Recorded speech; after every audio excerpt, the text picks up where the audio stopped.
The Old Curiosity Shop. Author Charles Dickens. Chapter 1. Although I am an old man, night is generally my time for walking. In the summer I often leave home early in the morning, and roam about fields and lanes all day, or even escape for days or weeks together. But saving in the country, I seldom go out until after dark, though, heaven be thanked, I love its light and feel the cheerfulness it sheds upon the earth, as much as any creature living. I have fallen insensibly into this habit, both because it favors my infirmity and because it affords me greater opportunity of speculating on the characters and occupations of those who fill the streets. The glare and hurry of broad noon are not adapted to idle pursuits like mine. A glimpse of passing faces caught by the light of a street lamp or a shop window is often better for my purpose than their full revelation in the daylight.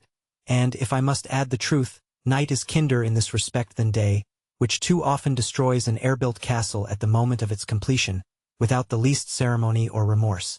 That constant pacing to and fro, that never-ending restlessness, that incessant tread of feet wearing the rough stones smooth and glossy, is it not a wonder how the dwellers in narrow ways can bear to hear it? Think of a sick man in such a place as St. Martin's Court, listening to the footsteps, and in the midst of pain and weariness obliged, despite himself as though it were a task he must perform, to detect the child's step from the man's, the slipshod beggar from the booted exquisite, the lounging from the busy, the dull heel of the sauntering outcast from the quick tread of an expectant pleasure-seeker. Think of the hum and noise always being present to his sense, and of the stream of life that will not stop, pouring on, through all his restless dreams, as if he were condemned to lie, dead but conscious, in a noisy churchyard, and had no hope of rest for centuries to come. Then, the crowds forever passing and repassing on the bridges, on those which are free of toll at least, where many stop on fine evenings looking listlessly down upon the water with some vague idea that by and by it runs between green banks which grow wider and wider until at last it joins the broad vast sea, where some halt to rest from heavy loads and think as they look over the parapet that to smoke and lounge away one's life, and lie sleeping in the sun upon a hot tarpaulin, in a dull, slow, sluggish barge must be happiness unalloyed, and where some, and a very different class, pause with heavier loads than they, remembering to have heard or read in old time that drowning was not a hard death, but of all means of suicide the easiest and best. Covent Garden Market at sunrise too, in the spring or summer, when the fragrance of sweet flowers is in the air, overpowering even the unwholesome streams of last night's debauchery, and driving the dusky thrush, whose cage has hung outside a garret window all night long, half mad with joy. Poor bird! The only neighboring thing at all akin to the other little captives, some of whom, shrinking from the hot hands of drunken purchasers, lie drooping on the path already, while others, soddened by close contact, await the time when they shall be watered and freshened up to please more sober company, and make old clerks who pass them on their road to business wonder what has filled their breasts with visions of the country. But my present purpose is not to expatiate upon my walks. The story I am about to relate, and to which I shall recur at intervals, arose out of one of these rambles, and thus I have been led to speak of them by way of preface. One night I had roamed into the city, and was walking slowly on in my usual way, musing upon a great many things, when I was arrested by an inquiry, the purport of which did not reach me, but which seemed to be addressed to myself, and was preferred in a soft sweet voice that struck me very pleasantly. I turned hastily round and found at my elbow a pretty little girl, who begged to be directed to a certain street at a considerable distance, and indeed in quite another quarter of the town. "It is a very long way from here," said I. "My child." "I know that, sir," she replied timidly. "I am afraid it is a very long way, for I came from there tonight." "Alone?" said I, in some surprise. "Oh, yes, I don't mind that, but I am a little frightened now, for I had lost my road." "And what made you ask it of me? Suppose I should tell you wrong?" "I am sure you will not do that," said the little creature. "You are such a very old gentleman and walk so slow yourself." I cannot describe how much I was impressed by this appeal and the energy with which it was made, which brought a tear into the child's clear eye, and made her slight figure tremble as she looked up into my face. "Come," said I, "I'll take you there."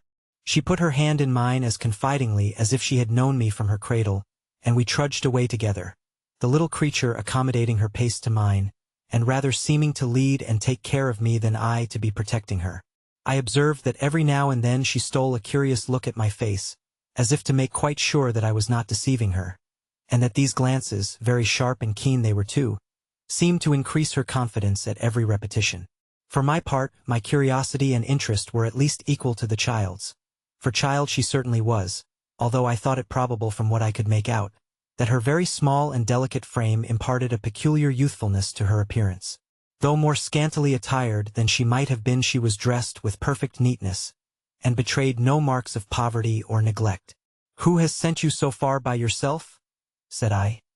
"Someone who is very kind to me, sir." "And what have you been doing?" "That I must not tell," said the child firmly. There was something in the manner of this reply which caused me to look at the little creature with an involuntary expression of surprise, for I wondered what kind of errand it might be that occasioned her to be prepared for questioning. Her quick eye seemed to read my thoughts, for as it met mine she added that there was no harm in what she had been doing, but it was a great secret, a secret which she did not even know herself. This was said with no appearance of cunning or deceit, but with an unsuspicious frankness that bore the impress of truth. She walked on as before, growing more familiar with me as we proceeded and talking cheerfully by the way, but she said no more about her home, beyond remarking that we were going quite a new road and asking if it were a short one. While we were thus engaged, I revolved in my mind 100 different explanations of the riddle and rejected them every one. I really felt ashamed to take advantage of the ingenuousness or grateful feeling of the child for the purpose of gratifying my curiosity. I love these little people, and it is not a slight thing when they, who are so fresh from God, love us. As I had felt pleased at first by her confidence, I determined to deserve it, and to do credit to the nature which had prompted her to repose it in me. There was no reason, however, why I should refrain from seeing the person who had inconsiderately sent her to so great a distance by night and alone, and as it was not improbable that if she found herself near home she might take farewell of me and deprive me of the opportunity, I avoided the most frequented ways and took the most intricate, and thus it was not until we arrived in the street itself that she knew where we were. Clapping her hands with pleasure and running on before me for a short distance, my little acquaintance stopped at a door and remaining on the step till I came up knocked at it when I joined her.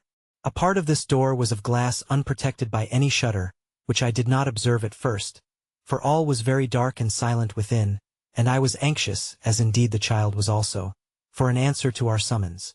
When she had knocked twice or thrice there was a noise as if some person were moving inside, and at length a faint light appeared through the glass which, as it approached very slowly, the bearer having to make his way through a great many scattered articles, enabled me to see both what kind of person it was who advanced and what kind of place it was through which he came. It was an old man with long gray hair, whose face and figure as he held the light above his head and looked before him as he approached, I could plainly see. Though much altered by age, I fancied I could recognize in his spare and slender form something of that delicate mold which I had noticed in the child. Their bright blue eyes were certainly alike, but his face was so deeply furrowed and so very full of care, that here all resemblance ceased. The place through which he made his way at leisure was one of those receptacles for old and curious things which seem to crouch in odd corners of this town, and to hide their musty treasures from the public eye in jealousy and distrust. There were suits of mail standing like ghosts in armor here and there, fantastic carvings brought from monkish cloisters, rusty weapons of various kinds, distorted figures in china and wood and iron and ivory, tapestry and strange furniture that might have been designed in dreams. The haggard aspect of the little old man was wonderfully suited to the place. He might have groped among old churches and tombs and deserted houses and gathered all the spoils with his own hands. There was nothing in the whole collection but was in keeping with himself, nothing that looked older or more worn than he. As he turned the key in the lock, he surveyed me with some astonishment which was not diminished when he looked from me to my companion. The door being opened, the child addressed him as grandfather, and told him the little story of our companionship. "Why, bless thee, child," said the old man, patting her on the head. "How couldst thou miss thy way? What if I had lost thee, Nell?" "I would have found my way back to you, grandfather," said the child boldly. "Never fear." The old man kissed her. Then turning to me and begging me to walk in, I did so.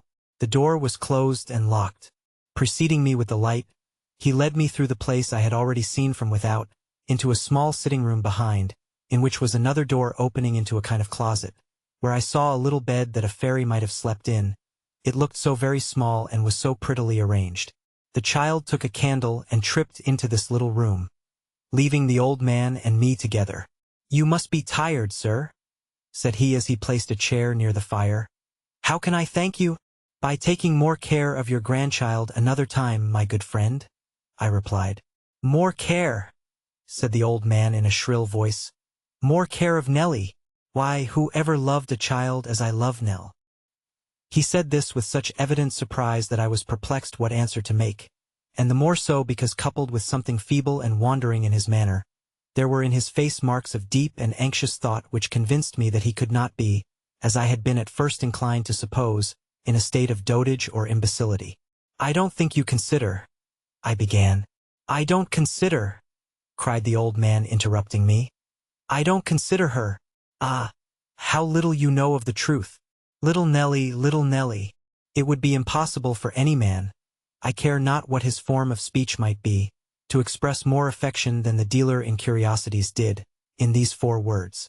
I waited for him to speak again, but he rested his chin upon his hand and shaking his head twice or thrice fixed his eyes upon the fire. While we were sitting thus in silence, the door of the closet opened, and the child returned, her light brown hair hanging loose about her neck, and her face flushed with the haste she had made to rejoin us. She busied herself immediately in preparing supper, and while she was thus engaged I remarked that the old man took an opportunity of observing me more closely than he had done yet. I was surprised to see that all this time everything was done by the child, and that there appeared to be no other persons but ourselves in the house. I took advantage of a moment when she was absent to venture a hint on this point, to which the old man replied that there were few grown persons as trustworthy or as careful as she. "It always grieves me," I observed, roused by what I took to be his selfishness. "It always grieves me to contemplate the initiation of children into the ways of life, when they are scarcely more than infants. It checks their confidence and simplicity, 2 of the best qualities that heaven gives them, and demands that they share our sorrows before they are capable of entering into our enjoyments." "It will never check hers," said the old man, looking steadily at me. "The springs are too deep. Besides, the children of the poor know but few pleasures. Even the cheap delights of childhood must be bought and paid for." "But, forgive me for saying this, you are surely not so very poor," said I. "She is not my child, sir," returned the old man. "Her mother was, and she was poor. I save nothing, not a penny, though I live as you see, but—" He laid his hand upon my arm and leant forward to whisper, "She shall be rich one of these days and a fine lady. Don't you think ill of me because I use her help. She gives it cheerfully, as you see, and it would break her heart if she knew that I suffered anybody else to do for me what her little hands could undertake. I don't consider," he cried with sudden querulousness. "Why, God knows that this one child is the thought and object of my life, and yet he never prospers me, no, never." At this juncture, the subject of our conversation again returned, and the old man, motioning to me to approach the table, broke off and said no more. We had scarcely begun our repast when there was a knock at the door by which I had entered, and Nell, bursting into a hearty laugh, which I was rejoiced to hear, for it was childlike and full of hilarity, said it was no doubt dear old Kit coming back at last. "Foolish Nell," said the old man, fondling with her hair. "She always laughs at poor Kit." The child laughed again more heartily than before, and I could not help smiling from pure sympathy. The little old man took up a candle and went to open the door. When he came back, Kit was at his heels. Kit was a shock-headed, shambling, awkward lad with an uncommonly wide mouth, very red cheeks, a turned-up nose, and certainly the most comical expression of face I ever saw. He stopped short at the door on seeing a stranger, twirled in his hand a perfectly round old hat without any vestige of a brim, and resting himself now on one leg and now on the other and changing them constantly, stood in the doorway, looking into the parlor with the most extraordinary leer I ever beheld. I entertained a grateful feeling towards the boy from that minute, for I felt that he was the comedy of the child's life. "A long way, wasn't it, Kit?" said the little old man. "Why, then, it was a goodish stretch, master," returned Kit. "Of course you have come back hungry?" "Why, then, I do consider myself rather so, master," was the answer. The lad had a remarkable manner of standing sideways as he spoke, and thrusting his head forward over his shoulder, as if he could not get at his voice without that accompanying action. I think he would have amused one anywhere, but the child's exquisite enjoyment of his oddity, and the relief it was to find that there was something she associated with merriment in a place that appeared so unsuited to her, were quite irresistible. It was a great point, too, that Kit himself was flattered by the sensation he created, and after several efforts to preserve his gravity, burst into a loud roar, and so stood with his mouth wide open and his eyes nearly shut, laughing violently. These thoughts were too terrible to dwell upon, and again she would have recourse to the street, now trodden by fewer feet, and darker and more silent than before. The shops were closing fast, and lights began to shine from the upper windows, as the neighbors went to bed. By degrees, these dwindled away and disappeared or were replaced, here and there, by a feeble rush candle which was to burn all night. Still, there was one late shop at no great distance which sent forth a ruddy glare upon the pavement even yet, and looked bright and companionable. But in a little time this closed, the light was extinguished, and all was gloomy and quiet, except when some stray footsteps sounded on the pavement, or a neighbor, out later than his wont, knocked lustily at his house door to rouse the sleeping inmates. When the night had worn away thus far, and seldom now until it had, the child would close the window, and steal softly downstairs, thinking as she went that if one of those hideous faces below, which often mingled with her dreams, were to meet her by the way, rendering itself visible by some strange light of its own, how terrified she would be. But these fears vanished before a well-trimmed lamp and the familiar aspect of her own room. After praying fervently, and with many bursting tears, for the old man, and the restoration of his peace of mind and the happiness they had once enjoyed, she would lay her head upon the pillow and sob herself to sleep, often starting up again before the daylight came, to listen for the bell and respond to the imaginary summons which had roused her from her slumber. One night, the third after Nellie's interview with Mrs. Quilp, the old man, who had been weak and ill all day, said he should not leave home. The child's eyes sparkled at the intelligence, but her joy subsided when they reverted to his worn and sickly face. 2 days, he said, 2 whole, clear days have passed, and there is no reply. What did he tell thee, Nell? Exactly what I told you, dear grandfather, indeed. True, said the old man, faintly. Yes, but tell me again, Nell. My head fails me. What was it that he told thee? Nothing more than that he would see me tomorrow or next day. That was in the note. Nothing more, said the child. Shall I go to him again tomorrow, dear grandfather? Very early? I will be there and back before breakfast. The old man shook his head, and sighing mournfully, drew her towards him. 'Twould be of no use, my dear, no earthly use. But if he deserts me, Nell, at this moment, if he deserts me now, when I should, with his assistance, be recompensed for all the time and money I have lost, and all the agony of mind I have undergone, which makes me what you see, I am ruined, and worse, far worse than that, have ruined thee, for whom I ventured all. If we are beggars. What if we are? Said the child boldly. Let us be beggars, and be happy. 0081M. Original. Beggars and happy, said the old man. Poor child. Dear grandfather, cried the girl with an energy which shone in her flushed face, trembling voice, and impassioned gesture. I am not a child in that, I think, but even if I am, oh, hear me pray that we may beg, or work in open roads or fields, to earn a scanty living, rather than live as we do now. Nellie, said the old man. Yes, yes, rather than live as we do now, the child repeated more earnestly than before. If you are sorrowful, let me know why and be sorrowful too. If you waste away and are paler and weaker every day, let me be your nurse and try to comfort you. If you are poor, let us be poor together. But let me be with you, do let me be with you. Do not let me see such change and not know why, or I shall break my heart and die. Dear grandfather, let us leave this sad place tomorrow, and beg our way from door to door. The old man covered his face with his hands, and hid it in the pillow of the couch on which he lay. Let us be beggars, said the child, passing an arm round his neck. I have no fear but we shall have enough, I am sure we shall. Let us walk through country places, and sleep in fields and under trees, and never think of money again, or anything that can make you sad, but rest at nights, and have the sun and wind upon our faces in the day, and thank God together. Let us never set foot in dark rooms or melancholy houses, any more, but wander up and down wherever we like to go. And when you are tired, you shall stop to rest in the pleasantest place that we can find, and I will go and beg for both." The child's voice was lost in sobs as she dropped upon the old man's neck. Nor did she weep alone. These were not words for other ears, nor was it a scene for other eyes. And yet other ears and eyes were there and greedily taking in all that passed, and moreover they were the ears and eyes of no less a person than Mr. Daniel Quilp, who, having entered unseen when the child first placed herself at the old man's side, refrained, actuated, no doubt, by motives of the purest delicacy, from interrupting the conversation, and stood looking on with his accustomed grin.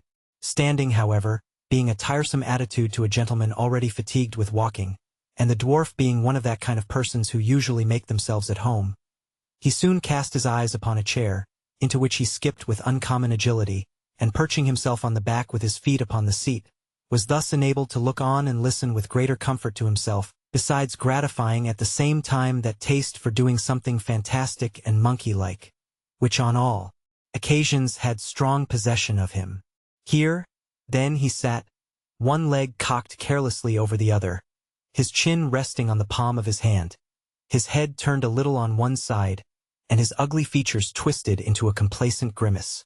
And in this position the old man, happening in course of time to look that way, at length chanced to see him, to his unbounded astonishment. The child uttered a suppressed shriek on beholding this agreeable figure. In their first surprise both she and the old man, not knowing what to say, and half doubting its reality, looked shrinkingly at it.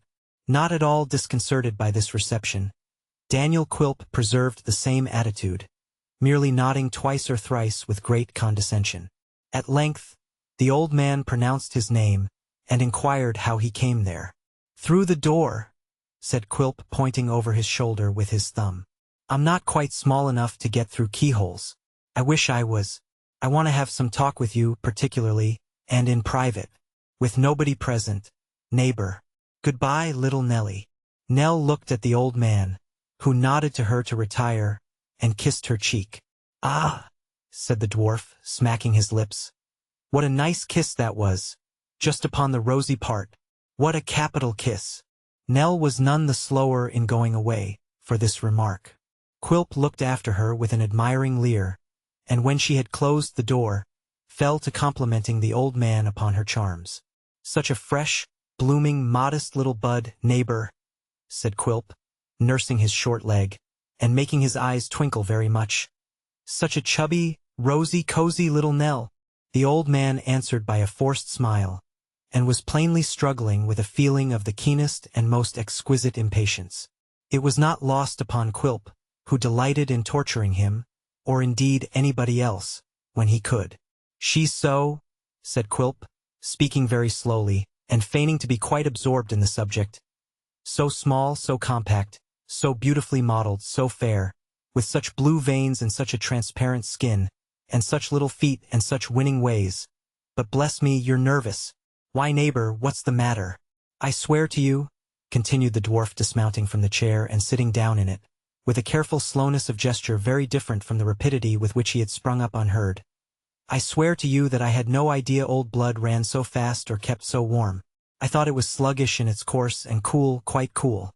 I am pretty sure it ought to be. Yours must be out of order, neighbor." "I believe it is," groaned the old man, clasping his head with both hands. "There's burning fever here, and something now and then to which I fear to give a name."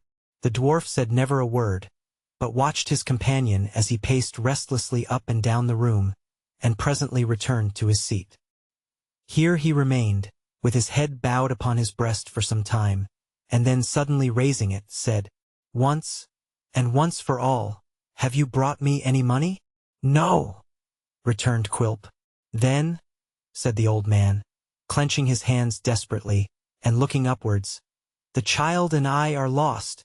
"Neighbor," said Quilp, glancing sternly at him, and beating his hand twice or thrice upon the table to attract his wandering attention, "let me be plain with you, and play a fairer game than when you held all the cards, and I saw but the backs and nothing more. You have no secret from me now." The old man looked up, trembling. "You are surprised," said Quilp. "Well, perhaps that's natural. You have no secret from me now, I say, no, not one.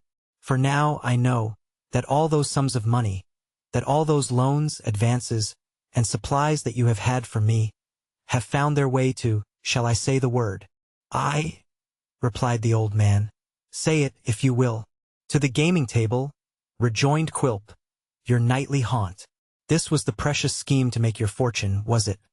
This was the secret certain source of wealth in which I was to have sunk my money, if I had been the fool you took me for.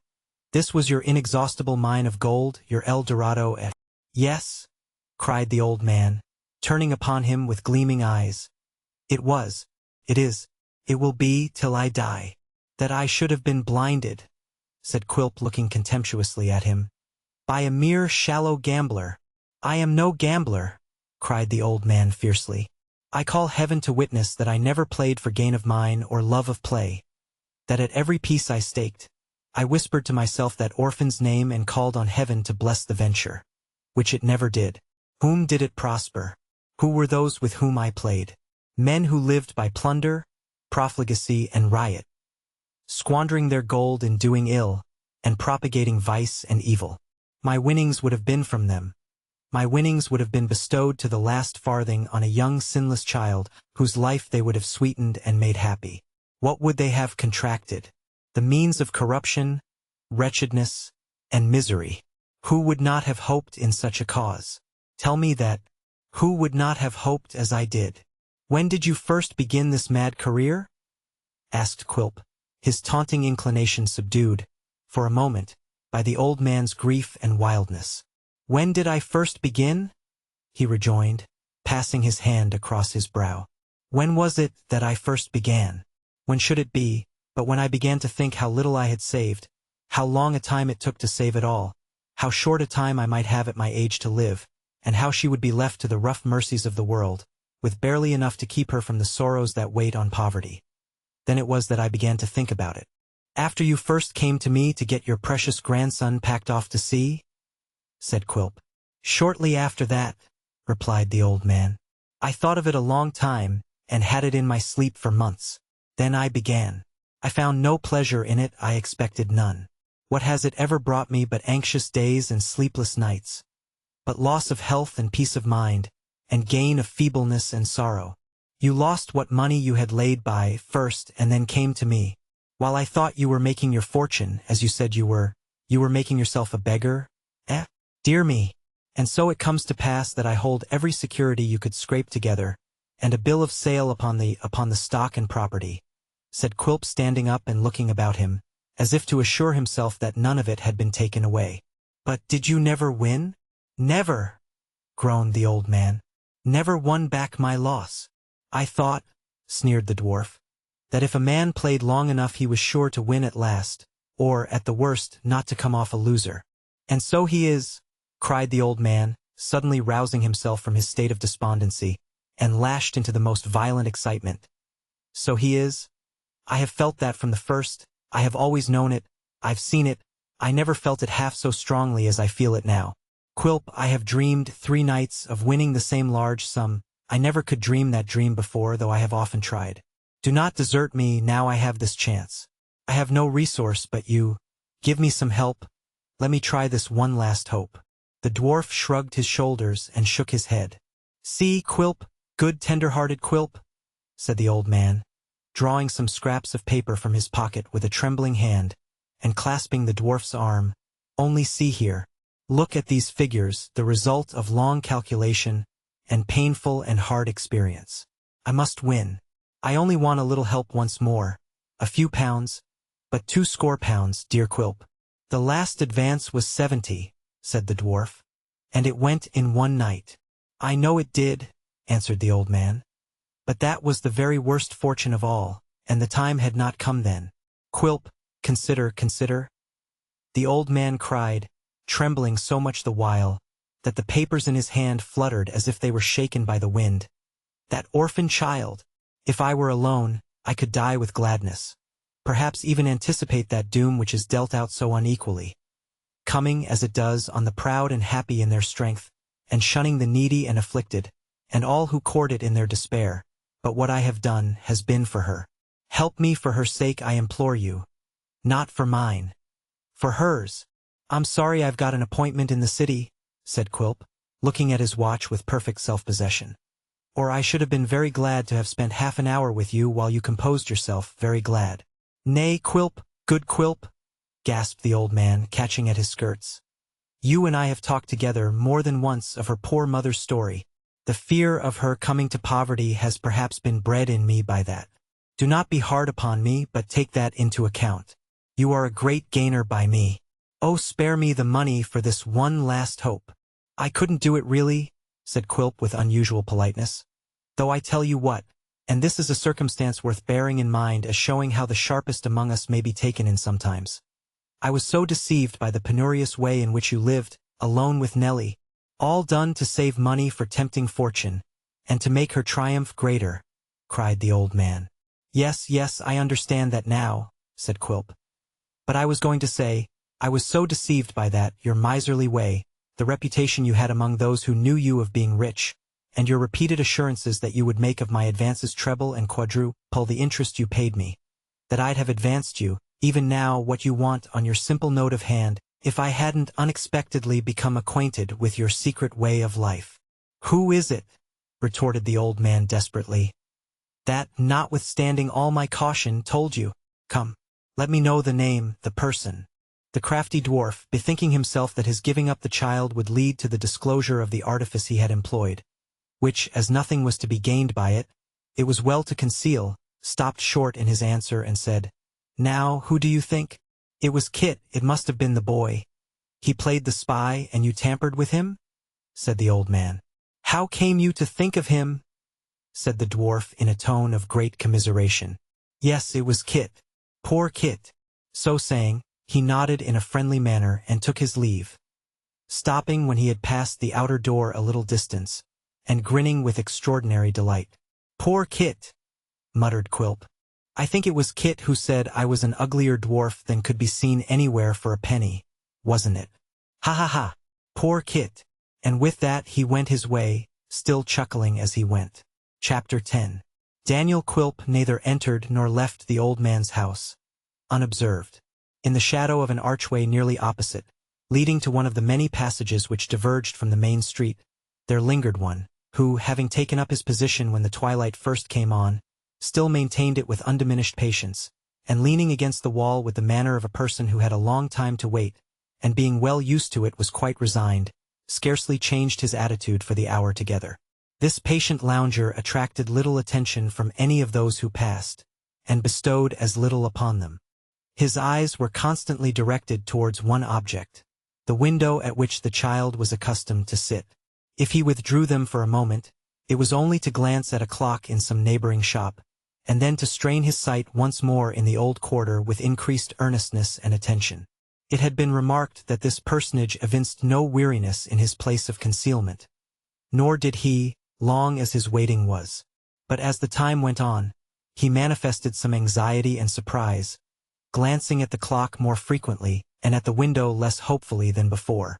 At length, the clock was hidden from his sight by some envious shutters. Then the church steeples proclaimed 11 at night. Then the quarter passed, and then the conviction seemed to obtrude itself on his mind that it was no use tarrying there any longer. That the conviction was an unwelcome one, and that he was by no means willing to yield to it, was apparent from his reluctance to quit the spot, from the tardy steps with which he often left it, still looking over his shoulder at the same window, and from the precipitation with which he as often returned, when a fancied noise or the changing and imperfect light induced him to suppose it had been softly raised. At length, he gave the matter up as hopeless for that night, and suddenly breaking into a run as though to force himself away, scampered off at his utmost speed, nor once ventured to look behind him lest he should be tempted back again. Without relaxing his pace, or stopping to take breath, this mysterious individual dashed on through a great many alleys and narrow ways until he at length arrived in a square paved court, when he subsided into a walk, and making for a small house from the window of which a light was shining, lifted the latch of the door and passed in. "Bless us!" cried a woman, turning sharply round. "Who's that? Oh, it's you, Kit." "Yes, mother, it's me." "Why, how tired you look, my dear." "Old Master Aunt gone out tonight," said Kit.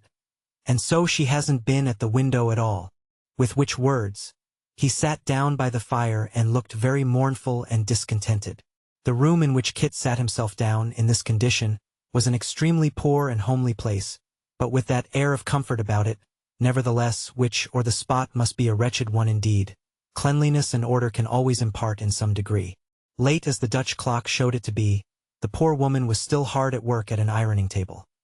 A young child lay sleeping in a cradle near the fire, and another, a sturdy boy of 2 or 3 years old, very wide awake, with a very tight nightcap on his head, and a nightgown very much too small for him on his body, was sitting bolt upright in a clothes basket, staring over the rim with his great round eyes, and looking as if he had thoroughly made up his mind never to go to sleep any more, which, as he had already declined to take his natural rest and had been brought out of bed in consequence, opened a cheerful prospect for his relations and friends. It was rather a queer-looking family. Kit, his mother, and the children, being all strongly alike. Kit was disposed to be out of temper, as the best of us are too often, but he looked at the youngest child who was sleeping soundly, and from him to his other brother in the clothes basket, and from him to their mother, who had been at work without complaint since morning, and thought it would be a better and kinder thing to be good-humored. So he rocked the cradle with his foot, made a face at the rebel in the clothes basket, which put him in high good humor directly, and stoutly determined to be talkative and make himself agreeable. "Ah, mother," said Kit, taking out his clasp knife, and falling upon a great piece of bread and meat which she had had ready for him hours before. "What a one you are! There ain't many such as you, I know. 0088M. Original. I hope there are many a great deal better, Kit," said Mrs. Nubbles, "and that there are, or ought to be, accordin' to what the parson at chapel says." "Much he knows about it," returned Kit contemptuously. "Wait till he's a widder and works like you do, and gets as little and does as much and keeps his spirit up the same, and then I'll ask him what's o'clock and trust him for being right to half a second." "Well," said Mrs. Nubbles, evading the point, "your beer's down there by the fender, Kit." "I see," replied her son, taking up the porter pot. "My love to you, mother, and the parson's health too, if you like.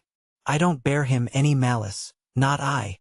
Did you tell me, just now, that your master hadn't gone out tonight?" inquired Mrs. Nubbles. "Yes," said Kit. "Worse luck. You should say better luck, I think," returned his mother, "because Miss Nellie won't have been left alone." "Ah," said Kit, "I forgot that. I said worse luck, because I've been watching ever since 8 o'clock, and seen nothing of her."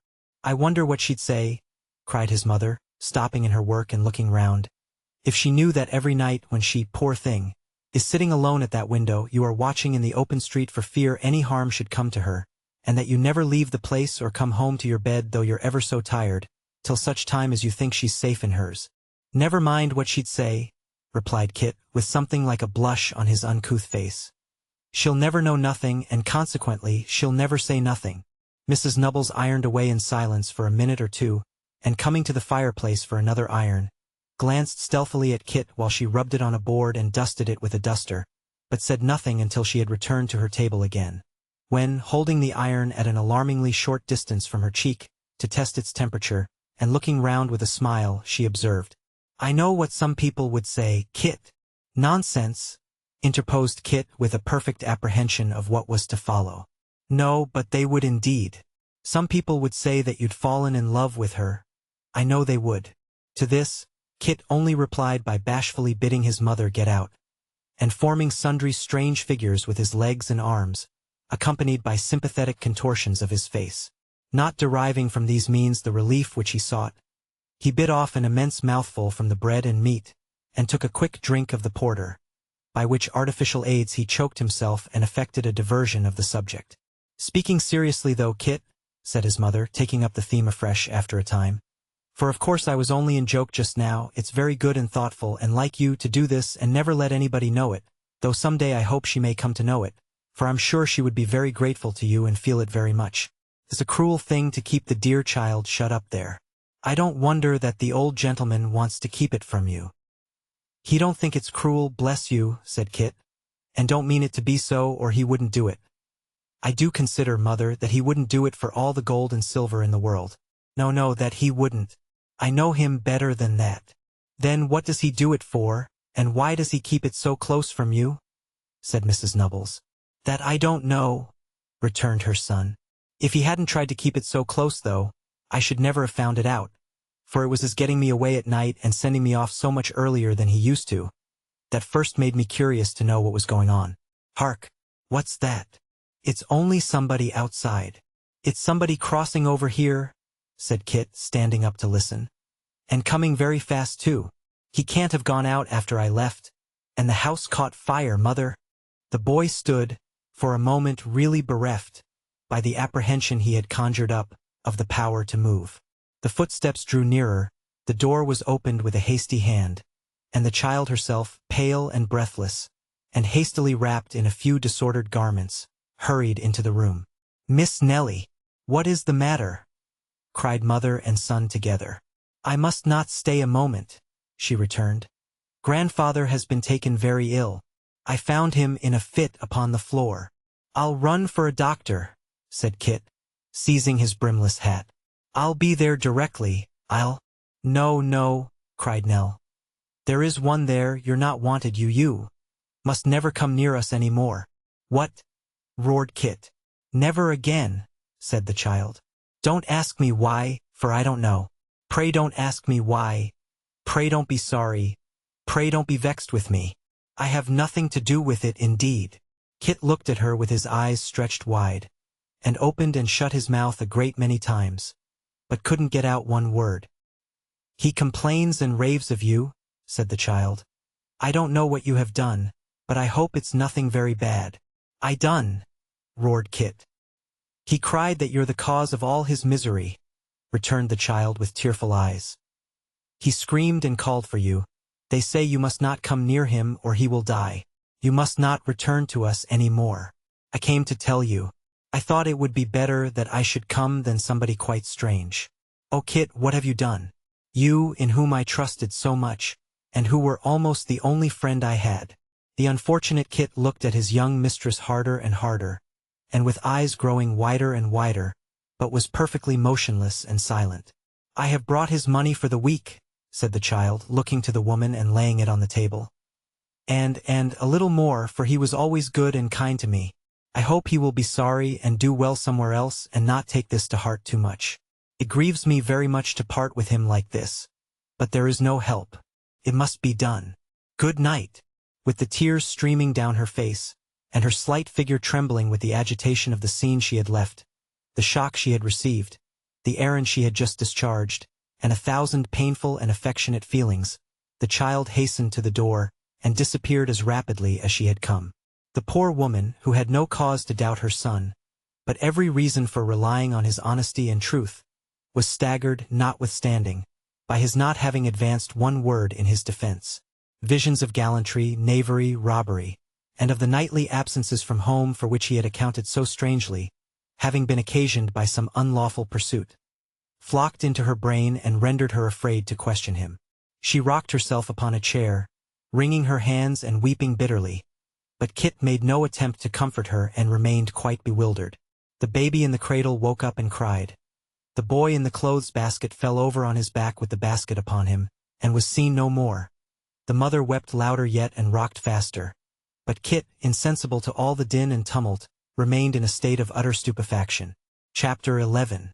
Quiet and solitude were destined to hold uninterrupted rule no longer beneath the roof that sheltered the child. Next morning, the old man was in a raging fever accompanied with delirium, and sinking under the influence of this disorder, he lay for many weeks in imminent peril of his life. There was watching enough now, but it was the watching of strangers who made a greedy trade of it, and who, in the intervals in their attendance upon the sick man, huddled together with a ghastly good-fellowship, and ate and drank and made merry. For disease and death were their ordinary household gods. Yet, in all the hurry and crowding of such a time, the child was more alone than she had ever been before. Alone in spirit, alone in her devotion to him who was wasting away upon his burning bed. Alone in her unfeigned sorrow and her unpurchased sympathy. Day after day and night after night, found her still by the pillow of the unconscious sufferer, still anticipating his every want, still listening to those repetitions of her name and those anxieties and cares for her, which were ever uppermost among his feverish wanderings. The house was no longer theirs. Even the sick chamber seemed to be retained, on the uncertain tenure of Mr. Quilp's favor. The old man's illness had not lasted many days when he took formal possession of the premises and all upon them, in virtue of certain legal powers to that effect, which few understood and none presumed to call in question. This important step secured, with the assistance of a man of law whom he brought with him for the purpose, the dwarf proceeded to establish himself and his coadjutor in the house, as an assertion of his claim against all comers, and then set about making his quarters comfortable after his own fashion. 0092M. Original. To this end, Mr. Quilp encamped in the back parlor, having first put an effectual stop to any further business by shutting up the shop. Having looked out, from among the old furniture, the handsomest and most commodious chair he could possibly find, which he reserved for his own use, and an especially hideous and uncomfortable one, which he considerately appropriated to the accommodation of his friend, he caused them to be carried into this room, and took up his position in great state. The apartment was very far removed from the old man's chamber, but Mr. Quilp deemed it prudent, as a precaution against infection from fever, and a means of wholesome fumigation, not only to smoke himself without cessation, but to insist upon it that his legal friend did the like. Moreover, he sent an express to the wharf for the tumbling boy, who arriving with all dispatch was enjoined to sit himself down in another chair just inside the door, continually to smoke a great pipe which the dwarf had provided for the purpose, and to take it from his lips under any pretence whatever, were it only for 1 minute at a time, if he dared. These arrangements completed, Mr. Quilp looked round him with chuckling satisfaction, and remarked that he called that comfort. The legal gentleman, whose melodious name was Brass, might have called it comfort also, but for 2 drawbacks. One was that he could by no exertion sit easy in his chair, the seat of which was very hard, angular, slippery, and sloping. The other, that tobacco smoke always caused him great internal discomposure and annoyance. But as he was quite a creature of Mr. Quilp's and had 1,000 reasons for conciliating his good opinion, he tried to smile, and nodded his acquiescence with the best grace he could assume. This Brass was an attorney of no very good repute, from Bevis Marks in the city of London. He was a tall, meagre man, with a nose like a one, a protruding forehead, retreating eyes, and hair of a deep red. He wore a long black surtout reaching nearly to his ankles, short black trousers, high shoes, and cotton stockings of a bluish gray. He had a cringing manner, but a very harsh voice, and his blandest smiles were so extremely forbidding, that to have had his company under the least repulsive circumstances, one would have wished him to be out of temper that he might only scowl. Quilp looked at his legal adviser, and seeing that he was winking very much in the anguish of his pipe, that he sometimes shuddered when he happened to inhale its full flavor, and that he constantly fanned the smoke from him, was quite overjoyed and rubbed his hands with glee. "Smoke away, you dog," said Quilp, turning to the boy. "Fill your pipe again and smoke it fast, down to the last whiff, or I'll put the sealing waxed end of it in the fire and rub it red hot upon your tongue." Luckily the boy was case-hardened, and would have smoked a small lime kiln if anybody had treated him with it. Wherefore, he only muttered a brief defiance of his master, and did as he was ordered. "Is it good, Brass? Is it nice? Is it fragrant? Do you feel like the Grand Turk?" said Quilp. Mr. Brass thought that if he did, the Grand Turk's feelings were by no means to be envied, but he said it was famous, and he had no doubt he felt very like that potentate. "This is the way to keep off fever," said Quilp.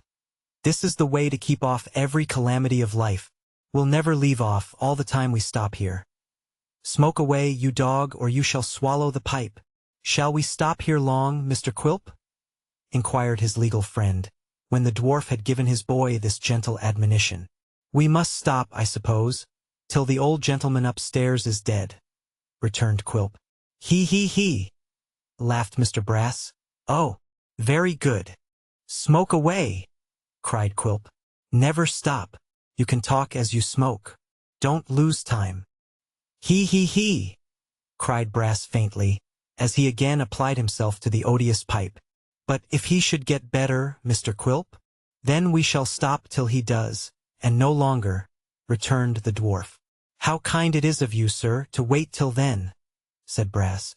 "Some people, sir, would have sold or removed the goods, oh dear, the very instant the law allowed 'em. Some people, sir, would have been all flintiness and granite. Some people, sir, would have spared themselves the jabbering of such a parrot as you," interposed the dwarf. He, cried Brass. "You have such spirits. The smoking sentinel at the door interposed in this place, and without taking his pipe from his lips, growled, "Here's the gal a-comin' down." "The what, you dog?" said Quilp. "The gal," returned the boy. "Are you deaf?" "Oh," said Quilp, drawing in his breath with great relish as if he were taking soup. "You and I will have such a settling presently. There's such a scratching and bruising in store for you, my dear young friend. Aha! Nellie, how is he now, my duck of diamonds?" "He's very bad," replied the weeping child. "What a pretty little Nell!" cried Quilp. "Oh, beautiful, sir, beautiful indeed," said Brass. "Quite charming." "Has she come to sit upon Quilp's knee?" said the dwarf in what he meant to be a soothing tone. "Or is she going to bed in her own little room inside here? Which is poor Nellie going to do?" "What a remarkable pleasant way he has with children," muttered Brass, as if in confidence between himself and the ceiling. "Upon my word, it's quite a treat to hear him." "I'm not going to stay at all," faltered Nell. "I want a few things out of that room, and then I won't come down here any more." "And a very nice little room it is," said the dwarf, looking into it as the child entered. "Quite a bower. You're sure you're not going to use it?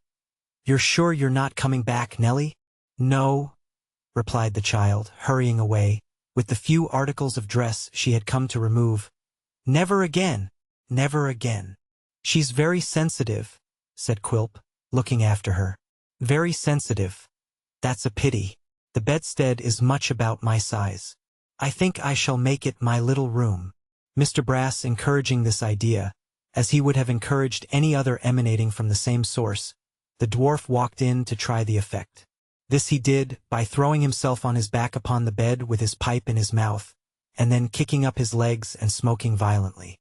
Mr. Brass applauding this picture very much, and the bed being soft and comfortable, Mr. Quilp determined to use it, both as a sleeping place by night and as a kind of divan by day, and in order that it might be converted to the latter purpose at once, remained where he was and smoked his pipe out.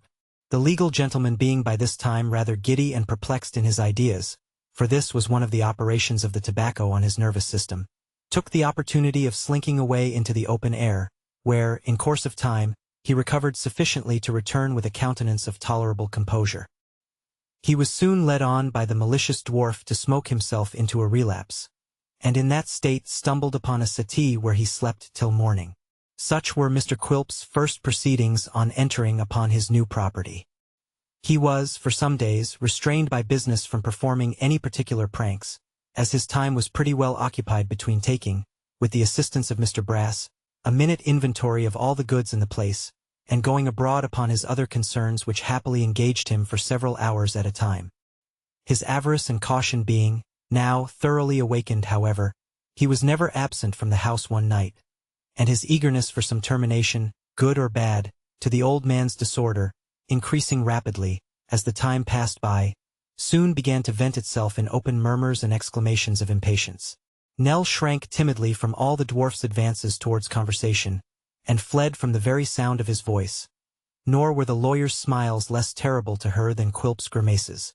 She lived in such continual dread and apprehension of meeting one or other of them on the stairs or in the passages if she stirred from her grandfather's chamber, that she seldom left it, for a moment, until late at night, when the silence encouraged her to venture forth and breathe the purer air of some empty room. One night she had stolen to her usual window, and was sitting there very sorrowfully, for the old man had been worse that day, when she thought she heard her name pronounced by a voice in the street. Looking down, she recognized Kit, whose endeavors to attract her attention had roused her from her sad reflections. "Miss Nell," said the boy in a low voice. "Yes," replied the child, doubtful whether she ought to hold any communication with the supposed culprit, but inclining to her old favorite still. "What do you want?" "I have wanted to say a word to you for a long time," the boy replied. "But the people below have driven me away and wouldn't let me see you. You don't believe, I hope you don't really believe, that I deserve to be cast off as I have been. Do you, miss?" "I must believe it," returned the child.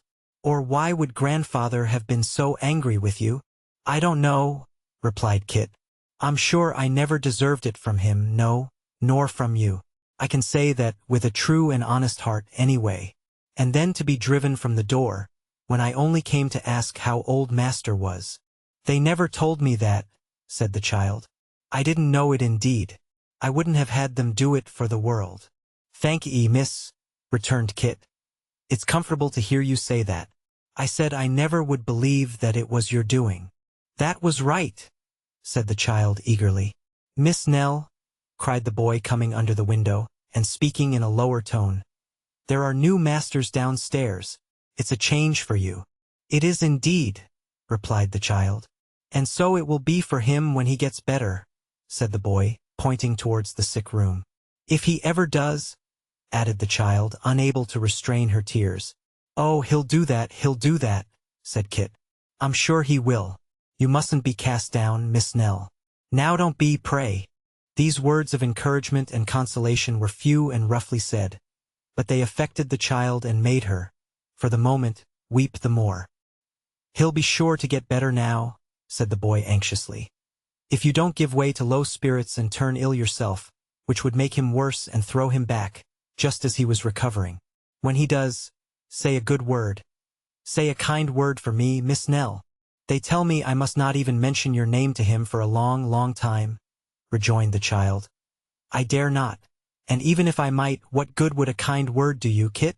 We shall be very poor. We shall scarcely have bread to eat. It's not that I may be taken back, said the boy, that I ask the favor of you. It isn't for the sake of food and wages that I've been waiting about so long in hopes to see you. Don't think that I'd come in a time of trouble to talk of such things as them. The child looked gratefully and kindly at him, but waited that he might speak again. No, it's not that, said Kit hesitating. It's something very different from that. I haven't got much sense, I know, but if he could be brought to believe that I'd been a faithful servant to him, doing the best I could, and never meaning harm, perhaps he mightn't. Here Kit faltered so long that the child entreated him to speak out, and quickly, for it was very late and time to shut the window. Perhaps he mightn't think it over-venturesome of me to say. Well then, to say this, cried Kit with sudden boldness. This home is gone from you and him. Mother and I have got a poor one, but that's better than this with all these people here, and why not come there, till he's had time to look about and find a better? The child did not speak.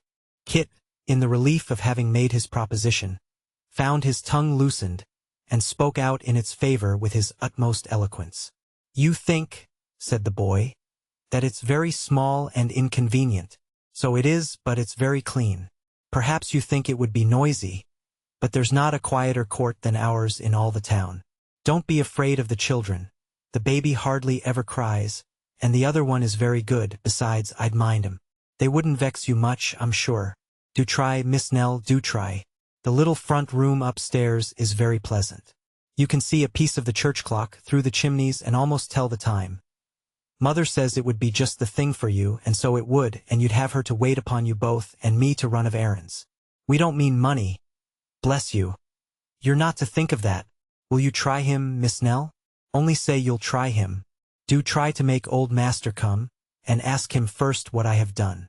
Will you only promise that, Miss Nell?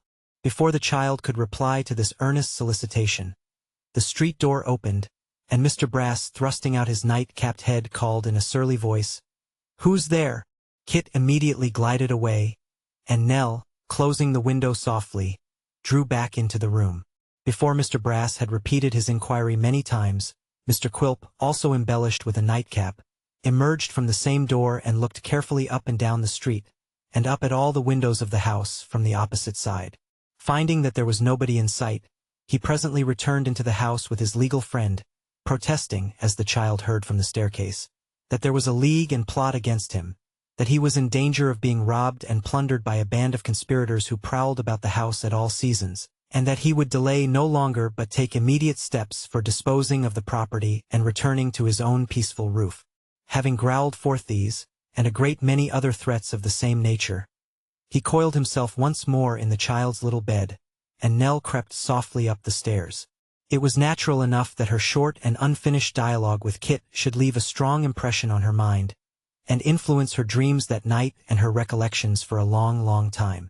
Surrounded by unfeeling creditors, and mercenary attendants upon the sick, and meeting in the height of her anxiety and sorrow with little regard or sympathy even from the women about her, it is not surprising that the affectionate heart of the child should have been touched to the quick by one kind and generous spirit, however uncouth the temple in which it dwelt.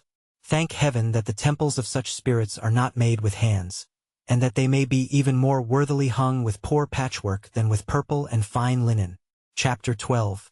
At length, the crisis of the old man's disorder was past, and he began to mend. By very slow and feeble degrees his consciousness came back, but the mind was weakened and its functions were impaired. He was patient and quiet, often sat brooding but not despondently for a long space, was easily amused even by a sunbeam on the wall or ceiling, made no complaint that the days were long or the nights tedious, and appeared indeed to have lost all count of time and every sense of care or weariness. He would sit, for hours together, with Nell's small hand in his, playing with the fingers and stopping sometimes to smooth her hair or kiss her brow, and, when he saw that tears were glistening in her eyes, would look, amazed, about him for the cause, and forget his wonder even while he looked. The child and he rode out. The old man propped up with pillows and the child beside him. They were hand in hand as usual. The noise and motion in the streets fatigued his brain at first, but he was not surprised or curious or pleased or irritated. He was asked if he remembered this or that. "Oh yes," he said. "Quite well, why not?" Sometimes he turned his head and looked with earnest gaze and outstretched neck after some stranger in the crowd until he disappeared from sight. But, to the question why he did this, he answered not a word.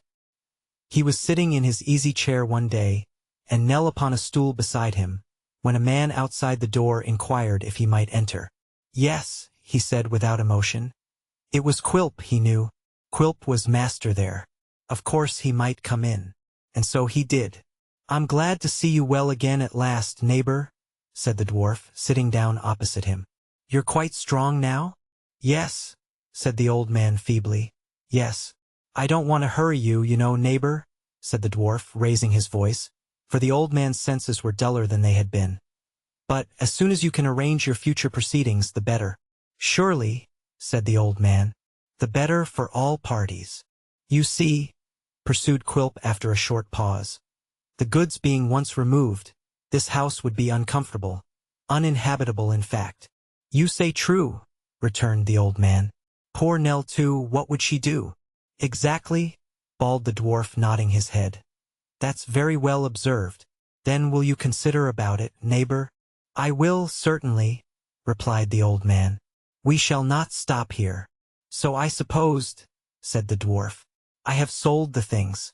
They have not yielded quite as much as they might have done, but pretty well, pretty well. Today's Tuesday. When shall they be moved?" "There's no hurry. Shall we say this afternoon?" "Say Friday morning," returned the old man. "Very good," said the dwarf. "So be it, with the understanding that I can't go beyond that day, neighbor, on any account." "Good," returned the old man. "I shall remember it." Mr. Quilp seemed rather puzzled by the strange, even spiritless way in which all this was said. But as the old man nodded his head and repeated, "On Friday morning, I shall remember it," he had no excuse for dwelling on the subject any further, and so took a friendly leave with many expressions of goodwill and many compliments to his friend on his looking so remarkably well, and went below stairs to report progress to Mr. Brass. All that day and all the next the old man remained in this state. He wandered up and down the house and into and out of the various rooms, as if with some vague intent of bidding them adieu, but he referred neither by direct allusions nor in any other manner to the interview of the morning or the necessity of finding some other shelter.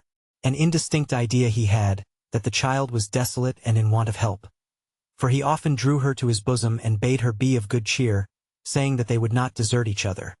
But he seemed unable to contemplate their real position more distinctly, and was still the listless, passionless creature that suffering of mind and body had left him. We call this a state of childishness, but it is the same poor hollow mockery of it that death is of sleep, where, in the dull eyes of doting men, are the laughing light and life of childhood, the gaiety that has known no check, the frankness that has felt no chill, the hope that has never withered, the joys that fade in blossoming, where, in the sharp lineaments of rigid and unsightly death, is the calm beauty of slumber, telling of rest for the waking hours that are past, and gentle hopes and loves for those which are to come. Lay death and sleep down, side by side, and say who shall find the two akin. Send forth the child and childish man together, and blush for the pride that libels our own old happy state, and gives its title to an ugly and distorted image. Thursday arrived, and there was no alteration in the old man. But a change came upon him that evening as he and the child sat silently together. In a small dull yard below his window, there was a tree green and flourishing enough for such a place, and as the air stirred among its leaves, it threw a rippling shadow on the white wall. The old man sat watching the shadows as they trembled in this patch of light, until the sun went down. And when it was night and the moon was slowly rising, he still sat in the same spot.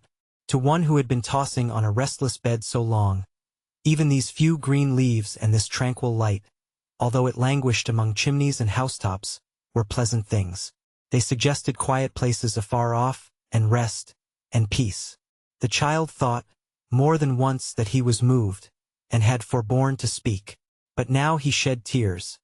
Tears that it lightened her aching heart to see, and making as though he would fall upon his knees, besought her to forgive him. "Forgive you what?" said Nell, interposing to prevent his purpose. "Oh, grandfather, what should I forgive? All that is past, all that has come upon thee, Nell, all that was done in that uneasy dream," returned the old man. "Do not talk so," said the child. "Pray do not. Let us speak of something else." "Yes, yes, we will," he rejoined. "And it shall be of what we talked of long ago, many months. Months is it, or weeks, or days? Which is it, Nell?" "I do not understand you," said the child. "It has come back upon me today. It has all come back since we have been sitting here. I bless thee for it, Nell." "For what, dear grandfather?" "For what you said when we were first made beggars, Nell. Let us speak softly." "Hush! For if they knew our purpose downstairs, they would cry that I was mad and take thee from me. We will not stop here another day. We will go far away from here." "Yes, let us go," said the child earnestly. "Let us begone from this place, and never turn back or think of it again. Let us wander barefoot through the world, rather than linger here." "We will," answered the old man. "We will travel afoot through the fields and woods, and by the side of rivers, and trust ourselves to God in the places where he dwells. It is far better to lie down at night beneath an open sky like that yonder. See how bright it is, than to rest in close rooms which are always full of care and weary dreams. Thou and I together, Nell, may be cheerful and happy yet, and learn to forget this time, as if it had never been." "We will be happy," cried the child. "We never can be here." "No, we never can again, never again, that's truly said," rejoined the old man. "Let us steal away tomorrow morning, early and softly, that we may not be seen or heard, and leave no trace or track for them to follow by. Poor Nell, thy cheek is pale and thy eyes are heavy with watching and weeping for me. I know, for me. But thou wilt be well again, and merry too, when we are far away. Tomorrow morning, dear, we'll turn our faces from this scene of sorrow, and be as free and happy as the birds." And then the old man clasped his hands above her head, and said, in a few broken words, that from that time forth they would wander up and down together, and never part more until death took one or other of the twain. The child's heart beat high with hope and confidence. She had no thought of hunger, or cold, or thirst, or suffering. She saw in this but a return of the simple pleasures they had once enjoyed, a relief from the gloomy solitude in which she had lived, an escape from the heartless people by whom she had been surrounded in her late time of trial, the restoration of the old man's health and peace, and a life of tranquil happiness. Sun, and stream, and meadow, and summer days shone brightly in her view, and there was no dark tint in all the sparkling picture. The old man had slept, for some hours, soundly in his bed, and she was yet busily engaged in preparing for their flight. There were a few articles of clothing for herself to carry, and a few for him, old garments, such as became their fallen fortunes, laid out to wear, and a staff to support his feeble steps, put ready for his use. But this was not all her task, for now she must visit the old rooms for the last time. And how different the parting with them was, from any she had expected, and most of all from that which she had oftenest pictured to herself. How could she ever have thought of bidding them farewell in triumph, when the recollection of the many hours she had passed among them rose to her swelling heart, and made her feel the wish a cruelty? Lonely and sad though many of those hours had been, she sat down at the window where she had spent so many evenings, darker far than this, and every thought of hope or cheerfulness that had occurred to her in that place came vividly upon her mind, and blotted out all its dull and mournful associations in an instant. Her own little room, too, where she had so often knelt down and prayed at night, prayed for the time which she hoped was dawning now, the little room where she had slept so peacefully and dreamed such pleasant dreams. It was hard not to be able to glance round it once more, and to be forced to leave it without one kind look or grateful tear. There were some trifles there, poor useless things, that she would have liked to take away, but that was impossible. This brought to mind her bird, her poor bird, who hung there yet. She wept bitterly for the loss of this little creature, until the idea occurred to her. She did not know how or why it came into her head, that it might, by some means, fall into the hands of Kit, who would keep it for her sake, and think, perhaps, that she had left it behind in the hope that he might have it, and as an assurance that she was grateful to him. She was calmed and comforted by the thought, and went to rest with a lighter heart. From many dreams of rambling through light and sunny places, but with some vague object unattained which ran indistinctly through them all, she awoke to find that it was yet night, and that the stars were shining brightly in the sky. At length, the day began to glimmer, and the stars to grow pale and dim. As soon as she was sure of this, she arose and dressed herself for the journey. The old man was yet asleep, and as she was unwilling to disturb him, she left him to slumber on until the sun rose. He was anxious that they should leave the house without a minute's loss of time, and was soon ready. The child then took him by the hand, and they trod lightly and cautiously down the stairs, trembling whenever a board creaked, and often stopping to listen. The old man had forgotten a kind of wallet which contained the light burden he had to carry, and the going back a few steps to fetch it seemed an interminable delay. At last they reached the passage on the ground floor, where the snoring of Mr. Quilp and his legal friend sounded more terrible in their ears than the roars of lions. The bolts of the door were rusty, and difficult to unfasten without noise. When they were all drawn back, it was found to be locked, and worst of all, the key was gone. Then the child remembered, for the first time, one of the nurses having told her that Quilp always locked both the house doors at night, and kept the keys on the table in his bedroom. It was not without great fear and trepidation that Little Nell slipped off her shoes and, gliding through the storeroom of old curiosities, where Mr. Brass, the ugliest piece of goods in all the stock, lay sleeping on a mattress, passed into her own little chamber. Here she stood for a few moments, quite transfixed with terror at the sight of Mr. Quilp, who was hanging so far out of bed that he almost seemed to be standing on his head, and who, either from the uneasiness of this posture, or in one of his agreeable habits, was gasping and growling with his mouth wide open, and the whites, or rather the dirty yellows, of his eyes distinctly visible. It was no time, however, to ask whether anything ailed him. So, possessing herself of the key after one hasty glance about the room, and repassing the prostrate Mr. Brass, she rejoined the old man in safety. They got the door open without noise, and passing into the street, stood still. "Which way?" said the child. The old man looked irresolutely and helplessly, first at her, then to the right and left, then at her again, and shook his head. It was plain that she was thenceforth his guide and leader. The child felt it, but had no doubts or misgiving, and putting her hand in his, led him gently away. It was the beginning of a day in June, the deep blue sky unsullied by a cloud, and teeming with brilliant light. The streets were, as yet, nearly free from passengers, the houses and shops were closed, and the healthy air of morning fell like breath from angels on the sleeping town. The old man and the child passed on through the glad silence, elate with hope and pleasure. They were alone together once again.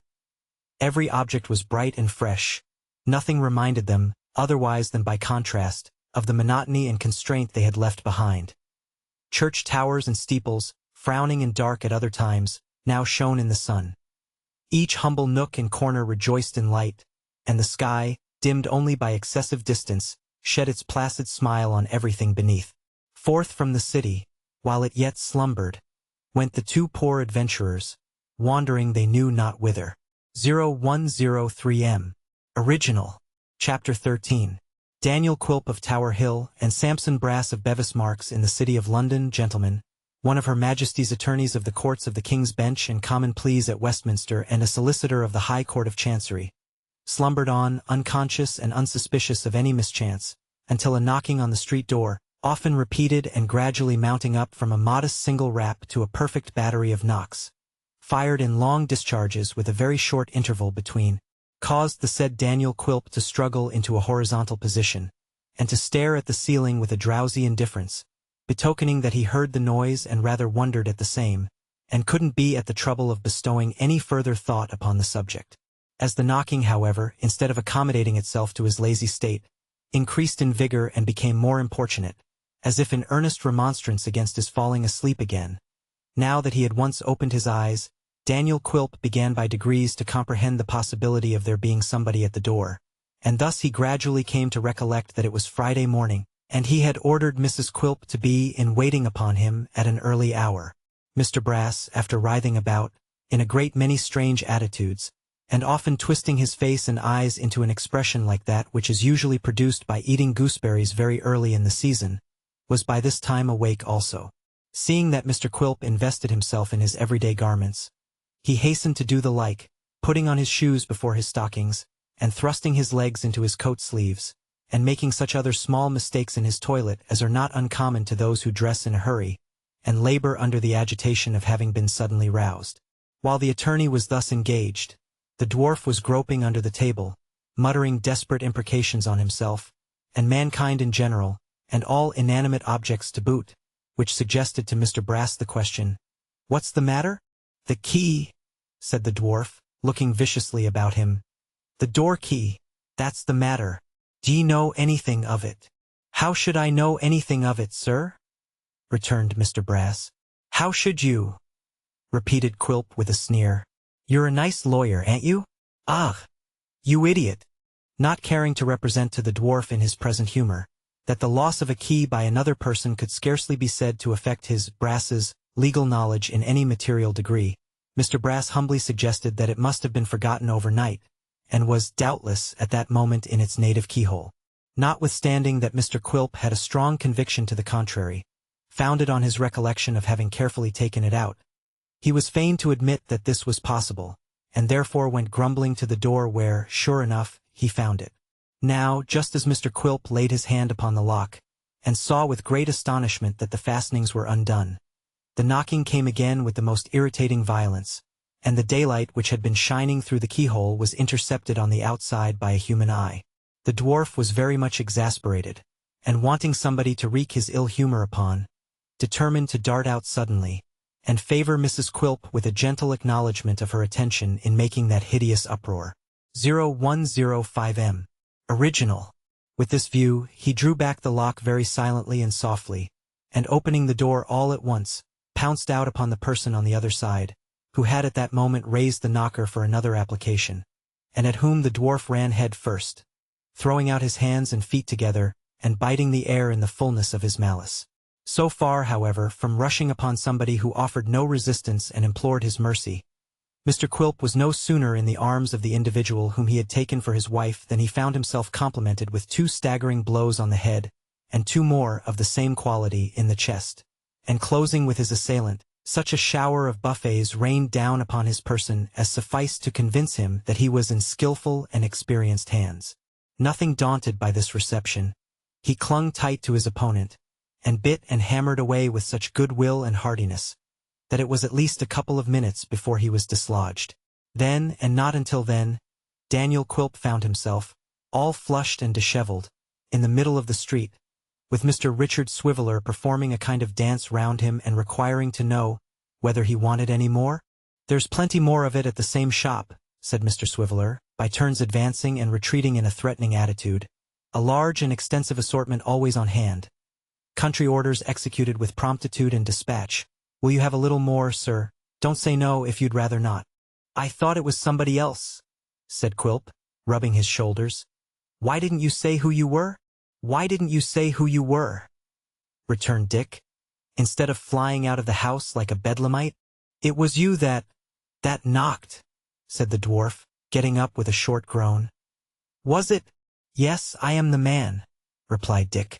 "That lady had begun when I came, but she knocked too soft, so I relieved her." As he said this, he pointed towards Mrs. Quilp, who stood trembling at a little distance. "Humph!" muttered the dwarf, darting an angry look at his wife. "I thought it was your fault. And you, sir, don't you know there has been somebody ill here, that you knock as if you'd beat the door down?" "Damn!" answered Dick. "That's why I did it. I thought there was somebody dead here." "You came for some purpose, I suppose," said Quilp. "What is it you want?" "I want to know how the old gentleman is," rejoined Mr. Swiveller, "and to hear from Nell herself, with whom I should like to have a little talk. I'm a friend of the family, sir. At least I'm the friend of one of the family, and that's the same thing." "You'd better walk in then," said the dwarf. "Go on, sir, go on. Now, Mrs. Quilp." "After you, ma'am." Mrs. Quilp hesitated, but Mr. Quilp insisted. And it was not a contest of politeness, or by any means a matter of form, for she knew very well that her husband wished to enter the house in this order, that he might have a favorable opportunity of inflicting a few pinches on her arms, which were seldom free from impressions of his fingers in black and blue colors. Mr. Swiveller, who was not in the secret, was a little surprised to hear a suppressed scream, and, looking round, to see Mrs. Quilp following him with a sudden jerk. But he did not remark on these appearances, and soon forgot them. "Now, Mrs. Quilp," said the dwarf when they had entered the shop, "go you upstairs, if you please, to Nellie's room, and tell her that she's wanted." "You seem to make yourself at home here," said Dick, who was unacquainted with Mr. Quilp's authority. "I am at home, young gentleman," returned the dwarf. Dick was pondering what these words might mean, and still more what the presence of Mr. Brass might mean, when Mrs. Quilp came hurrying downstairs, declaring that the rooms above were empty. "Empty, you fool!" said the dwarf. "I give you my word, Quilp," answered his trembling wife, "that I have been into every room, and there's not a soul in any of them." "And that," said Mr. Brass, clapping his hands once, with an emphasis, "explains the mystery of the key." Quilp looked frowningly at him, and frowningly at his wife, and frowningly at Richard Swiveller, but, receiving no enlightenment from any of them, hurried upstairs, whence he soon hurried down again, confirming the report which had already been made. "It's a strange way of going," he said, glancing at Swiveller. "Very strange not to communicate with me, who am such a close and intimate friend of his. Ah, he'll write to me, no doubt, or he'll bid Nellie write. Yes, that's what he'll do. Nellie's very fond of me. Pretty Nell." Mr. Swiveller looked, as he was, all open-mouthed astonishment. Still glancing furtively at him, Quilp turned to Mr. Brass and observed, with assumed carelessness, that this need not interfere with the removal of the goods. "For indeed," he added, "we knew that they'd go away today, but not that they'd go so early or so quietly. But they have their reasons, they have their reasons." "Where in the devil's name are they gone?" said the wondering Dick. Quilp shook his head, and pursed up his lips, in a manner which implied that he knew very well, but was not at liberty to say. "And what," said Dick, looking at the confusion about him, "what do you mean by moving the goods?" "That I have bought 'em, sir," rejoined Quilp. "Eh? What then? Has the sly old fox made his fortune then, and gone to live in a tranquil cot in a pleasant spot with a distant view of the changing sea?" said Dick, in great bewilderment, "keeping his place of retirement very close, that he may not be visited too often by affectionate grandsons and their devoted friends." "Eh?" added the dwarf, rubbing his hands hard. "I say nothing, but is that your meaning?" Richard Swiveller was utterly aghast at this unexpected alteration of circumstances, which threatened the complete overthrow of the project in which he bore so conspicuous a part, and seemed to nip his prospects in the bud. Having only received from Frederick Trent, late on the previous night, information of the old man's illness, he had come upon a visit of condolence and inquiry to Nell, prepared with the first installment of that long train of fascinations which was to fire her heart at last. And here, when he had been thinking of all kinds of graceful and insinuating approaches, and meditating on the fearful retaliation which was slowly working against Sophie Wackles, here were Nell, the old man, and all the money gone, melted away, decamped he knew not whither, as if with a foreknowledge of the scheme and a resolution to defeat it in the very outset, before a step was taken. In his secret heart, Daniel Quilp was both surprised and troubled by the flight which had been made. It had not escaped his keen eye that some indispensable articles of clothing were gone with the fugitives, and knowing the old man's weak state of mind, he marveled what that course of proceeding might be in which he had so readily procured the concurrence of the child. It must not be supposed, or it would be a gross injustice to Mr. Quilp, that he was tortured by any disinterested anxiety on behalf of either. His uneasiness arose from a misgiving that the old man had some secret store of money which he had not suspected, and the idea of its escaping his clutches overwhelmed him with mortification and self-reproach. In this frame of mind, it was some consolation to him to find that Richard Swiveller was, for different reasons, evidently irritated and disappointed by the same cause. It was plain, thought the dwarf, that he had come there, on behalf of his friend, to cajole or frighten the old man out of some small fraction of that wealth of which they supposed him to have an abundance. Therefore, it was a relief to vex his heart with a picture of the riches the old man hoarded, and to expatiate on his cunning in removing himself even beyond the reach of importunity. "Well," said Dick, with a blank look, "I suppose it's of no use my staying here." "Not the least in the world," rejoined the dwarf.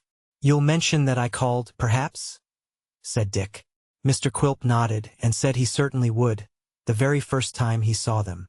"And say," added Mr. Swiveller, "say, sir, that I was wafted here upon the pinions of concord, that I came to remove, with the rake of friendship, the seeds of mutual violence and heart-burning, and to sow in their place the germs of social harmony. Will you have the goodness to charge yourself with that commission, sir?" "Certainly," rejoined Quilp.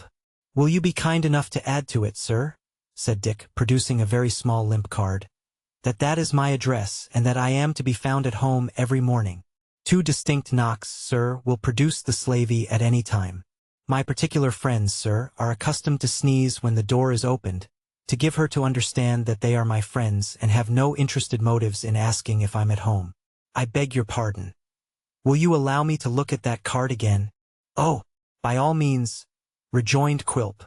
"By a slight and not unnatural mistake, sir," said Dick, substituting another in its stead, "I had handed you the pass ticket of a select convivial circle called the Glorious Apollers, of which I have the honor to be perpetual grand.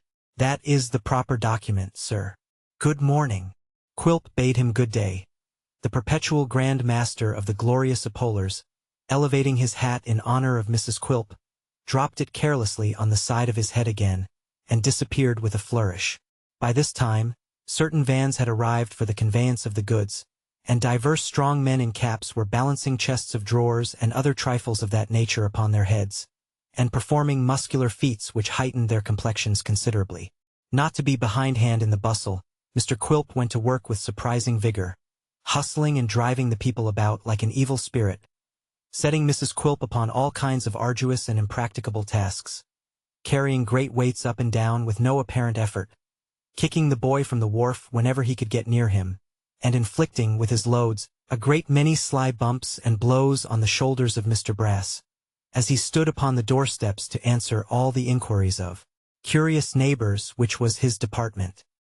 His presence and example diffused such alacrity among the persons employed, that, in a few hours, the house was emptied of everything but pieces of matting, empty porter-pots, and scattered fragments of straw. Seated, like an African chief, on one of these pieces of matting, the dwarf was regaling himself in the parlor, with bread and cheese and beer, when he observed, without appearing to do so, that a boy was prying in at the outer door. Assured that it was Kit, though he saw little more than his nose, Mr. Quilp hailed him by his name, whereupon Kit came in and demanded what he wanted. "Come here, you sir," said the dwarf. "Well, so your old master and young mistress have gone?" "Where?" rejoined Kit, looking round. "Do you mean to say you don't know where?" answered Quilp sharply. "Where have they gone, eh?" "I don't know," said Kit. "Come," retorted Quilp, "let's have no more of this. Do you mean to say that you don't know they went away by stealth, as soon as it was light this morning?" "No," said the boy, in evident surprise. "You don't know that?" cried Quilp. "Don't I know that you were hanging about the house the other night, like a thief? Eh? Weren't you told then?" "No," replied the boy. "You were not," said Quilp. "What were you told then? What were you talking about?" Kit, who knew no particular reason why he should keep the matter secret now, related the purpose for which he had come on that occasion, and the proposal he had made. "Oh," said the dwarf after a little consideration. "Then I think they'll come to you yet." "Do you think they will?" cried Kit eagerly. I think they will," returned the dwarf. "Now, when they do, let me know. D'ye hear? Let me know, and I'll give you something. I want to do 'em a kindness, and I can't do 'em a kindness unless I know where they are. You hear what I say?" Kit might have returned some answer which would not have been agreeable to his irascible questioner, if the boy from the wharf, who had been skulking about the room in search of anything that might have been left about by accident, had not happened to cry, "Here's a bird. What's to be done with this?" "Wring its neck," rejoined Quilp. "Oh no, don't do that," said Kit, stepping forward. "Give it to me." "Oh yes, I dare say," cried the other boy. "Come, you let the cage alone, and let me wring its neck, will you? He said I was to do it. You let the cage alone, will you? Give it here, give it to me, you dogs," roared Quilp. "Fight for it, you dogs, or I'll wring its neck myself." Without further persuasion, the two boys fell upon each other, tooth and nail, while Quilp, holding up the cage in one hand, and chopping the ground with his knife in an ecstasy, urged them on by his taunts and cries to fight more fiercely.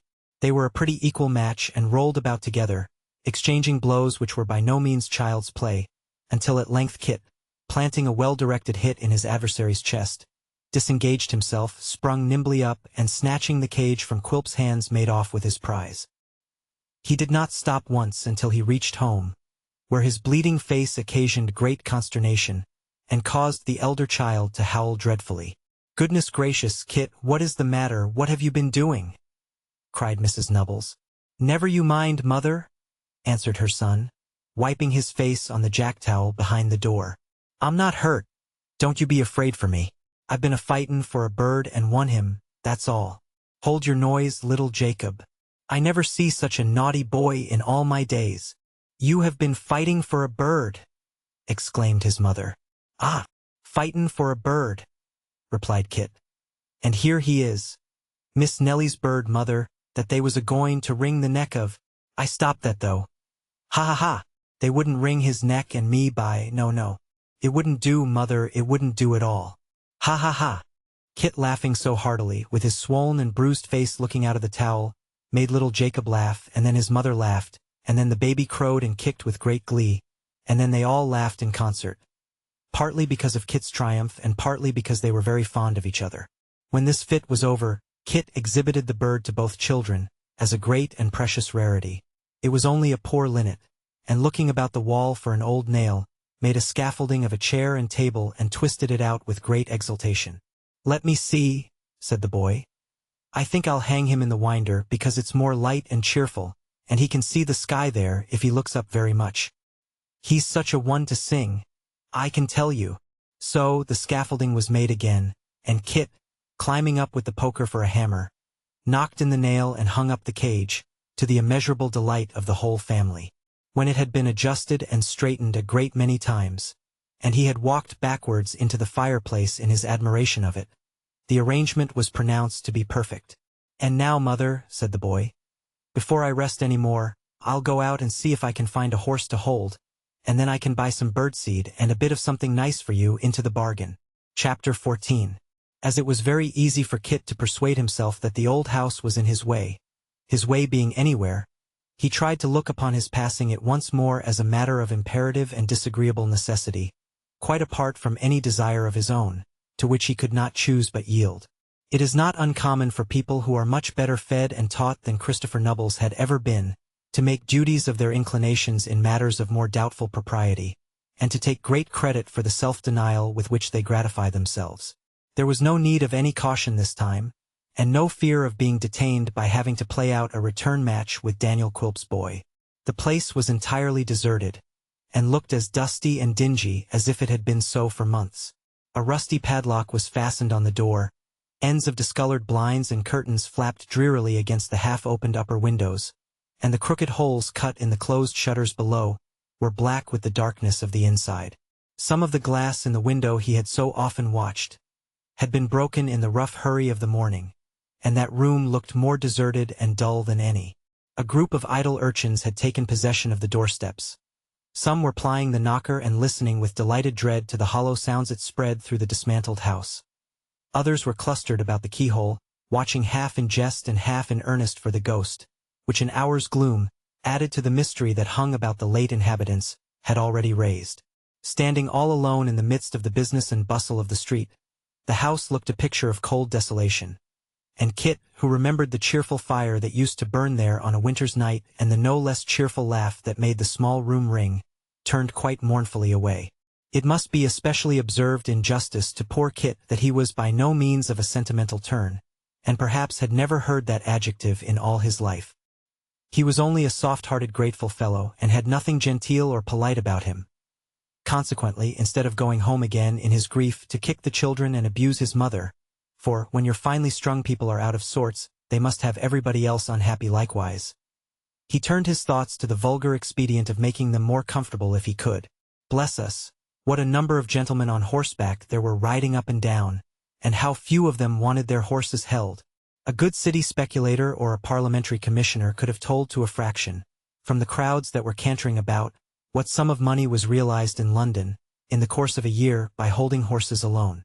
And undoubtedly it would have been a very large one, if only a 20th part of the gentlemen without grooms had had occasion to alight. But they had not, and it is often an ill-natured circumstance like this, which spoils the most ingenious estimate in the world. Kit walked about, now with quick steps and now with slow, now lingering as some rider slackened his horse's pace and looked about him, and now darting at full speed up a by-street as he caught a glimpse of some distant horseman going lazily up the shady side of the road, and promising to stop at every door. But on they all went, one after another, and there was not a penny stirring. I wonder, thought the boy, if one of these gentlemen knew there was nothing in the cupboard at home, whether he'd stop on purpose, and make believe that he wanted to call somewhere, that I might earn a trifle? He was quite tired out with pacing the streets, to say nothing of repeated disappointments, and was sitting down upon a step to rest, when there approached towards him a little clattering jingling four-wheeled chaise, drawn by a little obstinate-looking rough-coated pony, and driven by a little fat placid-faced old gentleman. Beside the little old gentleman sat a little old lady, plump and placid like himself, and the pony was coming along at his own pace and doing exactly as he pleased with the whole concern. If the old gentleman remonstrated by shaking the reins, the pony replied by shaking his head. It was plain that the utmost the pony would consent to do was to go in his own way up any street that the old gentleman particularly wished to traverse, but that it was an understanding between them that he must do this after his own fashion or not at all. 0116M. Original. As they passed where he sat, Kit looked so wistfully at the little turnout that the old gentleman looked at him. Kit rising and putting his hand to his hat, the old gentleman intimated to the pony that he wished to stop, to which proposal the pony, who seldom objected to that part of his duty, graciously acceded. "I beg your pardon, sir," said Kit. "I'm sorry you stopped, sir. I only meant, did you want your horse minded?" "I'm going to get down in the next street," returned the old gentleman. "If you like to come on after us, you may have the job." Kit thanked him and joyfully obeyed. The pony ran off at a sharp angle to inspect a lamp-post on the opposite side of the way, and then went off at a tangent to another lamp-post on the other side. Having satisfied himself that they were of the same pattern and materials, he came to a stop apparently absorbed in meditation. "Will you go on, sir?" said the old gentleman gravely. "Or are we to wait here for you till it's too late for our appointment?" The pony remained immovable.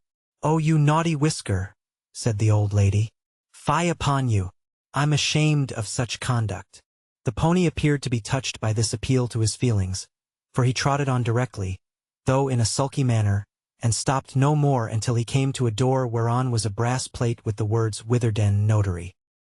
Here the old gentleman got out and helped out the old lady, and then took from under the seat a nosegay resembling in shape and dimensions a full-sized warming-pan with the handle cut short off. This the old lady carried into the house with a staid and stately air, and the old gentleman, who had a clubfoot, followed close upon her. They went, as it was easy to tell from the sound of their voices, into the front parlor, which seemed to be a kind of office. The day being very warm and the street a quiet one, the windows were wide open, and it was easy to hear through the Venetian blinds all that passed inside. At first there was a great shaking of hands and shuffling of feet, succeeded by the presentation of the nosegay. For a voice, supposed by the listener to be that of Mr. Witherden the notary, was heard to exclaim a great many times, "Oh, delicious! Oh, fragrant indeed!" And a nose, also supposed to be the property of that gentleman, was heard to inhale the scent with a snuffle of exceeding pleasure. "I brought it in honor of the occasion, sir," said the old lady. "Ah, an occasion indeed, ma'am, an occasion which does honor to me, ma'am, honor to me," rejoined Mr. Witherden the notary. "I have had many a gentleman articled to me, ma'am, many a one. Some of them are now rolling in riches, unmindful of their old companion and friend, ma'am. Others are in the habit of calling upon me to this day and saying, 'Mr. Witherden, some of the pleasantest hours I ever spent in my life were spent in this office, were spent, sir, upon this very stool. But there was never one among the number, ma'am, attached as I have been to many of them, of whom I augured such bright things as I do of your only son.'" "Oh dear," said the old lady, "how happy you do make us when you tell us that, to be sure." "I tell you, ma'am," said Mr. Witherden, "what I think as an honest man, which, as the poet observes, is the noblest work of God. I agree with the poet in every particular, ma'am.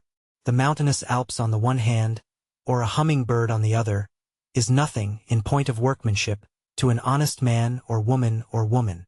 "Anything that Mr. Witherden can say of me," observed a small quiet voice, "I can say with interest of him, I am sure." "It's a happy circumstance, a truly happy circumstance," said the notary. "To happen too upon his 28th birthday, and I hope I know how to appreciate it. I trust, Mr. Garland, my dear sir, that we may mutually congratulate each other upon this auspicious occasion." To this the old gentleman replied that he felt assured they might. There appeared to be another shaking of hands in consequence, and when it was over, the old gentleman said that, though he said it who should not, he believed no son had ever been a greater comfort to his parents than Abel Garland had been to his. "Marrying as his mother and I did late in life, sir, after waiting for a great many years until we were well enough off, coming together when we were no longer young, and then being blessed with one child who has always been dutiful and affectionate. Why, it's a source of great happiness to us both, sir." "Of course it is, I have no doubt of it," returned the notary in a sympathizing voice. "It's the contemplation of this sort of thing that makes me deplore my fate in being a bachelor. There was a young lady once, sir, the daughter of an outfitting warehouse of the first respectability, but that's a weakness. Chuckster, bring in Mr. Abel's articles." "You see, Mr. Witherden," said the old lady, "that Abel has not been brought up like the run of young men. He has always had a pleasure in our society, and always been with us. Abel has never been absent from us, for a day. Has he, my dear?" "Never, my dear," returned the old gentleman, "except when he went to Margate one Saturday with Mr. Tompkinley that had been a teacher at that school he went to, and came back upon the Monday. But he was very ill after that, you remember, my dear. It was quite a dissipation." "He was not used to it, you know," said the old lady. "And he couldn't bear it, that's the truth. Besides, he had no comfort in being there without us, and had nobody to talk to or enjoy himself with." "That was it, you know," interposed the same small quiet voice that had spoken once before. "I was quite abroad, mother, quite desolate, and to think that the sea was between us. Oh, I never shall forget what I felt when I first thought that the sea was between us." "Very natural under the circumstances," observed the notary. "Mr. Abel's feelings did credit to his nature, and credit to your nature, ma'am, and his father's nature and human nature. I trace the same current now, flowing through all his quiet and unobtrusive proceedings. I am about to sign my name, you observe, at the foot of the articles which Mr. Chuckster will witness, and placing my finger upon this blue wafer with the vandyked corners, I am constrained to remark in a distinct tone of voice, 'Don't be alarmed, ma'am, it is merely a form of law, that I deliver this as my act and deed.' Mr. Abel will place his name against the other wafer, repeating the same cabalistic words, and the business is over. Ha ha ha! You see how easily these things are done." There was a short silence, apparently, while Mr. Abel went through the prescribed form, and then the shaking of hands and shuffling of feet were renewed, and shortly afterwards there was a clinking of wine-glasses and a great talkativeness on the part of everybody. In about a quarter of an hour Mr. Chuckster, with a pen behind his ear and his face inflamed with wine, appeared at the door and, condescending to address Kit by the jocose appellation of young snob, informed him that the visitors were coming out. Out they came forthwith. Mr. Witherden, who was short, chubby, fresh-colored, brisk and pompous, leading the old lady with extreme politeness, and the father and son following them arm in arm. Mr. Abel, who had a quaint old-fashioned air about him, looked nearly of the same age as his father, and bore a wonderful resemblance to him in face and figure, though wanting something of his full, round cheerfulness, and substituting in its place a timid reserve. In all other respects, in the neatness of the dress, and even in the clubfoot, he and the old gentleman were precisely alike. Having seen the old lady safely in her seat, and assisted in the arrangement of her cloak and a small basket which formed an indispensable portion of her equipage, Mr. Abel got into a little box behind which had evidently been made for his express accommodation, and smiled at everybody present by turns, beginning with his mother and ending with the pony. There was then a great to-do to make the pony hold up his head that the bearing-rein might be fastened. At last even this was effected, and the old gentleman, taking his seat and the reins, put his hand in his pocket to find a sixpence for Kit. He had no sixpence, neither had the old lady, nor Mr. Abel, nor the notary, nor Mr. Chuckster. The old gentleman thought a shilling too much, but there was no shop in the street to get change at, so he gave it to the boy. "There," he said jokingly, "I'm coming here again next Monday at the same time, and mind you're here, my lad, to work it out." "Thank you, sir," said Kit. "I'll be sure to be here." He was quite serious, but they all laughed heartily at his saying so, especially Mr. Chuckster, who roared outright and appeared to relish the joke amazingly.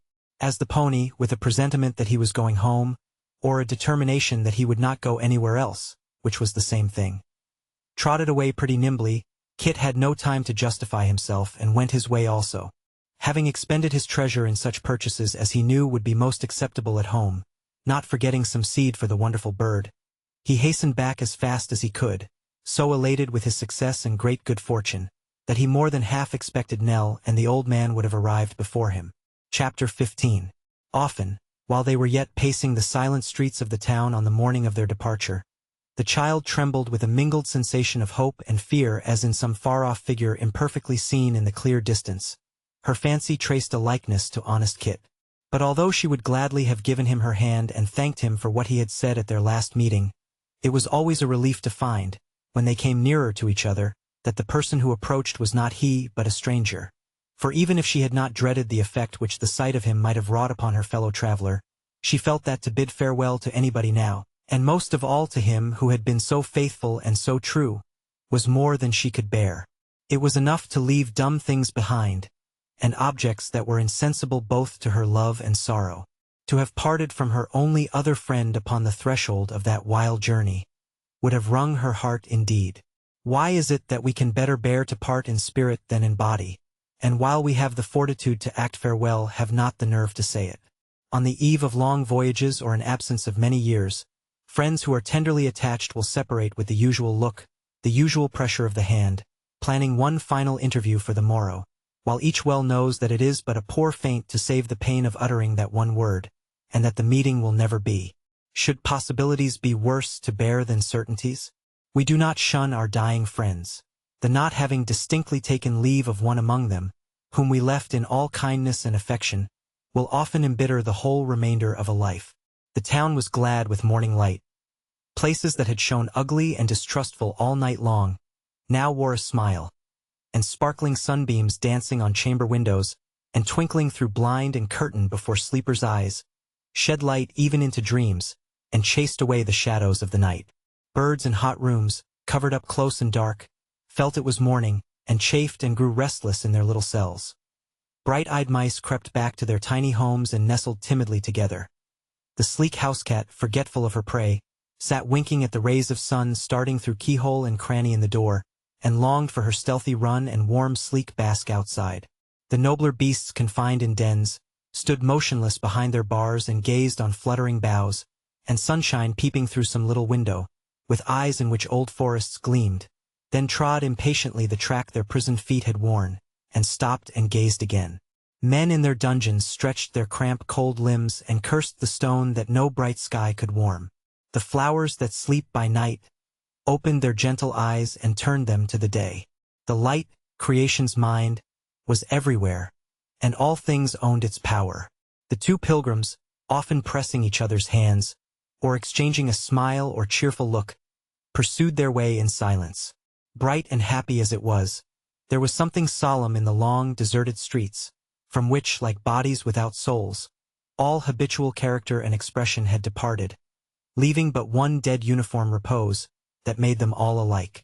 All was so still at that early hour that the few pale people whom they met seemed as much unsuited to the scene as the sickly lamp which had been here and there left burning was powerless and faint in the full glory of the sun.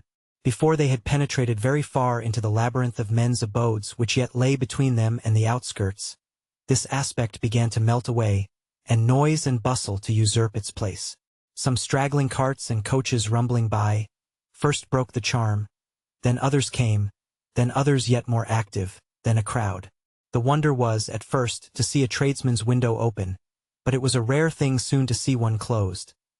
Then, smoke rose slowly from the chimneys, and sashes were thrown up to let in air, and doors were opened, and servant girls, looking lazily in all directions but their brooms, scattered brown clouds of dust into the eyes of shrinking passengers, or listened disconsolately to milkmen who spoke of country fairs, and told of wagons in the mews, with awnings and all things complete, and gallant swains to boot, which another hour would see upon their journey.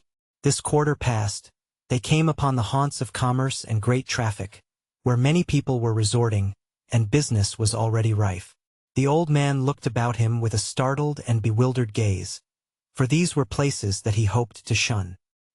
He pressed his finger on his lip and drew the child along by narrow courts and winding ways, nor did he seem at ease until they had left it far behind, often casting a backward look towards it, murmuring that ruin and self-murder were crouching in every street, and would follow if they scented them, and that they could not fly too fast. Again this quarter past, they came upon a straggling neighborhood, where the mean houses parceled off in rooms, and windows patched with rags and paper, told of the populous poverty that sheltered there. The shops sold goods that only poverty could buy, and sellers and buyers were pinched and griped alike. Here were poor streets where faded gentility essayed with scanty space and shipwrecked means to make its last feeble stand, but tax-gatherer and creditor came there as elsewhere, and the poverty that yet faintly struggled was hardly less squalid and manifest than that which had long ago submitted and given up the game. This was a wide, wide track, for the humble followers of the camp of wealth pitched their tents round about it for many a mile, but its character was still the same. Damp, rotten houses, many to let, many yet building, many half-built and mouldering away. Lodgings, where it would be hard to tell which needed pity most, those who let or those who came to take. Children, scantily fed and clothed, spread over every street and sprawling in the dust. Scolding mothers, stamping their slipshod feet with noisy threats upon the pavement.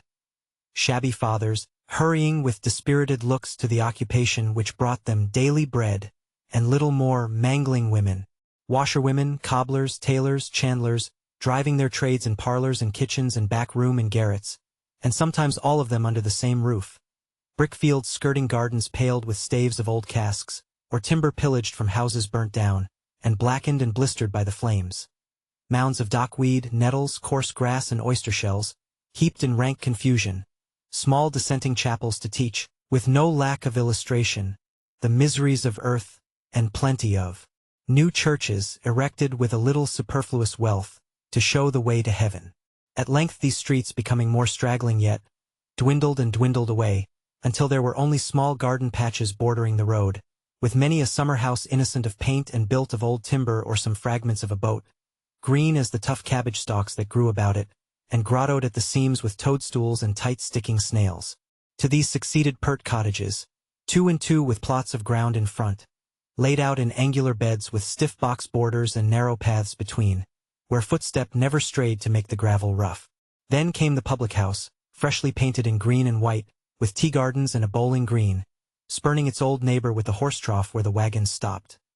Then fields, and then some houses one by one of goodly size with lawns, some even with a lodge where dwelt a porter and his wife.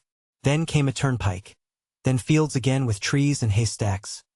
Then a hill, and on the top of that, the traveler might stop, and, looking back at old St. Paul's looming through the smoke, its cross peeping above the cloud, if the day were clear, and glittering in the sun, and casting his eyes upon the Babel out of which it grew until he traced it down to the furthest outposts of the invading army of bricks and mortar, whose station lay for the present nearly at his feet, might feel at last that he was clear of London. Near such a spot as this, and in a pleasant field, the old man and his little guide, if guide she were, who knew not whither they were bound, sat down to rest. She had had the precaution to furnish her basket with some slices of bread and meat, and here they made their frugal breakfast. 0120 M. Original. The freshness of the day, the singing of the birds, the beauty of the waving grass, the deep green leaves, the wild flowers, and the thousand exquisite scents and sounds that floated in the air. Deep joys to most of us, but most of all to those whose life is in a crowd or who live solitarily in great cities as in the bucket of a human well, sunk into their breasts and made them very glad. The child had repeated her artless prayers once that morning, more earnestly perhaps than she had ever done in all her life, but as she felt all this, they rose to her lips again. The old man took off his hat. He had no memory for the words, but he said Amen, and that they were very good. There had been an old copy of the Pilgrim's Progress, with strange plates, upon a shelf at home, over which she had often pored whole evenings, wondering whether it was true in every word, and where those distant countries with the curious names might be. As she looked back upon the place they had left, one part of it came strongly on her mind. "Dear grandfather," she said, "only that this place is prettier and a great deal better than the real one. If that in the book is like it, I feel as if we were both Christian, and laid down on this grass all the cares and troubles we brought with us, never to take them up again." "No, never to return, replied the old man, waving his hand towards the city. "Thou and I are free of it now, Nell. They shall never lure us back." "Are you tired?" said the child. "Are you sure you don't feel ill from this long walk?" "I shall never feel ill again now that we are once away," was his reply. "Let us be stirring, Nell. We must be further away, a long, long way further. We are too near to stop and be at rest. Come." There was a pool of clear water in the field, in which the child laved her hands and face, and cooled her feet before setting forth to walk again. She would have the old man refresh himself in this way too, and making him sit down upon the grass, cast the water on him with her hands, and dried it with her simple dress. "I can do nothing for myself, my darling," said the grandfather. "I don't know how it is, I could once, but the time's gone. Don't leave me, Nell. Say that thou'lt not leave me. I loved thee all the while, indeed I did. If I lose thee too, my dear, I must die." He laid his head upon her shoulder and moaned piteously. The time had been, and a very few days before, when the child could not have restrained her tears and must have wept with him. But now she soothed him with gentle and tender words, smiled at his thinking they could ever part, and rallied him cheerfully upon the jest. He was soon calmed and fell asleep, singing to himself in a low voice, like a little child. He awoke refreshed, and they continued their journey. The road was pleasant, lying between beautiful pastures and fields of corn, about which, poised high in the clear blue sky, the lark trilled out her happy song. The air came laden with the fragrance it caught upon its way, and the bees, upborne upon its scented breath, hummed forth their drowsy satisfaction as they floated by. They were now in the open country. The houses were very few and scattered at long intervals, often miles apart. Occasionally they came upon a cluster of poor cottages, some with a chair or low board put across the open door to keep the scrambling children from the road, others shut up close while all the family were working in the fields. These were often the commencement of a little village, and after an interval came a wheelwright's shed or perhaps a blacksmith's forge, then a thriving farm with sleepy cows lying about the yard, and horses peering over the low wall and scampering away when harnessed horses passed upon the road, as though in triumph at their freedom. There were dull pigs too, turning up the ground in search of dainty food, and grunting their monotonous grumblings as they prowled about, or crossed each other in their quest. Plump pigeons skimming round the roof or strutting on the eaves, and ducks and geese, far more graceful in their own conceit, waddling awkwardly about the edges of the pond or sailing glibly on its surface. The farmyard passed, Then came the little inn, the humbler beer shop, and the village tradesmen's, then the lawyers and the parsons at whose dread names the beer shop trembled. The church then peeped out modestly from a clump of trees. Then there were a few more cottages. Then the cage and pound, and not unfrequently, on a bank by the wayside, a deep old dusty well. Then came the trim-hedged fields on either hand, and the open road again. They walked all day, and slept that night at a small cottage where beds were let to travelers. Next morning they were afoot again, and though jaded at first, and very tired, recovered before long and proceeded briskly forward. They often stopped to rest, but only for a short space at a time, and still kept on, having had but slight refreshment since the morning. It was nearly 5 o'clock in the afternoon, when drawing near another cluster of laborers' huts, the child looked wistfully in each, doubtful at which to ask for permission to rest a while, and buy a draught of milk. It was not easy to determine, for she was timid and fearful of being repulsed. Here was a crying child, and there a noisy wife. In this, the people seemed too poor, in that, too many. At length she stopped at one where the family were seated round the table. Chiefly because there was an old man sitting in a cushioned chair beside the hearth, and she thought he was a grandfather and would feel for hers. There were besides the Katager and his wife, and 3 young sturdy children, brown as berries. The request was no sooner preferred than granted. The eldest boy ran out to fetch some milk, the second dragged 2 stools towards the door, and the youngest crept to his mother's gown, and looked at the strangers from beneath his sunburnt hand. "God save you, master," said the old Katager in a thin, piping voice. "Are you traveling far?" "Yes, sir, a long way," replied the child, for her grandfather appealed to her. "From London?" inquired the old man. The child said yes.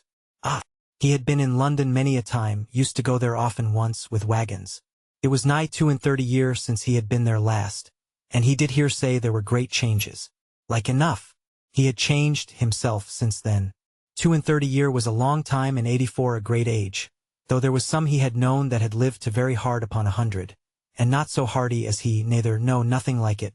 "Sit thee down, master, in the elbow chair," said the old man, knocking his stick upon the brick floor, and trying to do so sharply. "Take a pinch out of that box. I don't take much myself, for it comes dear, but I find it wakes me up sometimes, and ye're but a boy to me. I should have a son pretty nigh as old as you if he'd lived, but they listed him for a soger. He come back home, though, for all he had but one poor leg. He always said he'd be buried near the sundial he used to climb upon when he was a baby, did my poor boy, and his words come true. You can see the place with your own eyes. We've kept the turf up ever since." He shook his head, and looking at his daughter with watery eyes, said she needn't be afraid that he was going to talk about that any more. He didn't wish to trouble nobody, and if he had troubled anybody by what he said, he asked pardon, that was all. The milk arrived, and the child producing her little basket, and selecting its best fragments for her grandfather, they made a hearty meal. The furniture of the room was very homely, of course. A few rough chairs and a table, a corner cupboard with their little stock of crockery and delf, a gaudy tea-tray, representing a lady in bright red, walking out with a very blue parasol, a few common, colored scripture subjects in frames upon the wall and chimney, an old dwarf clothes-press and an 8-day clock, with a few bright saucepans and a kettle, comprised the whole. But everything was clean and neat, and as the child glanced round, she felt a tranquil air of comfort and content to which she had long been unaccustomed. "How far is it to any town or village?" she asked of the husband. "A matter of good 5 mile, my dear," was the reply. "But you're not going on tonight?" "Yes, yes, Nell," said the old man hastily, urging her to by signs. Further on, darling, further away if we walk till midnight." "There's a good barn hard by, master," said the man. "Or there's travelers' lodging, I know, at the Plough and Horror. Excuse me, but you do seem a little tired, and unless you're very anxious to get on." "Yes, yes, we are," returned the old man fretfully. "Further away, dear Nell, pray further away." "We must go on, indeed," said the child, yielding to his restless wish. "We thank you very much, but we cannot stop so soon. I'm quite ready, grandfather." But the woman had observed, from the young wanderer's gait, that one of her little feet was blistered and sore, and being a woman and a mother too, She would not suffer her to go until she had washed the place and applied some simple remedy, which she did so carefully and with such a gentle hand, rough-grained and hard though it was with work, that the child's heart was too full to admit of her saying more than a fervent God bless you, nor could she look back nor trust herself to speak, until they had left the cottage some distance behind. When she turned her head, she saw that the whole family, even the old grandfather, were standing in the road watching them as they went, and so, with many waves of the hand, and cheering nods, and on one side at least not without tears, they parted company. They trudged forward, more slowly and painfully than they had done yet, for another mile or thereabouts, when they heard the sound of wheels behind them, and looking round observed an empty cart approaching pretty briskly. The driver, on coming up to them, stopped his horse and looked earnestly at Nell. "Didn't you stop to rest at a cottage yonder?" he said. "Yes, sir," replied the child. "Ah, they asked me to look out for you," said the man. "I'm going your way. Give me your hand. Jump up, master." This was a great relief, for they were very much fatigued and could scarcely crawl along. To them the jolting cart was a luxurious carriage, and the ride the most delicious in the world. Nell had scarcely settled herself on a little heap of straw in one corner, when she fell asleep, for the first time that day. She was awakened by the stopping of the cart, which was about to turn up a by-lane.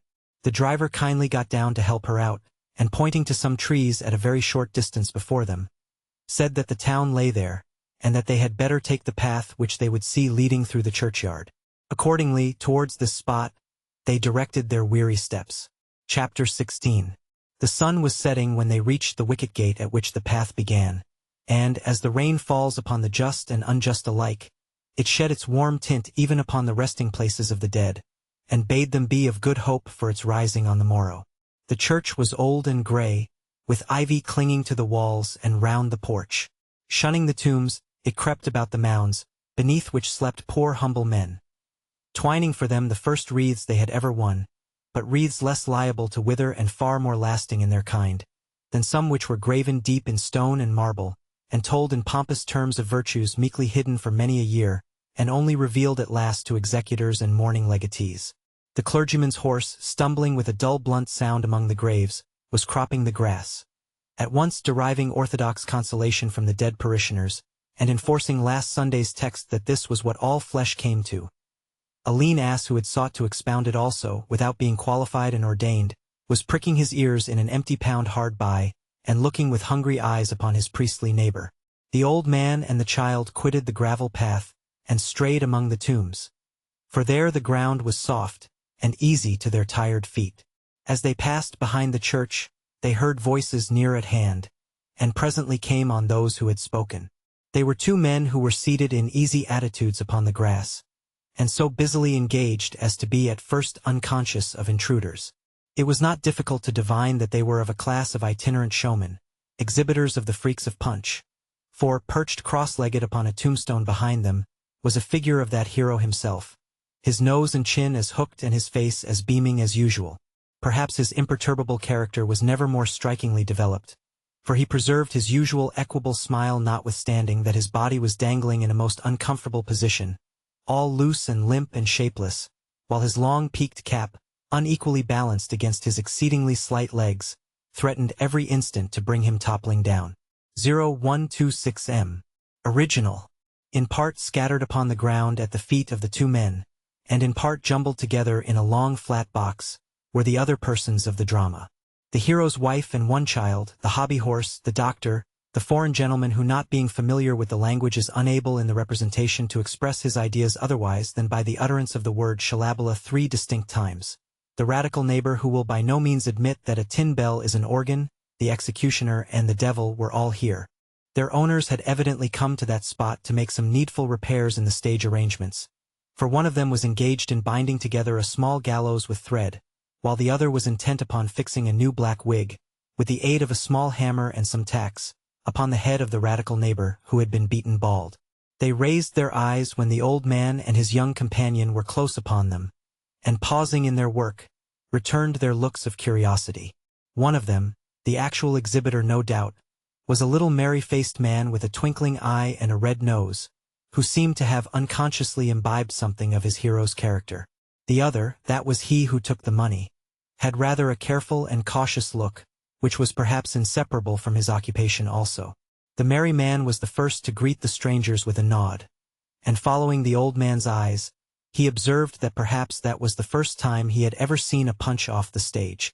Punch, it may be remarked, seemed to be pointing with the tip of his cap to a most flourishing epitaph, and to be chuckling over it with all his heart.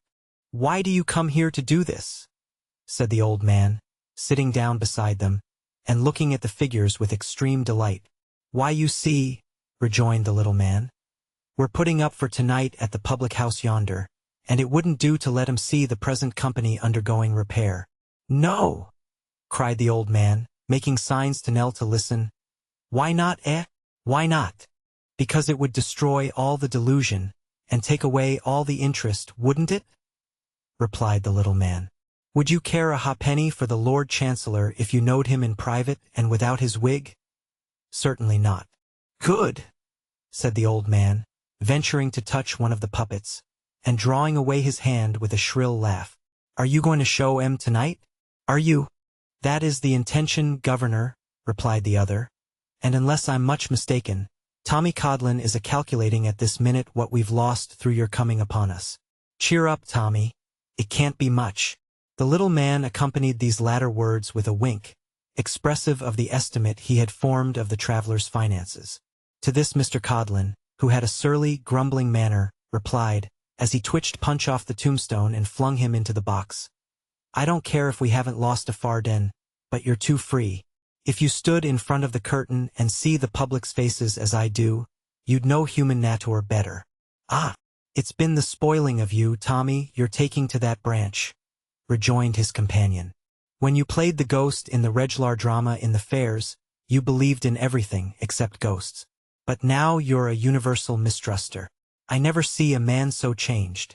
"Never mind," said Mr. Codlin, with the air of a discontented philosopher.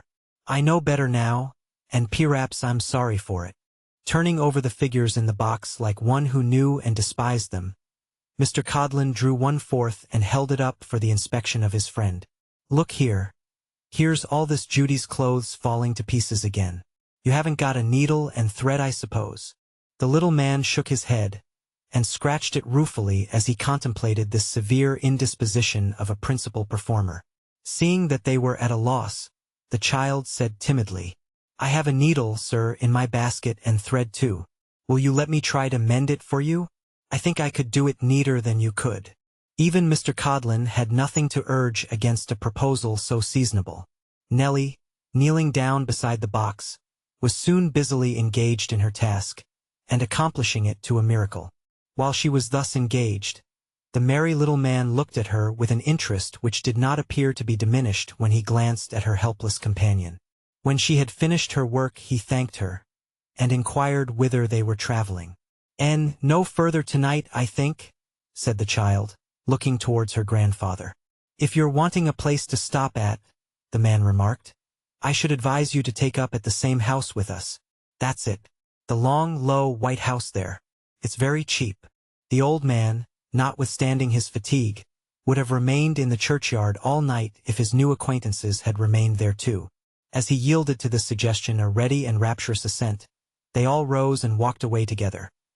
He keeping close to the box of puppets in which he was quite absorbed, the merry little man carrying it slung over his arm by a strap attached to it for the purpose, Nellie having hold of her grandfather's hand, and Mr. Codlin sauntering slowly behind, casting up at the church tower and neighboring trees such looks as he was accustomed in town practice to direct to drawing-room and nursery windows when seeking for a profitable spot on which to plant the show.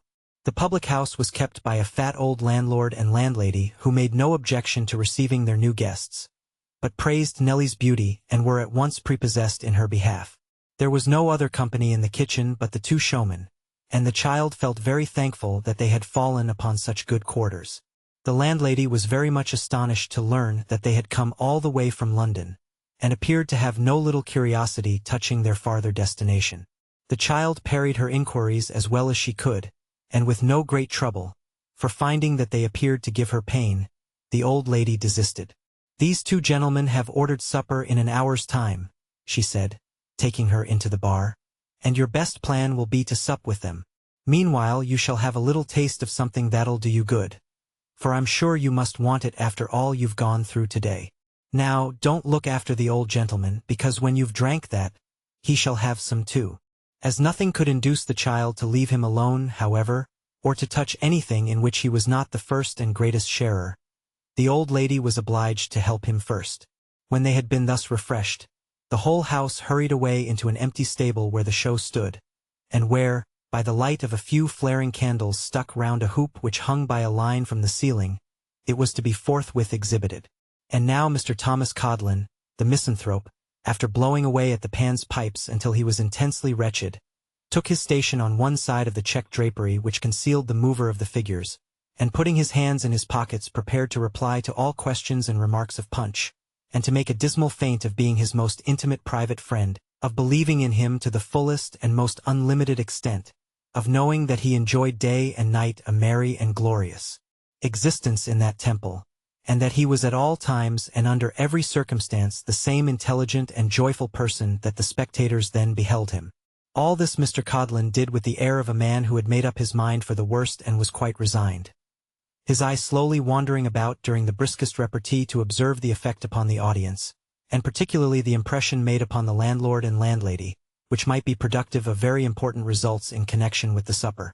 Upon this head, however, he had no cause for any anxiety, for the whole performance was applauded to the echo, and voluntary contributions were showered in with a liberality which testified yet more strongly to the general delight.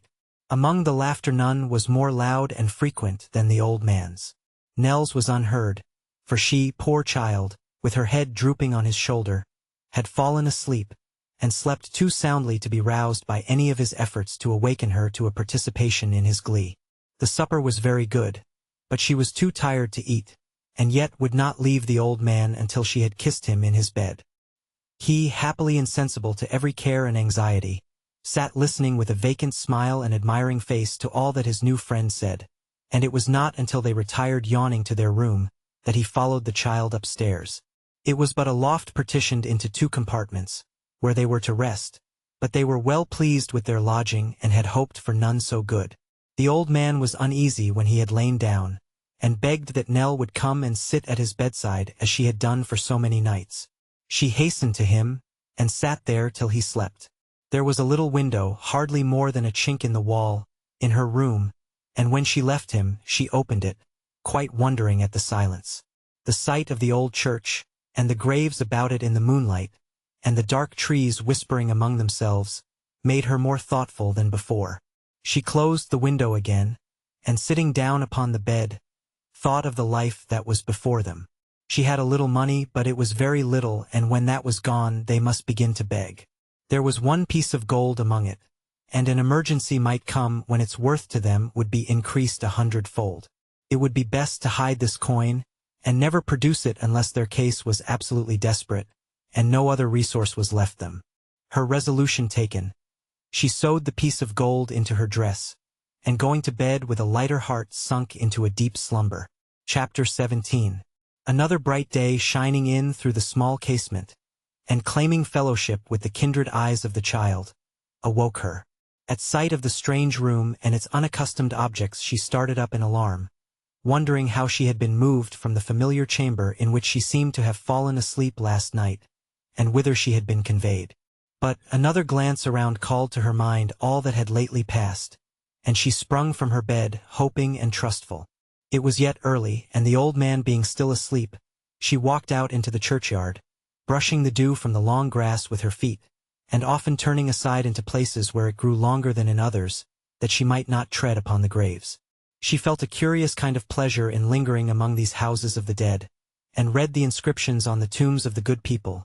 A great number of good people were buried there, passing on from one to another with increasing interest. It was a very quiet place, as such a place should be, save for the cawing of the rooks who had built their nests among the branches of some tall old trees, and were calling to one another, high up in the air. First, one sleek bird, hovering near his ragged house as it swung and dangled in the wind, uttered his hoarse cry, quite by chance as it would seem, and in a sober tone as though he were but talking to himself. Another answered, and he called again, but louder than before. Then another spoke and then another, and each time the first, aggravated by contradiction, insisted on his case more strongly. Other voices, silent till now, struck in from boughs lower down and higher up and midway, and to the right and left and from the treetops. And others, arriving hastily from the grey church turrets and old belfry window, joined the clamor which rose and fell, and swelled and dropped again and still went on. And all this noisy contention amidst a skimming to and fro, and lighting on fresh branches and frequent change of place, which satirized the old restlessness of those who lay so still, beneath the moss and turf below, and the strife in which they had worn away their lives. Frequently raising her eyes to the trees whence these sounds came down, and feeling as though they made the place more quiet than perfect silence would have done, the child loitered from grave to grave, now stopping to replace with careful hands the bramble which had started from some green mound it helped to keep in shape, and now peeping through one of the low latticed windows into the church, with its worm-eaten books upon the desks, and bays of whitened green mouldering from the pew sides, and leaving the naked wood to view. There were the seats where the poor old people sat, worn spare and yellow like themselves, the rugged font where children had their names, the homely altar where they knelt in after life, the plain black trestles that bore their weight on their last visit to the cool old shady church. Everything told of long use and quiet slow decay. The very bell rope in the porch was frayed into a fringe, and hoary with old age. She was looking at a humble stone which told of a young man who had died at 23 years old, 55 years ago, when she heard a faltering step approaching, and looking round saw a feeble woman bent with the weight of years, who tottered to the foot of that same grave and asked her to read the writing on the stone. The old woman thanked her when she had done, saying that she had had the words by heart for many a long, long year, but could not see them now. "Were you his mother?" said the child. "I was his wife, my dear. She the wife of a young man of 23. "Ah, true. It was 55 years ago." "You wonder to hear me say that," remarked the old woman, shaking her head. "You're not the first. Older folk than you have wondered at the same thing before now. Yes, I was his wife. Death doesn't change us more than life, my dear." "Do you come here often?" asked the child. "I sit here very often in the summer time," she answered. "I used to come here once to cry and mourn, but that was a weary while ago, bless God. I pluck the daisies as they grow and take them home," said the old woman after a short silence. "I like no flowers so well as these, and haven't for 55 years. It's a long time, and I'm getting very old." Then growing garrulous upon a theme which was new to one listener though it were but a child, she told her how she had wept and moaned and prayed to die herself, when this happened, and how when she first came to that place, a young creature strong in love and grief, she had hoped that her heart was breaking as it seemed to be. But that time passed by, and although she continued to be sad when she came there, still she could bear to come, and so went on until it was pain no longer, but a solemn pleasure, and a duty she had learned to like. And now that 55 years were gone, she spoke of the dead man as if he had been her son or grandson, with a kind of pity for his youth, growing out of her own old age, and an exalting of his strength and manly beauty as compared with her own weakness and decay. And yet she spoke about him as her husband too, and thinking of herself in connection with him, as she used to be and not as she was now, talked of their meeting in another world, as if he were dead but yesterday, and she, separated from her former self, were thinking of the happiness of that comely girl who seemed to have died with him. The child left her gathering the flowers that grew upon the grave, and thoughtfully retraced her steps. The old man was by this time up and dressed. Mr. Codlin, still doomed to contemplate the harsh realities of existence, was packing among his linen the candle ends which had been saved from the previous night's performance, while his companion received the compliments of all the loungers in the stable-yard, who, unable to separate him from the mastermind of Punch, set him down as next in importance to that merry outlaw, and loved him scarcely less. When he had sufficiently acknowledged his popularity, he came in to breakfast, at which meal they all sat down together. "And where are you going today?" said the little man, addressing himself to Nell. "Indeed I hardly know, we have not determined yet," replied the child. "We're going on to the races," said the little man. "If that's your way and you like to have us for company, let us travel together. If you prefer going alone, only say the word and you'll find that we shan't trouble you." "We'll go with you," said the old man. "Nell, with them, with them." The child considered for a moment, and reflecting that she must shortly beg, and could scarcely hope to do so at a better place than where crowds of rich ladies and gentlemen were assembled together for purposes of enjoyment and festivity, determined to accompany these men so far. She therefore thanked the little man for his offer, and said, glancing timidly towards his friend, that if there was no objection to their accompanying them as far as the race town. "Objection," said the little man. "Now be gracious for once, Tommy, and say that you'd rather they went with us. I know you would. Be gracious, Tommy." "Trotters," said Mr. Codlin, who talked very slowly and ate very greedily, as is not uncommon with philosophers and misanthropes, "you're too free."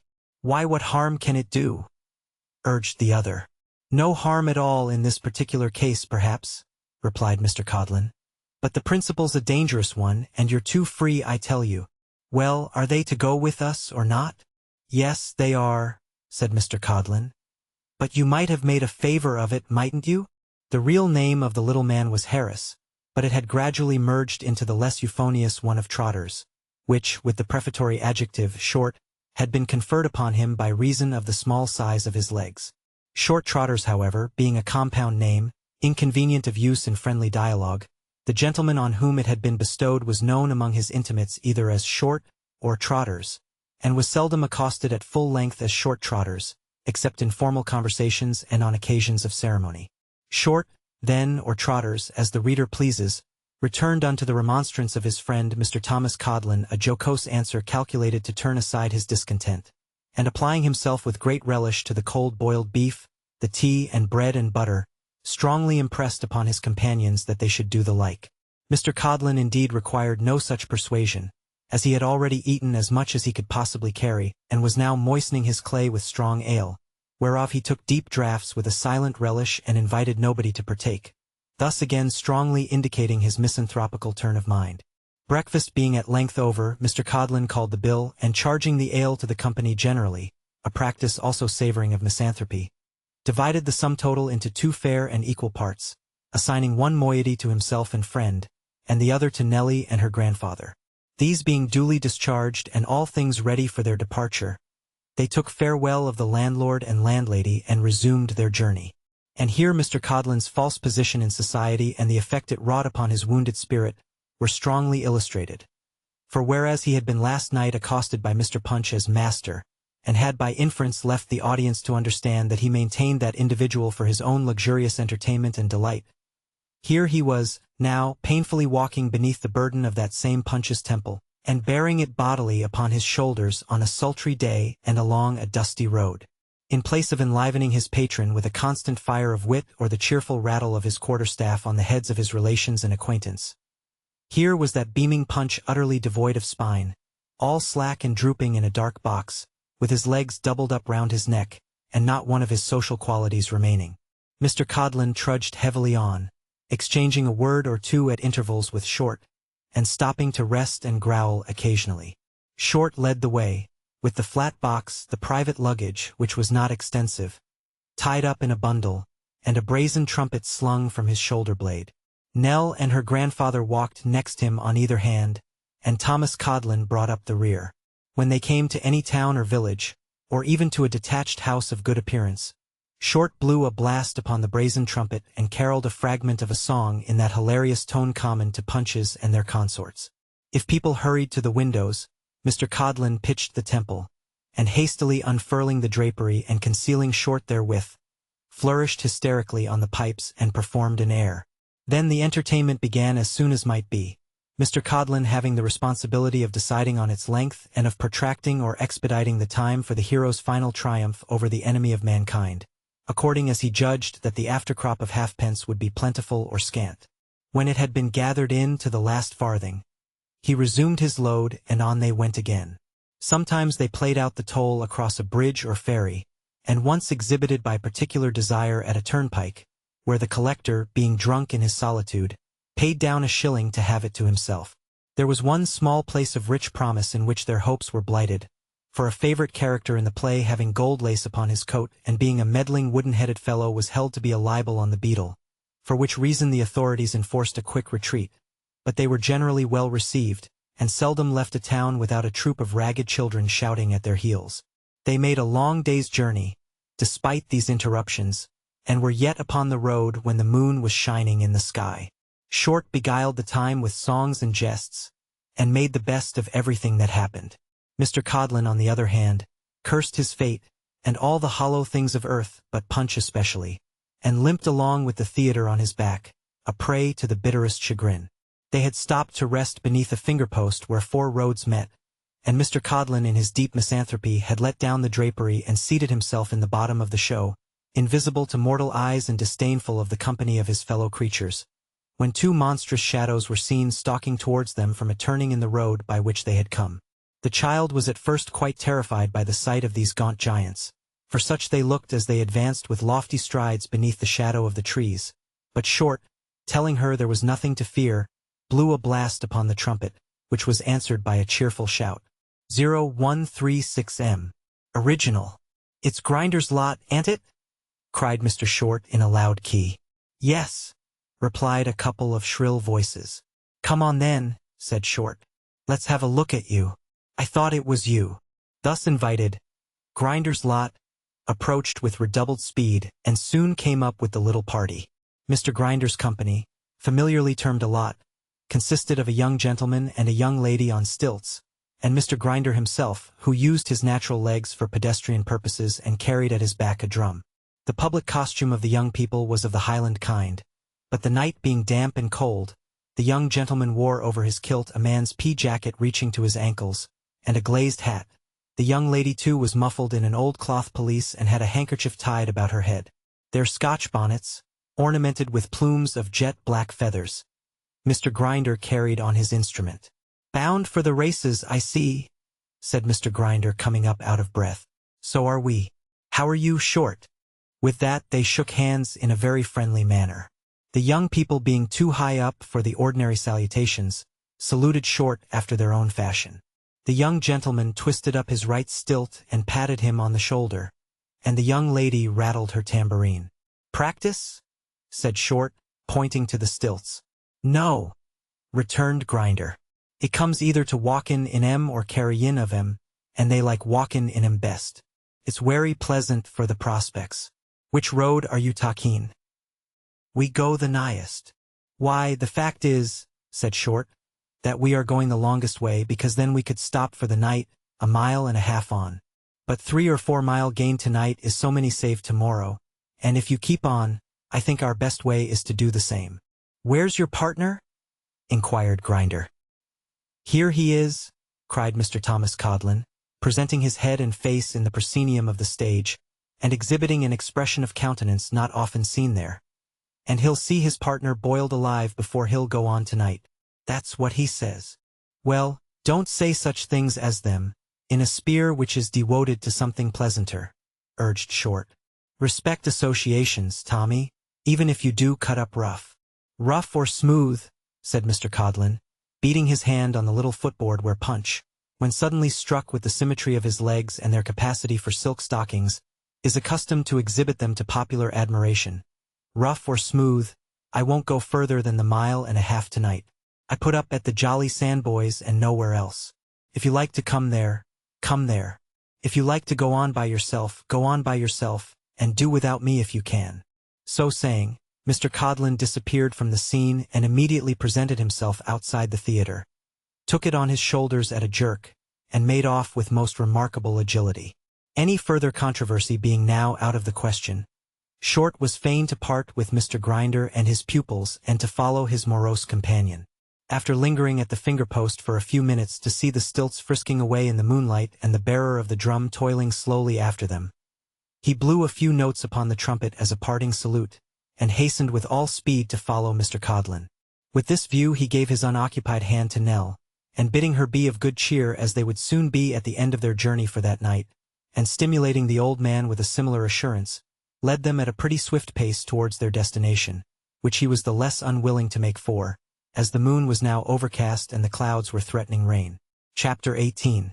The Jolly Sandboys was a small roadside inn of pretty ancient date, with a sign, representing 3 sandboys increasing their jollity with as many jugs of ale and bags of gold, creaking and swinging on its post on the opposite side of the road. As the travelers had observed that day many indications of their drawing nearer and nearer to the race town, such as gypsy camps, carts laden with gambling booths and their appurtenances, itinerant showmen of various kinds, and beggars and trampers of every degree, all wending their way in the same direction, Mr. Codlin was fearful of finding the accommodations forestalled. This fear increasing as he diminished the distance between himself and the hostelry, he quickened his pace and, notwithstanding the burden he had to carry, maintained a round trot until he reached the threshold. Here he had the gratification of finding that his fears were without foundation, for the landlord was leaning against the doorpost looking lazily at the rain, which had by this time begun to descend heavily, and no tinkling of cracked bell, nor boisterous shout, nor noisy chorus, gave note of company within. "All alone?" said Mr. Codlin, putting down his burden and wiping his forehead. "All alone as yet," rejoined the landlord, glancing at the sky. "But we shall have more company tonight, I expect. Here, one of you boys, carry that show into the barn. Make haste and out of the wet, Tom. When it came on to rain I told him to make the fire up, and there's a glorious blaze in the kitchen, I can tell you." Mr. Codlin followed with a willing mind, and soon found that the landlord had not commended his preparations without good reason. A mighty fire was blazing on the hearth and roaring up the wide chimney with a cheerful sound, which a large iron cauldron, bubbling and simmering in the heat, lent its pleasant aid to swell. There was a deep red ruddy blush upon the room, and when the landlord stirred the fire, sending the flames skipping and leaping up, when he took off the lid of the iron pot and there rushed out a savory smell, while the bubbling sound grew deeper and more rich, and an unctuous steam came floating out, hanging in a delicious mist above their heads. When he did this, Mr. Codlin's heart was touched. He sat down in the chimney corner and smiled. 0139M. Original. Mr. Codlin sat smiling in the chimney corner, eyeing the landlord as with a roguish look he held the cover in his hand, and, feigning that his doing so was needful to the welfare of the cookery, suffered the delightful steam to tickle the nostrils of his guest. The glow of the fire was upon the landlord's bald head, and upon his twinkling eye, and upon his watering mouth, and upon his pimpled face, and upon his round fat figure. Mr. Codlin drew his sleeve across his lips, and said in a murmuring voice, "What is it?" "It's a stew of tripe," said the landlord, smacking his lips, "and cowheel, smacking them again, and bacon, smacking them once more, and steak, smacking them for the fourth time, and peas, cauliflowers, new potatoes, and sparrowgrass, all working up together in one delicious gravy." Having come to the climax, he smacked his lips a great many times, and taking a long hearty sniff of the fragrance that was hovering about, put on the cover again with the air of one whose toils on earth were over. "At what time will it be ready?" asked Mr. Codlin faintly. "It'll be done to a turn," said the landlord, looking up to the clock, and the very clock had a color in its fat white face, and looked a clock for jolly sandboys to consult. "It'll be done to a turn at 22 minutes before 11. "Then," said Mr. Codlin, "fetch me a pint of warm ale, and don't let nobody bring into the room even so much as a biscuit till the time arrives." Nodding his approval of this decisive and manly course of procedure, the landlord retired to draw the beer, and presently returning with it, applied himself to warm the same in a small tin vessel shaped funnel-wise, for the convenience of sticking it far down in the fire and getting at the bright places. This was soon done, and he handed it over to Mr. Codlin with that creamy froth upon the surface which is one of the happy circumstances attendant on mulled malt.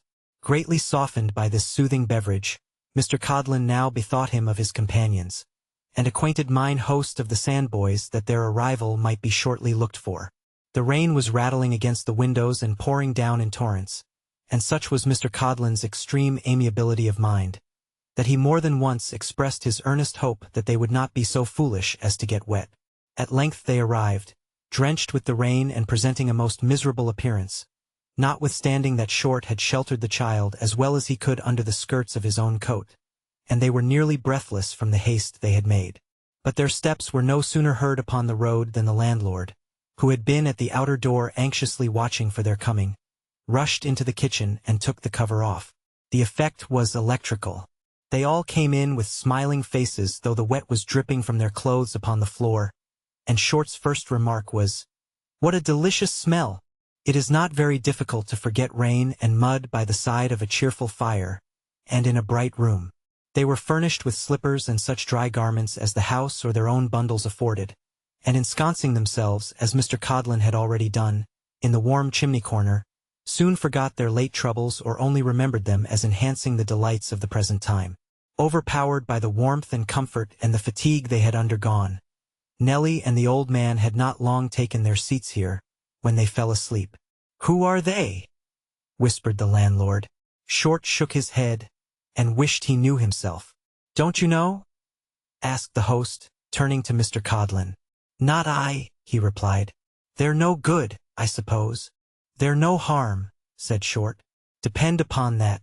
I tell you what, it's plain that the old man ain't in his right mind." "If you haven't got anything newer than that to say," growled Mr. Codlin, glancing at the clock, "you'd better let us fix our minds upon the supper and not disturb us." "Hear me out, won't you?" retorted his friend. "It's very plain to me, besides, that they're not used to this way of life. Don't tell me that that handsome child has been in the habit of prowling about as she's done these last 2 or 3 days. I know better." "Well, who does tell you she has?" growled Mr. Codlin, again glancing at the clock and from it to the cauldron. "Can't you think of anything more suitable to present circumstances than saying things and then contradicting 'em?" "I wish somebody would give you your supper," returned Short, "for there'll be no peace till you've got it. Have you seen how anxious the old man is to get on, always wanting to be further away, further away? Have you seen that?" "Ah, what then?" muttered Thomas Codlin. "This, then," said Short. "He has given his friends the slip. Mind what I say. He has given his friends the slip, and persuaded this delicate young creature all along of her fondness for him to be his guide and traveling companion, whereto he knows no more than the man in the moon. Now I'm not a-going to stand that." "You're not a-going to stand that," cried Mr. Codlin, glancing at the clock again and pulling his hair with both hands in a kind of frenzy. But whether occasioned by his companion's observation or the tardy pace of time, it was difficult to determine. "Here's a world to live in. I," repeated Short emphatically and slowly, "am not a-going to stand it. I am not a-going to see this fair young child a-falling into bad hands, and getting among people that she's no more fit for than they are to get among angels as their ordinary chums. Therefore, when they do elope in intention of parting company from us, I shall take measures for detaining of 'em and restoring 'em to their friends, who I dare say have had their disconsolation pasted up on every wall in London by this time." "Short," said Mr. Codlin, who with his head upon his hands, and his elbows on his knees, had been shaking himself impatiently from side to side up to this point and occasionally stamping on the ground, but who now looked up with eager eyes. "It's possible that there may be uncommon good sense in what you've said. If there is, and there should be a reward, Short, remember that we're partners in everything." His companion had only time to nod a brief assent to this position, for the child awoke at the instant.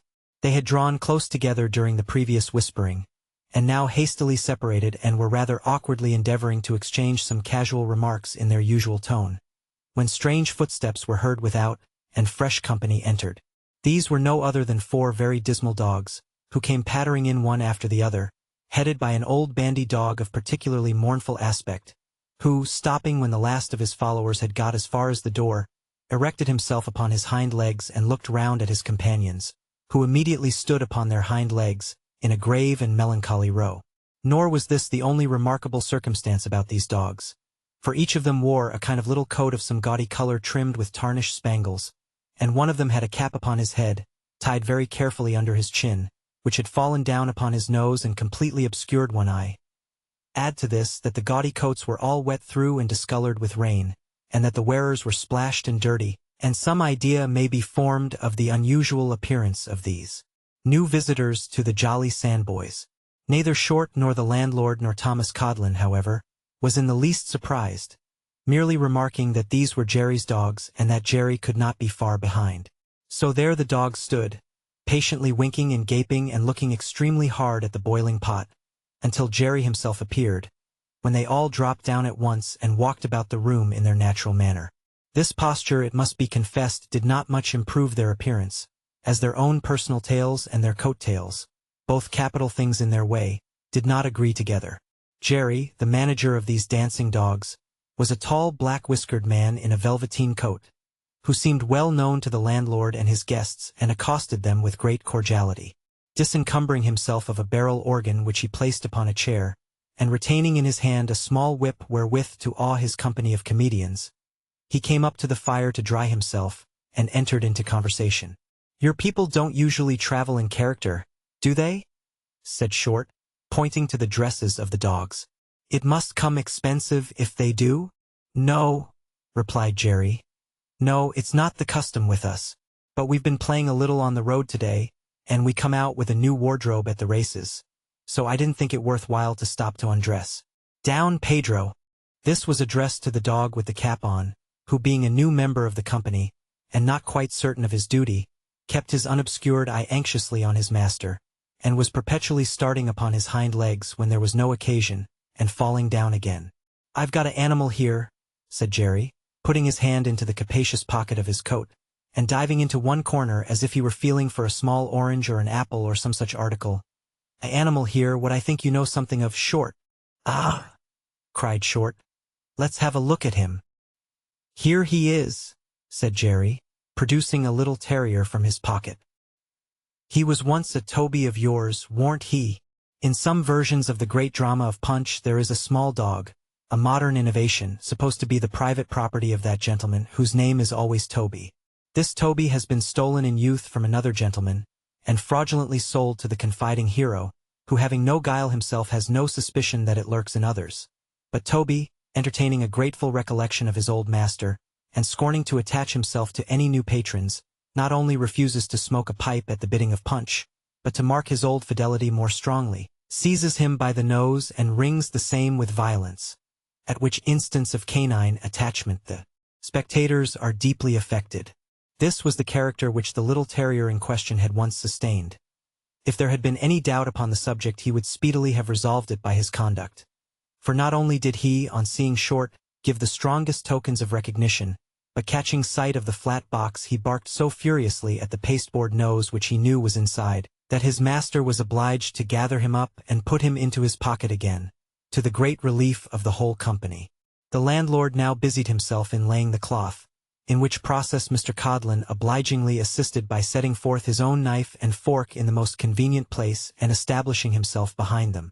When everything was ready, the landlord took off the cover for the last time, and then indeed there burst forth such a goodly promise of supper, that if he had offered to put it on again or had hinted at postponement, he would certainly have been sacrificed on his own hearth. However, he did nothing of the kind, but instead thereof assisted a stout servant girl in turning the contents of the cauldron into a large tureen, a proceeding which the dogs, proof against various hot splashes which fell upon their noses, watched with terrible eagerness. At length the dish was lifted on the table, and mugs of ale having been previously set round, Little Nell ventured to say grace, and supper began. At this juncture the poor dogs were standing on their hind legs quite surprisingly. The child, having pity on them, was about to cast some morsels of food to them before she tasted it herself, hungry though she was, when their master interposed. "No, my dear, no, not an atom from anybody's hand but mine, if you please." "That dog," said Jerry, pointing out the old leader of the troop, and speaking in a terrible voice, "lost a halfpenny today. He goes without his supper." The unfortunate creature dropped upon his forelegs directly, wagged his tail, and looked imploringly at his master. "You must be more careful, sir," said Jerry, walking coolly to the chair where he had placed the organ, and setting the stop. "Come here. Now, sir, you play away at that while we have supper, and leave off if you dare." The dog immediately began to grind most mournful music. His master, having shown him the whip, resumed his seat and called up the others, who, at his directions, formed in a row, standing upright as a file of soldiers. "Now, gentlemen," said Jerry, looking at them attentively. "The dog whose name's called eats. The dogs whose names ain't called keep quiet." Carlo, the lucky individual whose name was called, snapped up the morsel thrown towards him, but none of the others moved a muscle. In this manner they were fed at the discretion of their master. Meanwhile the dog in disgrace ground hard at the organ, sometimes in quick time, sometimes in slow, but never leaving off for an instant. When the knives and forks rattled very much, or any of his fellows got an unusually large piece of fat, he accompanied the music with a short howl, but he immediately checked it on his master looking round, and applied himself with increased diligence to the old hundredth. Chapter 19. Supper was not yet over, when there arrived at the Jolly Sandboys 2 more travelers bound for the same haven as the rest, who had been walking in the rain for some hours, and came in shining and heavy with water. One of these was the proprietor of a giant, and a little lady without legs or arms, who had jogged forward in a van. The other, a silent gentleman who earned his living by showing tricks upon the cards, and who had rather deranged the natural expression of his countenance by putting small leaden lozenges into his eyes and bringing them out at his mouth, which was one of his professional accomplishments. The name of the first of these newcomers was Vuffin. The other, probably as a pleasant satire upon his ugliness, was called Sweet William. To render them as comfortable as he could, the landlord bestirred himself nimbly, and in a very short time both gentlemen were perfectly at their ease. "How's the giant?" said Short, when they all sat smoking round the fire. "Rather weak upon his legs," returned Mr. Vuffin. "I begin to be afraid he's going at the knees." "That's a bad lookout," said Short. "Aye, bad indeed," replied Mr. Vuffin, contemplating the fire with a sigh. "Once get a giant shaky on his legs, and the public care no more about him than they do for a dead cabbage stalk." "What becomes of old giants?" said Short, turning to him again after a little reflection. "They're usually kept in caravans to wait upon the dwarfs," said Mr. Vuffin. "The maintaining of 'em must come expensive when they can't be shown." "Eh?" remarked Short, eyeing him doubtfully. "It's better that, than letting 'em go upon the parish or about the streets," said Mr. Vuffin. "Once make a giant common and giants will never draw again. Look at wooden legs. If there was only one man with a wooden leg, what a property he'd be."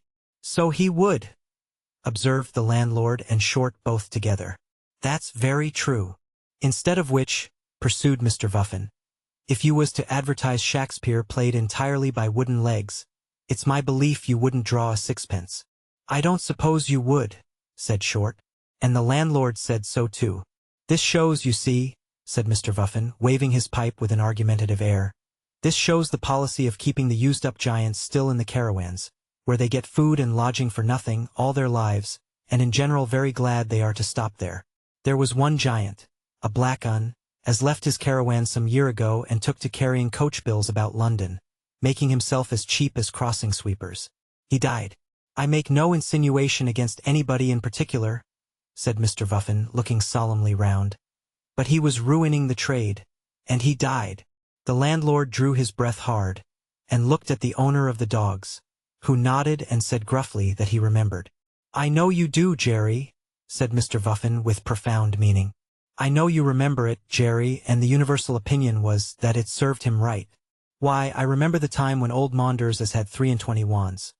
I remember the time when old Maunders had in his cottage in Spa Fields in the winter time, when the season was over, 8 male and female dwarfs setting down to dinner every day, who was waited on by 8 old giants in green coats, red smalls, blue cotton stockings, and high lows, and there was one dwarf as had grown elderly and vicious who, whenever his giant wasn't quick enough to please him, used to stick pins in his legs, not being able to reach up any higher. I know that's a fact, for Maunders told it me himself. 0147M. Original. "What about the dwarfs when they get old?" inquired the landlord. "The older a dwarf is, the better worth he is," returned Mr. Vuffin. "A gray-headed dwarf, well wrinkled, is beyond all suspicion, but a giant weak in the legs and not standing upright.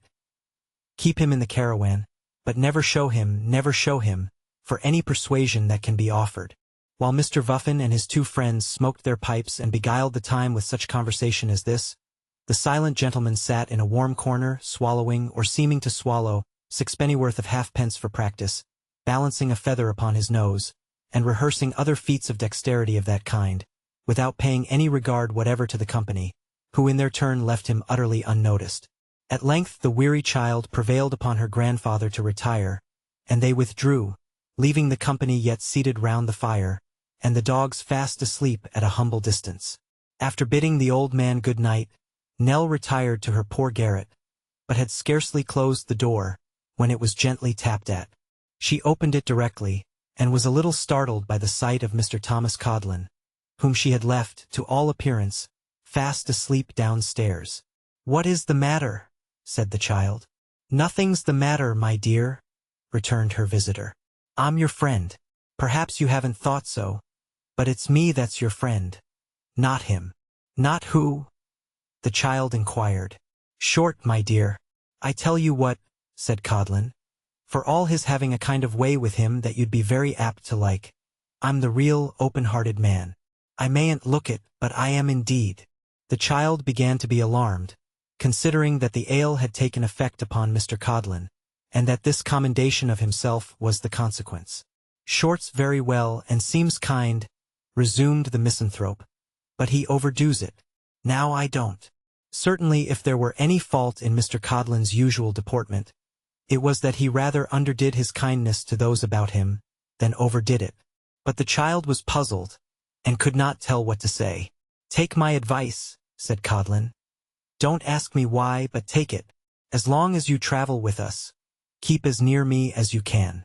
Don't offer to leave us, not on any account, but always stick to me and say that I'm your friend.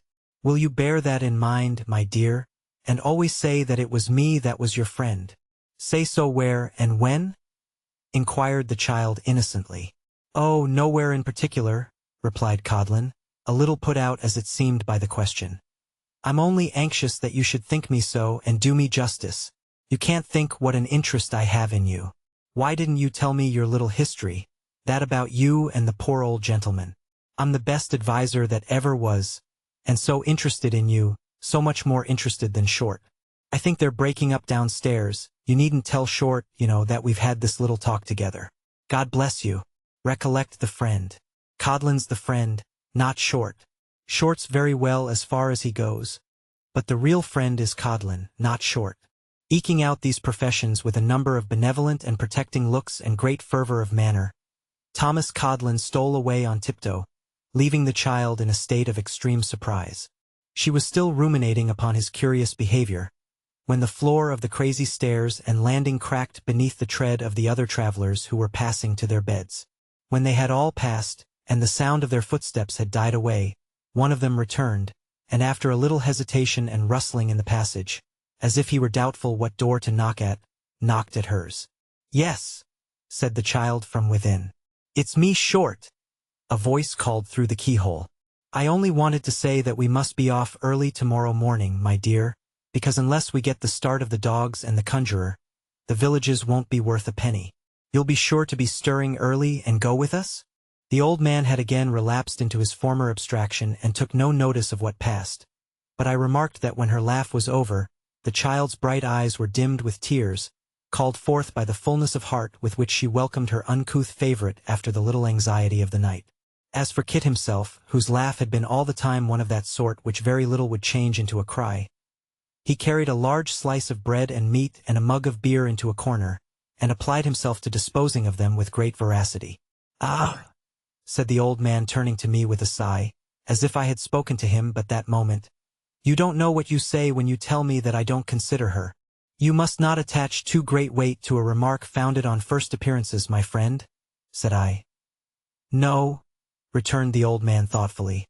"No. Come hither, Nell." The little girl hastened from her seat, and put her arm about his neck. "Do I love thee, Nell?" said he. "Say, do I love thee, Nell, or no?" The child only answered by her caresses, and laid her head upon his breast. "Why dost thou sob?" said the grandfather, pressing her closer to him and glancing towards me. "Is it because thou knowst I love thee, and dost not like that I should seem to doubt it by my question? Well, well, then let us say I love thee dearly." "Indeed, indeed you do," replied the child with great earnestness. "Kit knows you do." Kit, who in dispatching his bread and meat had been swallowing 2/3 of his knife at every mouthful with the coolness of a juggler, stopped short in his operations on being thus appealed to, and bawled, "Nobody isn't such a fool as to say he doesn't," after which he incapacitated himself for further conversation by taking a most prodigious sandwich at one bite. "She is poor now," said the old man, patting the child's cheek. "But I say again that the time is coming when she shall be rich. It has been a long time coming, but it must come at last. A very long time, but it surely must come. It has come to other men who do nothing but waste and riot. When will it come to me? "I am very happy as I am, grandfather," said the child. "Tush, tush," returned the old man. "Thou dost not know, how shouldst thou?" Then he muttered again between his teeth, "The time must come, I am very sure it must. It will be all the better for coming late." And then he sighed and fell into his former musing state, and still holding the child between his knees appeared to be insensible to everything around him. By this time it wanted but a few minutes of midnight, and I rose to go, which recalled him to himself. "One moment, sir," he said. "Now, Kit. Near midnight, boy, and you still here. Get home, and be true to your time in the morning, for there's work to do. Good night. There, bid him good night, Nell, and let him be gone." "Good night, Kit," said the child, her eyes lighting up with merriment and kindness. "Good night, Miss Nell," returned the boy. "And thank this gentleman," interposed the old man, "but for whose care I might have lost my little girl tonight." "No, no, master," said Kit. "That won't do, that won't." "What do you mean?" cried the old man. "I'd have found her, master," said Kit. "I'd have found her. I'll bet that I'd find her if she was above ground. I would, as quick as anybody, master. Ha, ha, ha." Once more opening his mouth and shutting his eyes, and laughing like a stentor, Kit gradually backed to the door, and roared himself out. Free of the room, the boy was not slow in taking his departure. When he had gone, and the child was occupied in clearing the table, the old man said, "I haven't seemed to thank you, sir, for what you have done tonight, but I do thank you humbly and heartily, and so does she, and her thanks are better worth than mine. I should be sorry that you went away, and thought I was unmindful of your goodness, or careless of her. I am not indeed." "I was sure of that," I said, "from what I had seen. But," I added, "may I ask you a question?" "Aye, sir," replied the old man. "What is it?" "This delicate child," said I, "with so much beauty and intelligence, has she nobody to care for her but you? Has she no other companion or adviser?" "No," he returned, looking anxiously in my face. "No, and she wants no other." "But are you not fearful," said I, "that you may misunderstand a charge so tender? I am sure you mean well, but are you quite certain that you know how to execute such a trust as this? I am an old man, like you, and I am actuated by an old man's concern in all that is young and promising. Do you not think that what I have seen of you and this little creature tonight must have an interest not wholly free from pain?" "Sir," rejoined the old man after a moment's silence, "I have no right to feel hurt at what you say. It is true that in many respects I am the child, and she the grown person that you have seen already. But waking or sleeping by night or day, in sickness or health, she is the one object of my care, and if you knew of how much care, you would look on me with different eyes, you would indeed. Ah, it's a weary life for an old man. A weary, weary life. But there is a great end to gain, and that I keep before me." Seeing that he was in a state of excitement and impatience, I turned to put on an outer coat which I had thrown off on entering the room, purposing to say no more. I was surprised to see the child standing patiently by with a cloak upon her arm, and in her hand a hat and stick. "Those are not mine, my dear," said I. "No," returned the child, "they are grandfather's. But he is not going out tonight." "Oh, yes, he is," said the child with a smile. "And what becomes of you, my pretty one?" "Me? I stay here, of course. I always do." I looked in astonishment towards the old man, but he was, or feigned to be, busied in the arrangement of his dress. From him I looked back to the slight, gentle figure of the child. Alone, in that gloomy place all the long, dreary night. She evinced no consciousness of my surprise, but cheerfully helped the old man with his cloak, and when he was ready took a candle to light us out. Finding that we did not follow as she expected, she looked back with a smile and waited for us. The old man showed by his face that he plainly understood the cause of my hesitation, but he merely signed to me with an inclination of the head to pass out of the room before him, and remained silent. I had no resource but to comply. When we reached the door, the child, setting down the candle, turned to say good night and raised her face to kiss me. Then she ran to the old man, who folded her in his arms and bade God bless her. "Sleep soundly, Nell," he said in a low voice, "and angels guard thy bed." Do not forget thy prayers, my sweet. No, indeed, answered the child fervently. They make me feel so happy. That's well. I know they do, they should, said the old man. Bless thee 100 times. Early in the morning I shall be home. You'll not ring twice, returned the child.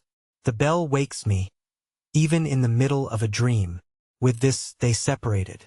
The child opened the door, now guarded by a shutter which I had heard the boy put up before he left the house, and with another farewell whose clear and tender note I have recalled 1,000 times, held it until we had passed out. The old man paused a moment while it was gently closed and fastened on the inside, and satisfied that this was done, walked on at a slow pace. At the street corner he stopped, and regarding me with a troubled countenance said that our ways were widely different and that he must take his leave. I would have spoken, but summoning up more alacrity than might have been expected in one of his appearance, he hurried away. I could see that twice or thrice he looked back as if to ascertain if I were still watching him, or perhaps to assure himself that I was not following at a distance. The obscurity of the night favored his disappearance, and his figure was soon beyond my sight. I remained standing on the spot where he had left me, unwilling to depart, and yet unknowing why I should loiter there. I looked wistfully into the street we had lately quitted, and after a time directed my steps that way. I passed and repassed the house, and stopped and listened at the door. All was dark and silent as the grave. Yet I lingered about and could not tear myself away, thinking of all possible harm that might happen to the child, of fires and robberies and even murder, and feeling as if some evil must ensue if I turned my back upon the place. The closing of a door or window in the street brought me before the curiosity dealers once more. I crossed the road and looked up at the house to assure myself that the noise had not come from there. No, it was black, cold, and lifeless as before. There were few passengers astir. The street was sad and dismal and pretty well my own. A few stragglers from the theaters hurried by, and now and then I turned aside to avoid some noisy drunkard as he reeled homewards. But these interruptions were not frequent and soon ceased. The clock struck 1. Still I paced up and down, promising myself that every time should be the last, and breaking faith with myself on some new plea as often as I did so. The more I thought of what the old man had said, and of his looks and bearing, the less I could account for what I had seen and heard. I had a strong misgiving that his nightly absence was for no good purpose. I had only come to know the fact through the innocence of the child, and though the old man was by at the time, and saw my undisguised surprise, he had preserved a strange mystery upon the subject and offered no word of explanation. These reflections naturally recalled again more strongly than before his haggard face, his wandering manner, his restless, anxious looks. His affection for the child might not be inconsistent with villainy of the worst kind.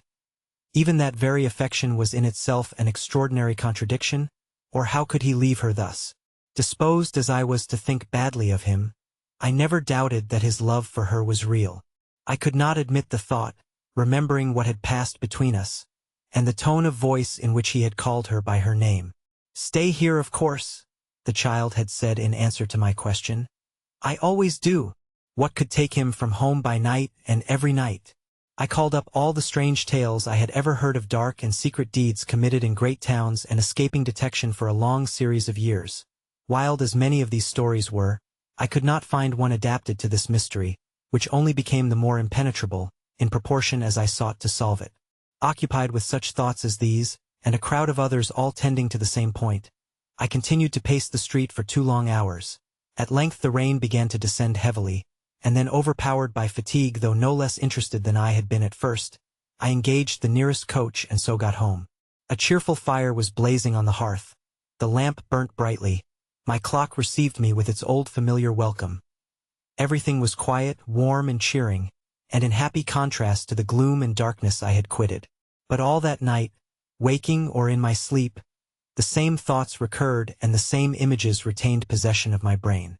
I had ever before me the old dark murky rooms, the gaunt suits of mail with their ghostly silent air, the faces all awry, grinning from wood and stone, the dust and rust and worm that lives in wood, and alone in the midst of all this lumber and decay and ugly age, the beautiful child in her gentle slumber, smiling through her light and sunny dreams. Chapter 2. After combating, for nearly a week, the feeling which impelled me to revisit the place I had quitted under the circumstances already detailed. I yielded to it at length, and determining that this time I would present myself by the light of day, bent my steps thither early in the morning.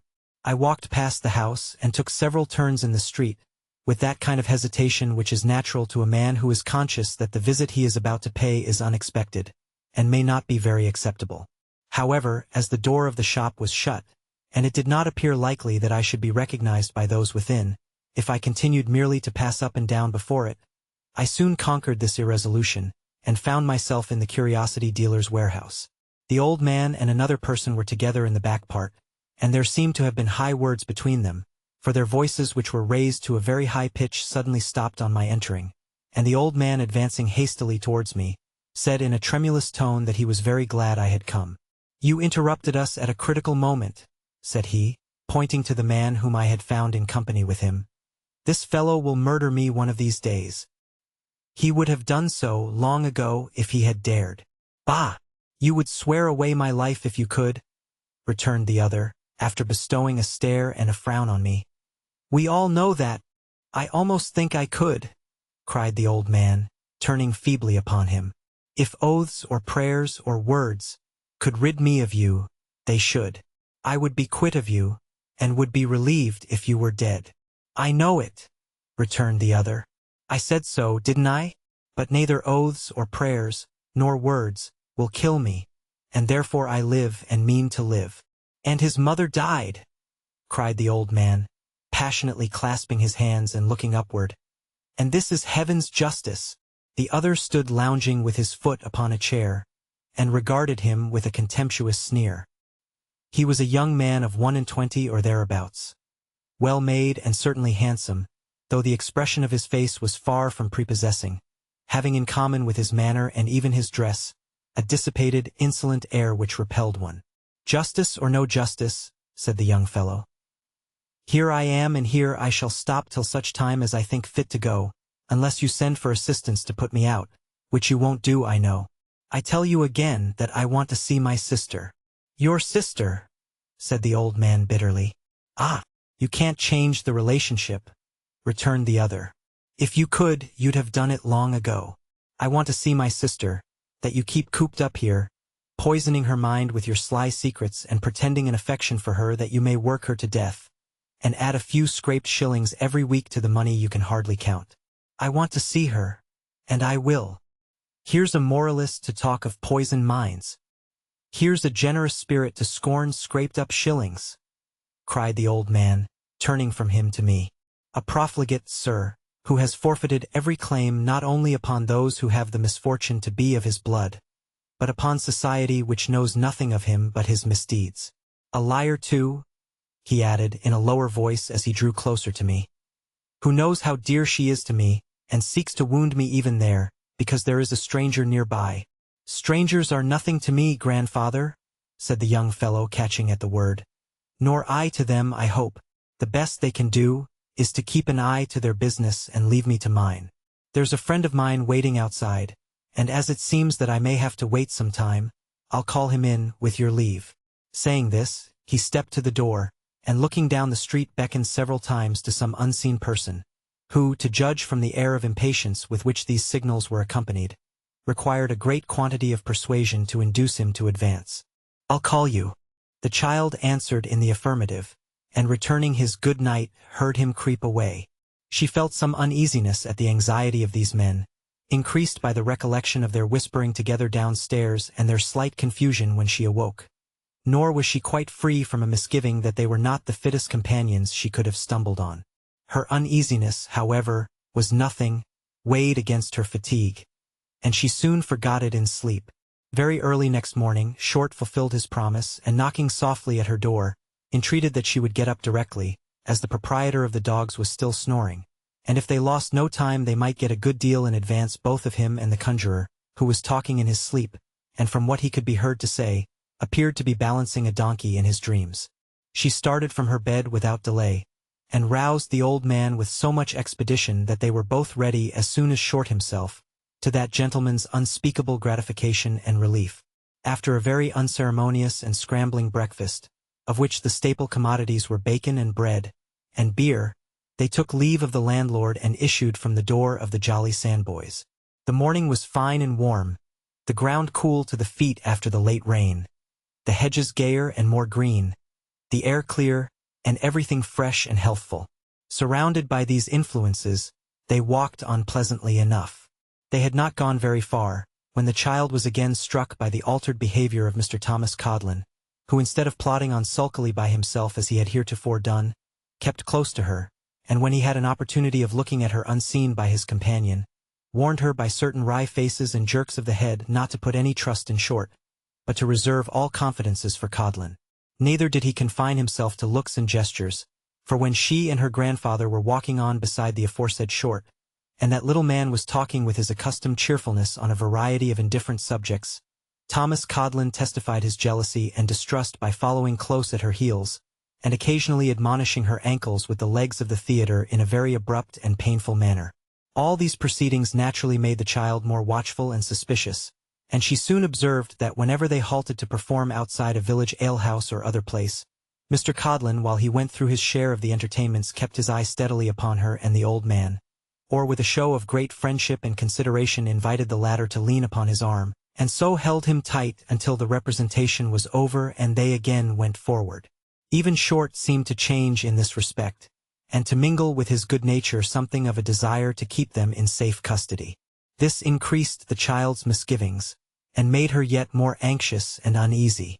Meanwhile, they were drawing near the town where the races were to begin next day, for from passing numerous groups of gypsies and trampers on the road, wending their way towards it and straggling out from every byway and cross-country lane, they gradually fell into a stream of people, some walking by the side of covered carts, others with horses, others with donkeys, others toiling on with heavy loads upon their backs, but all tending to the same point. The public houses by the wayside, from being empty and noiseless as those in the remoter parts had been, now sent out boisterous shouts and clouds of smoke, and, from the misty windows, clusters of broad red faces looked down upon the road. On every piece of waste or common ground, some small gambler drove his noisy trade, and bellowed to the idle passers-by to stop and try their chance. The crowd grew thicker and more noisy. Gilt gingerbread in blanket stalls exposed its glories to the dust, and often a four-horse carriage, dashing by, obscured all objects in the gritty cloud it raised, and left them, stunned and blinded, far behind.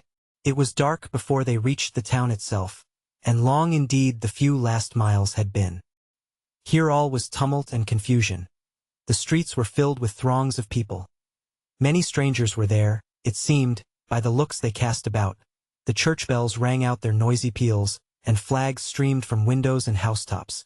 In the large inn-yards waiters flitted to and fro and ran against each other. Horses clattered on the uneven stones.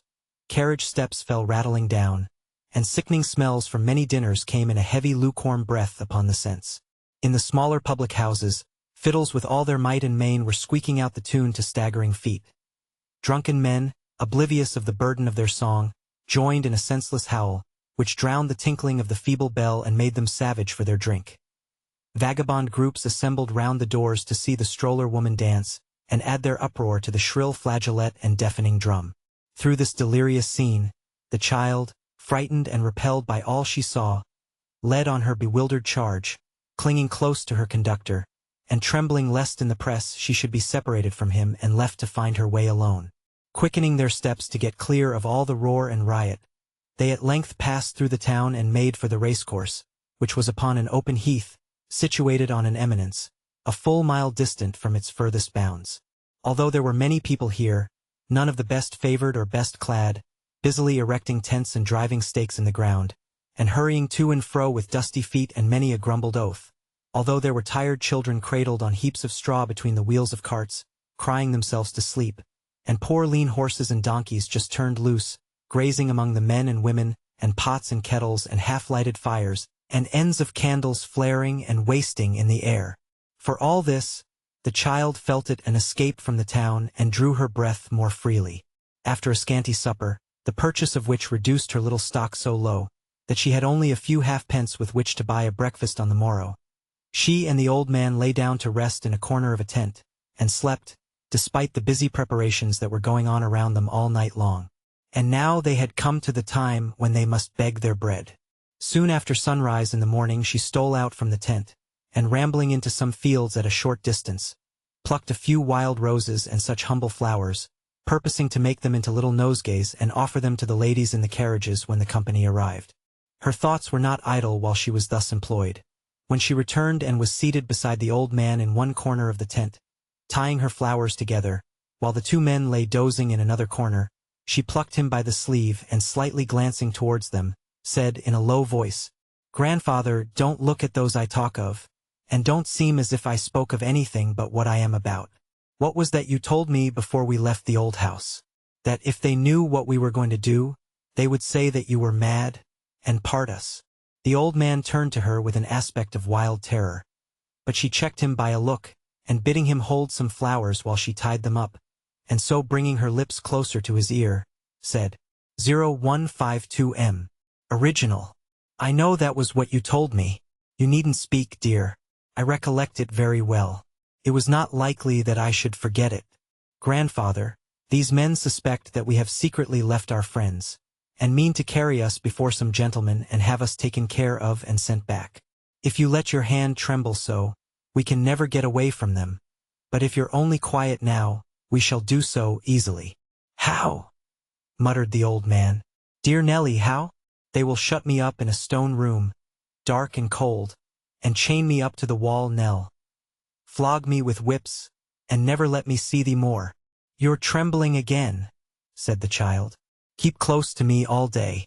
Never mind them, don't look at them, but me. I shall find a time when we can steal away. When I do, mind you come with me, and do not stop or speak a word. Hush, that's all. Hello, what are you up to, my dear? Said Mr. Codlin, raising his head and yawning. Then observing that his companion was fast asleep, he added in an earnest whisper, Codlin's the friend, remember, not short. Making some nosegays, the child replied. I am going to try and sell some these 3 days of the races. Will you have one? As a present, I mean. Mr. Codlin would have risen to receive it, but the child hurried towards him and placed it in his hand. He stuck it in his buttonhole with an air of ineffable complacency for a misanthrope, and leering exultingly at the unconscious Short, muttered, as he laid himself down again, Tom Codlin's the friend, by G. As the morning wore on, the tents assumed a gayer and more brilliant appearance, and long lines of carriages came rolling softly on the turf. Men who had lounged about all night in smock frocks and leather leggings came out in silken vests and hats and plumes as jugglers or mountebanks, or in gorgeous liveries as soft-spoken servants at gambling booths, or in sturdy yeoman dress as decoys at unlawful games. Black-eyed gypsy girls, hooded in showy handkerchiefs, sallied forth to tell fortunes, and pale, slender women with consumptive faces lingered upon the footsteps of ventriloquists and conjurers, and counted the sixpences with anxious eyes long before they were gained. As many of the children as could be kept within bounds were stowed away, with all the other signs of dirt and poverty, among the donkeys, carts, and horses, and as many as could not be thus disposed of ran in and out in all intricate spots, crept between people's legs and carriage wheels, and came forth unharmed from under horses' hoofs. The dancing dogs, the stilts, the little lady and the tall man, and all the other attractions, with organs out of number and bands innumerable, emerged from the holes and corners in which they had passed the night, and flourished boldly in the sun. Along the uncleared course, Short led his party, sounding the brazen trumpet and reveling in the voice of Punch, and at his heels went Thomas Codlin, bearing the show as usual, and keeping his eye on Nellie and her grandfather, as they rather lingered in the rear. The child bore upon her arm the little basket with her flowers, and sometimes stopped, with timid and modest looks, to offer them at some gay carriage. But alas, there were many bolder beggars there, gypsies who promised husbands, and other adepts in their trade, and although some ladies smiled gently as they shook their heads, and others cried to the gentleman beside them, See, what a pretty face! They let the pretty face pass on, and never thought that it looked tired or hungry. There was but one lady who seemed to understand the child, and she was one who sat alone in a handsome carriage, while 2 young men in dashing clothes, who had just dismounted from it, talked and laughed loudly at a little distance, appearing to forget her quite. There were many ladies all around, but they turned their backs or looked another way, or at the 2 young men not unfavorably at them, and left her to herself. She motioned away a gypsy woman urgent to tell her fortune, saying that it was told already and had been for some years, but called the child towards her, and taking her flowers put money into her trembling hand, and bade her go home and keep at home for God's sake. Many a time they went up and down those long, long lines, seeing everything but the horses and the race. When the bell rang to clear the course, going back to rest among the carts and donkeys, and not coming out again until the heat was over. Many a time, too, was Punch displayed in the full zenith of his humor. But all this while the eye of Thomas Codlin was upon them, and to escape without notice was impracticable. At length, late in the day, Mr. Codlin pitched the show in a convenient spot, and the spectators were soon in the very triumph of the scene. The child, sitting down with the old man close behind it, had been thinking how strange it was that horses who were such fine honest creatures should seem to make vagabonds of all the men they drew about them, when a loud laugh at some extemporaneous witticism of Mr. Short's, having allusion to the circumstances of the day, roused her from her meditation and caused her to look around. If they were ever to get away unseen, that was the very moment. Short was plying the quarterstaves vigorously and knocking the characters in the fury of the combat against the sides of the show. The people were looking on with laughing faces, and Mr. Codlin had relaxed into a grim smile as his roving eye detected hands going into waistcoat pockets and groping secretly for sixpences. If they were ever to get away unseen, that was the very moment. They seized it and fled.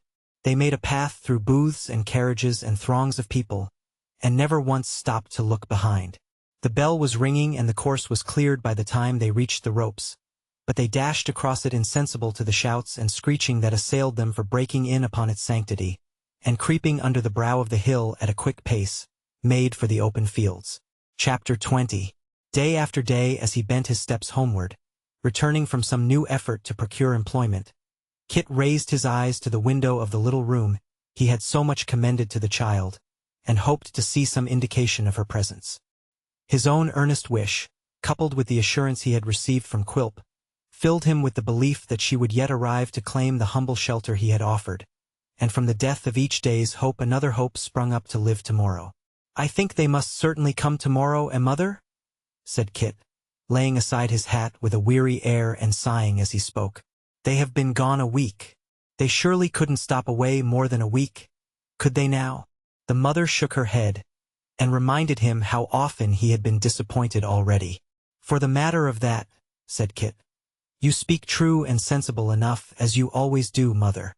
Still, I do consider that a week is quite long enough for 'em to be rambling about.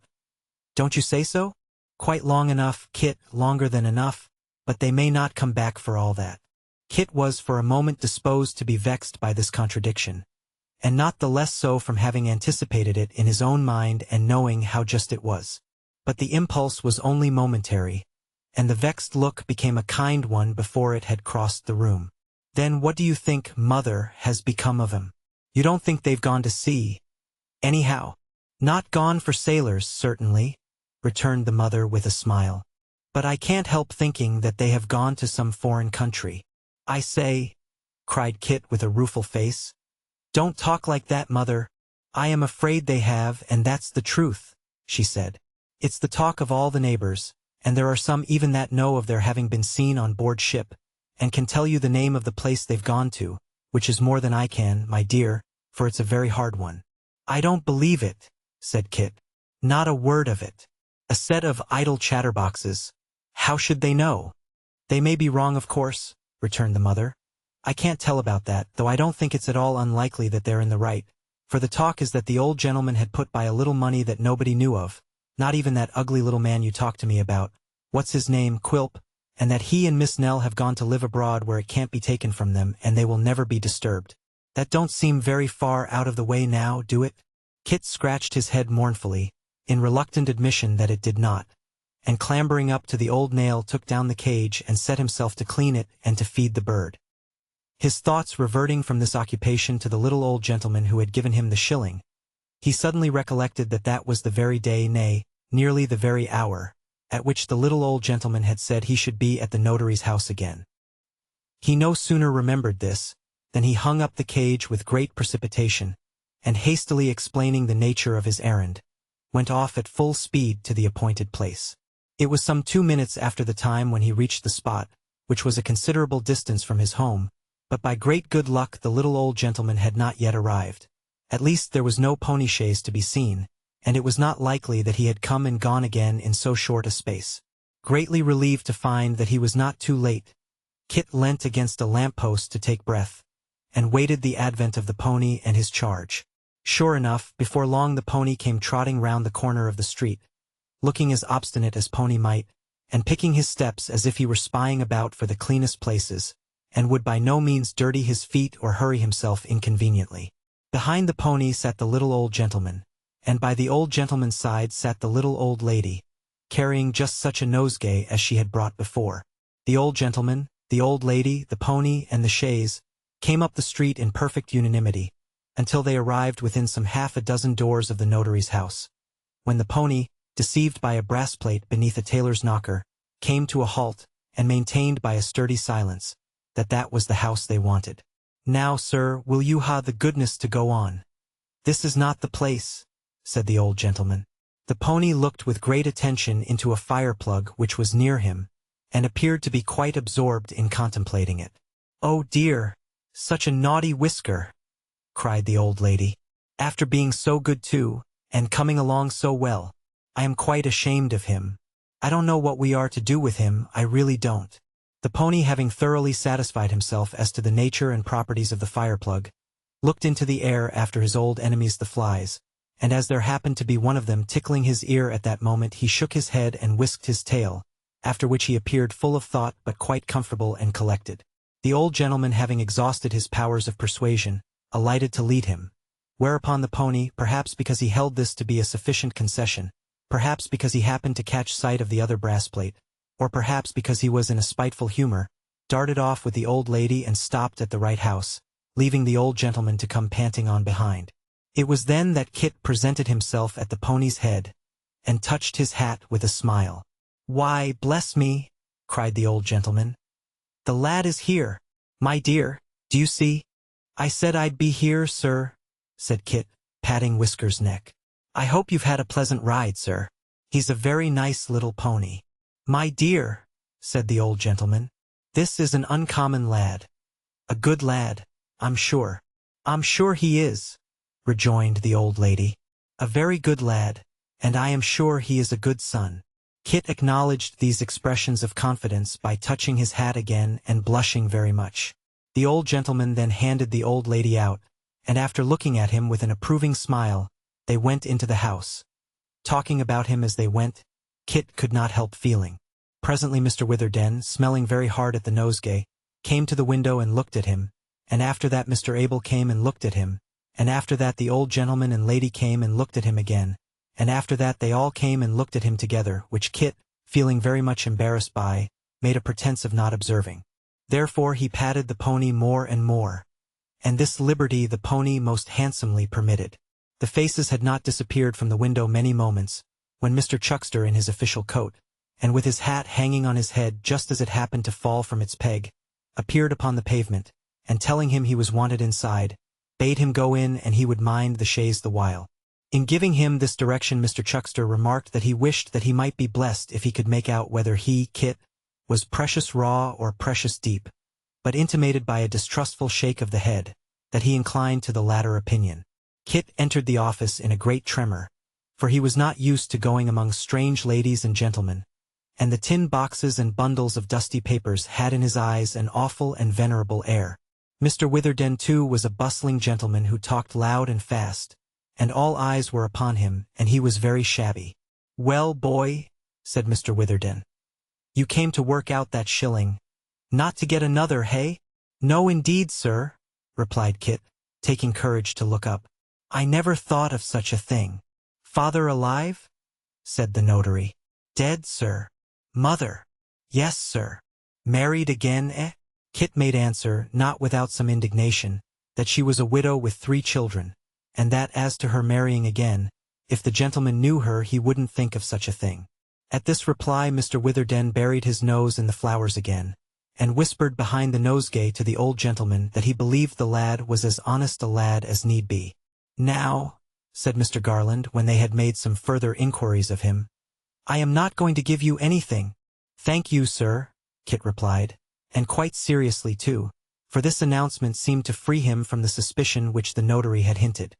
"But," resumed the old gentleman, "perhaps I may want to know something more about you, so tell me where you live, and I'll put it down in my pocketbook." Kit told him, and the old gentleman wrote down the address with his pencil. He had scarcely done so, when there was a great uproar in the street, and the old lady hurrying to the window cried that Whisker had run away, upon which Kit darted out to the rescue, and the others followed.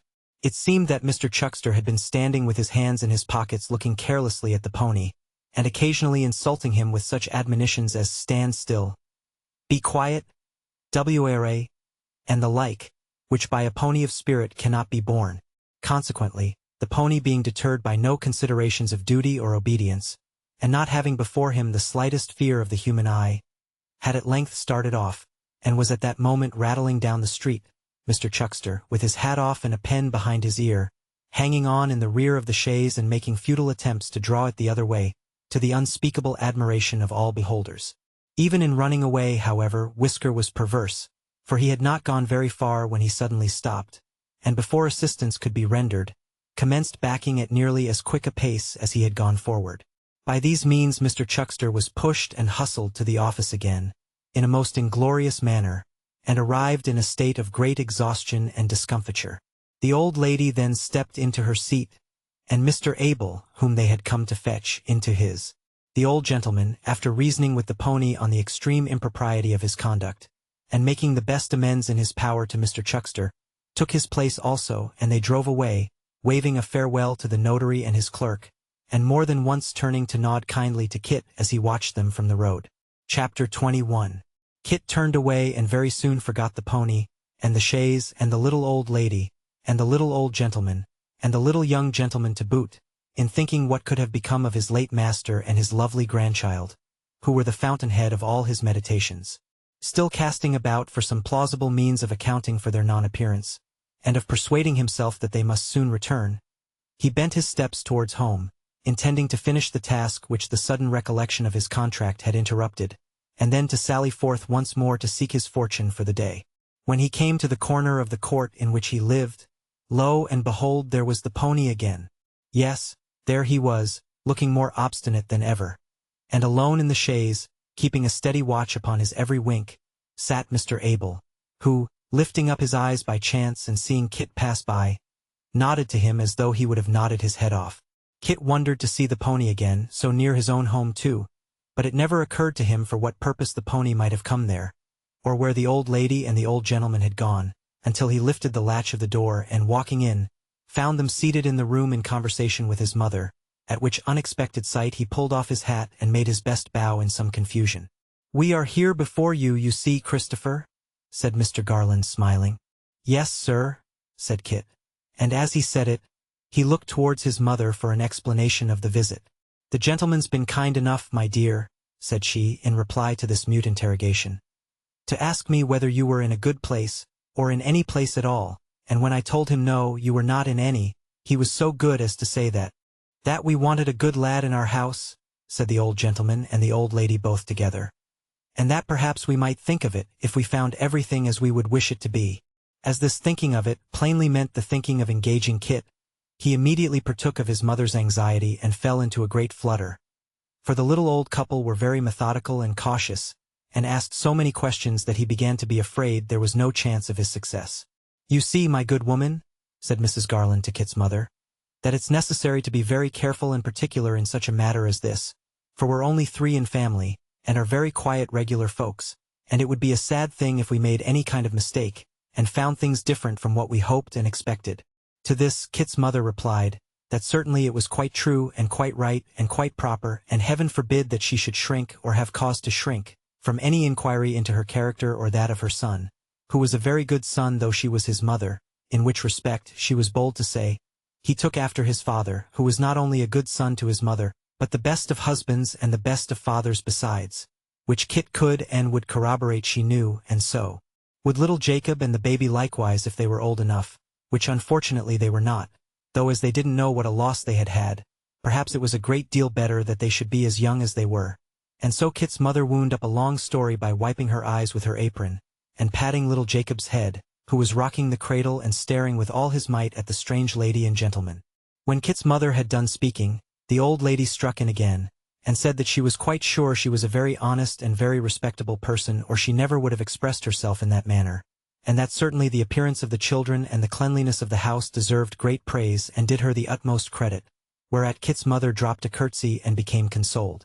Then the good woman entered in a long and minute account of Kit's life and history from the earliest period down to that time, not omitting to make mention of his miraculous fall out of a back parlor window when an infant of tender years, or his uncommon sufferings in a state of measles, which were illustrated by correct imitations of the plaintive manner in which he called for toast and water, day and night, and said, "Don't cry, mother, I shall soon be better," for proof of which statements reference was made to Mrs. Green, lodger at the cheesemonger's round the corner, and divers other ladies and gentlemen in various parts of England and Wales, and one Mr. Brown who was supposed to be then a corporal in the East Indies, and who could of course be found with very little trouble, within whose personal knowledge the circumstances had occurred. This narration ended, Mr. Garland put some questions to Kit respecting his qualifications and general acquirements, while Mrs. Garland noticed the children, and hearing from Kit's mother certain remarkable circumstances which had attended the birth of each, related certain other remarkable circumstances which had attended the birth of her own son, Mr. Abel, from which it appeared that both Kit's mother and herself had been, above and beyond all other women of what condition or age soever, peculiarly hemmed in with perils and dangers. Lastly, inquiry was made into the nature and extent of Kit's wardrobe, and a small advance being made to improve the same, he was formally hired at an annual income of £6, over and above his board and lodging, by Mr. and Mrs. Garland of Abel Cottage, Finchley. It would be difficult to say which party appeared most pleased with this arrangement, the conclusion of which was hailed with nothing but pleasant looks and cheerful smiles on both sides. It was settled that Kit should repair to his new abode on the next day but one, in the morning, and finally the little old couple, after bestowing a bright half-crown on little Jacob and another on the baby, took their leaves, being escorted as far as the street by their new attendant, who held the obdurate pony by the bridle while they took their seats, and saw them drive away with a lightened heart. "Well, mother," said Kit, hurrying back into the house, "I think my fortune's about made now." "I should think it was indeed, Kit," rejoined his mother. £6 a year. Only think." "Ah," said Kit, trying to maintain the gravity which the consideration of such a sum demanded, but grinning with delight in spite of himself. "There's a property." Kit drew a long breath when he had said this, and putting his hands deep into his pockets as if there were 1 year's wages at least in each, looked at his mother, as though he saw through her, and down an immense perspective of sovereigns beyond. "Please God will make such a lady of you for Sundays, mother, such a scholar of Jacob, such a child of the baby, such a room of the one upstairs. £6 a year." "Hem!" croaked a strange voice. "What's that about £6 a year? What about £6 a year?" And as the voice made this inquiry, Daniel Quilp walked in with Richard Swiveller at his heels. "Who said he was to have £6 a year?" said Quilp, looking sharply round. "Did the old man say it, or did Little Nell say it? And what's he to have it for? And where are they at?" The good woman was so much alarmed by the sudden apparition of this unknown piece of ugliness, that she hastily caught the baby from its cradle and retreated into the furthest corner of the room, while little Jacob, sitting upon his stool with his hands on his knees, looked full at him in a species of fascination, roaring lustily all the time.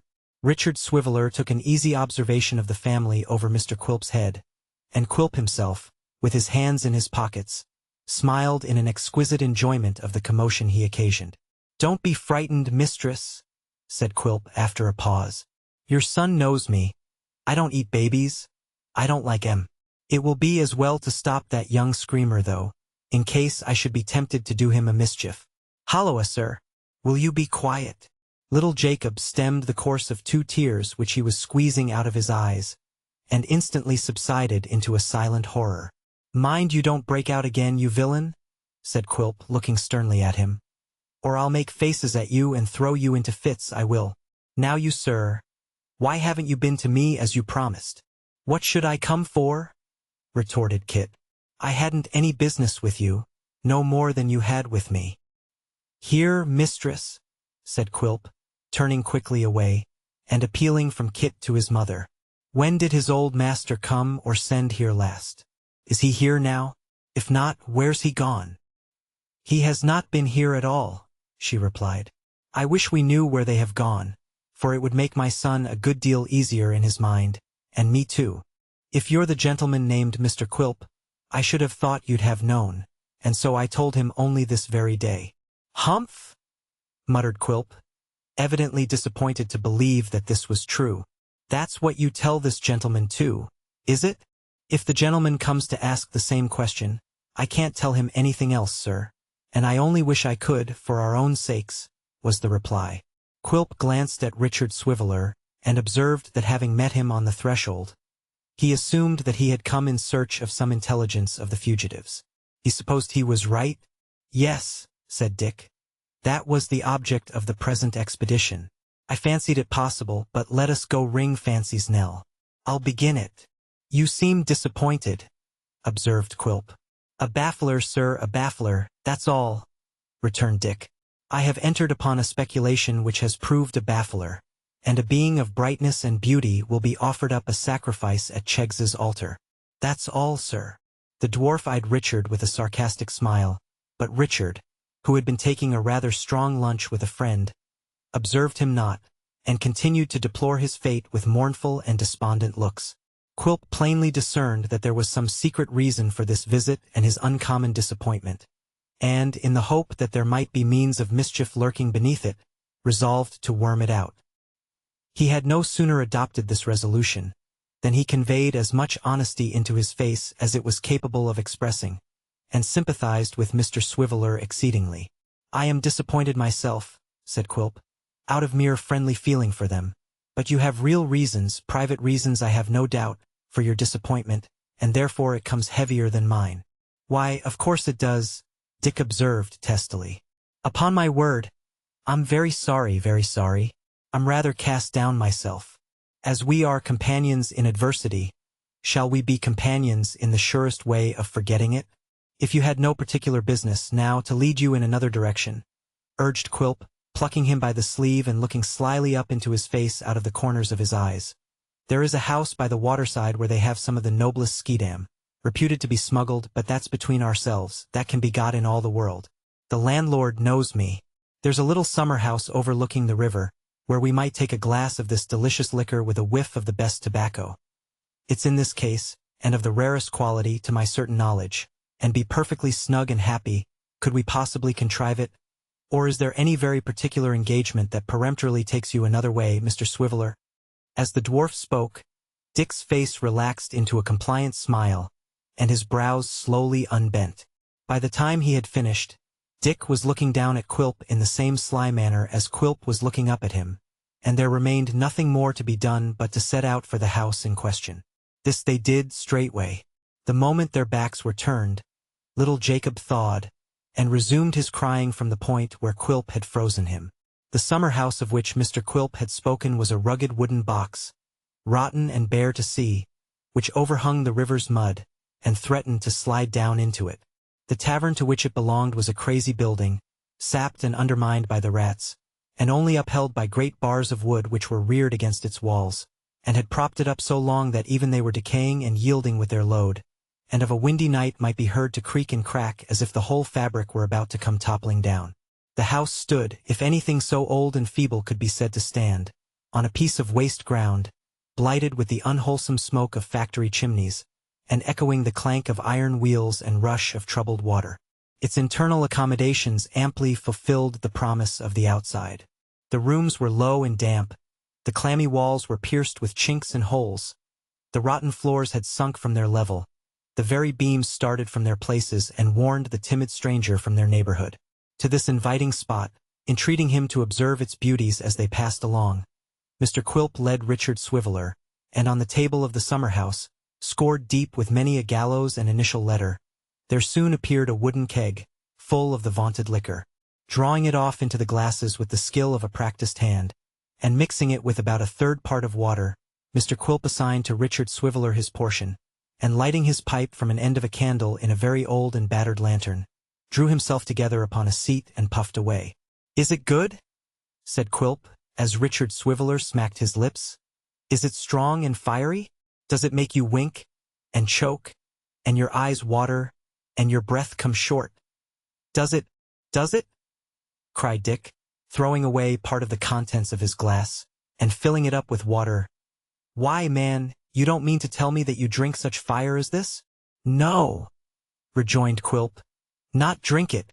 Look here, and here again. Not drink it." As he spoke, Daniel Quilp drew off and drank 3 small glassfuls of the raw spirit, and then with a horrible grimace took a great many pulls at his pipe, and swallowing the smoke, discharged it in a heavy cloud from his nose. This feat accomplished, he drew himself together in his former position, and laughed excessively. "Give us a toast!" cried Quilp, rattling on the table in a dexterous manner with his fist and elbow alternately, in a kind of tune, "A woman, a beauty. Let's have a beauty for our toast and empty our glasses to the last drop. Her name, come. If you want a name," said Dick. "Here's Sophie Wackles." "Sophie Wackles?" screamed the dwarf. "Miss Sophie Wackles, that is. Mrs. Richard Swiveller, that shall be, ha ha." "Ah," said Dick. "You might have said that a few weeks ago, but it won't do now, my buck. Immolating herself upon the shrine of Cheggs." "Poison Cheggs? Cut Cheggs's ears off," rejoined Quilp. "I won't hear of Cheggs. Her name is Swiveller or nothing. I'll drink her health again, and her father's and her mother's, and to all her sisters and brothers, the glorious family of the Wackleses. All the Wackleses in one glass. Down with it to the dregs." "Well," said Richard Swiveller, stopping short in the act of raising the glass to his lips and looking at the dwarf in a species of stupor as he flourished his arms and legs about. "You're a jolly fellow, but of all the jolly fellows I ever saw or heard of, you have the queerest and most extraordinary way with you, upon my life you have." This candid declaration tended rather to increase than restrain Mr. Quilp's eccentricities, and Richard Swiveller, astonished to see him in such a roistering vein, and drinking not a little himself for company, began imperceptibly to become more companionable and confiding, so that, being judiciously led on by Mr. Quilp, he grew at last very confiding indeed. Having once got him into this mood, and knowing now the keynote to strike whenever he was at a loss, Daniel Quilp's task was comparatively an easy one, and he was soon in possession of the whole details of the scheme contrived between the easy Dick and his more designing friend. "Stop," said Quilp. "That's the thing, that's the thing. Can be brought about, it shall be brought about. There's my hand upon it. I am your friend from this minute." "What? Do you think there's still a chance?" inquired Dick, in surprise at this encouragement. "A chance?" echoed the dwarf. "A certainty. Sophie Wackles may become a Cheggs or anything else she likes, but not a Swiveller. Oh, you lucky dog! He's richer than any Jew alive. You're a made man. I see in you now nothing but Nellie's husband, rolling in gold and silver. I'll help you. It shall be done. Mind my words, it shall be done." "But how?" said Dick. "There's plenty of time," rejoined the dwarf, "and it shall be done. We'll sit down and talk it over again all the way through. Fill your glass while I'm gone. I shall be back directly. With these hasty words, Daniel Quilp withdrew into a dismantled skittle-ground behind the public house, and, throwing himself upon the ground, actually screamed and rolled about in uncontrollable delight. "Here's sport!" he cried. "Sport ready to my hand, all invented and arranged, and only to be enjoyed. It was this shallow-pated fellow who made my bones ache t'other day, was it? It was his friend and fellow-plotter, Mr. Trent, that once made eyes at Mrs. Quilp, and leered and looked, was it? After laboring for 2 or 3 years in their precious scheme, to find that they've got a beggar at last, and one of them tied for life. Ha ha ha! He shall marry Nell. He shall have her, and I'll be the first man, when the knot's tied hard and fast, to tell 'em what they've gained and what I've helped 'em to. Here will be a clearing of old scores. Here will be a time to remind 'em what a capital friend I was, and how I helped them to the heiress. Ha ha ha!" In the height of his ecstasy, Mr. Quilp had like to have met with a disagreeable check, for rolling very near a broken dog kennel, there leapt forth a large fierce dog, who, but that his chain was of the shortest, would have given him a disagreeable salute. As it was, the dwarf remained upon his back in perfect safety, taunting the dog with hideous faces, and triumphing over him in his inability to advance another inch, though there were not a couple of feet between them. 0165M. Original. "Why don't you come and bite me? Why don't you come and tear me to pieces, you coward?" said Quilp, hissing and worrying the animal till he was nearly mad. "You're afraid, you bully, you're afraid, you know you are." The dog tore and strained at his chain with starting eyes and furious bark. But there the dwarf lay, snapping his fingers with gestures of defiance and contempt. When he had sufficiently recovered from his delight, he rose, and with his arms akimbo, achieved a kind of demon dance round the kennel, just without the limits of the chain, driving the dog quite wild. Having by this means composed his spirits and put himself in a pleasant train, he returned to his unsuspicious companion, whom he found looking at the tide with exceeding gravity, and thinking of that same gold and silver which Mr. Quilp had mentioned. Chapter 22. The remainder of that day and the whole of the next were a busy time for the Nubbles family, to whom everything connected with Kit's outfit and departure was matter of as great moment as if he had been about to penetrate into the interior of Africa, or to take a cruise round the world. It would be difficult to suppose that there ever was a box which was opened and shut so many times within 24 hours, as that which contained his wardrobe and necessaries, and certainly there never was one which to two small eyes presented such a mine of clothing, as this mighty chest with its 3 shirts and proportionate allowance of stockings and pocket-handkerchiefs, disclosed to the astonished vision of little Jacob. At last it was conveyed to the carriers, at whose house at Finchley Kit was to find it next day, and the box being gone, there remained but 2 questions for consideration. Firstly, whether the carrier would lose or dishonestly feign to lose the box upon the road. Secondly, whether Kit's mother perfectly understood how to take care of herself in the absence of her son. "I don't think there's hardly a chance of his really losing it, but carriers are under great temptation to pretend they lose things, no doubt," said Mrs. Nubbles apprehensively in reference to the first point. "No doubt about it," returned Kit with a serious look. "Upon my word, mother, I don't think it was right to trust it to itself. Somebody ought to have gone with it, I'm afraid." "We can't help it now," said his mother. "But it was foolish and wrong. People oughtn't to be tempted." Kit inwardly resolved that he would never tempt a carrier any more, save with an empty box, and having formed this Christian determination, he turned his thoughts to the second question. "You know you must keep up your spirits, mother, and not be lonesome because I'm not at home. I shall very often be able to look in when I come into town, I dare say, and I shall send you a letter sometimes, and when the quarter comes round, I can get a holiday of course, and then see if we don't take little Jacob to the play, and let him know what oysters means. I hope plays mayn't be sinful, Kit, but I'm a'most afraid," said Mrs. Nubbles. "I know who has been putting that in your head," rejoined her son disconsolately. "That's little Bethel again. Now I say, mother, pray don't take to going there regularly, for if I was to see your good-humored face that has always made home cheerful, turned into a grievous one, and the baby trained to look grievous too, and to call itself a young sinner, bless its heart, and a child of the devil which is calling its dead father names. If I was to see this, and see little Jacob looking grievous likewise, I should so take it to heart that I'm sure I should go and list for a soldier, and run my head on purpose against the first cannonball I saw coming my way." "Oh, Kit, don't talk like that." "I would, indeed, mother, and unless you want to make me feel very wretched and uncomfortable, you'll keep that bow on your bonnet, which you'd more than half a mind to pull off last week. Can you suppose there's any harm in looking as cheerful and being as cheerful as our poor circumstances will permit?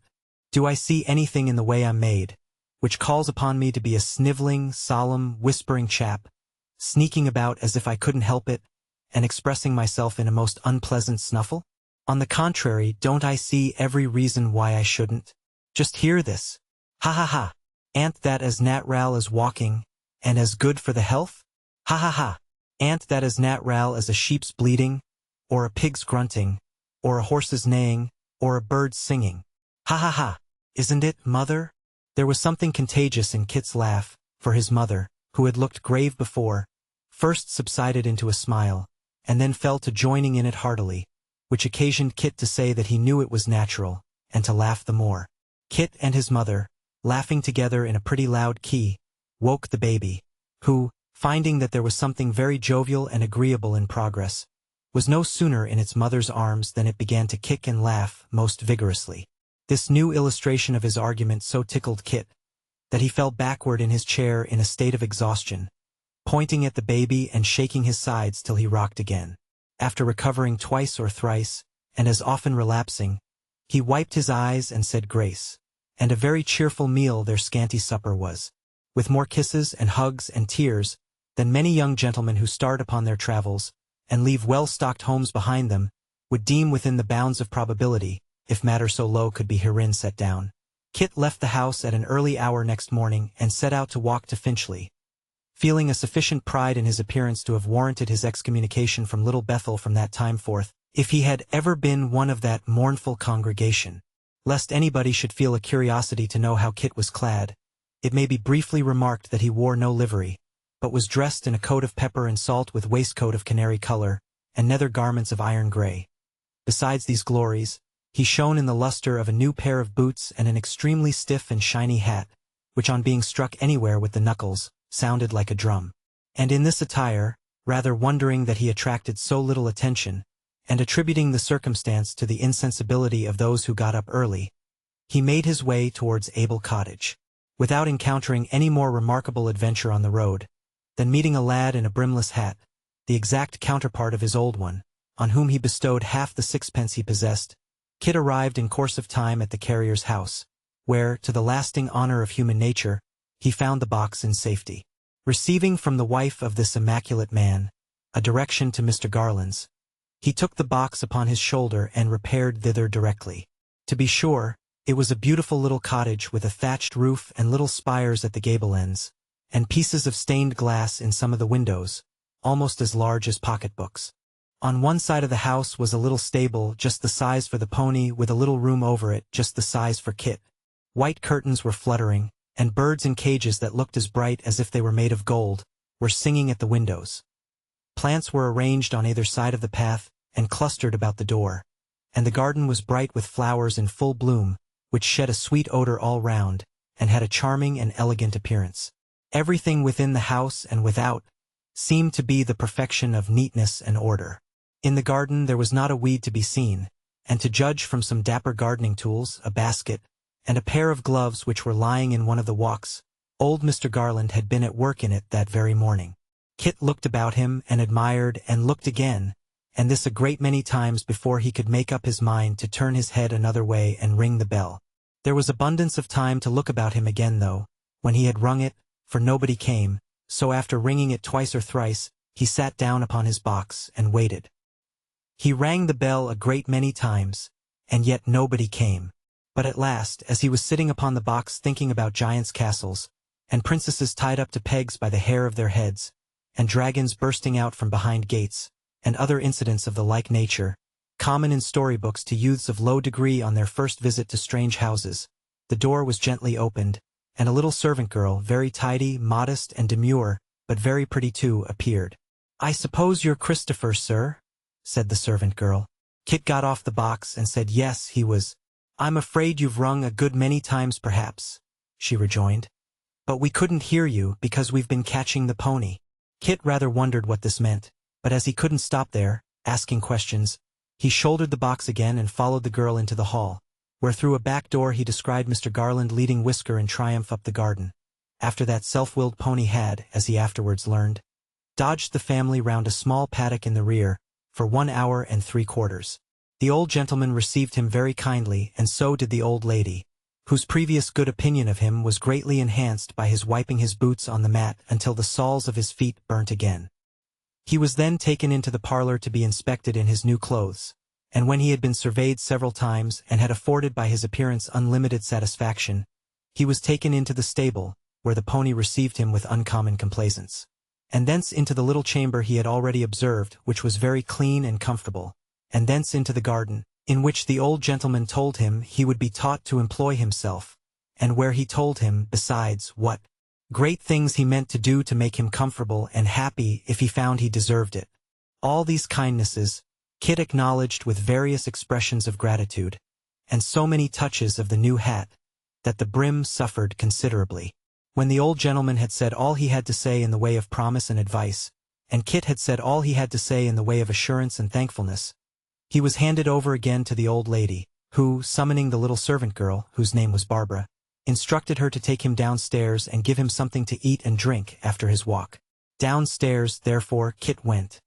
And at the bottom of the stairs there was such a kitchen as was never before seen or heard of out of a toy shop window, with everything in it as bright and glowing, and as precisely ordered too as Barbara herself. And in this kitchen, Kit sat himself down at a table as white as a tablecloth, to eat cold meat, and drink small ale, and use his knife and fork the more awkwardly, because there was an unknown Barbara looking on and observing him.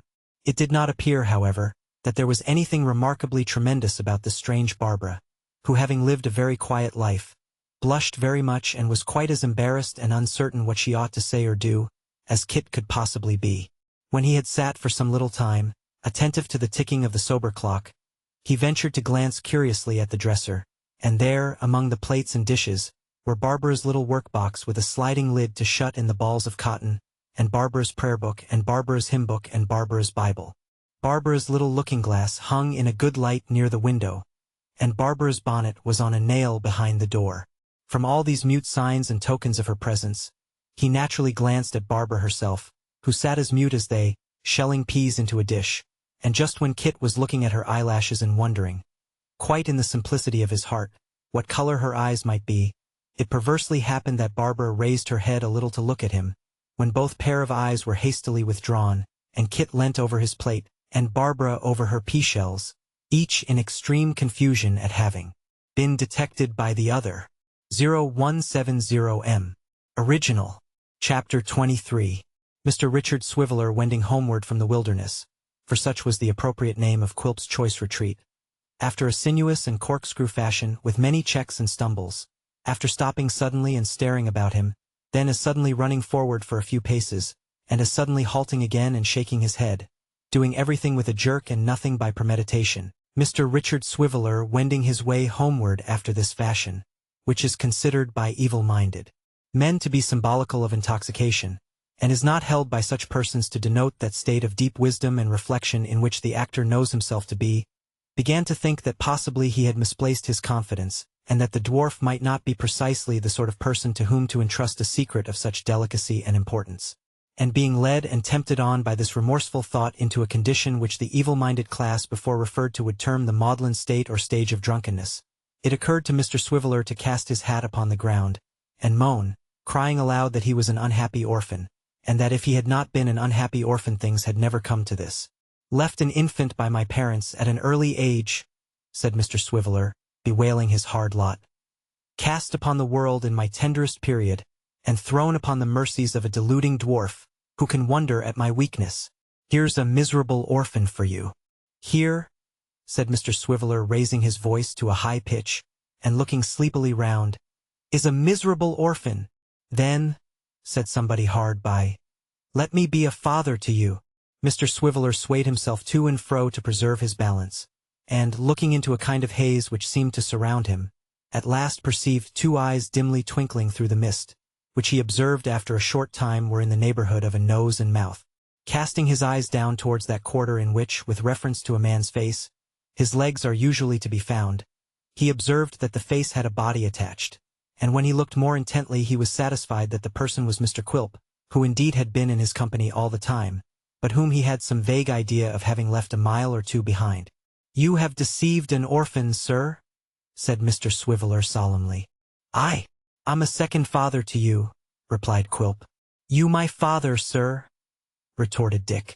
Being all right myself, sir, I request to be left alone, instantly, sir. What a funny fellow you are, cried Quilp. Go, sir, returned Dick, leaning against a post and waving his hand. Go, deceiver, go, some day, sir, Priapus you'll waken, from pleasure's dream to know, the grief of orphans forsaken. Will you go, sir? The dwarf taking no heed of this adjuration, Mr. Swiveller advanced with the view of inflicting upon him condign chastisement. But forgetting his purpose or changing his mind before he came close to him, he seized his hand and vowed eternal friendship, declaring with an agreeable frankness that from that time forth they were brothers in everything but personal appearance. Then he told his secret over again, with the addition of being pathetic on the subject of Miss Wackles, who, he gave Mr. Quilp to understand, was the occasion of any slight incoherency he might observe in his speech at that moment, which was attributable solely to the strength of his affection and not to rosy wine or other fermented liquor. And then they went on arm in arm very lovingly together. 0172M. Original. I'm as sharp, said Quilp to him at parting, as sharp as a ferret and as cunning as a weasel. You bring Trent to me. Assure him that I'm his friend, though I fear he a little distrusts me. I don't know why, I have not deserved it. And you've both of you made your fortunes in perspective. That's the worst of it, returned Dick. These fortunes in perspective look such a long way off. But they look smaller than they really are on that account, said Quilp, pressing his arm. You'll have no conception of the value of your prize until you draw close to it. Mark that. D'ye think not? Said Dick. I do, and I am certain of what I say. That's better, returned the dwarf. You bring Trent to me. Tell him I am his friend and yours. Why shouldn't I be? There's no reason why you shouldn't, certainly, replied Dick. And perhaps there are a great many why you should. At least there would be nothing strange in your wanting to be my friend, if you were a choice spirit, but then you know you're not a choice spirit. I not a choice spirit? Cried Quilp. Devil a bit, sir, returned Dick. A man of your appearance couldn't be. If you're any spirit at all, sir, you're an evil spirit. Choice spirits, added Dick, smiting himself on the breast, are quite a different-looking sort of people. You may take your oath of that, sir. Quilp glanced at his free-spoken friend with a mingled expression of cunning and dislike, and wringing his hand almost at the same moment, declared that he was an uncommon character and had his warmest esteem. With that they parted. Mr. Swiveller to make the best of his way home and sleep himself sober, and Quilp to cogitate upon the discovery he had made, and exult in the prospect of the rich field of enjoyment and reprisal it opened to him. It was not without great reluctance and misgiving that Mr. Swiveller next morning, his head racked by the fumes of the renowned Schiedam, repaired to the lodging of his friend Trent, which was in the roof of an old house in an old ghostly inn, and recounted by very slow degrees what had yesterday taken place between him and Quilp. Nor was it without great surprise and much speculation on Quilp's probable motives, nor without many bitter comments on Dick Swiveller's folly, that his friend received the tale. I don't defend myself, Fred, said the penitent Richard. But the fellow has such a queer way with him and is such an artful dog, that first of all he set me upon thinking whether there was any harm in telling him, and while I was thinking, screwed it out of me. If you had seen him drink and smoke as I did, you couldn't have kept anything from him. He's a salamander, you know, that's what he is. Without inquiring whether salamanders were of necessity good confidential agents, or whether a fireproof man was as a matter of course trustworthy, Frederick Trent threw himself into a chair, and, burying his head in his hands, endeavored to fathom the motives which had led Quilp to insinuate himself into Richard Swiveller's confidence. For that the disclosure was of his seeking, and had not been spontaneously revealed by Dick, was sufficiently plain from Quilp's seeking his company and enticing him away. The dwarf had twice encountered him when he was endeavoring to obtain intelligence of the fugitives. This, perhaps, as he had not shown any previous anxiety about them, was enough to awaken suspicion in the breast of a creature so jealous and distrustful by nature, setting aside any additional impulse to curiosity that he might have derived from Dick's incautious manner. But knowing the scheme they had planned, why should he offer to assist it? This was a question more difficult of solution, but as knaves generally overreach themselves by imputing their own designs to others, the idea immediately presented itself that some circumstances of irritation between Quilp and the old man, arising out of their secret transactions and not unconnected perhaps with his sudden disappearance, now rendered the former desirous of revenging himself upon him by seeking to entrap the sole object of his love and anxiety into a connection of which he knew he had a dread and hatred. As Frederick Trent himself, utterly regardless of his sister, had this object at heart, only second to the hope of gain, it seemed to him the more likely to be Quilp's main principle of action. Once investing the dwarf with a design of his own in abetting them, which the attainment of their purpose would serve, it was easy to believe him sincere and hearty in the cause, and as there could be no doubt of his proving a powerful and useful auxiliary, Trent determined to accept his invitation and go to his house that night, and if what he said and did confirmed him in the impression he had formed, to let him share the labor of their plan, but not the profit. Having revolved these things in his mind and arrived at this conclusion, he communicated to Mr. Swiveller as much of his meditations as he thought proper.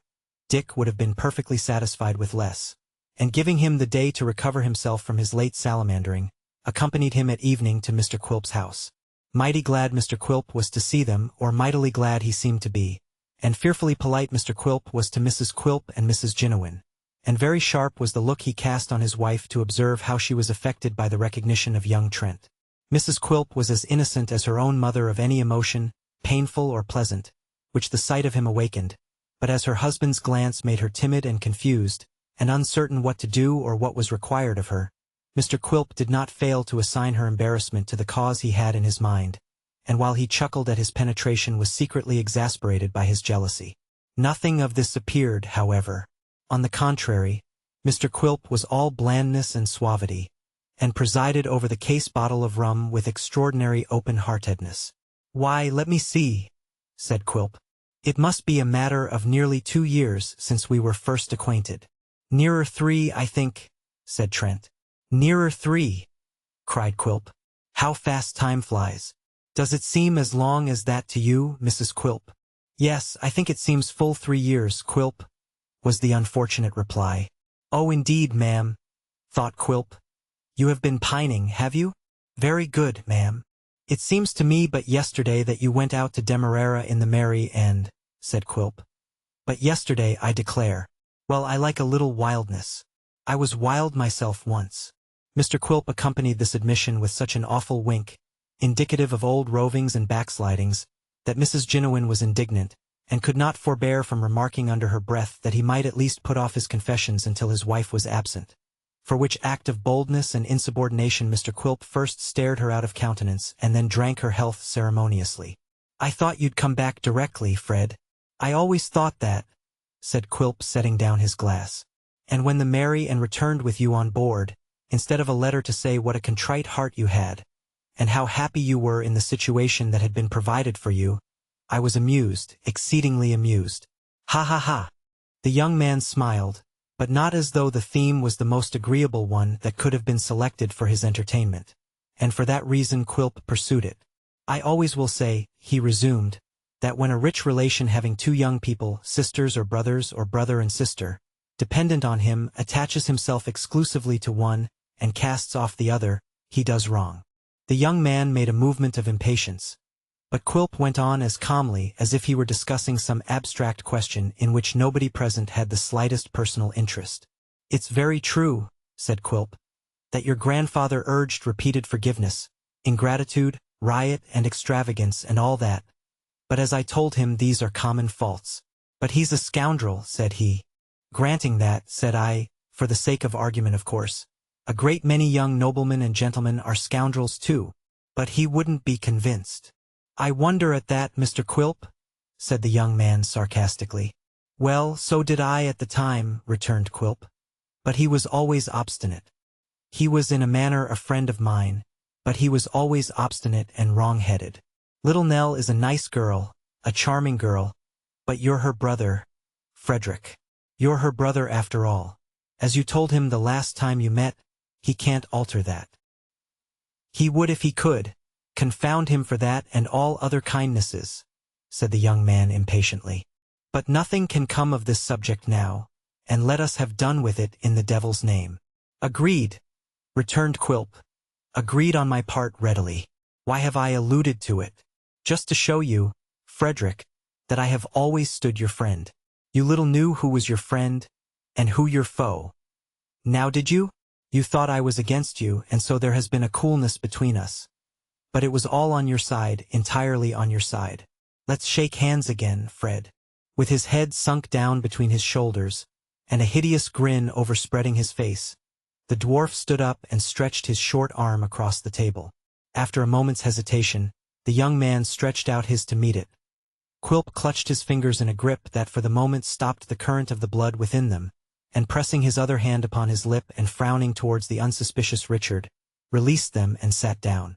This action was not lost upon Trent, who, knowing that Richard Swiveller was a mere tool in his hands and knew no more of his designs than he thought proper to communicate, saw that the dwarf perfectly understood their relative position, and fully entered into the character of his friend.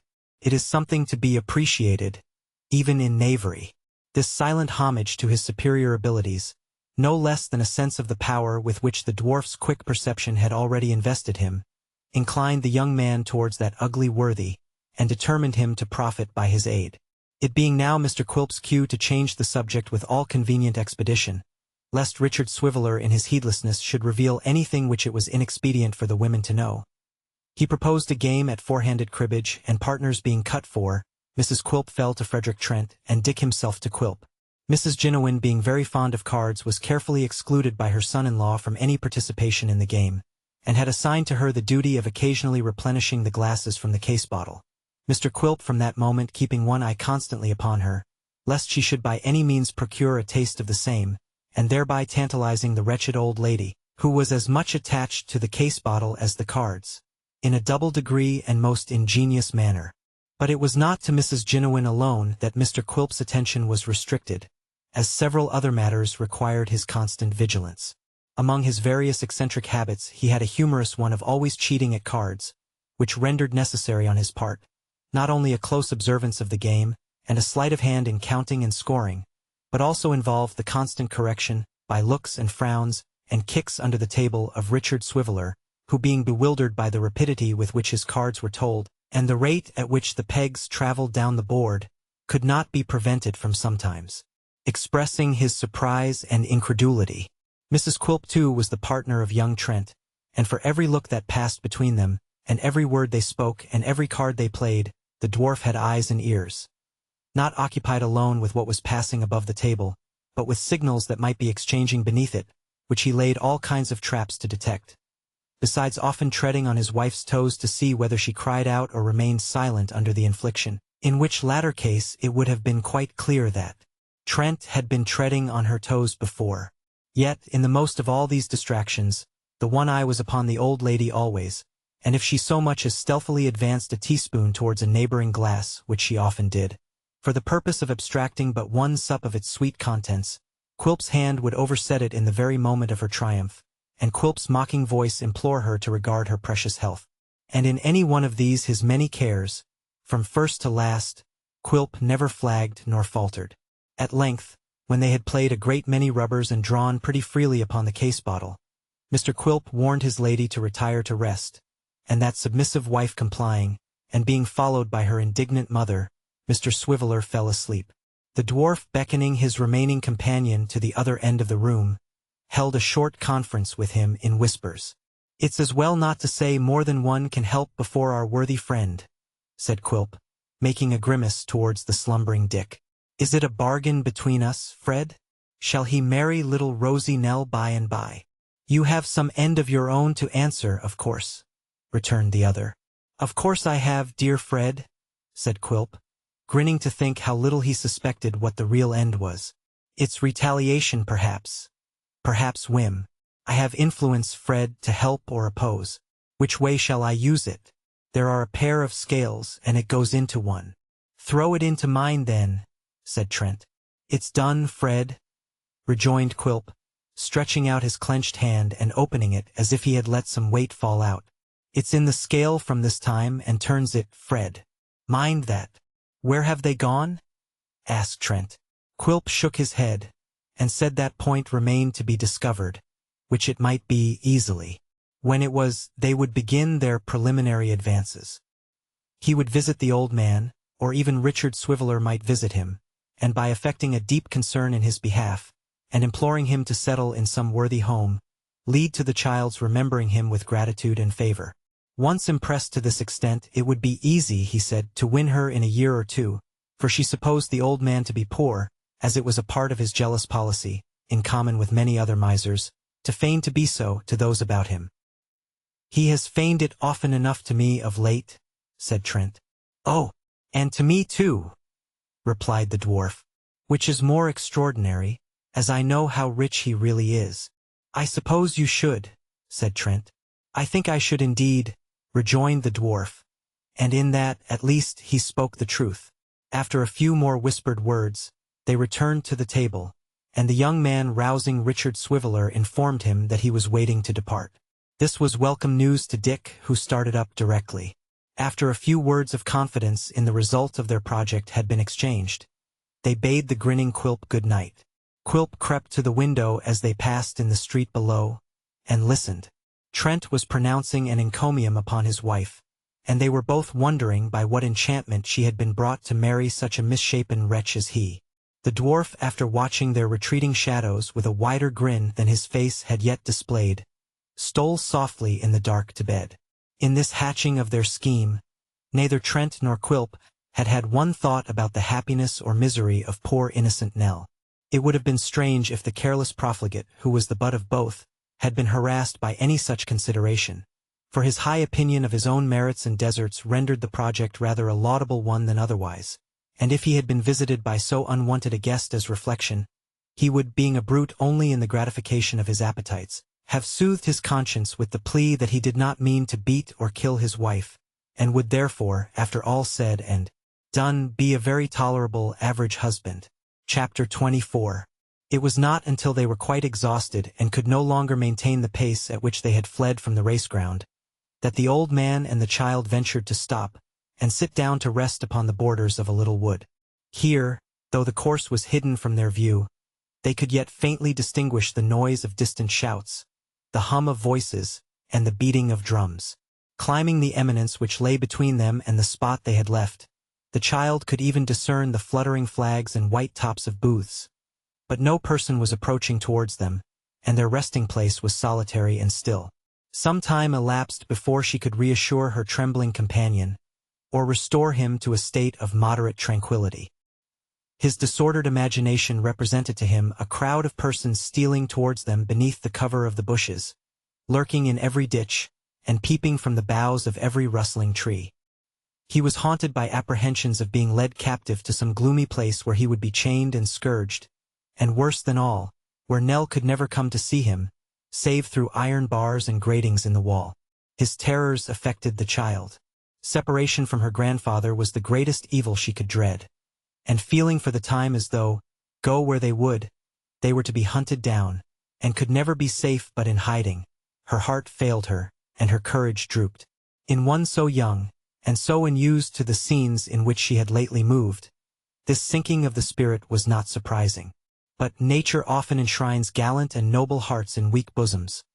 Oftenest, God bless her, in female breasts, and when the child, casting her tearful eyes upon the old man, remembered how weak he was, and how destitute and helpless he would be if she failed him, her heart swelled within her, and animated her with new strength and fortitude. "We are quite safe now, and have nothing to fear indeed, dear grandfather," she said. "Nothing to fear," returned the old man. "Nothing to fear if they took me from thee. Nothing to fear if they parted us. Nobody is true to me. No, not one. Not even Nell." "Oh, do not say that," replied the child. "For if ever anybody was true at heart, and earnest, I am. I am sure you know I am." "Then how," said the old man, looking fearfully round, "how can you bear to think that we are safe, when they are searching for me everywhere, and may come here and steal upon us even while we're talking?" "Because I'm sure we have not been followed," said the child. "Judge for yourself, dear grandfather. Look round, and see how quiet and still it is. We are alone together, and may ramble where we like. Not safe. Could I feel easy? Did I feel at ease when any danger threatened you?" "True, too," he answered, pressing her hand, but still looking anxiously about. "What noise was that?" "A bird," said the child, "flying into the wood, and leading the way for us to follow. You remember that we said we would walk in woods and fields and by the side of rivers, and how happy we would be. You remember that? But here, while the sun shines above our heads, and everything is bright and happy, we are sitting sadly down, and losing time. See what a pleasant path. And there's the bird, the same bird. Now he flies to another tree and stays to sing. Come." When they rose up from the ground, and took the shady track which led them through the wood, she bounded on before, printing her tiny footsteps in the moss, which rose elastic from so light a pressure and gave it back as mirrors throw off breath. And thus she lured the old man on, with many a backward look and merry beck, now pointing stealthily to some lone bird as it perched and twittered on a branch that strayed across their path, now stopping to listen to the songs that broke the happy silence or watch the sun as it trembled through the leaves, and stealing in among the ivied trunks of stout old trees, opened long paths of light. As they passed onward, parting the boughs that clustered in their way, the serenity which the child had first assumed stole into her breast in earnest. The old man cast no longer fearful looks behind, but felt at ease and cheerful, for the further they passed into the deep green shade, the more they felt that the tranquil mind of God was there, and shed its peace on them. At length the path, becoming clearer and less intricate, brought them to the end of the wood, and into a public road. Taking their way along it for a short distance, they came to a lane, so shaded by the trees on either hand that they met together overhead, and arched the narrow way. A broken finger-post announced that this led to a village 3 miles off, and thither they resolved to bend their steps. The miles appeared so long that they sometimes thought they must have missed their road. But at last, to their great joy, it led downwards in a steep descent, with overhanging banks over which the footpaths led, and the clustered houses of the village peeped from the woody hollow below. It was a very small place.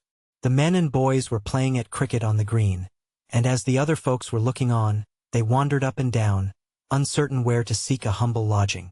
There was but one old man in the little garden before his cottage, and him they were timid of approaching, for he was the schoolmaster, and had school written up over his window in black letters on a white board.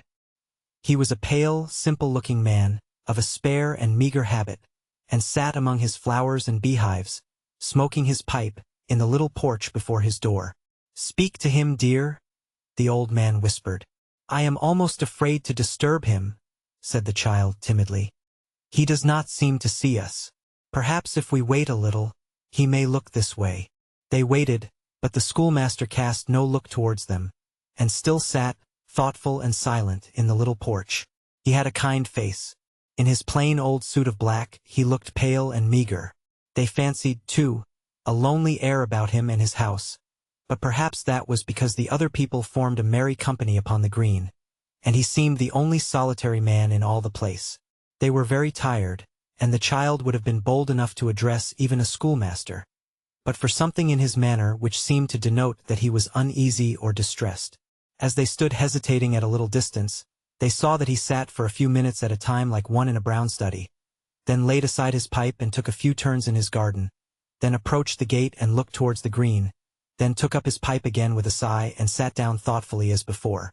As nobody else appeared and it would soon be dark, Nell at length took courage, and when he had resumed his pipe and seat, ventured to draw near, leading her grandfather by the hand. The slight noise they made in raising the latch of the wicket gate caught his attention. He looked at them kindly but seemed disappointed too, and slightly shook his head. Nell dropped a curtsy, and told him they were poor travelers who sought a shelter for the night which they would gladly pay for, so far as their means allowed. The schoolmaster looked earnestly at her as she spoke, laid aside his pipe, and rose up directly. "If you could direct us anywhere, sir," said the child, "we should take it very kindly." "You have been walking a long way," said the schoolmaster. "A long way, sir," the child replied. 0181M. Original. "You're a young traveler, my child," he said, laying his hand gently on her head. "Your grandchild? Friend?"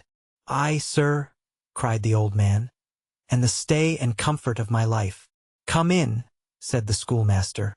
Without further preface he conducted them into his little schoolroom, which was parlor and kitchen likewise, and told them that they were welcome to remain under his roof till morning. Before they had done thanking him, he spread a coarse white cloth upon the table with knives and platters, and bringing out some bread and cold meat and a jug of beer, besought them to eat and drink. The child looked round the room as she took her seat. There were a couple of forms, notched and cut and inked all over. A small deal desk perched on 4 legs, at which no doubt the master sat. A few dog's-eared books upon a high shelf, and beside them a motley collection of pegtops, balls, kites, fishing lines, marbles, half-eaten apples, and other confiscated property of idle urchins. Displayed on hooks upon the wall in all their terrors were the cane and ruler, and near them, on a small shelf of its own, the dunce's cap, made of old newspapers and decorated with glaring wafers of the largest size. But the great ornaments of the walls were certain moral sentences fairly copied in good round text, and well-worked sums in simple addition and multiplication, evidently achieved by the same hand, which were plentifully pasted all round the room, for the double purpose, as it seemed, of bearing testimony to the excellence of the school, and kindling a worthy emulation in the bosoms of the scholars. "Yes," said the old schoolmaster, observing that her attention was caught by these latter specimens. "That's beautiful writing, my dear." "Very, sir," replied the child modestly.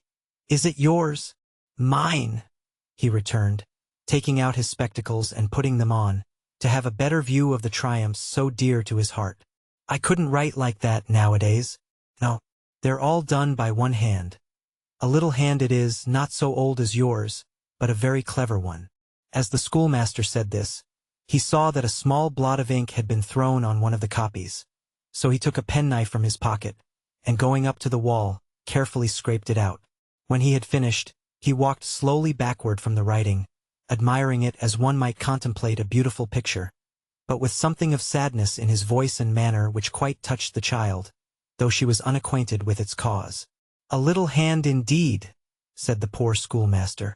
"Far beyond all his companions, in his learning and his sports too. How did he ever come to be so fond of me? That I should love him is no wonder, but that he should love me." And there the schoolmaster stopped, and took off his spectacles to wipe them, as though they had grown dim. "I hope there is nothing the matter, sir?" said Nell anxiously.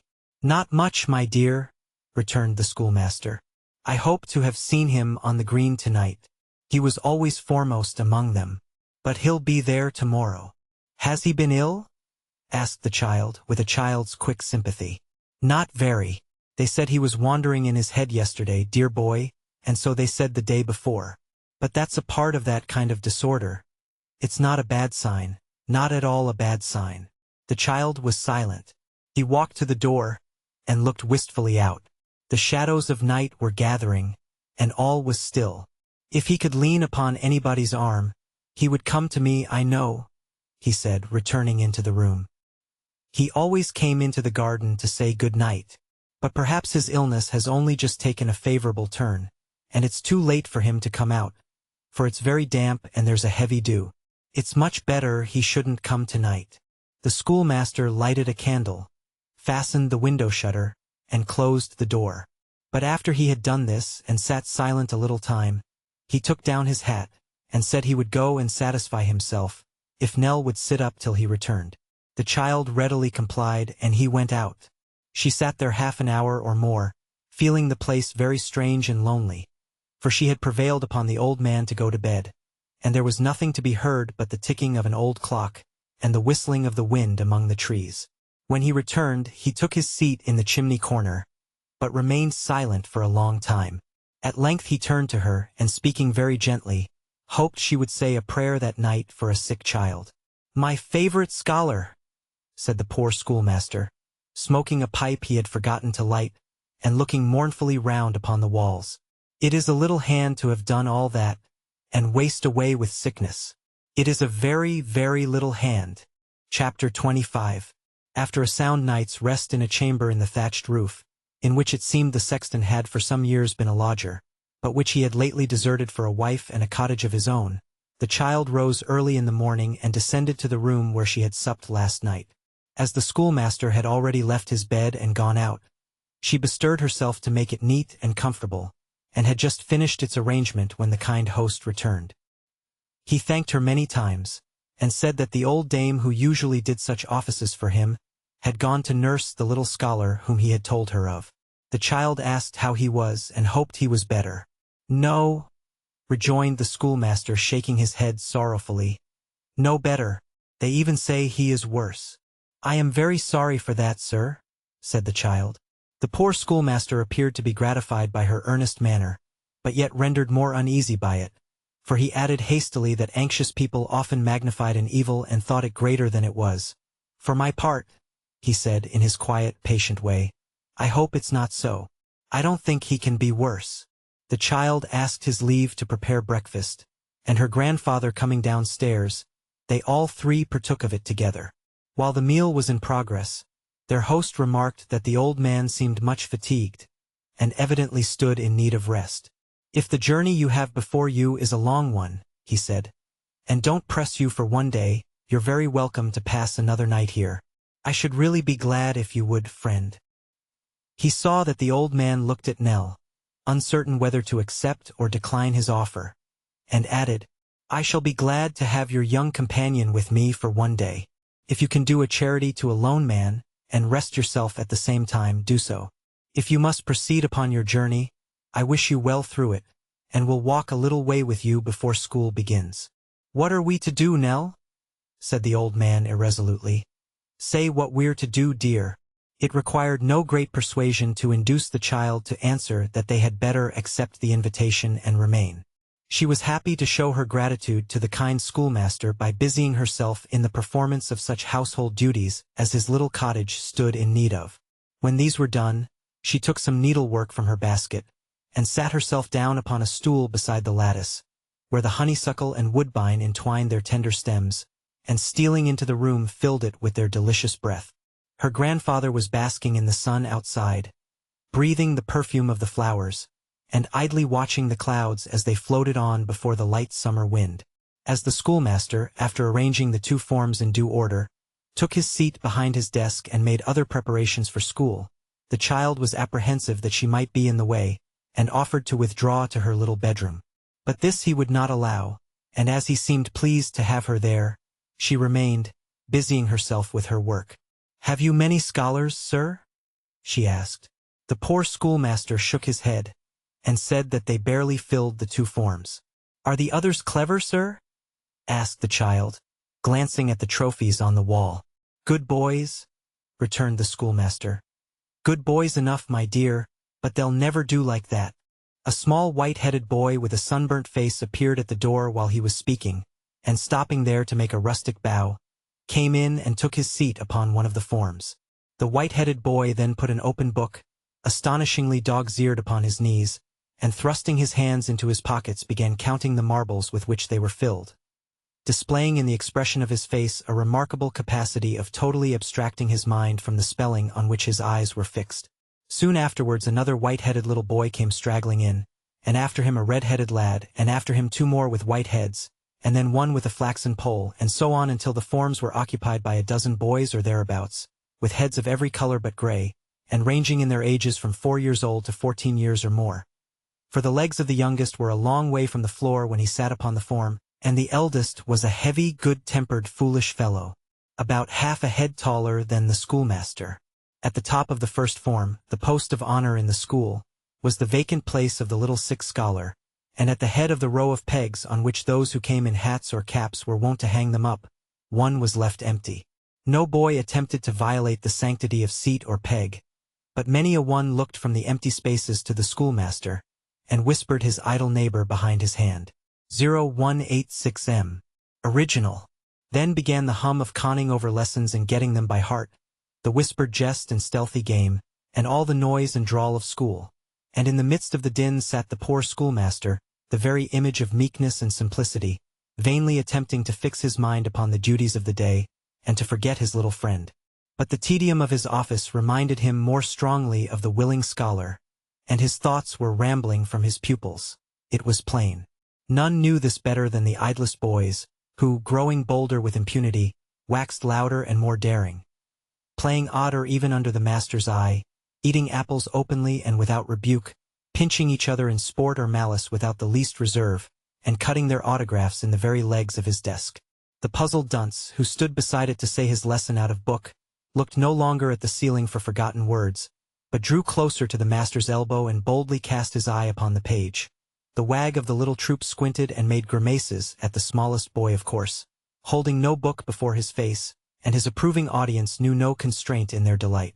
If the master did chance to rouse himself and seem alive to what was going on, the noise subsided for a moment and no eyes met his but wore a studious and a deeply humble look. But the instant he relapsed again, it broke out afresh, and 10 times louder than before. Oh, how some of those idle fellows longed to be outside, and how they looked at the open door and window, as if they half meditated rushing violently out, plunging into the woods and being wild boys and savages from that time forth. What rebellious thoughts of the cool river, and some shady bathing place beneath willow trees with branches dipping in the water, kept tempting and urging that sturdy boy, who, with his shirt collar unbuttoned and flung back as far as it could go, sat fanning his flushed face with a spelling book, wishing himself a whale or a tittlebat or a fly, or anything but a boy at school on that hot, broiling day. He asked that other boy, whose seat being nearest to the door gave him opportunities of gliding out into the garden and driving his companions to madness by dipping his face into the bucket of the well and then rolling on the grass. Ask him if there were ever such a day as that, when even the bees were diving deep down into the cups of flowers and stopping there, as if they had made up their minds to retire from business and be manufacturers of honey no more. The day was made for laziness, and lying on one's back in green places, and staring at the sky till its brightness forced one to shut one's eyes and go to sleep.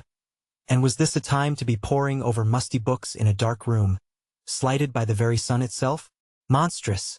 Nell sat by the window occupied with her work, but attentive still to all that passed, though sometimes rather timid of the boisterous boys. The lessons over, writing time began, and there being but one desk and that the master's, each boy sat at it in turn and labored at his crooked copy, while the master walked about.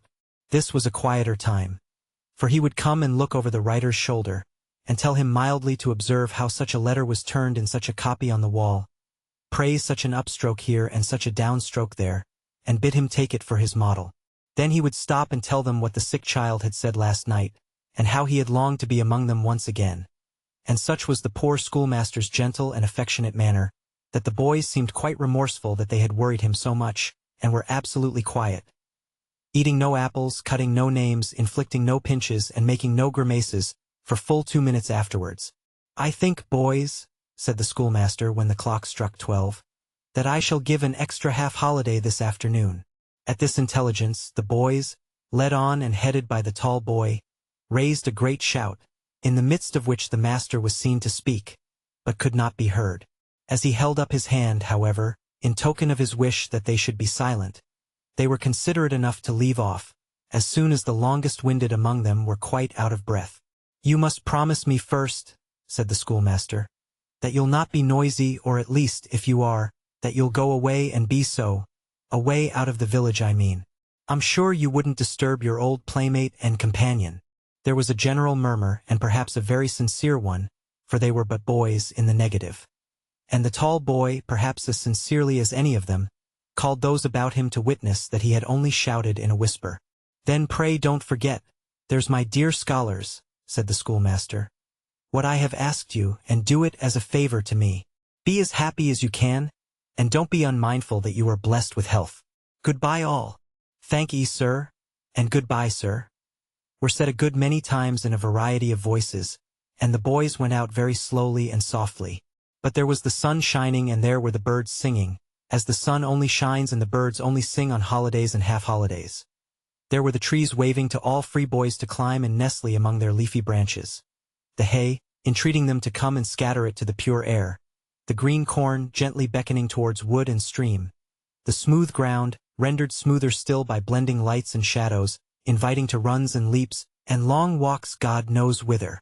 It was more than boy could bear, and with a joyous whoop the whole cluster took to their heels and spread themselves about, shouting and laughing as they went. "It's natural, thank heaven," said the poor schoolmaster, looking after them. "I'm very glad they didn't mind me." It is difficult, however, to please everybody, as most of us would have discovered, even without the fable which bears that moral.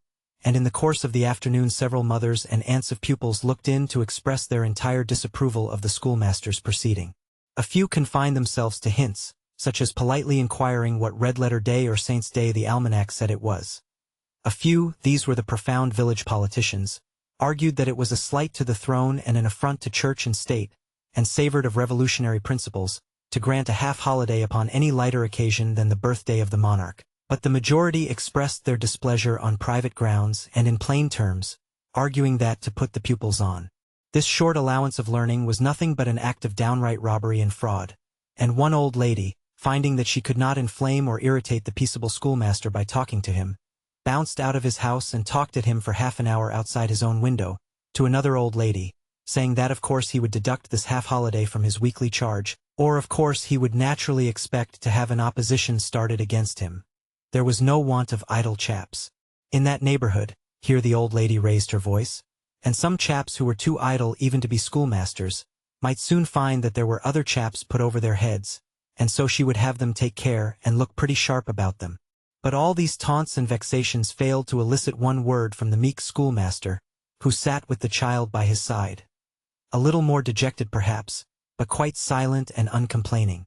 Towards night an old woman came tottering up the garden as speedily as she could, and meeting the schoolmaster at the door, said he was to go to Dame West's directly, and had best run on before her.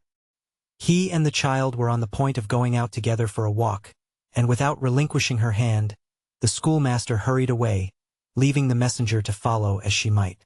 They stopped at a cottage door, and the schoolmaster knocked softly at it with his hand. It was opened without loss of time. They entered a room where a little group of women were gathered about one, older than the rest, who was crying very bitterly, and sat wringing her hands and rocking herself to and fro. "Oh, dame," said the schoolmaster, drawing near her chair. "Is it so bad as this?" "He's going fast," cried the old woman. "My grandson's dying. It's all along of you. You shouldn't see him now, but for his being so earnest on it. This is what his learning has brought him to. Oh dear, dear, dear, what can I do?" "Do not say that I am in any fault," urged the gentle schoolmaster. "I am not hurt, dame. No, no. You are in great distress of mind, and don't mean what you say. I am sure you don't." "I do," returned the old woman. "I mean it all. If he hadn't been poring over his books out of fear of you, he would have been well and merry now. I know he would." The schoolmaster looked round upon the other women as if to entreat someone among them to say a kind word for him, but they shook their heads, and murmured to each other that they never thought there was much good in learning, and that this convinced them. Without saying a word in reply, or giving them a look of reproach, he followed the old woman who had summoned him, and who had now rejoined them, into another room, where his infant friend, half-dressed, lay stretched upon a bed. He was a very young boy, quite a little child. His hair still hung in curls about his face, and his eyes were very bright, but their light was of heaven, not earth.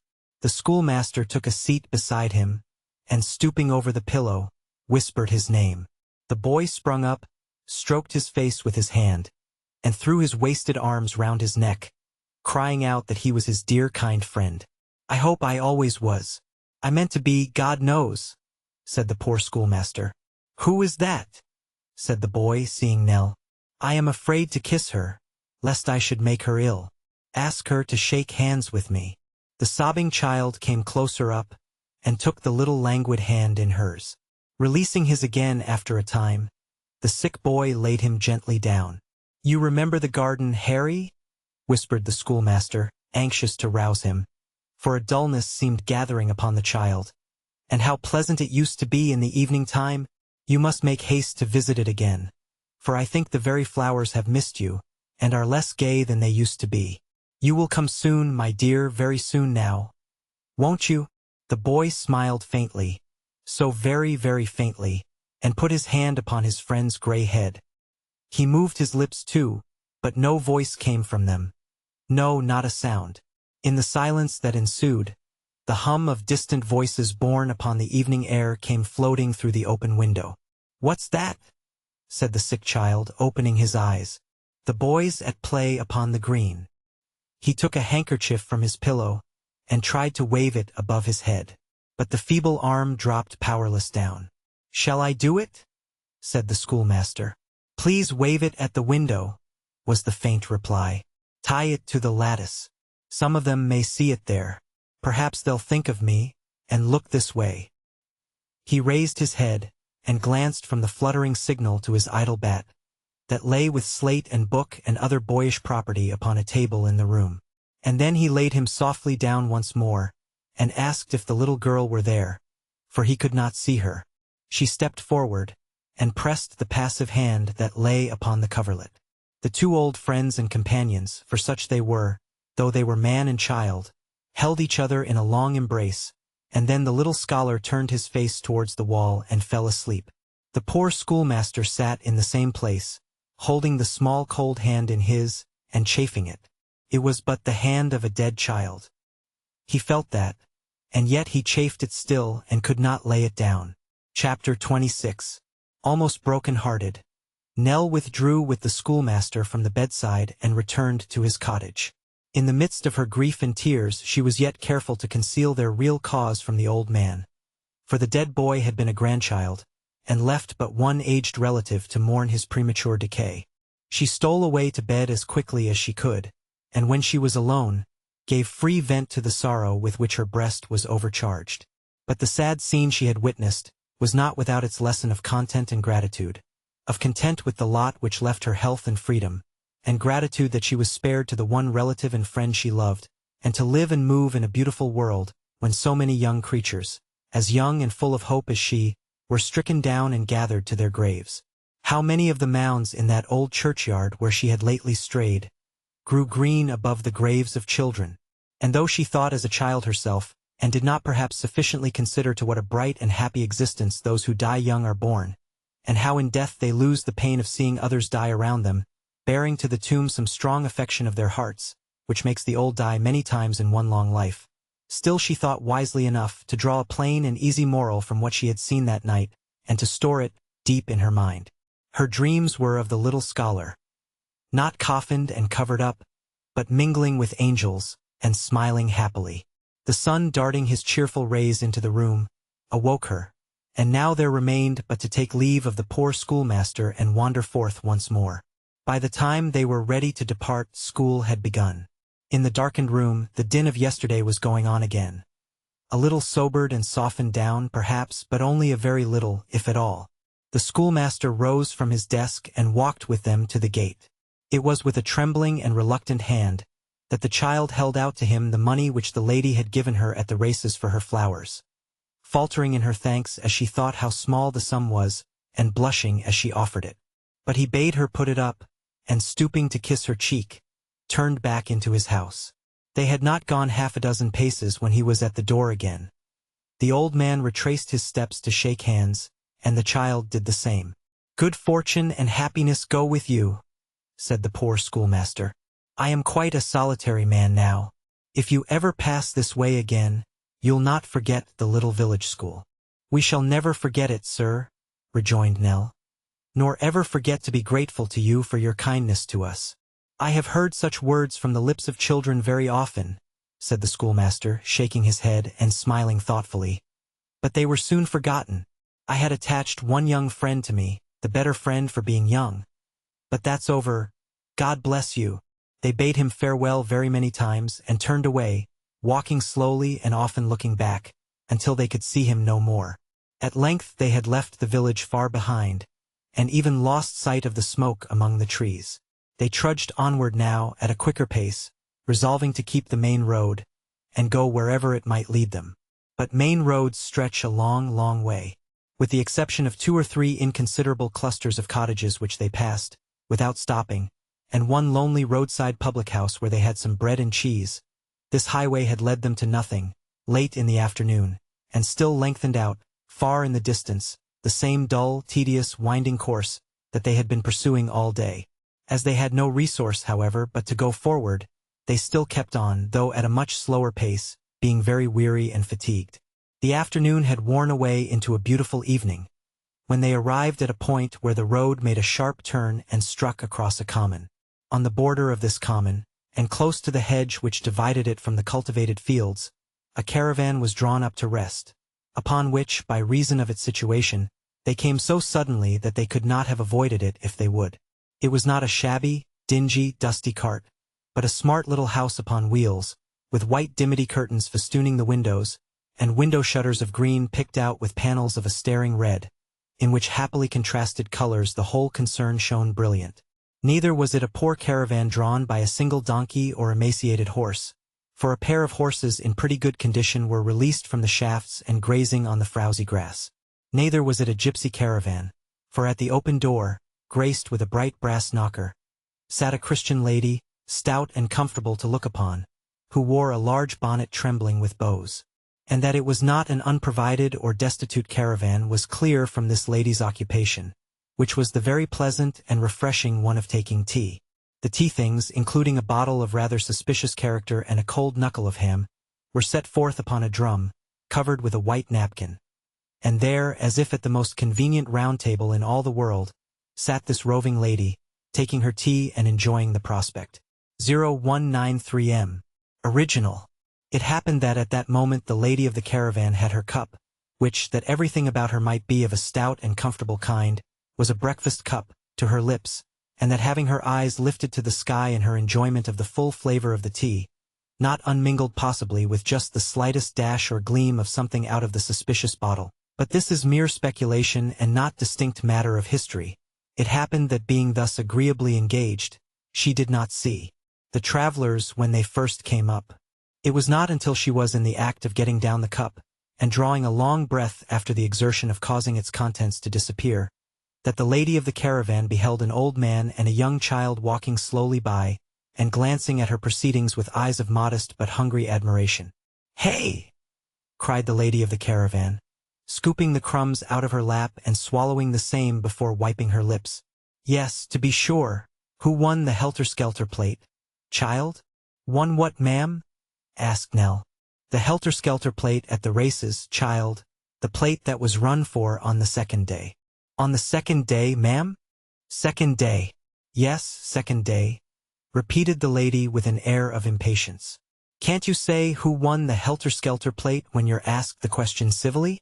"I don't know, ma'am." "Don't know?" repeated the lady of the caravan. "Why, you were there. I saw you with my own eyes." Nell was not a little alarmed to hear this, supposing that the lady might be intimately acquainted with the firm of Short and Codlin, but what followed tended to reassure her. "And very sorry I was," said the lady of the caravan, "to see you in company with a Punch, a low, practical, vulgar wretch that people should scorn to look at." "I was not there by choice," returned the child. "We didn't know our way, and the two men were very kind to us and let us travel with them." Do you know them, ma'am?" "Know 'em, child!" cried the lady of the caravan in a sort of shriek. "Know them? But you're young and inexperienced, and that's your excuse for asking such a question. Do I look as if I knowed 'em? Does the caravan look as if it knowed 'em?" "No, ma'am, no," said the child, fearing she had committed some grievous fault. "I beg your pardon." It was granted immediately, though the lady still appeared much ruffled and discomposed by the degrading supposition. The child then explained that they had left the races on the first day, and were traveling to the next town on that road, where they purposed to spend the night. As the countenance of the stout lady began to clear up, she ventured to inquire how far it was. The reply, which the stout lady did not come to, until she had thoroughly explained that she went to the races on the first day in a gig, and as an expedition of pleasure, and that her presence there had no connection with any matters of business or profit, was that the town was 8 miles off. This discouraging information a little dashed the child, who could scarcely repress a tear as she glanced along the darkening road. Her grandfather made no complaint, but he sighed heavily as he leaned upon his staff, and vainly tried to pierce the dusty distance. The lady of the caravan was in the act of gathering her tea equipage together preparatory to clearing the table, but noting the child's anxious manner she hesitated and stopped. The child curtsied, thanked her for her information, and giving her hand to the old man had already got some 50 yards or so away, when the lady of the caravan called to her to return. "Come nearer, nearer still," said she, beckoning to her to ascend the steps. "Are you hungry, child?" "Not very, but we are tired, and it is a long way." "Well, hungry or not, you had better have some tea," rejoined her new acquaintance. "I suppose you are agreeable to that, old gentleman?" The grandfather humbly pulled off his hat and thanked her. The lady of the caravan then bade him come up the steps likewise, but the drum proving an inconvenient table for two, they descended again and sat upon the grass, where she handed down to them the tea-tray, the bread and butter, the knuckle of ham, and in short everything of which she had partaken herself, except the bottle which she had already embraced an opportunity of slipping into her pocket. "Set 'em out near the hind wheels, child, that's the best place," said their friend, superintending the arrangements from above. "Now hand up the teapot for a little more hot water, and a pinch of fresh tea, and then both of you eat and drink as much as you can, and don't spare anything. That's all I ask of you." They might perhaps have carried out the lady's wish, if it had been less freely expressed, or even if it had not been expressed at all. But as this direction relieved them from any shadow of delicacy or uneasiness, they made a hearty meal and enjoyed it to the utmost.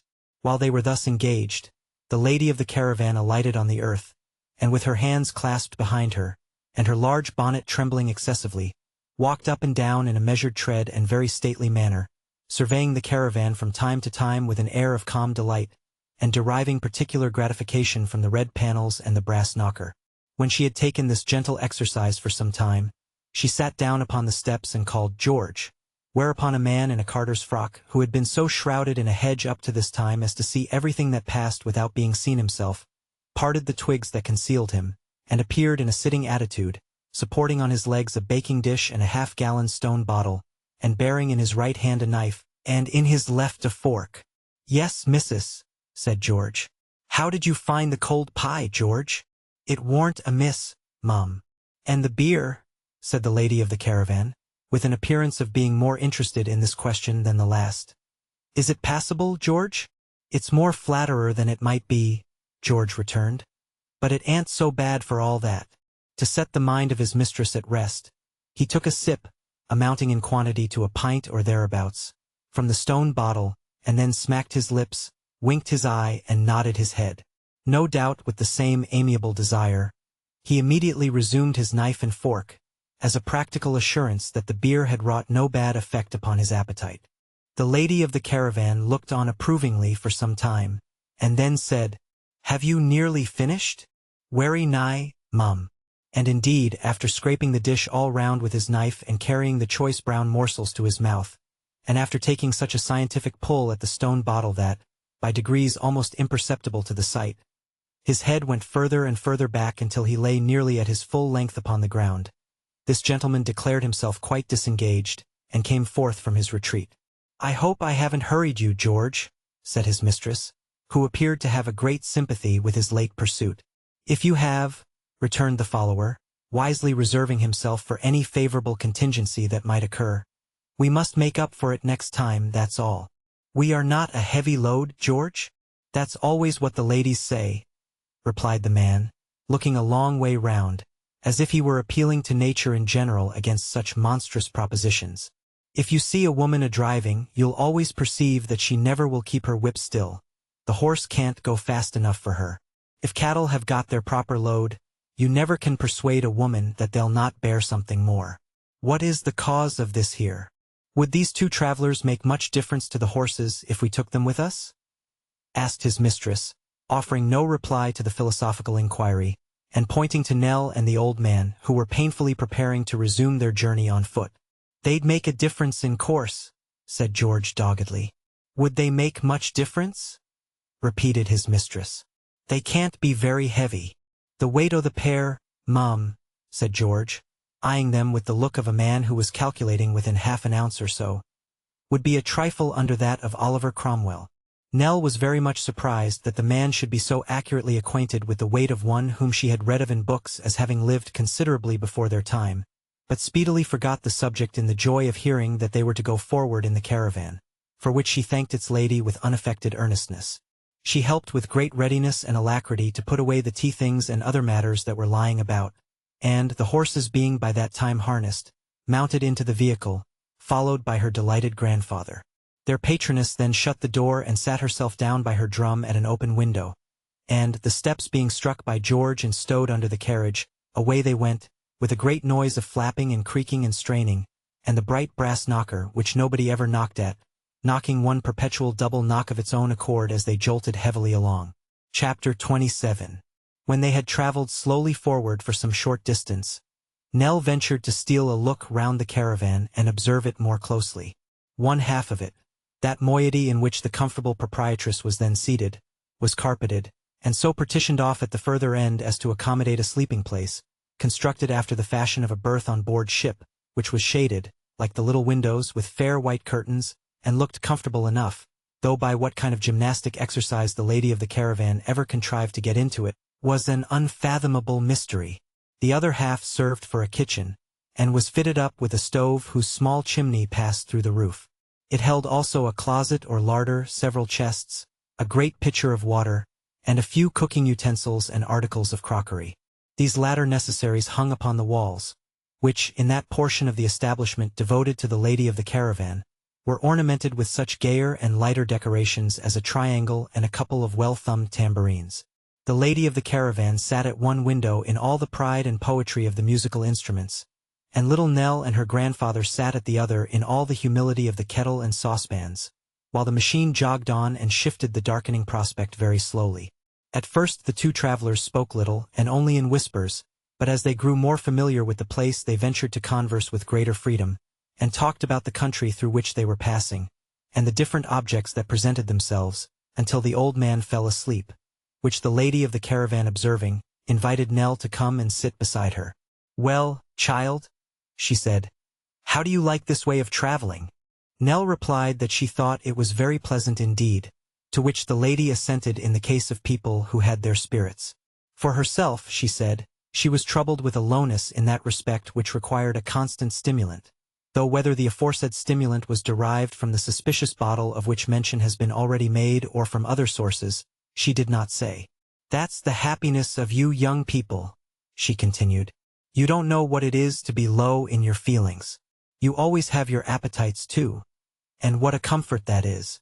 Nell thought that she could sometimes dispense with her own appetite very conveniently, and thought, moreover, that there was nothing either in the lady's personal appearance or in her manner of taking tea, to lead to the conclusion that her natural relish for meat and drink had at all failed her.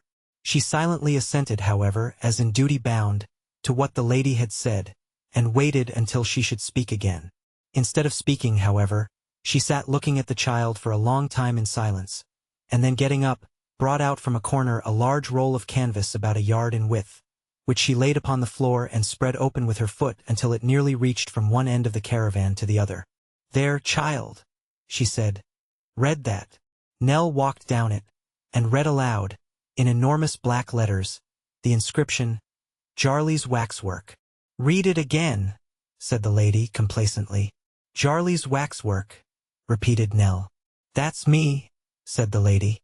"I am Mrs. Jarley," giving the child an encouraging look, intended to reassure her and let her know that, although she stood in the presence of the original Jarley, she must not allow herself to be utterly overwhelmed and borne down.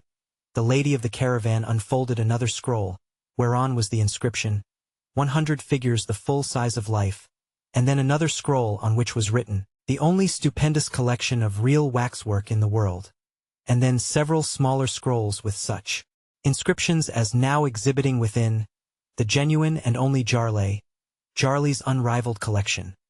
Jarley is the delight of the nobility and gentry. The royal family are the patrons of Jarley." When she had exhibited these leviathans of public announcement to the astonished child, she brought forth specimens of the lesser fry in the shape of handbills, some of which were couched in the form of parodies on popular melodies, as "Believe me if all Jarley's waxwork so rare. I saw thy show in youthful prime. Over the water to Jarley," while, to consult all tastes, others were composed with a view to the lighter and more facetious spirits, as a parody on the favorite air of "If I Had a Donkey," beginning, "If I knowed a donkey what wouldn't go to see Mrs. Jarley's waxwork show. Do you think I'd acknowledge him? Oh no no. Then run to Jarley's." Besides several compositions in prose, purporting to be dialogues between the Emperor of China and an oyster, or the Archbishop of Canterbury and a dissenter on the subject of church rates, but all having the same moral, namely, that the reader must make haste to Jarley's, and that children and servants were admitted at half price. When she had brought all these testimonials of her important position in society to bear upon her young companion, Mrs. Jarley rolled them up, and having put them carefully away, sat down again, and looked at the child in triumph. "Never go into the company of a filthy Punch any more," said Mrs. Jarley. "After this." "I never saw any waxwork, ma'am," said Nell. "Is it funnier than Punch?" "Funnier," said Mrs. Jarley in a shrill voice. "It is not funny at all." "Oh," said Nell with all possible humility. "It isn't funny at all," repeated Mrs. Jarley. "It's calm and what's that word again, critical? No, classical, that's it, it's calm and classical. No low beatings and knockings about, no jokings and squeakings like your precious Punches, but always the same, with a constantly unchanging air of coldness and gentility, and so like life, that if waxwork only spoke and walked about, you'd hardly know the difference. I won't go so far as to say that, as it is, I've seen waxwork quite like life, but I've certainly seen some life that was exactly like waxwork." "Is it here, ma'am?" asked Nell, whose curiosity was awakened by this description. "Is what here, child?" The waxwork, ma'am. Why? Bless you, child, what are you thinking of? How could such a collection be here, where you see everything except the inside of one little cupboard and a few boxes? It's gone on in the other wands to the assembly rooms, and there it'll be exhibited the day after tomorrow. You are going to the same town, and you'll see it, I dare say. It's natural to expect that you'll see it, and I've no doubt you will. I suppose you couldn't stop away if you was to try ever so much. I shall not be in the town, I think, ma'am, said the child. Not there, cried Mrs. Jarley. Then where will you be? I don't quite know. I am not certain. You don't mean to say that you're traveling about the country without knowing where you're going to? Said the lady of the caravan. What curious people you are. What line are you in? You look to me at the races, child, as if you were quite out of your element, and had got there by accident. We were there quite by accident, returned Nell, confused by this abrupt questioning. We are poor people, ma'am, and are only wandering about. We have nothing to do. I wish we had. You amaze me more and more, said Mrs. Jarley, after remaining for some time as mute as one of her own figures. Why, what do you call yourselves? Not beggars. Indeed, ma'am, I don't know what else we are, returned the child. Lord bless me, said the lady of the caravan. I never heard of such a thing. Who'd have thought it? She remained so long silent after this exclamation, that Nell feared she felt her having been induced to bestow her protection and conversation upon one so poor, to be an outrage upon her dignity that nothing could repair. This persuasion was rather confirmed than otherwise by the tone in which she at length broke silence and said, And yet you can read. And write too? I shouldn't wonder. Yes, ma'am, said the child, fearful of giving new offense by the confession. Well, and what a thing that is, returned Mrs. Jarley. I can't. Nell said indeed in a tone which might imply, either that she was reasonably surprised to find the genuine and only Jarley, who was the delight of the nobility and gentry and the peculiar pet of the royal family, destitute of these familiar arts, or that she presumed so great a lady could scarcely stand in need of such ordinary accomplishments. In whatever way Mrs. Jarley received the response, it did not provoke her to further questioning, or tempt her into any more remarks at the time, for she relapsed into a thoughtful silence, and remained in that state so long that Nell withdrew to the other window and rejoined her grandfather, who was now awake. At length the lady of the caravan shook off her fit of meditation, and, summoning the driver to come under the window at which she was seated, held a long conversation with him in a low tone of voice, as if she were asking his advice on an important point, and discussing the pros and cons of some very weighty matter. This conference at length concluded, she drew in her head again, and beckoned Nell to approach. And the old gentleman too, said Mrs. Jarley, for I want to have a word with him. Do you want a good situation for your granddaughter, master? If you do, I can put her in the way of getting one. What do you say? I can't leave her, answered the old man. We can't separate. What would become of me without her? I should have thought you were old enough to take care of yourself if you ever will be, retorted Mrs. Jarley sharply. But he never will be, said the child in an earnest whisper. I fear he never will be again. Pray do not speak harshly to him. We are very thankful to you, she added aloud. But neither of us could part from the other if all the wealth of the world were halved between us. Mrs. Jarley was a little disconcerted by this reception of her proposal, and looked at the old man, who tenderly took Nell's hand and detained it in his own, as if she could have very well dispensed with his company or even his earthly existence.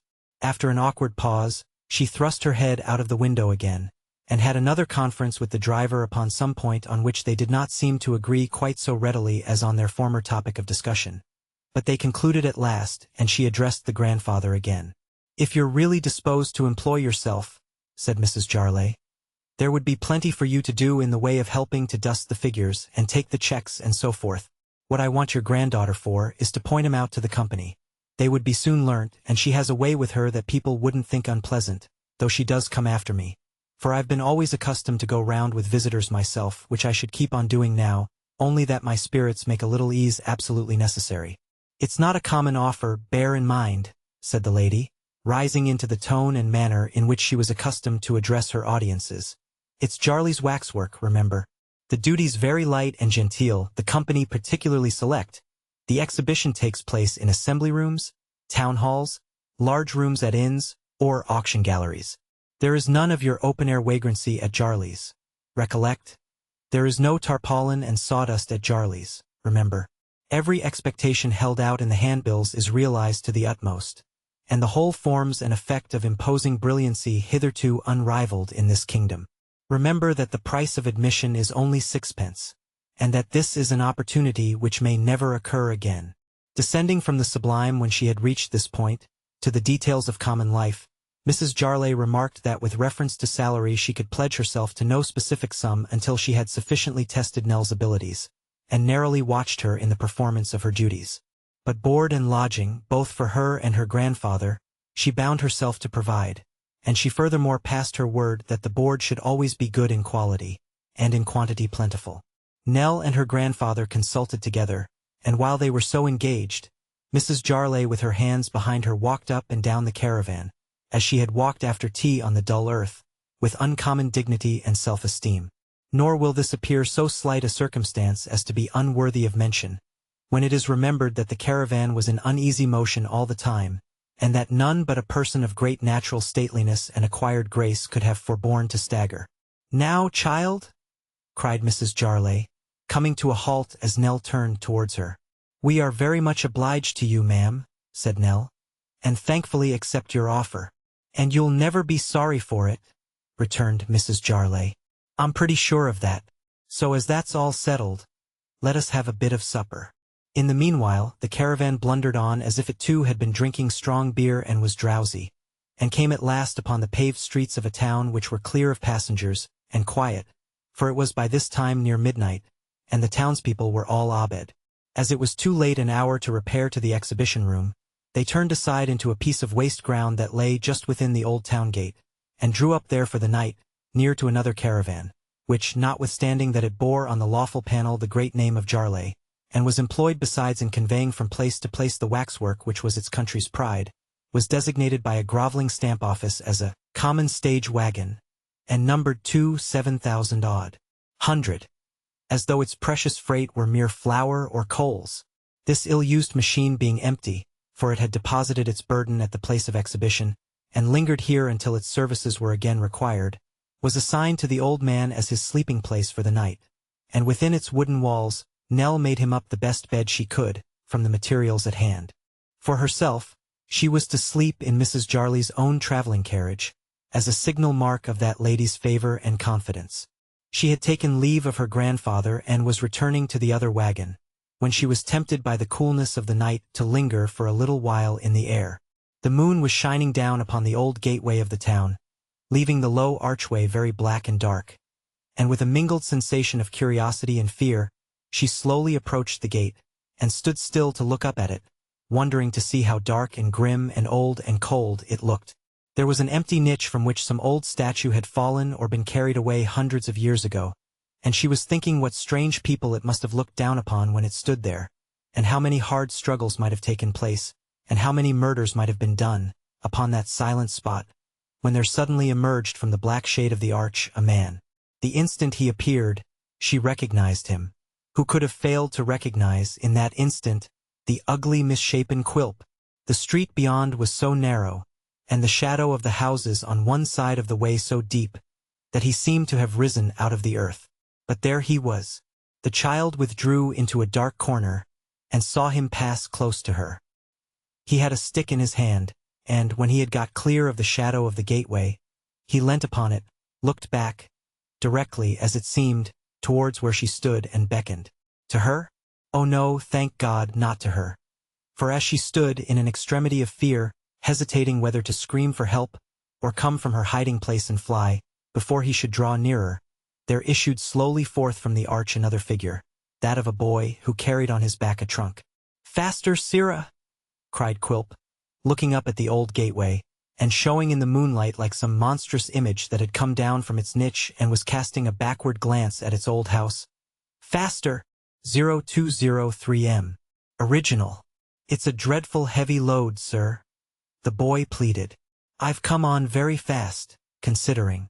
"You have come fast, considering," retorted Quilp. You creep, you dog, you crawl, you measure distance like a worm. There are the chimes now, 12:30. He stopped to listen, and then turning upon the boy with a suddenness and ferocity that made him start, asked at what hour that London coach passed the corner of the road. The boy replied, at 1. "Come on then," said Quilp, "or I shall be too late. Faster. Do you hear me? Faster." The boy made all the speed he could, and Quilp led onward, constantly turning back to threaten him, and urge him to greater haste. Nell did not dare to move until they were out of sight and hearing, and then hurried to where she had left her grandfather, feeling as if the very passing of the dwarf so near him must have filled him with alarm and terror. But he was sleeping soundly, and she softly withdrew. As she was making her way to her own bed, she determined to say nothing of this adventure, as upon whatever errand the dwarf had come, and she feared it must have been in search of them. It was clear by his inquiry about the London coach that he was on his way homeward, and as he had passed through that place, it was but reasonable to suppose that they were safer from his inquiries there than they could be elsewhere. These reflections did not remove her own alarm, for she had been too much terrified to be easily composed, and felt as if she were hemmed in by a legion of Quilps, and the very air itself were filled with them. The delight of the nobility and gentry and the patronized of royalty had, by some process of self-abridgment known only to herself, got into her traveling bed, where she was snoring peacefully, while the large bonnet, carefully disposed upon the drum, was revealing its glories by the light of a dim lamp that swung from the roof. The child's bed was already made upon the floor, and it was a great comfort to her to hear the steps removed as soon as she had entered, and to know that all easy communication between persons outside and the brass knocker was by this means effectually prevented. Certain guttural sounds, too, which from time to time ascended through the floor of the caravan, and a rustling of straw in the same direction, apprised her that the driver was couched upon the ground beneath, and gave her an additional feeling of security. Notwithstanding these protections, she could get none but broken sleep by fits and starts all night, for fear of Quilp, who throughout her uneasy dreams was somehow connected with the waxwork, or was waxwork himself, or was Mrs. Jarley and waxwork too, or was himself Mrs. Jarley, waxwork, and a barrel organ all in one, and yet not exactly any of them either. At length, towards break of day, that deep sleep came upon her which succeeds to weariness and overwatching, and which has no consciousness but one of overpowering and irresistible enjoyment. Chapter 28. Sleep hung upon the eyelids of the child so long, that, when she awoke, Mrs. Jarley was already decorated with her large bonnet, and actively engaged in preparing breakfast. She received Nell's apology for being so late with perfect good humor, and said that she should not have roused her if she had slept on until noon. "Because it does you good," said the lady of the caravan, "when you're tired, to sleep as long as ever you can, and get the fatigue quite off. And that's another blessing of your time of life, you can sleep so very sound." "Have you had a bad night, ma'am?" asked Nell. "I seldom have anything else, child," replied Mrs. Jarley, with the air of a martyr. "I sometimes wonder how I bear it." Remembering the snores which had proceeded from that cleft in the caravan in which the proprietress of the waxwork passed the night, Nell rather thought she must have been dreaming of lying awake. However, she expressed herself very sorry to hear such a dismal account of her state of health, and shortly afterwards sat down with her grandfather and Mrs. Jarley to breakfast. The meal finished, Nell assisted to wash the cups and saucers, and put them in their proper places, and these household duties performed, Mrs. Jarley arrayed herself in an exceedingly bright shawl for the purpose of making a progress through the streets of the town. "The one will come on to bring the boxes," said Mrs. Jarley, "and you had better come in it, child. I am obliged to walk very much against my will, but the people expect it of me, and public characters can't be their own masters and mistresses in such matters as these. How do I look, child?" Nell returned a satisfactory reply, and Mrs. Jarley, after sticking a great many pins into various parts of her figure, and making several abortive attempts to obtain a full view of her own back, was at last satisfied with her appearance, and went forth majestically. The caravan followed at no great distance. As it went jolting through the streets, Nell peeped from the window, curious to see in what kind of place they were, and yet fearful of encountering at every turn the dreaded face of Quilp. It was a pretty large town, with an open square which they were crawling slowly across, and in the middle of which was the town hall, with a clock tower and a weathercock. There were houses of stone, houses of red brick, houses of yellow brick, houses of lath and plaster, and houses of wood, many of them very old, with withered faces carved upon the beams, and staring down into the street. These had very little winking windows, and low arched doors, and, in some of the narrower ways, quite overhung the pavement. The streets were very clean, very sunny, very empty, and very dull. A few idle men lounged about the two inns, and the empty marketplace, and the tradesmen's doors, and some old people were dozing in chairs outside an almshouse wall. But scarcely any passengers who seemed bent on going anywhere, or to have any object in view, went by, and if perchance some straggler did, his footsteps echoed on the hot bright pavement for minutes afterwards. Nothing seemed to be going on but the clocks, and they had such drowsy faces, such heavy lazy hands, and such cracked voices that they surely must have been too slow. The very dogs were all asleep, and the flies, drunk with moist sugar in the grocer's shop, forgot their wings and briskness, and baked to death in dusty corners of the window. Rumbling along with most unwonted noise, the caravan stopped at last at the place of exhibition, where Nell dismounted amidst an admiring group of children, who evidently supposed her to be an important item of the curiosities, and were fully impressed with the belief that her grandfather was a cunning device in wax. The chests were taken out with all convenient dispatch, and taken in to be unlocked by Mrs. Jarley, who, attended by George and another man in velveteen shorts and a drab hat ornamented with turnpike tickets, were waiting to dispose their contents, consisting of red festoons and other ornamental devices in upholstery work, to the best advantage in the decoration of the room. They all got to work without loss of time, and very busy they were. As the stupendous collection were yet concealed by cloths, lest the envious dust should injure their complexions, Nell bestirred herself to assist in the embellishment of the room, in which her grandfather also was of great service. The two men, being well used to it, did a great deal in a short time, and Mrs. Jarley served out the tin tacks from a linen pocket like a toll collector's which she wore for the purpose, and encouraged her assistants to renewed exertion.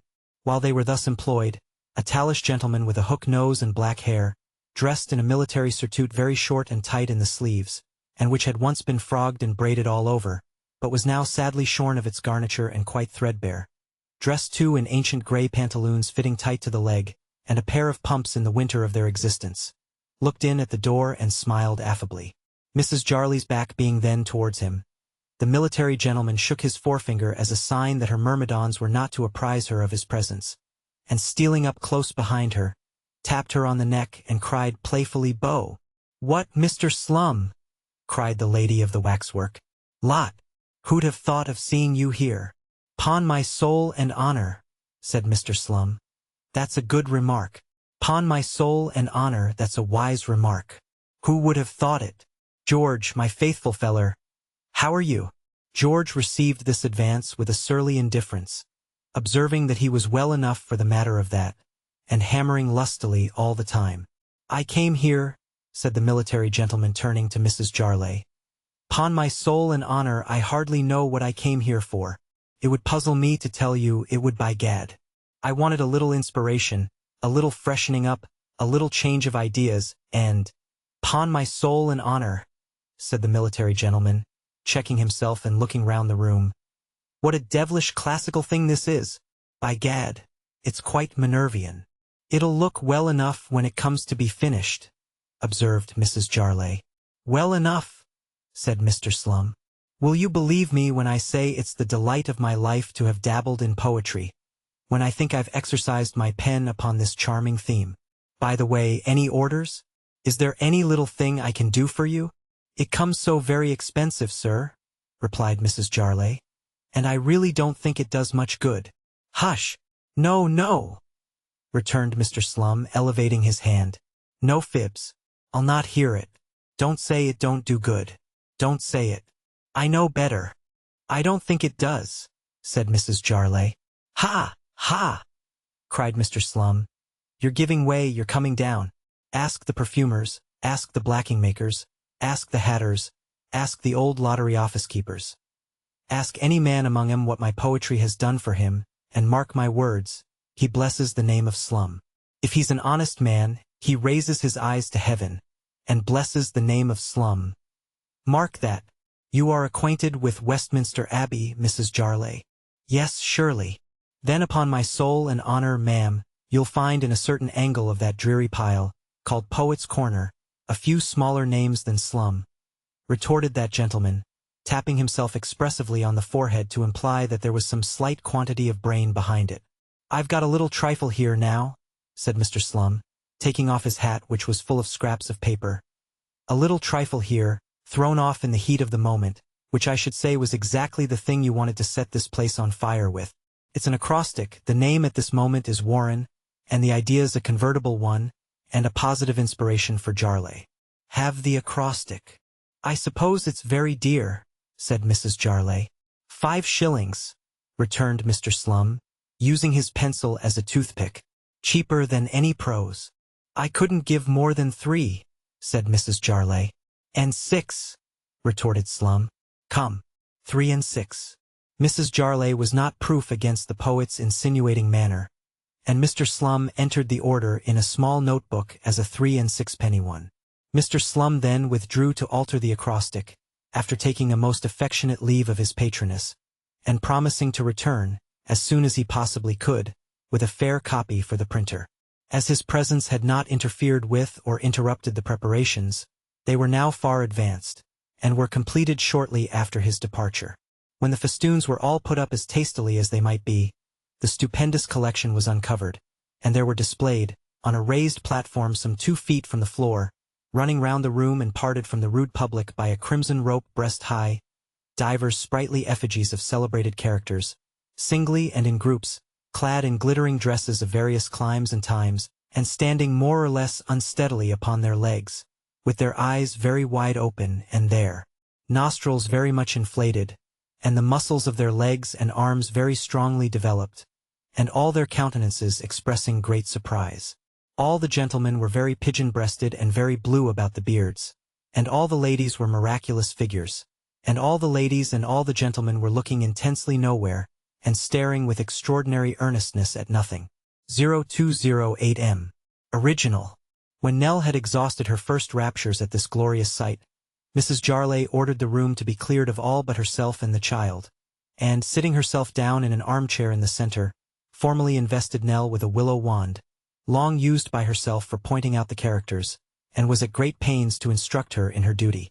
That, said Mrs. Jarley in her exhibition tone, as Nell touched a figure at the beginning of the platform, is an unfortunate maid of honor in the time of Queen Elizabeth, who died from pricking her finger in consequence of working upon a Sunday. Observe the blood which is trickling from her finger, also the gold-eyed needle of the period, with which she is at work. All this Nell repeated twice or thrice, pointing to the finger and the needle at the right times, and then passed on to the next. That, ladies and gentlemen, said Mrs. Jarley, is Jasper Packlemerton of atrocious memory, who courted and married 14 wives, and destroyed them all, by tickling the soles of their feet when they were sleeping in the consciousness of innocence and virtue. On being brought to the scaffold and asked if he was sorry for what he had done, he replied yes, he was sorry for having let him off so easy, and hoped all Christian husbands would pardon him the offense. Let this be a warning to all young ladies to be particular in the character of the gentleman of their choice. Observe that his fingers are curled as if in the act of tickling, and that his face is represented with a wink, as he appeared when committing his barbarous murders. When Nell knew all about Mr. Packlemerton and could say it without faltering, Mrs. Jarley passed on to the fat man, and then to the thin man, the tall man, the short man, the old lady who died of dancing at 132, the wild boy of the woods, the woman who poisoned 14 families with pickled walnuts, and other historical characters and interesting but misguided individuals. And so well did Nell profit by her instructions, and so apt was she to remember them, that by the time they had been shut up together for a couple of hours, she was in full possession of the history of the whole establishment, and perfectly competent to the enlightenment of visitors. Mrs. Jarley was not slow to express her admiration at this happy result, and carried her young friend and pupil to inspect the remaining arrangements within doors, by virtue of which the passage had been already converted into a grove of green bays hung with the inscription she had already seen, Mr. Slum's Productions, and a highly ornamented table placed at the upper end for Mrs. Jarley herself, at which she was to preside and take the money, in company with His Majesty King George III, Mr. Grimaldi as clown, Mary Queen of Scots, an anonymous gentleman of the Quaker persuasion, and Mr. Pitt holding in his hand a correct model of the bill for the imposition of the window duty. The preparations without doors had not been neglected either. A nun of great personal attractions was telling her beads on the little portico over the door, and a brigand with the blackest possible head of hair and the clearest possible complexion was at that moment going round the town in a cart, consulting the miniature of a lady. It now only remained that Mr. Slum's compositions should be judiciously distributed, that the pathetic effusions should find their way to all private houses and tradespeople, and that the parody commencing "If I Knowed a Donkey" should be confined to the taverns, and circulated only among the lawyers' clerks and choice spirits of the place.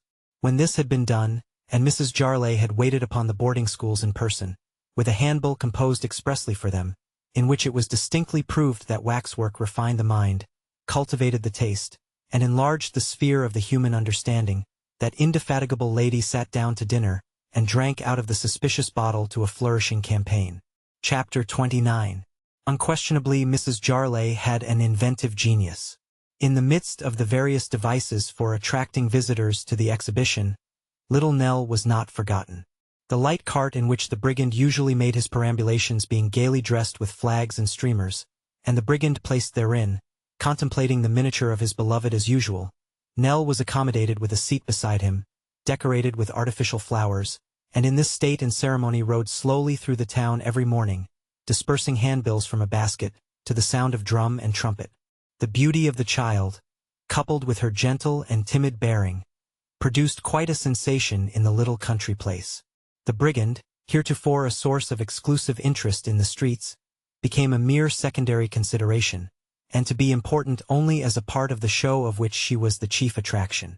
Grown-up folks began to be interested in the bright-eyed girl, and some score of little boys fell desperately in love, and constantly left enclosures of nuts and apples, directed in small text at the waxwork door. 0211M. Original. This desirable impression was not lost on Mrs. Jarley, who, lest Nell should become too cheap, soon sent the brigand out alone again, and kept her in the exhibition room, where she described the figures every half-hour to the great satisfaction of admiring audiences. And these audiences were of a very superior description, including a great many young ladies' boarding schools, whose favor Mrs. Jarley had been at great pains to conciliate, by altering the face and costume of Mr. Grimaldi as clown to represent Mr. Lindley Murray as he appeared when engaged in the composition of his English grammar, and turning a murderess of great renown into Mrs. Hannah More, both of which likenesses were admitted by Miss Munflathers, who was at the head of the head boarding and day establishment in the town, and who condescended to take a private view with 8 chosen young ladies, to be quite startling from their extreme correctness. Mr. Pitt in a nightcap and bedgown, and without his boots, represented the poet Cooper with perfect exactness, and Mary Queen of Scots in a dark wig, white shirt-collar, and male attire, was such a complete image of Lord Byron that the young ladies quite screamed when they saw it. Miss Munflathers, however, rebuked this enthusiasm, and took occasion to reprove Mrs. Jarley for not keeping her collection more select, observing that his lordship had held certain opinions quite incompatible with waxwork honors, and adding something about a dean and chapter, which Mrs. Jarley did not understand. Although her duties were sufficiently laborious, Nell found in the lady of the caravan a very kind and considerate person, who had not only a peculiar relish for being comfortable herself, but for making everybody about her comfortable also, which latter taste, it may be remarked, is, even in persons who live in much finer places than caravans, a far more rare and uncommon one than the first, and is not by any means its necessary consequence. As her popularity procured her various little fees from the visitors on which her patroness never demanded any toll, and as her grandfather too was well treated and useful, she had no cause of anxiety in connection with the waxwork, beyond that which sprung from her recollection of Quilp, and her fears that he might return and one day suddenly encounter them. Quilp indeed was a perpetual nightmare to the child, who was constantly haunted by a vision of his ugly face and stunted figure. She slept, for their better security, in the room where the waxwork figures were, and she never retired to this place at night, but she tortured herself. She could not help it, with imagining a resemblance, in some one or other of their death-like faces, to the dwarf, and this fancy would sometimes so gain upon her that she would almost believe he had removed the figure and stood within the clothes. Then there were so many of them with their great glassy eyes, and, as they stood one behind the other all about her bed, they looked so like living creatures, and yet so unlike in their grim stillness and silence, that she had a kind of terror of them for their own sakes, and would often lie watching their dusky figures until she was obliged to rise and light a candle, or go and sit at the open window and feel a companionship in the bright stars. At these times, she would recall the old house and the window at which she used to sit alone. And then she would think of poor Kit and all his kindness, until the tears came into her eyes, and she would weep and smile together. Often and anxiously at this silent hour, her thoughts reverted to her grandfather, and she would wonder how much he remembered of their former life, and whether he was ever really mindful of the change in their condition and of their late helplessness and destitution. When they were wandering about, she seldom thought of this, but now she could not help considering what would become of them if he fell sick, or her own strength were to fail her. He was very patient and willing, happy to execute any little task, and glad to be of use. But he was in the same listless state, with no prospect of improvement. A mere child, a poor, thoughtless, vacant creature. A harmless, fond old man, susceptible of tender love and regard for her, and of pleasant and painful impressions, but alive to nothing more. It made her very sad to know that this was so. So sad to see it that sometimes when he sat idly by, smiling and nodding to her when she looked round, or when he caressed some little child and carried it to and fro, as he was fond of doing by the hour together, perplexed by its simple questions, yet patient under his own infirmity, and seeming almost conscious of it too, and humbled even before the mind of an infant, so sad it made her to see him thus, that she would burst into tears, and, withdrawing into some secret place, fall down upon her knees and pray that he might be restored. But the bitterness of her grief was not in beholding him in this condition, when he was at least content and tranquil, nor in her solitary meditations on his altered state, though these were trials for a young heart. Cause for deeper and heavier sorrow was yet to come. One evening, a holiday night with them, Nell and her grandfather went out to walk. They had been rather closely confined for some days, and the weather being warm, they strolled a long distance. Clear of the town, they took a footpath which struck through some pleasant fields. Judging that it would terminate in the road they quitted and enable them to return that way. It made, however, a much wider circuit than they had supposed, and thus they were tempted onward until sunset, when they reached the track of which they were in search and stopped to rest. It had been gradually getting overcast, and now the sky was dark and lowering, save where the glory of the departing sun piled up masses of gold and burning fire, decaying embers of which gleamed here and there through the black veil, and shone redly down upon the earth. The wind began to moan in hollow murmurs, as the sun went down carrying glad day elsewhere, and a train of dull clouds coming up against it menaced thunder and lightning. Large drops of rain soon began to fall, and, as the storm clouds came sailing onward, others supplied the void they left behind and spread over all the sky. Then was heard the low rumbling of distant thunder, then the lightning quivered, and then the darkness of an hour seemed to have gathered in an instant. Fearful of taking shelter beneath a tree or hedge, the old man and the child hurried along the high road, hoping to find some house in which they could seek a refuge from the storm, which had now burst forth in earnest, and every moment increased in violence.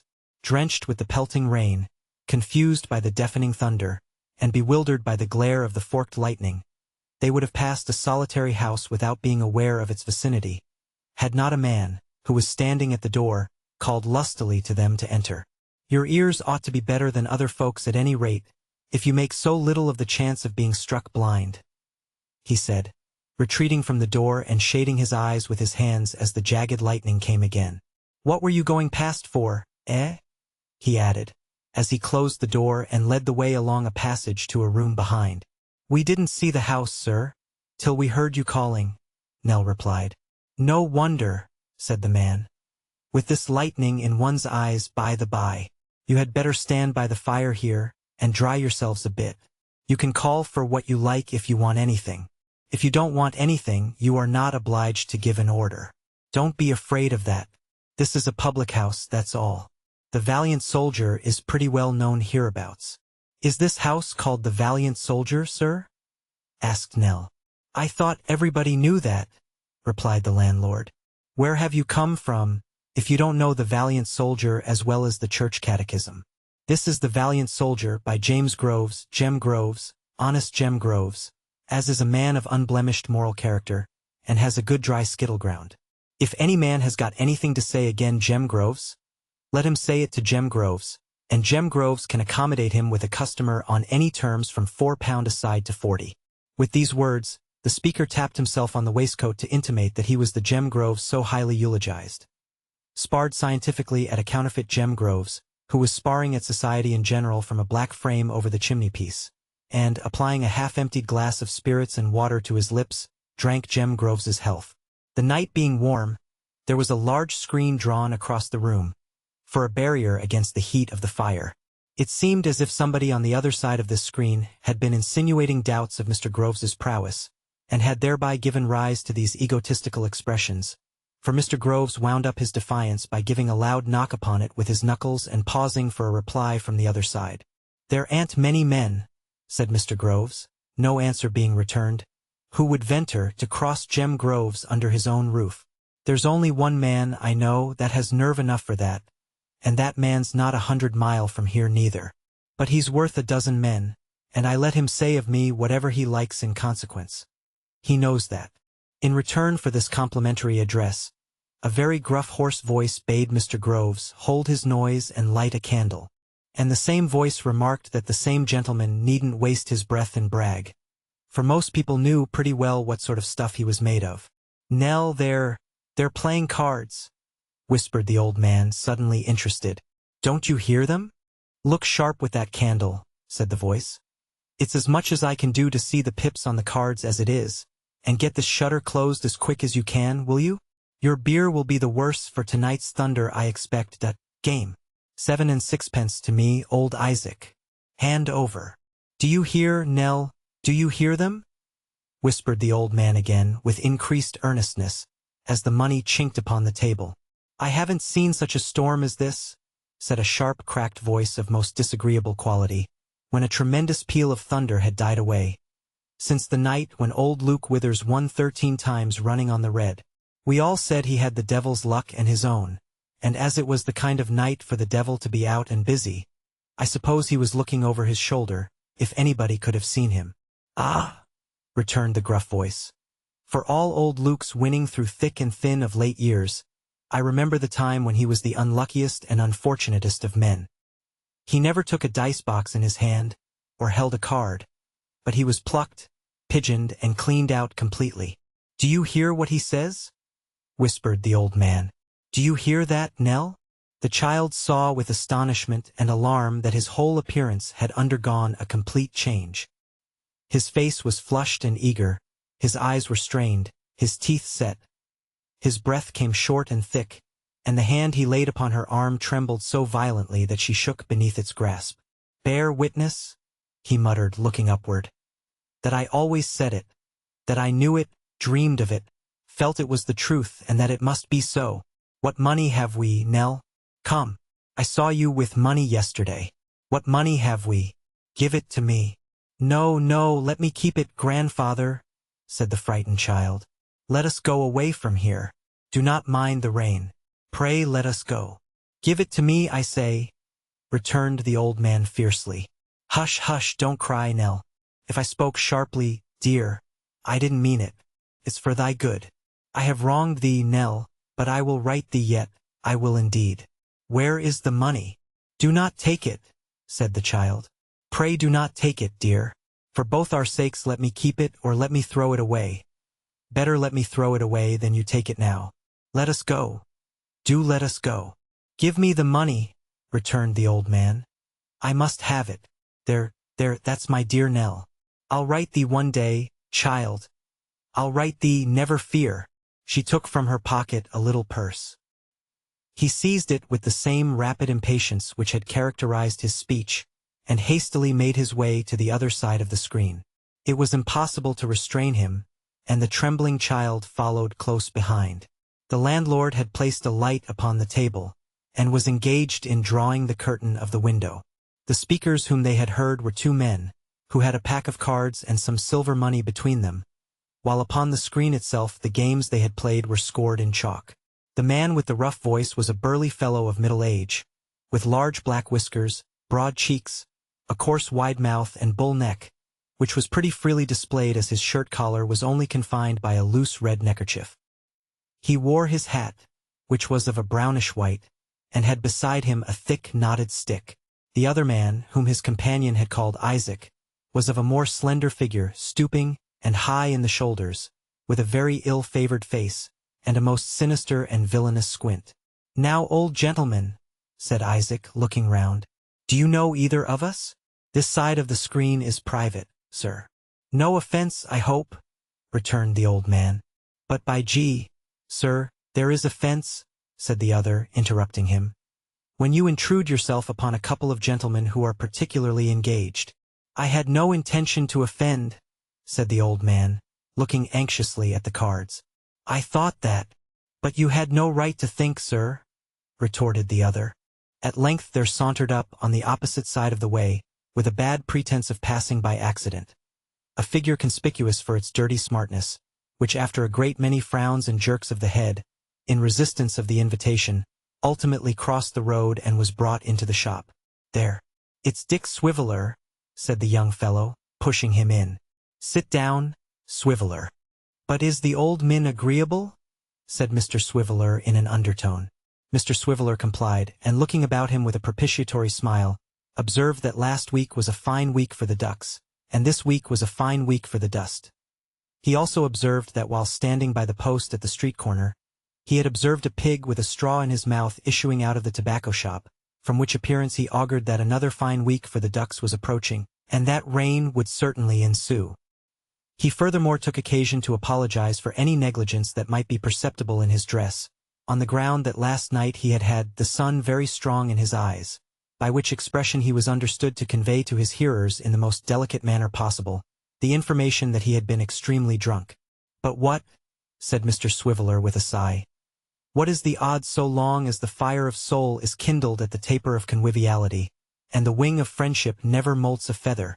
What is the odds so long as the spirit is expanded by means of rosy wine, and the present moment is the least happiest of our existence?" "You needn't act the chairman here," said his friend, half aside. "Fred!" cried Mr. Swiveller, tapping his nose. "A word to the wise is sufficient for them. We may be good and happy without riches, Fred. Say not another syllable. I know my cue. Smart is the word. Only one little whisper, Fred. Is the old min friendly?" "Never you mind," replied his friend. "Right again, quite right," said Mr. Swiveller. "Caution is the word, and caution is the act." With that, he winked as if in preservation of some deep secret, and folding his arms and leaning back in his chair, looked up at the ceiling with profound gravity. It was perhaps not very unreasonable to suspect from what had already passed, that Mr. Swiveller was not quite recovered from the effects of the powerful sunlight to which he had made allusion. But if no such suspicion had been awakened by his speech, his wiry hair, dull eyes, and sallow face would still have been strong witnesses against him. His attire was not, as he had himself hinted, remarkable for the nicest arrangement, but was in a state of disorder which strongly induced the idea that he had gone to bed in it. It consisted of a brown bodycoat with a great many brass buttons up the front and only one behind, a bright check neckerchief, a plaid waistcoat, soiled white trousers, and a very limp hat, worn with the wrong side foremost, to hide a hole in the brim. The breast of his coat was ornamented with an outside pocket from which there peeped forth the cleanest end of a very large and very ill-favored handkerchief. His dirty wristbands were pulled on as far as possible and ostentatiously folded back over his cuffs. He displayed no gloves, and carried a yellow cane having at the top a bone hand with the semblance of a ring on its little finger and a black ball in its grasp. With all these personal advantages, to which may be added a strong savor of tobacco smoke, and a prevailing greasiness of appearance, Mr. Swiveller leant back in his chair with his eyes fixed on the ceiling, and occasionally pitching his voice to the needful key, obliged the company with a few bars of an intensely dismal air, and then, in the middle of a note, relapsed into his former silence. The old man sat himself down in a chair, and with folded hands, looked sometimes at his grandson and sometimes at his strange companion, as if he were utterly powerless and had no resource but to leave them to do as they pleased. The young man reclined against a table at no great distance from his friend, in apparent indifference to everything that had passed, and I, who felt the difficulty of any interference, notwithstanding that the old man had appealed to me, both by words and looks, made the best feint I could of being occupied in examining some of the goods that were disposed for sale, and paying very little attention to a person before me. The silence was not of long duration, for Mr. Swiveller, after favoring us with several melodious assurances that his heart was in the Highlands, and that he wanted but his Arab steed as a preliminary to the achievement of great feats of valor and loyalty, removed his eyes from the ceiling and subsided into prose again. 0031M. Original. Fred, said Mr. Swiveller, stopping short, as if the idea had suddenly occurred to him, and speaking in the same audible whisper as before, "Is the old min friendly?" "What does it matter?" returned his friend peevishly. "No, but is he?" said Dick. "Yes, of course. What do I care whether he is or not?" Emboldened as it seemed by this reply to enter into a more general conversation, Mr. Swiveller plainly laid himself out to captivate our attention. He began by remarking that soda water, though a good thing in the abstract, was apt to lie cold upon the stomach unless qualified with ginger, or a small infusion of brandy, which latter article he held to be preferable in all cases, saving for the one consideration of expense. Nobody venturing to dispute these positions, he proceeded to observe that the human hair was a great retainer of tobacco smoke, and that the young gentlemen of Westminster and Eton, after eating vast quantities of apples to conceal any scent of cigars from their anxious friends, were usually detected in consequence of their heads possessing this remarkable property. When he concluded that if the Royal Society would turn their attention to the circumstance, and endeavor to find in the resources of science a means of preventing such untoward revelations, they might indeed be looked upon as benefactors to mankind.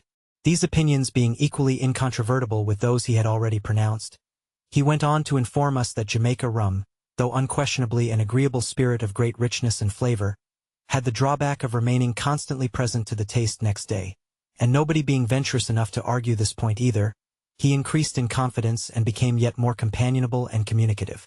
"It's a devil of a thing, gentlemen," said Mr. Swiveller, "when relations fall out and disagree. If the wing of friendship should never molt a feather, the wing of relationship should never be clipped, but be always expanded and serene.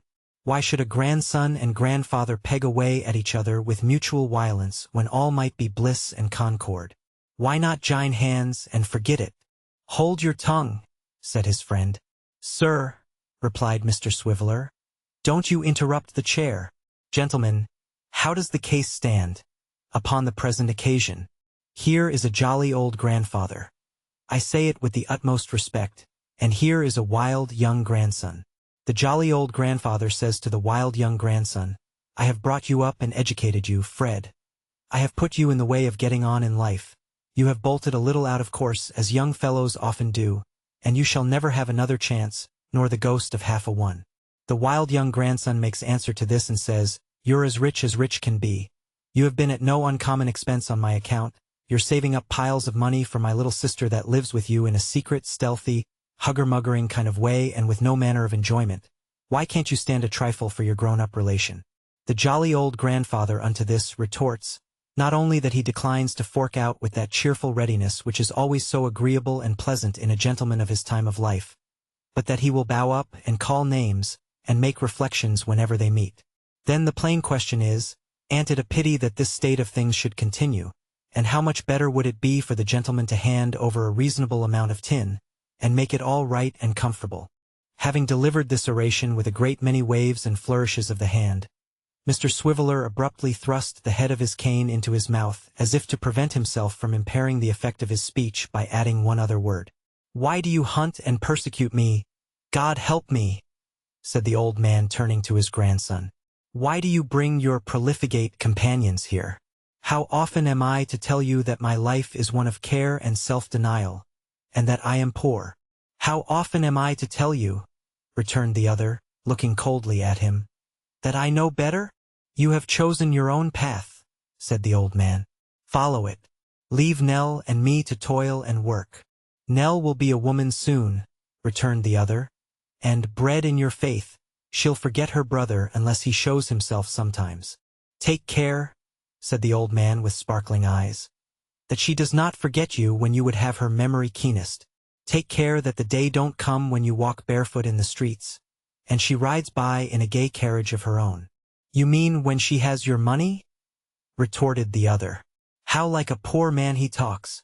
And yet," said the old man, dropping his voice and speaking like one who thinks aloud, "how poor we are, and what a life it is! The cause is a young child's guiltless of all harm or wrong, but nothing goes well with it. Hope and patience, hope and patience.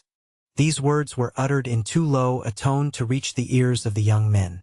Mr. Swiveller appeared to think that they implied some mental struggle consequent upon the powerful effect of his address, for he poked his friend with his cane and whispered his conviction that he had administered a clincher, and that he expected a commission on the profits. Discovering his mistake after a while, he appeared to grow rather sleepy and discontented, and had more than once suggested the propriety of an immediate departure, when the door opened and the child herself appeared. Chapter 3. The child was closely followed by an elderly man of remarkably hard features and forbidding aspect, and so low in stature as to be quite a dwarf, though his head and face were large enough for the body of a giant. His black eyes were restless, sly, and cunning. His mouth and chin bristly with the stubble of a coarse hard beard, and his complexion was one of that kind which never looks clean or wholesome. But what added most to the grotesque expression of his face was a ghastly smile, which, appearing to be the mere result of habit and to have no connection with any mirthful or complacent feeling, constantly revealed the few discolored fangs that were yet scattered in his mouth, and gave him the aspect of a panting dog. His dress consisted of a large high-crowned hat, a worn dark suit, a pair of capacious shoes, and a dirty white neckerchief sufficiently limp and crumpled to disclose the greater portion of his wiry throat. Such hair as he had was of a grizzled black, cut short and straight upon his temples, and hanging in a frowsy fringe about his ears. His hands, which were of a rough, coarse grain, were very dirty. His fingernails were crooked, long, and yellow. There was ample time to note these particulars, for besides that they were sufficiently obvious without very close observation, some moments elapsed before anyone broke silence. The child advanced timidly towards her brother and put her hand in his. The dwarf, if we may call him so, glanced keenly at all present, and the curiosity dealer, who plainly had not expected his uncouth visitor, seemed disconcerted and embarrassed. "Ah," said the dwarf, who with his hands stretched out above his eyes had been surveying the young man attentively, "that should be your grandson, neighbor." "Say rather that he should not be," replied the old man. "But he is." "And that?" said the dwarf, pointing to Dick Swiveller. "Some friend of his, as welcome here as he," said the old man. "And that?" inquired the dwarf, wheeling round and pointing straight at me. "A gentleman who was so good as to bring Nell home the other night when she lost her way, coming from your house." The little man turned to the child as if to chide her or express his wonder, but as she was talking to the young man, held his peace, and bent his head to listen. "Well, Nellie," said the young fellow aloud, "do they teach you to hate me, eh?" "No, no, for shame." "Oh, no," cried the child. "To love me, perhaps?" pursued her brother with a sneer. "To do neither," she returned. "They never speak to me about you. Indeed they never do." "I dare be bound for that," he said, darting a bitter look at the grandfather. "I dare be bound for that, Nell." "Oh, I believe you there. But I love you dearly, Fred," said the child. "No doubt. I do indeed and always will," the child repeated with great emotion. "But oh, if you would leave off vexing him and making him unhappy, then I could love you more." "I see," said the young man, as he stooped carelessly over the child, and having kissed her, pushed her from him. "There, get you away now you have said your lesson. You needn't whimper. We part good friends enough, if that's the matter."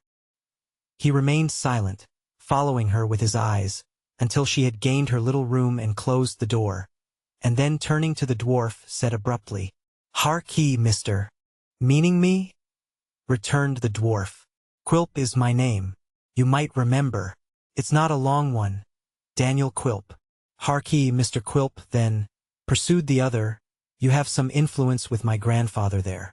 "Some," said Mr. Quilp emphatically, "and are in a few of his mysteries and secrets." "A few," replied Quilp with equal dryness.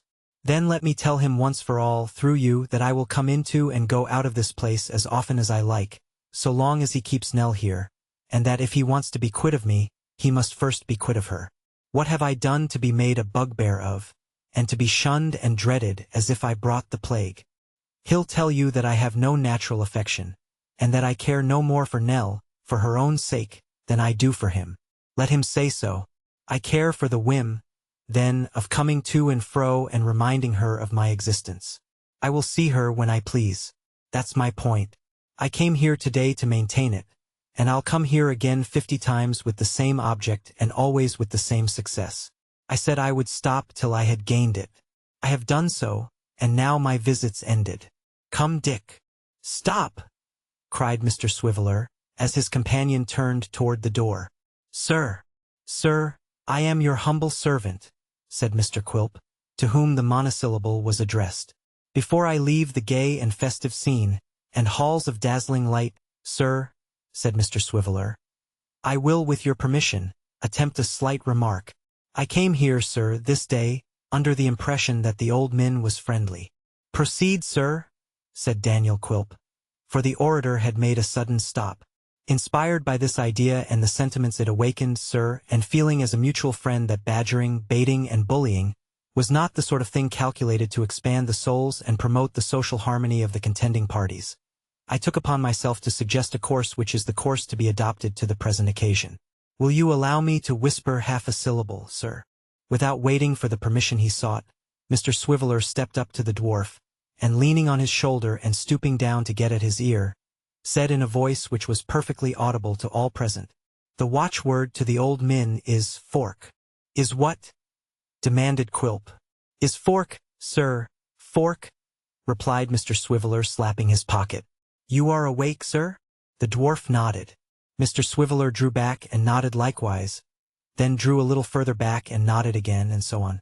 By these means he in time reached the door, where he gave a great cough to attract the dwarf's attention and gain an opportunity of expressing in dumb show the closest confidence and most inviolable secrecy. Having performed the serious pantomime that was necessary for the due conveyance of this idea, he cast himself upon his friend's track and vanished. "Humph!" said the dwarf with a sour look and a shrug of his shoulders. "So much for dear relations. Thank God I acknowledge none. What the devil has a man at your time of life to do with thinking?" "Now, bully boy," said the stout man, raising his eyes from his cards for the first time, "can't you let him speak?" The landlord, who had apparently resolved to remain neutral until he knew which side of the question the stout man would espouse, chimed in at this place with, "To be sure. Can't you let him speak, Isaac List?" "Can't I let him speak?" sneered Isaac in reply, mimicking as nearly as he could, in his shrill voice, the tones of the landlord. "Yes, I can let him speak, Jemmy Groves." "Well then, do it, will you?" said the landlord. Mr. List's squint assumed a portentous character, which seemed to threaten a prolongation of this controversy, when his companion, who had been looking sharply at the old man, put a timely stop to it. "Who knows," said he, with a cunning look, "but the gentleman may have civilly meant to ask if he might have the honor to take a hand with us." "I did mean it," cried the old man. "That is what I mean. That is what I want now." "I thought so," returned the same man. "Then who knows but the gentleman, anticipating our objection to play for love, civilly desired to play for money?" The old man replied by shaking the little purse in his eager hand, and then throwing it down upon the table, and gathering up the cards as a miser would clutch at gold. "Oh, that indeed," said Isaac. "If that's what the gentleman meant, I beg the gentleman's pardon. Is this the gentleman's little purse?" "A very pretty little purse." "Rather a light purse," added Isaac, throwing it into the air and catching it dexterously. "But enough to amuse a gentleman for half an hour or so. We'll make a four-handed game of it and take in Groves," said the stout man. "Come, Jemmy." The landlord, who conducted himself like one who was well used to such little parties, approached the table and took his seat. The child, in a perfect agony, drew her grandfather aside, and implored him even then to come away. "Come, and we may be so happy," said the child. "We will be happy," replied the old man hastily. "Let me go, Nell. The means of happiness are on the cards and the dice. We must rise from little winnings to great. There's little to be won here, but great will come in time. I shall but win back my own, and it's all for thee, my darling." "God help us!" cried the child. "Oh, what hard fortune brought us here." "Hush!" rejoined the old man, laying his hand upon her mouth. "Fortune will not bear chiding. We must not reproach her, or she shuns us. I have found that out." "Now, mister," said the stout man, "if you're not coming yourself, Give us the cards, will you?" "I am coming," cried the old man. "Sit thee down, Nell. Sit thee down and look on. Be of good heart. It's all for thee, all every penny. I don't tell them no, no, or else they wouldn't play, dreading the chance that such a cause must give me. Look at them. See what they are and what thou art. Who doubts that we must win?" "The gentleman has thought better of it and isn't coming," said Isaac, making as though he would rise from the table. "I'm sorry the gentleman's daunted. Nothing venture, nothing have, but the gentleman knows best. Why, I am ready." "You have all been slow but me," said the old man. "I wonder who is more anxious to begin than I." As he spoke he drew a chair to the table, and the other three closing round it at the same time, the game commenced. The child sat by, and watched its progress with a troubled mind. Regardless of the run of luck, and mindful only of the desperate passion which had its hold upon her grandfather, losses and gains were to her alike. Exulting in some brief triumph or cast down by a defeat, there he sat so wild and restless, so feverishly and intensely anxious, so terribly eager, so ravenous for the paltry stakes, that she could have almost better borne to see him dead. And yet she was the innocent cause of all this torture, and he, gambling with such a savage thirst for gain as the most insatiable gambler never felt, had not one selfish thought. On the contrary, the other three, knaves and gamesters by their trade, while intent upon their game, were yet as cool and quiet as if every virtue had been centered in their breasts. Sometimes one would look up to smile to another, or to snuff the feeble candle, or to glance at the lightning as it shot through the open window and fluttering curtain, or to listen to some louder peal of thunder than the rest, with a kind of momentary impatience, as if it put him out. But there they sat, with a calm indifference to everything but their cards, perfect philosophers in appearance, and with no greater show of passion or excitement than if they had been made of stone. 0219M. Original. The storm had raged for full 3 hours. The lightning had grown fainter and less frequent. The thunder, from seeming to roll and break above their heads, had gradually died away into a deep hoarse distance. And still the game went on, and still the anxious child was quite forgotten. Chapter 30. At length the play came to an end, and Mr. Isaac List rose the only winner. Matt and the landlord bore their losses with professional fortitude. Isaac pocketed his gains with the air of a man who had quite made up his mind to win, all along, and was neither surprised nor pleased.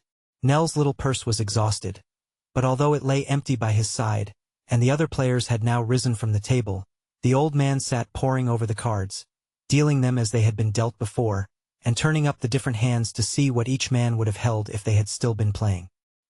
He was quite absorbed in this occupation, when the child drew near and laid her hand upon his shoulder, telling him it was near midnight. "See the curse of poverty, Nell," he said, pointing to the packs he had spread out upon the table. "If I could have gone on a little longer, only a little longer, the luck would have turned on my side. Yes, it's as plain as the marks upon the cards. See here, and there, and here again." "Put them away," urged the child. "Try to forget them." "Try to forget them," he rejoined, raising his haggard face to hers, and regarding her with an incredulous stare. "To forget them? How are we ever to grow rich if I forget them?" The child could only shake her head. "No, no, Nell," said the old man, patting her cheek. "They must not be forgotten. We must make amends for this as soon as we can. Patience. Patience, and we'll right thee yet, I promise thee. Lose today, win tomorrow. And nothing can be won without anxiety and care, nothing. Come, I am ready." "Do you know what the time is?"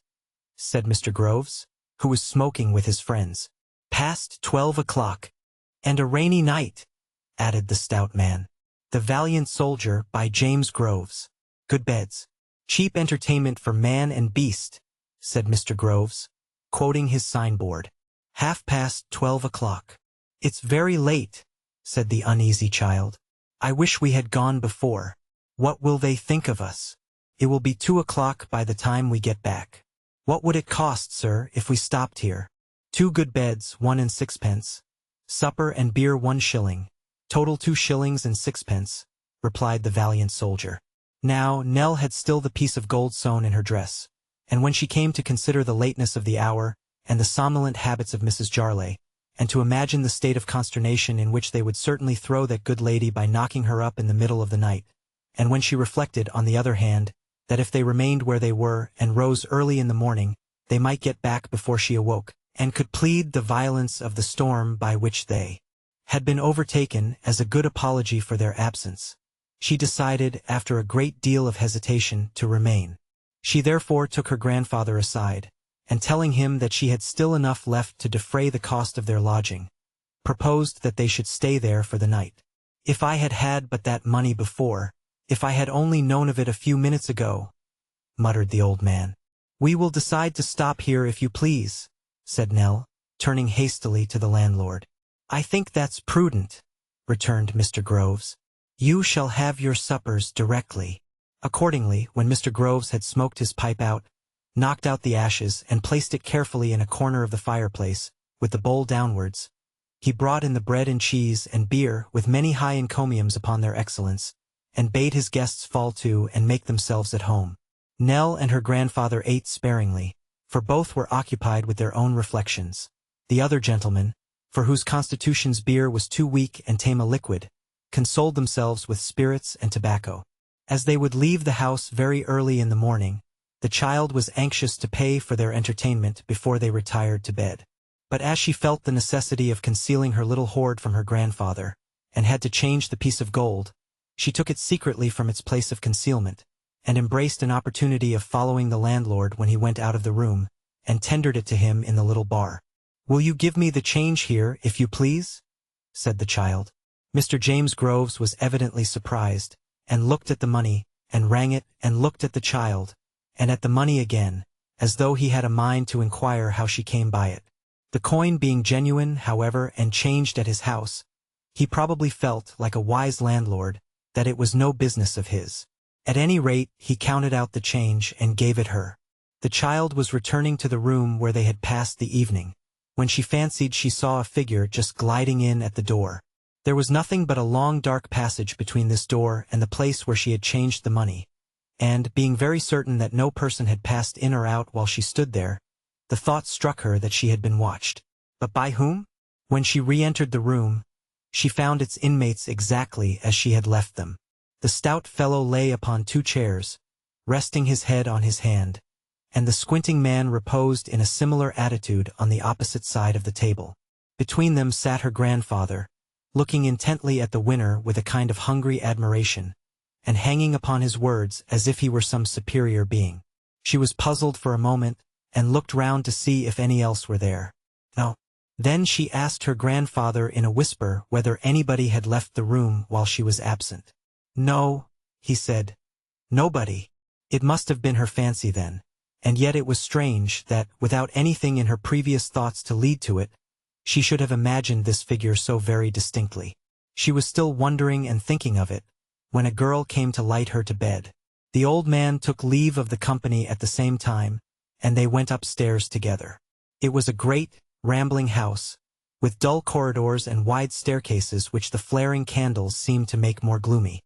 She left her grandfather in his chamber, and followed her guide to another, which was at the end of a passage, and approached by some half-dozen crazy steps. This was prepared for her. The girl lingered a little while to talk, and tell her grievances. She had not a good place, she said. The wages were low, and the work was hard. She was going to leave it in a fortnight. The child couldn't recommend her to another, she supposed? Instead, she was afraid another would be difficult to get after living there, for the house had a very indifferent character. There was far too much card-playing and such like.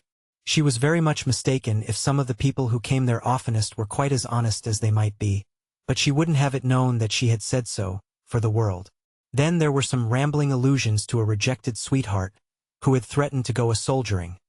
A final promise of knocking at the door early in the morning, and good night. The child did not feel comfortable when she was left alone. She could not help thinking of the figure stealing through the passage downstairs, and what the girl had said did not tend to reassure her. The men were very ill-looking. They might get their living by robbing and murdering travelers. Who could tell? Reasoning herself out of these fears, or losing sight of them for a little while, there came the anxiety to which the adventures of the night gave rise. Here was the old passion awakened again in her grandfather's breast, and to what further distraction it might tempt him heaven only knew. What fears their absence might have occasioned already. Persons might be seeking for them even then. Would they be forgiven in the morning, or turned adrift again? Oh, why had they stopped in that strange place? It would have been better, under any circumstances, to have gone on. At last, sleep gradually stole upon her. A broken, fitful sleep, troubled by dreams of falling from high towers, and waking with a start and in great terror. A deeper slumber followed this, and then what? That figure in the room. The figure was there. Yes, she had drawn up the blind to admit the light when it should be dawn, and there, between the foot of the bed and the dark casement, it crouched and slunk along, groping its way with noiseless hands, and stealing round the bed. She had no voice to cry for help, no power to move, but lay still watching it. On it came, on silently and stealthily, to the bed's head. The breath so near her pillow, that she shrunk back into it, lest those wandering hands should light upon her face. Back again it stole to the window, then turned its head towards her. The dark form was a mere blot upon the lighter darkness of the room, but she saw the turning of the head, and felt and knew how the eyes looked and the ears listened. There it remained, motionless as she. At length, still keeping the face towards her, it busied its hands in something, and she heard the chink of money. Then on it came again, silent and stealthy as before, and replacing the garments it had taken from the bedside, dropped upon its hands and knees and crawled away. How slowly it seemed to move, now that she could hear but not see it, creeping along the floor. It reached the door at last, and stood upon its feet. The steps creaked beneath its noiseless tread, and it was gone. The first impulse of the child was to fly from the terror of being by herself in that room, to have somebody by, not to be alone, and then her power of speech would be restored. With no consciousness of having moved, she gained the door. There was the dreadful shadow, pausing at the bottom of the steps. She could not pass it. She might have done so, perhaps, in the darkness without being seized, but her blood curdled at the thought. The figure stood quite still, and so did she, not boldly but of necessity. For going back into the room was hardly less terrible than going on. The rain beat fast and furiously without, and ran down in plashing streams from the thatched roof. Some summer insect, with no escape into the air, flew blindly to and fro, beating its body against the walls and ceiling, and filling the silent place with murmurs. The figure moved again. The child involuntarily did the same. Once in her grandfather's room, she would be safe. It crept along the passage until it came to the very door she longed so ardently to reach. The child, in the agony of being so near, had almost darted forward with the design of bursting into the room and closing it behind her, when the figure stopped again. The idea flashed suddenly upon her. What if it entered there, and had a design upon the old man's life? She turned faint and sick. It did. It went in. There was a light inside. The figure was now within the chamber, and she, still dumb, quite dumb and almost senseless, stood looking on. The door was partly open. Not knowing what she meant to do, but meaning to preserve him or be killed herself, she staggered forward and looked in. What sight was that which met her view? The bed had not been lain on, but was smooth and empty, and at a table sat the old man himself, the only living creature there. His white face pinched and sharpened by the greediness which made his eyes unnaturally bright, counting the money of which his hands had robbed her. Chapter 31. With steps more faltering and unsteady than those with which she had approached the room, the child withdrew from the door, and groped her way back to her own chamber. The terror she had lately felt was nothing compared with that which now oppressed her. No strange robber, no treacherous host conniving at the plunder of his guests, or stealing to their beds to kill them in their sleep, no nightly prowler, however terrible and cruel, could have awakened in her bosom half the dread which the recognition of her silent visitor inspired. The gray-headed old man gliding like a ghost into her room and acting the thief while he supposed her fast asleep, then bearing off his prize and hanging over it with the ghastly exultation she had witnessed, was worse, immeasurably worse, and far more dreadful for the moment to reflect upon, than anything her wildest fancy could have suggested. If he should return, there was no lock or bolt upon the door, and if, distrustful of having left some money yet behind, he should come back to seek for more, A vague awe and horror surrounded the idea of his slinking in again with stealthy tread, and turning his face toward the empty bed, while she shrank down close at his feet to avoid his touch, which was almost insupportable. She sat and listened. Hark! A footstep on the stairs, and now the door was slowly opening. It was but imagination, yet imagination had all the terrors of reality. Nay, it was worse, for the reality would have come and gone, and there an end, but in imagination it was always coming and never went away. The feeling which beset the child was one of dim, uncertain horror. She had no fear of the dear old grandfather, in whose love for her this disease of the brain had been engendered. But the man she had seen that night, wrapped in the game of chance, lurking in her room, and counting the money by the glimmering light, seemed like another creature in his shape, a monstrous distortion of his image, a something to recoil from, and be the more afraid of, because it bore a likeness to him and kept close about her, as he did. She could scarcely connect her own affectionate companion, save by his loss, with this old man, so like yet so unlike him. She had wept to see him dull and quiet. How much greater cause she had for weeping now. The child sat watching and thinking of these things, until the phantom in her mind so increased in gloom and terror, that she felt it would be a relief to hear the old man's voice, or, if he were asleep, even to see him and banish some of the fears that clustered round his image. She stole down the stairs and passage again. The door was still ajar as she had left it, and the candle burning as before. She had her own candle in her hand, prepared to say, if he were waking, that she was uneasy and could not rest, and had come to see if his were still alight. Looking into the room, she saw him lying calmly on his bed, and so took courage to enter. Fast asleep. No passion in the face, no avarice, no anxiety, no wild desire. All gentle, tranquil, and at peace. This was not the gambler or the shadow in her room. This was not even the worn and jaded man whose face had so often met her own in the gray morning light. This was her dear old friend, her harmless fellow-traveler, her good, kind grandfather. She had no fear as she looked upon his slumbering features, but she had a deep and weighty sorrow, and it found its relief in tears. "God bless him," said the child, stooping softly to kiss his placid cheek. "I see too well now that they would indeed part us if they found us out, and shut him up from the light of the sun and sky. He has only me to help him. God bless us both." Lighting her candle, she retreated as silently as she had come, and, gaining her own room once more, sat up during the remainder of that long, long, miserable night. At last the day turned her waning candle pale, and she fell asleep. She was quickly roused by the girl who had shown her up to bed, and, as soon as she was dressed, prepared to go down to her grandfather. But first she searched her pocket and found that her money was all gone. Not a sixpence remained. The old man was ready, and in a few seconds they were on their road. The child thought he rather avoided her eye, and appeared to expect that she would tell him of her loss. She felt she must do that, or he might suspect the truth. "Grandfather," she said in a tremulous voice, after they had walked about a mile in silence, "do you think they are honest people at the house yonder?" "Why?" returned the old man trembling. "Do I think them honest? Yes, they played honestly." "I'll tell you why I ask," rejoined Nell. "I lost some money last night, out of my bedroom, I am sure, unless it was taken by somebody in jest. Only in jest, dear grandfather, which would make me laugh heartily if I could but know it." "Who would take money in jest?" returned the old man in a hurried manner. "Those who take money, take it to keep. Don't talk of jest."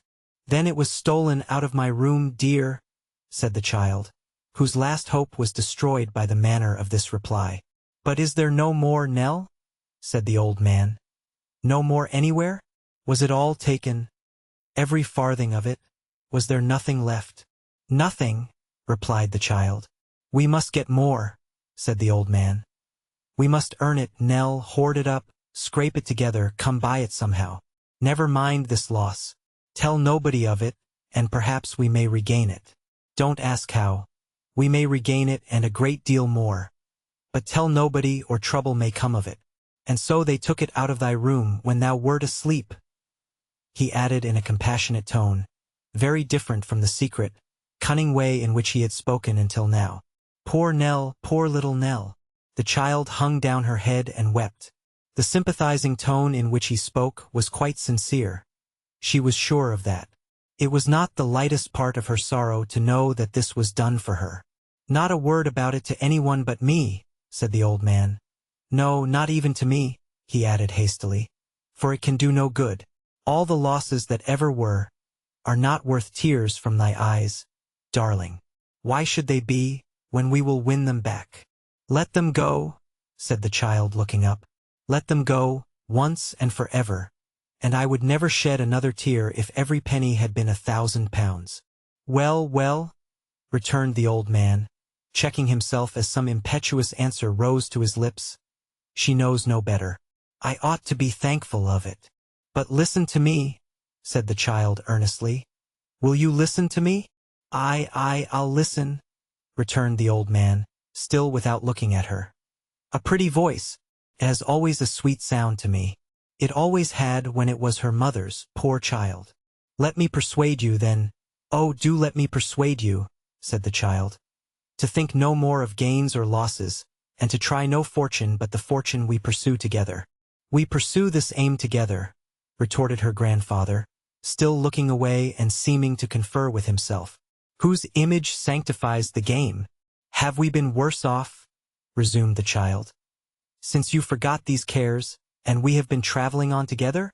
Have we not been much better and happier without a home to shelter us, than ever we were in that unhappy house, when they were on your mind?" "She speaks the truth," murmured the old man in the same tone as before. "It must not turn me, but it is the truth. No doubt it is.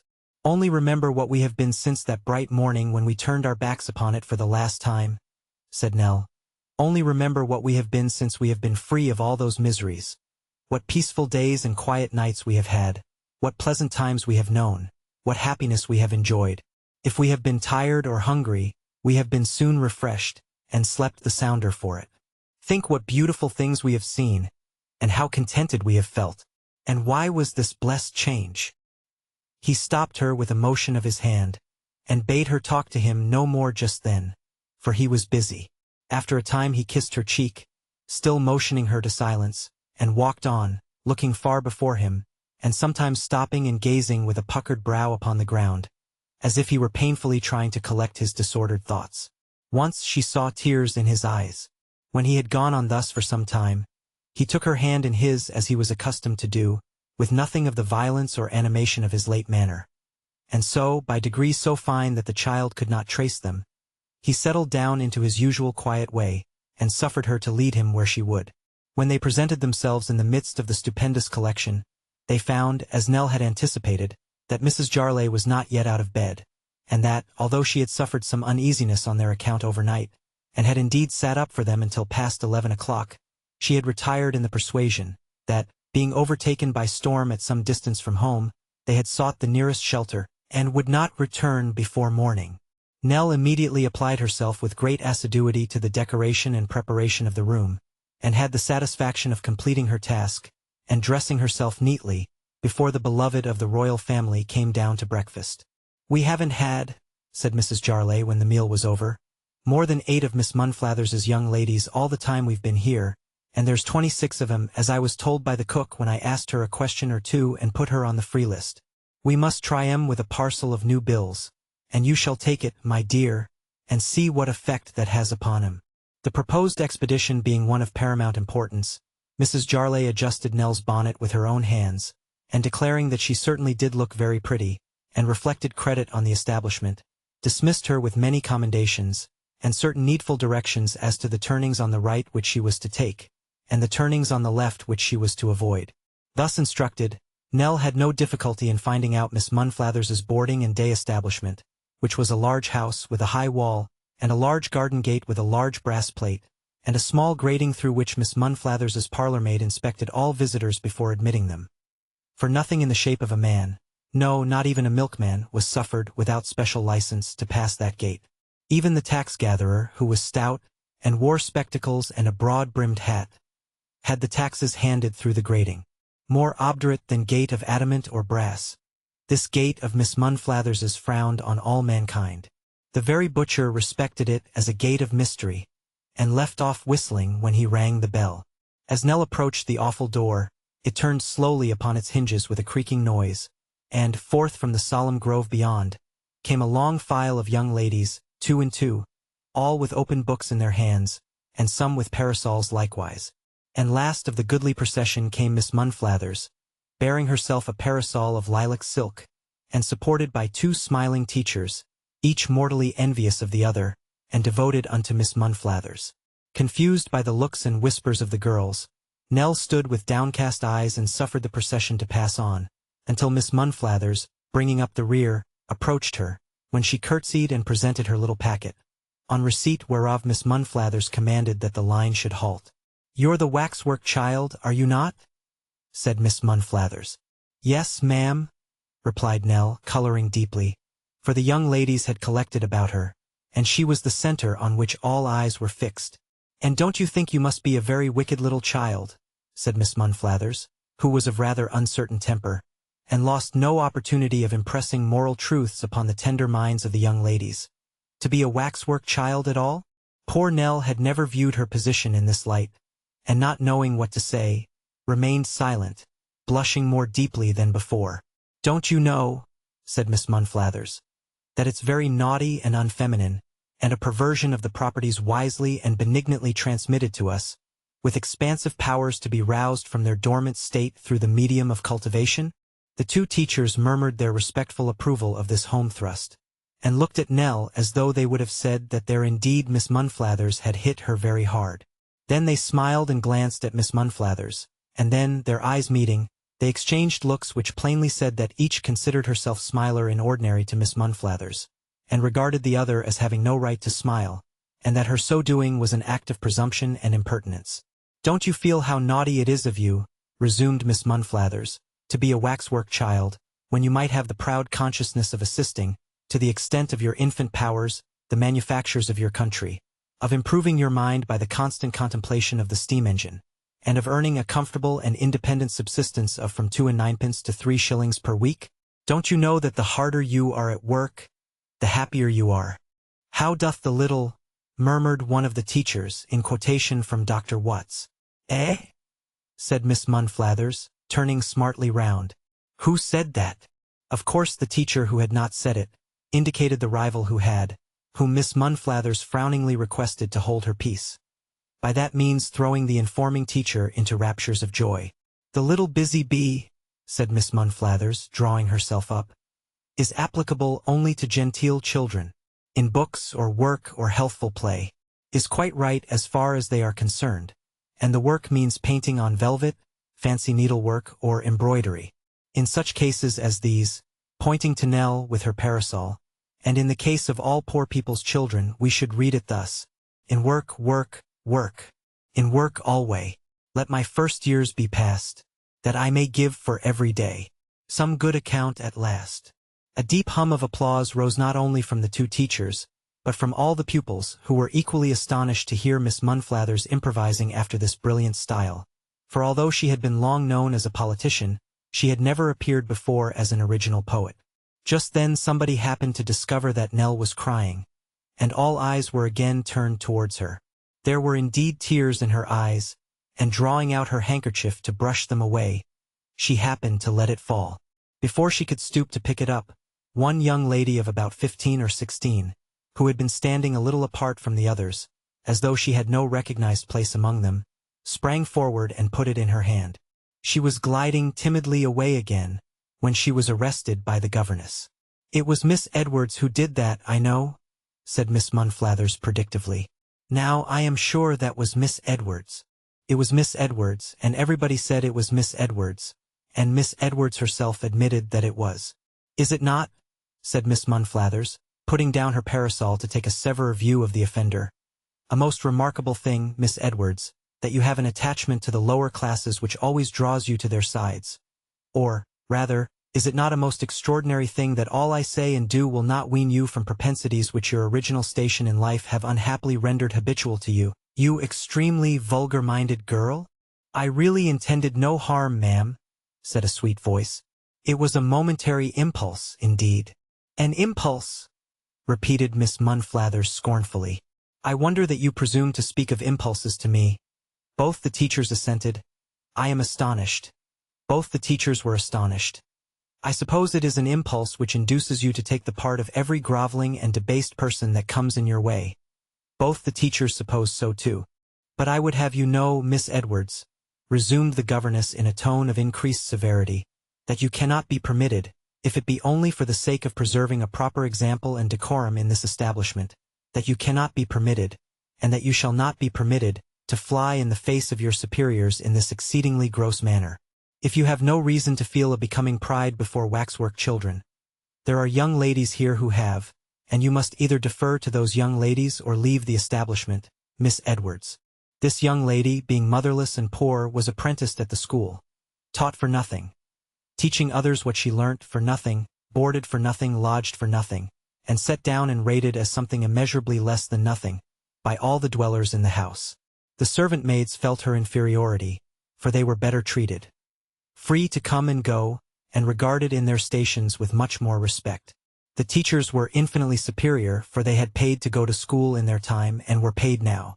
The pupils cared little for a companion who had no grand stories to tell about home, no friends to come with post-horses, and be received in all humility with cake and wine by the governess, no deferential servant to attend and bear her home for the holidays, nothing genteel to talk about and nothing to display. But why was Miss Monflathers always vexed and irritated with the poor apprentice? How did that come to pass? Why, the gayest feather in Miss Monflathers's cap, and the brightest glory of Miss Monflathers's school, was a baronet's daughter, the real live daughter of a real live baronet, who, by some extraordinary reversal of the laws of nature, was not only plain in features but dull in intellect, while the poor apprentice had both a ready wit and a handsome face and figure. It seems incredible. Here was Miss Edwards, who only paid a small premium which had been spent long ago, every day outshining and excelling the baronet's daughter, who learned all the extras or was taught them all, and whose half-yearly bill came to double that of any other young ladies in the school, making no account of the honor and reputation of her pupilage. Therefore, and because she was a dependent, Miss Monflathers had a great dislike to Miss Edwards, and was spiteful to her and aggravated by her, and, when she had compassion on Little Nell, verbally fell upon and maltreated her as we have already seen. You will not take the air today, Miss Edwards, said Miss Monflathers. Have the goodness to retire to your own room, and not to leave it without permission. The poor girl was moving hastily away, when she was suddenly, in nautical phrase, brought to by a subdued shriek from Miss Monflathers. She has passed me without any salute, cried the governess, raising her eyes to the sky. She has actually passed me without the slightest acknowledgment of my presence. The young lady turned and curtsied. Nell could see that she raised her dark eyes to the face of her superior, and that their expression, and that of her whole attitude for the instant, was one of mute but most touching appeal against this ungenerous usage. Miss Monflathers only tossed her head in reply, and the great gate closed upon a bursting heart. As for you, you wicked child, said Miss Monflathers, turning to Nell, tell your mistress that if she presumes to take the liberty of sending to me any more, I will write to the legislative authorities and have her put in the stocks, or compelled to do penance in a white sheet, and you may depend upon it that you shall certainly experience the treadmill if you dare to come here again. Now, ladies, on.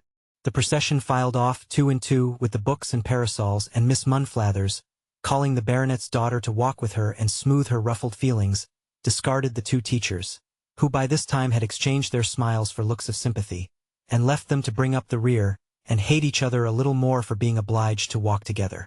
Chapter 32. Mrs. Jarley's wrath on first learning that she had been threatened with the indignity of stocks and penance passed all description.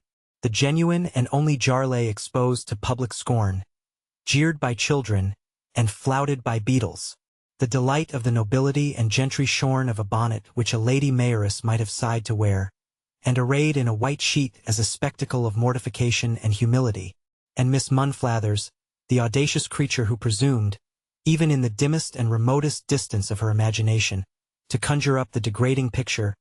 I am most inclined, said Mrs. Jarley, bursting with the fullness of her anger and the weakness of her means of revenge, to turn atheist when I think of it. But instead of adopting this course of retaliation, Mrs. Jarley, on second thoughts, brought out the suspicious bottle, and ordering glasses to be set forth upon her favorite drum, and sinking into a chair behind it, called her satellites about her, and to them several times recounted, word for word, the affronts she had received. This done, she begged them in a kind of deep despair to drink. Then laughed, then cried, then took a little sip herself, then laughed and cried again and took a little more.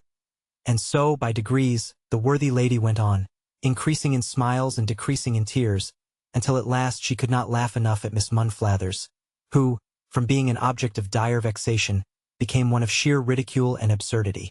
"For which of us is best off, I wonder," quoth Mrs. Jarley. "She or me?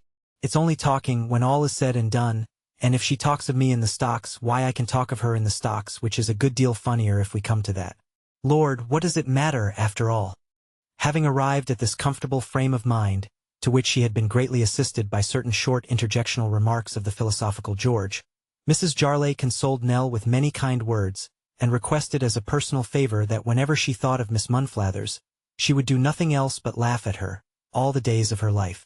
So ended Mrs. Jarley's wrath, which subsided long before the going down of the sun. Nell's anxieties, however, were of a deeper kind, and the checks they imposed upon her cheerfulness were not so easily removed. That evening, as she had dreaded, her grandfather stole away, and did not come back until the night was far spent. Worn out as she was, and fatigued in mind and body, she sat up alone, counting the minutes, until he returned.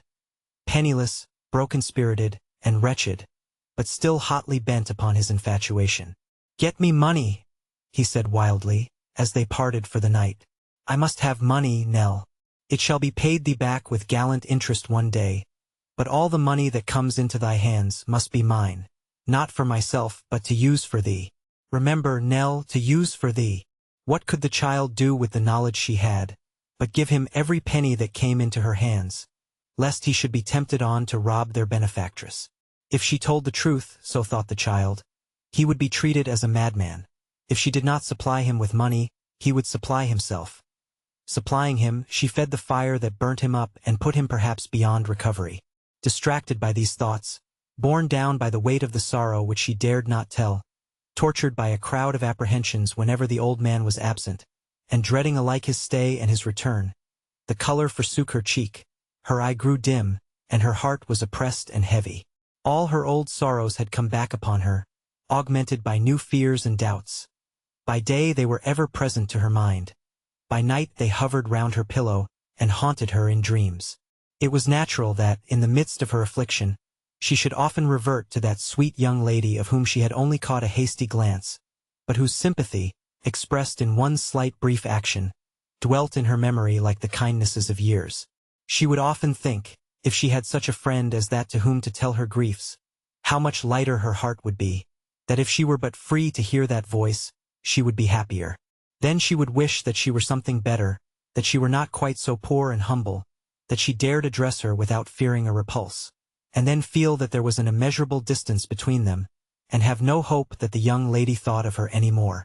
It was now holiday time at the schools, and the young ladies had gone home, and Miss Munflathers was reported to be flourishing in London, and damaging the hearts of middle-aged gentlemen, but nobody said anything about Miss Edwards, whether she had gone home or whether she had any home to go to, whether she was still at the school or anything about her. But one evening, as Nell was returning from a lonely walk, she happened to pass the inn where the stagecoaches stopped, just as one drove up, and there was the beautiful girl she so well remembered, pressing forward to embrace a young child whom they were helping down from the roof. Well, this was her sister, her little sister, much younger than Nell, whom she had not seen, so the story went afterwards, for 5 years, and to bring whom to that place on a short visit. She had been saving her poor means all that time. Nell felt as if her heart would break when she saw them meet. They went a little apart from the knot of people who had congregated about the coach, and fell upon each other's neck, and sobbed, and wept with joy. Their plain and simple dress, the distance which the child had come alone, their agitation and delight, and the tears they shed, would have told their history by themselves. They became a little more composed in a short time, and went away not so much hand in hand as clinging to each other. "Are you sure you're happy, sister?" said the child as they passed where Nell was standing. "Quite happy now," she answered. "But always?" said the child. "Ah, sister, why do you turn away your face?" Nell could not help following at a little distance. They went to the house of an old nurse, where the elder sister had engaged a bedroom for the child. "I shall come to you early every morning," she said, "and we can be together all the day. Why not at night time too? Dear sister, would they be angry with you for that?" Why were the eyes of little Nell wet, that night, with tears like those of the two sisters? Why did she bear a grateful heart because they had met, and feel it pain to think that they would shortly part? Let us not believe that any selfish reference, unconscious though it might have been, to her own trials awoke this sympathy, but thank God that the innocent joys of others can strongly move us, and that we, even in our fallen nature, have one source of pure emotion which must be prized in heaven. By morning's cheerful glow, but oftener still by evening's gentle light, the child, with a respect for the short and happy intercourse of these two sisters which forbade her to approach and say a thankful word, although she yearned to do so, followed them at a distance in their walks and rambles, stopping when they stopped, sitting on the grass when they sat down, rising when they went on, and feeling it a companionship and delight to be so near them. Their evening walk was by a river's side. Here, every night, the child was too, unseen by them, unthought of, unregarded, but feeling as if they were her friends, as if they had confidences and trusts together, as if her load were lightened and less hard to bear, as if they mingled their sorrows and found mutual consolation. It was a weak fancy perhaps, the childish fancy of a young and lonely creature. But night after night, and still the sisters loitered in the same place, and still the child followed with a mild and softened heart.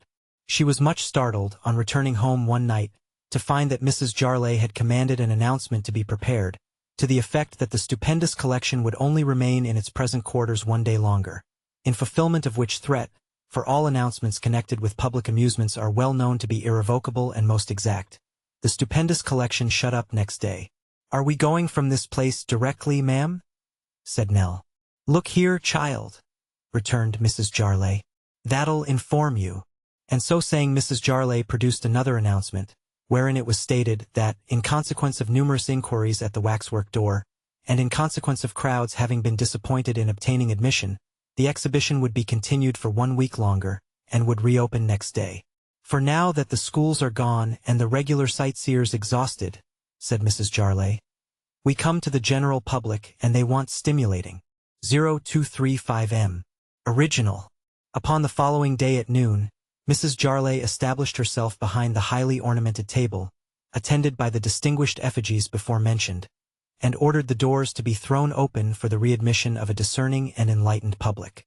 But the first day's operations were by no means of a successful character, inasmuch as the general public, though they manifested a lively interest in Mrs. Jarley personally, and such of her waxen satellites as were to be seen for nothing, were not affected by any impulses moving them to the payment of 6 pence a head. Thus, notwithstanding that a great many people continued to stare at the entry and the figures therein displayed, and remained there with great perseverance by the hour at a time, to hear the barrel organ played and to read the bills, and notwithstanding that they were kind enough to recommend their friends to patronize the exhibition in the like manner, until the doorway was regularly blockaded by half the population of the town, who, when they went off duty, were relieved by the other half. It was not found that the treasury was any the richer, or that the prospects of the establishment were at all encouraging. In this depressed state of the classical market, Mrs. Jarley made extraordinary efforts to stimulate the popular taste, and whet the popular curiosity. Certain machinery in the body of the nun on the leads over the door was cleaned up and put in motion, so that the figure shook its head paralytically all day long, to the great admiration of a drunken, but very Protestant, barber over the way, who looked upon the said paralytic motion as typical of the degrading effect wrought upon the human mind by the ceremonies of the Romish Church, and discoursed upon that theme with great eloquence and morality. The two carters constantly passed in and out of the exhibition room, under various disguises, protesting aloud that the sight was better worth the money than anything they had beheld in all their lives, and urging the bystanders, with tears in their eyes, not to neglect such a brilliant gratification. Mrs. Jarley sat in the pay-place, chinking silver moneys from noon till night, and solemnly calling upon the crowd to take notice that the price of admission was only 6 pence, and that the departure of the whole collection on a short tour among the crowned heads of Europe was positively fixed for that day week. "So be in time, be in time, be in time," said Mrs. Jarley at the close of every such address. "Remember that this is Jarley's stupendous collection of upwards of 100 figures, and that it is the only collection in the world, all others being impostors and deceptions. Be in time, be in time, be in time. Chapter 33. As the course of this tale requires that we should become acquainted, somewhere hereabouts, with a few particulars connected with the domestic economy of Mr. Sampson Brass, and as a more convenient place than the present is not likely to occur for that purpose, the historian takes the friendly reader by the hand, and springing with him into the air, and cleaving the same at a greater rate than ever Don Cleophas Leandro Perez Zambullo and his familiar traveled through that pleasant region in company, alights with him upon the pavement of Bevis Marks. The intrepid aeronauts alight before a small dark house, once the residence of Mr. Sampson Brass. In the parlor window of this little habitation, which is so close upon the footway that the passenger who takes the wall brushes the dim glass with his coat sleeve, much to its improvement, for it is very dirty, in this parlor window in the days of its occupation by Sampson Brass, there hung, all awry and slack and discolored by the sun, a curtain of faded green, so threadbare from long service as by no means to intercept the view of the little dark room, but rather to afford a favorable medium through which to observe it accurately.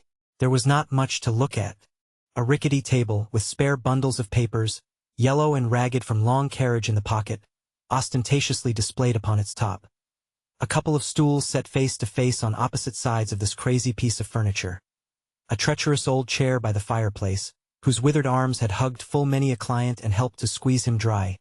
A second-hand wig box, used as a depository for blank writs and declarations and other small forms of law, once the sole contents of the head which belonged to the wig which belonged to the box, as they were now of the box itself. 2 or 3 common books of practice. A jar of ink, a pounce box, a stunted hearth broom, a carpet trodden to shreds but still clinging with the tightness of desperation to its tacks. These, with the yellow wainscot of the walls, the smoke-discolored ceiling, the dust and cobwebs, were among the most prominent decorations of the office of Mr. Sampson Brass.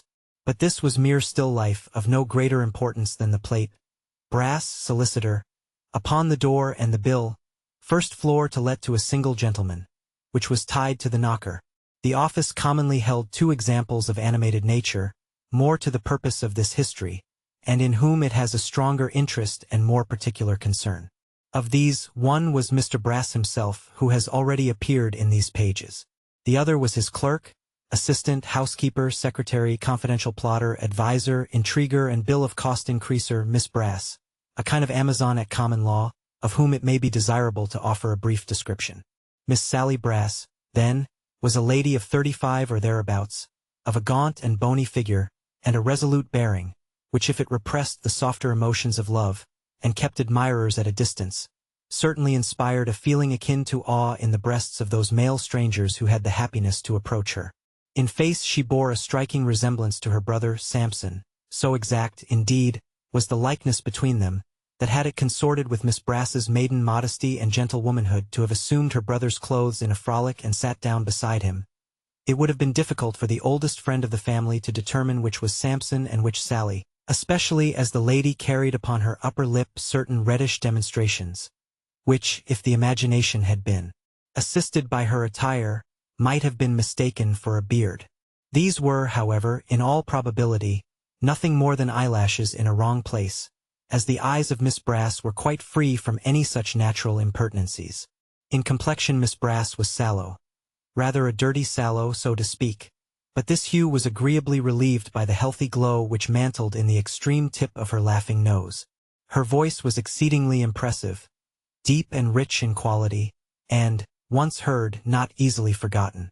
Her usual dress was a green gown, in color not unlike the curtain of the office window, made tight to the figure, and terminating at the throat, where it was fastened behind by a peculiarly large and massive button.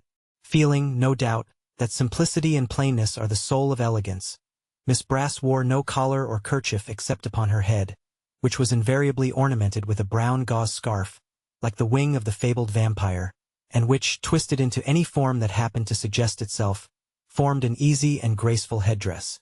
Such was Miss Brass in person. In mind, she was of a strong and vigorous turn, having from her earliest youth devoted herself with uncommon ardor to the study of law, not wasting her speculations upon its eagle flights, which are rare, but tracing it attentively through all the slippery and eel-like crawlings in which it commonly pursues its way. Nor had she, like many persons of great intellect, confined herself to theory, or stopped short where practical usefulness begins. Inasmuch as she could engross, fair copy, fill up printed forms with perfect accuracy, and, in short, transact any ordinary duty of the office down to pouncing a skin of parchment or mending a pen. It is difficult to understand how, possessed of these combined attractions, she should remain Miss Brass. But whether she had steeled her heart against mankind, or whether those who might have wooed and won her were deterred by fears that, being learned in the law, she might have too near her fingers' ends those particular statutes which regulate what are familiarly termed actions for breach, certain it is that she was still in a state of celibacy, and still in daily occupation of her old stool opposite to that of her brother Samson. And equally certain it is, by the way, that between these two stools a great many people had come to the ground. One morning Mr. Samson Brass sat upon his stool copying some legal process, and viciously digging his pen deep into the paper, as if he were writing upon the very heart of the party against whom it was directed. And Miss Sally Brass sat upon her stool making a new pen preparatory to drawing out a little bill, which was her favorite occupation. And so they sat in silence for a long time until Miss Brass broke silence. "Have you nearly done, Sammy?" said Miss Brass. For in her mild and feminine lips, Samson became Sammy, and all things were softened down. "No," returned her brother. "It would have been all done, though, if you had helped at the right time." "Oh yes, indeed," cried Miss Sally. "You want my help, don't you? You too that are going to keep a clerk. Am I going to keep a clerk for my own pleasure, or because of my own wish, you provoking rascal?" said Mr. Brass, putting his pen in his mouth, and grinning spitefully at his sister. "What do you taunt me about going to keep a clerk for?" It may be observed in this place, lest the fact of Mr. Brass calling a lady a rascal should occasion any wonderment or surprise, that he was so habituated to having her near him in a man's capacity, that he had gradually accustomed himself to talk to her as though she were really a man. And this feeling was so perfectly reciprocal, that not only did Mr. Brass often call Miss Brass a rascal, or even put an adjective before the rascal, but Miss Brass looked upon it as quite a matter of course, and was as little moved as any other lady would be by being called an angel. "What do you taunt me, after 3 hours' talk last night, with going to keep a clerk for?" repeated Mr. Brass, grinning again with the pen in his mouth, like some nobleman's or gentleman's crest. "Is it my fault? All I know is," said Miss Sally, smiling drily, for she delighted in nothing so much as irritating her brother, "that if every one of your clients is to force us to keep a clerk, whether we want to or not, you had better leave off business, strike yourself off the roll, and get taken in execution as soon as you can." "Have we got any other client like him?" said Brass. "Have we got another client like him now? Will you answer me that?" "Do you mean in the face?" said his sister. "Do I mean in the face?" sneered Samson Brass, reaching over to take up the bill book, and fluttering its leaves rapidly. "Look here, Daniel Quilp, Esquire, Daniel Quilp, Esquire, Daniel Quilp, Esquire, all through. Whether should I take a clerk that he recommends and says, 'This is the man for you,' or lose all this?" Miss Sally deigned to make no reply, but smiled again, and went on with her work. "But I know what it is," resumed Brass after a short silence. "You're afraid you won't have as long a finger in the business as you've been used to have. Do you think I don't see through that? The business wouldn't go on very long, I expect, without me," returned his sister composedly. "Don't you be a fool and provoke me, Sammy, but mind what you're doing, and do it." Samson Brass, who was at heart in great fear of his sister, sulkily bent over his writing again, and listened as she said, "If I determined that the clerk ought not to come, of course he wouldn't be allowed to come. You know that well enough, so don't talk nonsense." Mr. Brass received this observation with increased meekness, merely remarking, under his breath, that he didn't like that kind of joking, and that Miss Sally would be a much better fellow if she forbore to aggravate him. To this compliment Miss Sally replied that she had a relish for the amusement, and had no intention to forego its gratification. Mr. Brass not caring, as it seemed, to pursue the subject any further, they both plied their pens at a great pace, and there the discussion ended. While they were thus employed, the window was suddenly darkened, as by some person standing close against it. As Mr. Brass and Miss Sally looked up to ascertain the cause, the top sash was nimbly lowered from without, and Quilp thrust in his head. "Hello," he said, standing on tiptoe on the windowsill and looking down into the room. "Is there anybody at home? Is there any of the devils we're here? Is brass at a premium? F0240M. Original." "Ha ha ha!" laughed the lawyer in an affected ecstasy. "Oh, very good, sir. Oh, very good indeed. Quite eccentric. Dear me, what humor he has. Is that my Sally?" croaked the dwarf, ogling the fair Miss Brass. "Is it justice with the bandage off her eyes, and without the sword and scales? Is it the strong arm of the law? Is it the Virgin of Bevis? What an amazing flow of spirits!" cried Brass. "Upon my word, it's quite extraordinary." "Open the door," said Quilp. "I've got him here. Such a clerk for you, Brass. Such a prize. Such an ace of trumps. Be quick and open the door, or if there's another lawyer near and he should happen to look out of window, he'll snap him up before your eyes, he will." It is probable that the loss of the Phoenix of Clerks, even to a rival practitioner, would not have broken Mr. Brass's heart. But, pretending great alacrity, he rose from his seat and going to the door returned, introducing his client, who led by the hand no less a person than Mr. Richard Swiveller. "There she is," said Quilp, stopping short at the door, and wrinkling up his eyebrows as he looked towards Miss Sally. "There is the woman I ought to have married. There is the beautiful Sarah. There is the female who has all the charms of her sex and none of their weaknesses. Oh, Sally, Sally!" To this amorous address Miss Brass briefly responded, "Bother! Hard-hearted as the metal from which she takes her name," said Quilp. "Why don't she change it? Melt down the brass and take another name?" "Hold your nonsense, Mr. Quilp, do," returned Miss Sally with a grim smile. "I wonder you're not ashamed of yourself before a strange young man." "The strange young man," said Quilp, handing Dick Swiveller forward, "is too susceptible himself not to understand me well. This is Mr. Swiveller, my intimate friend, a gentleman of good family and great expectations, but who, having rather involved himself by youthful indiscretion, is content for a time to fill the humble station of a clerk, humble but here most enviable. What a delicious atmosphere!" If Mr. Quilp spoke figuratively, and meant to imply that the air breathed by Miss Sally Brass was sweetened and rarefied by that dainty creature, he had doubtless good reason for what he said. But if he spoke of the delights of the atmosphere of Mr. Brass's office in a literal sense, he had certainly a peculiar taste, as it was of a close and earthy kind, and, besides being frequently impregnated with strong whiffs of the second-hand wearing apparel exposed for sale in Duke's Place and Houndsditch, had a decided flavor of rats and mice, and a taint of moldiness. Perhaps some doubts of its pure delight presented themselves to Mr. Swiveller, as he gave vent to one or two short, abrupt sniffs, and looked incredulously at the grinning dwarf. "Mr. Swiveller," said Quilp, "being pretty well accustomed to the agricultural pursuits of sowing wild oats, Miss Sally, prudently considers that half a loaf is better than no bread.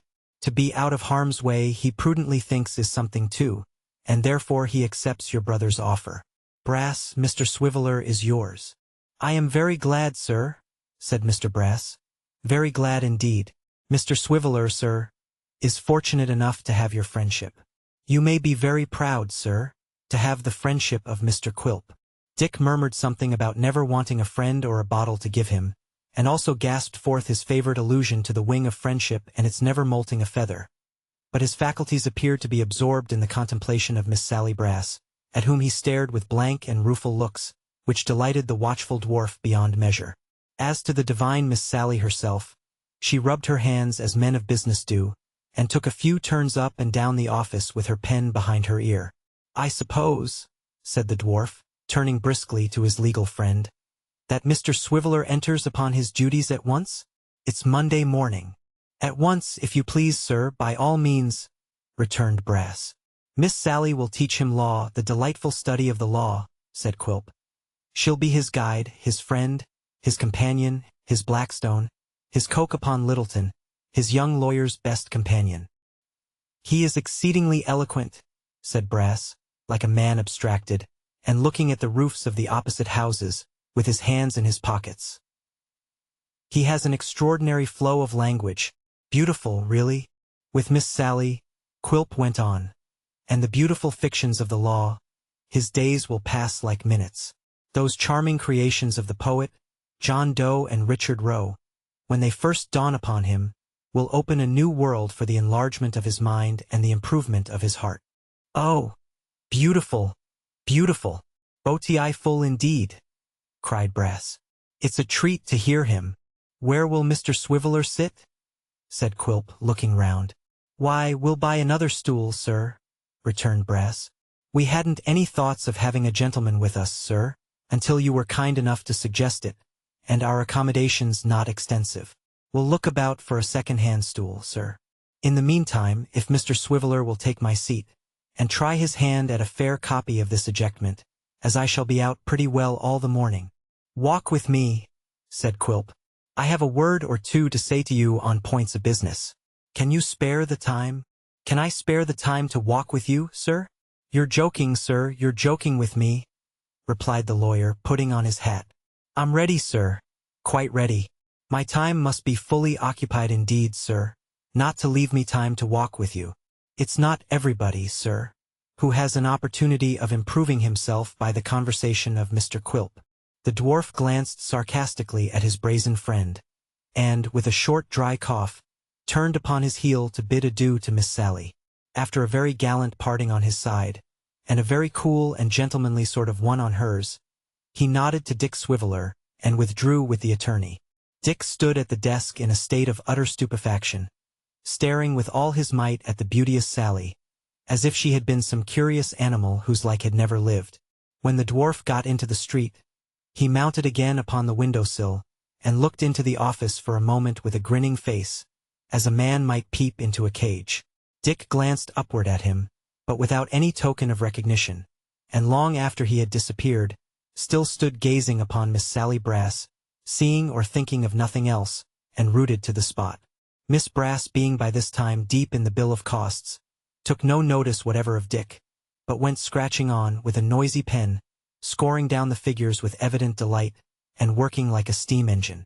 There stood Dick, gazing now at the green gown, now at the brown headdress, now at the face, and now at the rapid pen, in a state of stupid perplexity, wondering how he got into the company of that strange monster, and whether it was a dream and he would ever wake. At last he heaved a deep sigh, and began slowly pulling off his coat. Mr. Swiveller pulled off his coat, and folded it up with great elaboration, staring at Miss Sally all the time. Then put on a blue jacket with a double row of gilt buttons, which he had originally ordered for aquatic expeditions, but had brought with him that morning for office purposes, and, still keeping his eye upon her, suffered himself to drop down silently upon Mr. Brass's stool.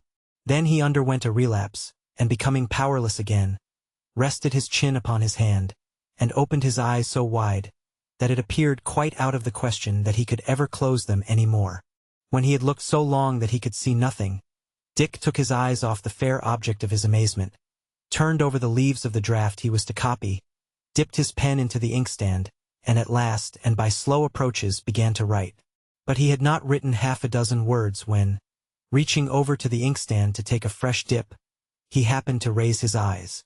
There was the intolerable brown headdress. There was the green gown. There, in short, was Miss Sally Brass, arrayed in all her charms, and more tremendous than ever.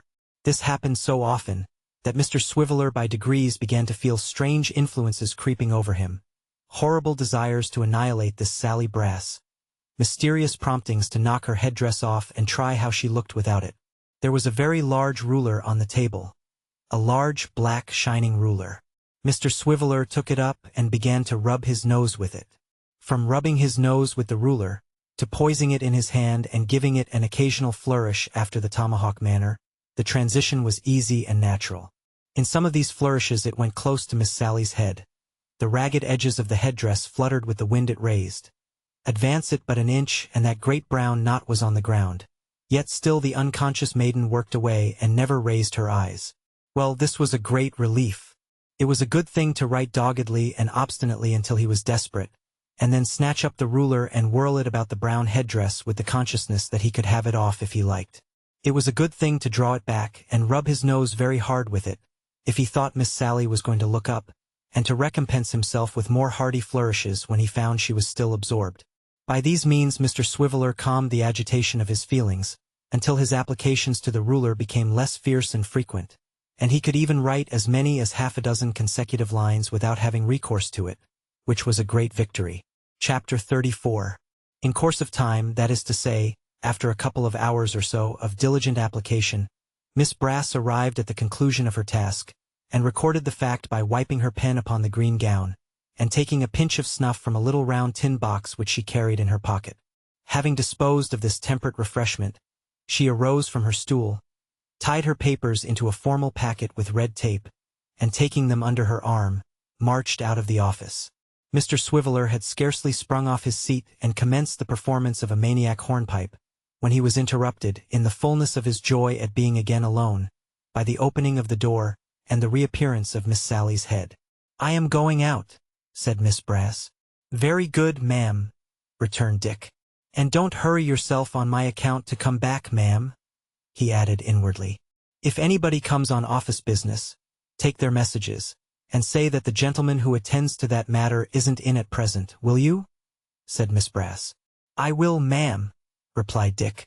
"I shan't be very long," said Miss Brass, retiring. "I'm sorry to hear it, ma'am," rejoined Dick when she had shut the door. "I hope you may be unexpectedly detained, ma'am. If you could manage to be run over, ma'am, but not seriously, so much the better."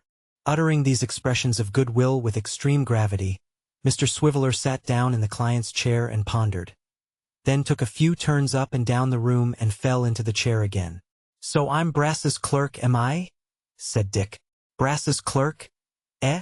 And the clerk of Brass's sister. Clerk to a female dragon. Very good, very good. What shall I be next? Shall I be a convict in a felt hat and a grey suit, trotting about a dockyard with my number neatly embroidered on my uniform, and the order of the Garter on my leg, restrained from chafing my ankle by a twisted Belcher handkerchief? Shall I be that? Will that do, or is it too genteel? Whatever you please, have it your own way, of course."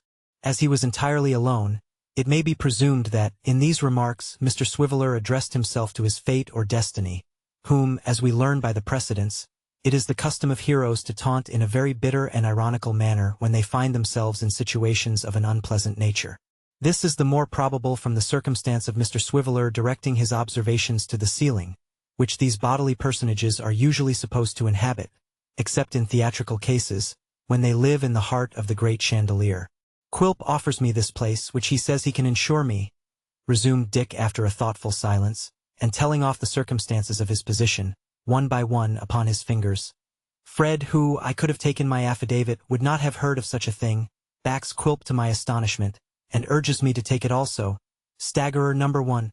My aunt in the country stops the supplies, and writes an affectionate note to say that she has made a new will, and left me out of it. Staggerer number 2. No money, no credit, no support from Fred, who seems to turn steady all at once. Notice to quit the old lodgings. Staggerers 3, 4, 5, and 6. Under an accumulation of staggerers, no man can be considered a free agent. No man knocks himself down. If his destiny knocks him down, his destiny must pick him up again. Then I'm very glad that mine has brought all this upon itself, and I shall be as careless as I can, and make myself quite at home to spite it. So go on, my buck," said Mr. Swiveller, taking his leave of the ceiling with a significant nod, "and let us see which of us will be tired first." Dismissing the subject of his downfall with these reflections, which were no doubt very profound, and are indeed not altogether unknown in certain systems of moral philosophy, Mr. Swiveller shook off his despondency and assumed the cheerful ease of an irresponsible clerk. As a means towards his composure and self-possession, he entered into a more minute examination of the office than he had yet had time to make, looked into the wig-box, the books, and ink-bottle, untied and inspected all the papers, carved a few devices on the table with a sharp blade of Mr. Brass's penknife, and wrote his name on the inside of the wooden coal-scuttle. Having, as it were, taken formal possession of his clerkship in virtue of these proceedings, he opened the window and leaned negligently out of it until a beer-boy happened to pass, whom he commanded to set down his tray and to serve him with a pint of mild porter, which he drank upon the spot and promptly paid for, with the view of breaking ground for a system of future credit and opening a correspondence tending thereto, without loss of time.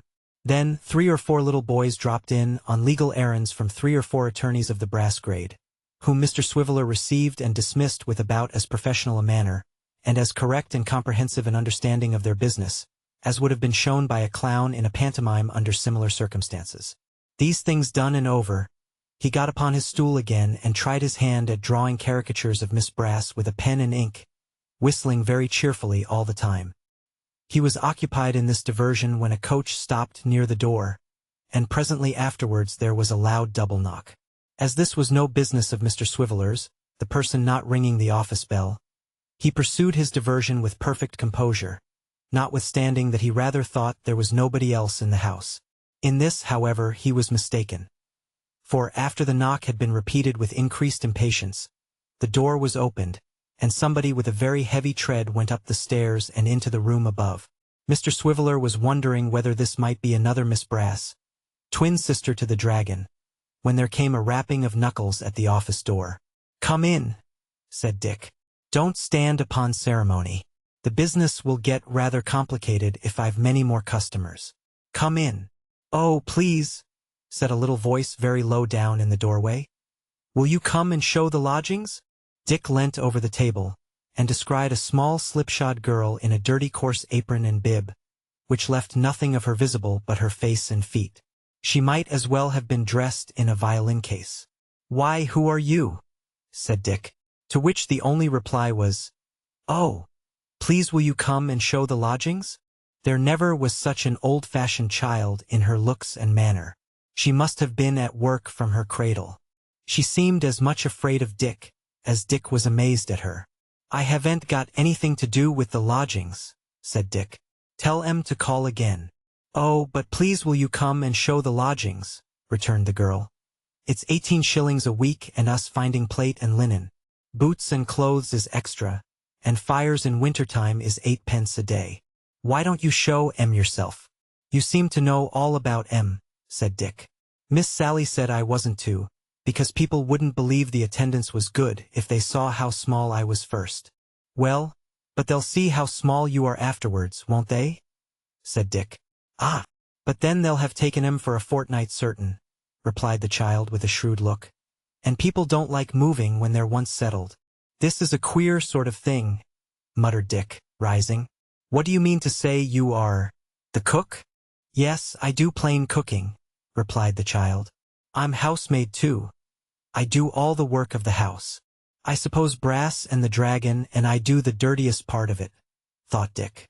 And he might have thought much more, being in a doubtful and hesitating mood, but that the girl again urged her request, and certain mysterious bumping sounds on the passage and staircase seemed to give note of the applicant's impatience. Richard Swiveller, therefore, sticking a pen behind each ear, and carrying another in his mouth as a token of his great importance and devotion to business, hurried out to meet and treat with the single gentleman. He was a little surprised to perceive that the bumping sounds were occasioned by the progress upstairs of the single gentleman's trunk, which, being nearly twice as wide as the staircase, and exceedingly heavy withal, it was no easy matter for the united exertions of the single gentleman and the coachman to convey up the steep ascent. But there they were, crushing each other, and pushing and pulling with all their might, and getting the trunk tight and fast in all kinds of impossible angles, and to pass them was out of the question. For which sufficient reason Mr. Swiveller followed slowly behind, entering a new protest on every stair against the house of Mr. Sampson Brass being thus taken by storm. To these remonstrances, the single gentleman answered not a word, but when the trunk was at last got into the bedroom, sat down upon it and wiped his bald head and face with his handkerchief. He was very warm, and well he might be, for, not to mention the exertion of getting the trunk upstairs, he was closely muffled in winter garments, though the thermometer had stood all day at 81 in the shade. "I believe, sir," said Richard Swiveller, taking his pen out of his mouth, "that you desire to look at these apartments. They are very charming apartments, sir. They command an uninterrupted view of over the way, and they are within 1 minute's walk of the corner of the street.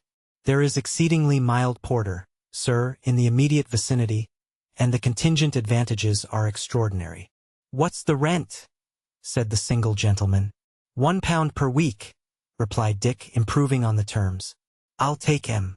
"The boots and clothes are extras," said Dick. "And the fires in winter-time are all agreed to," answered the single gentleman. 2 weeks certain," said Dick. "Are they 2 weeks?"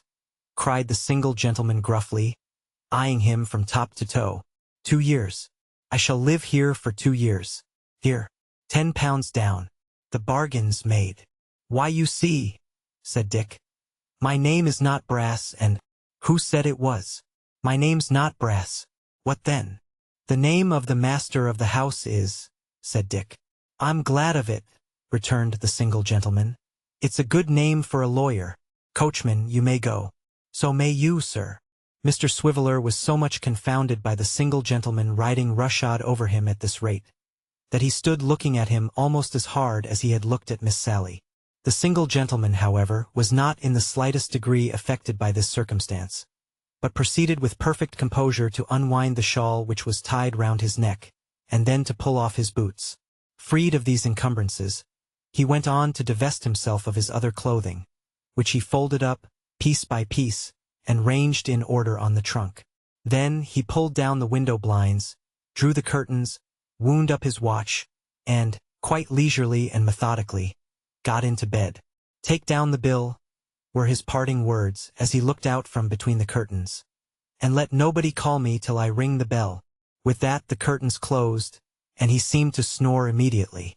This is a most remarkable and supernatural sort of house, said Mr. Swiveller, as he walked into the office with the bill in his hand. She-dragons in the business, conducting themselves like professional gentlemen.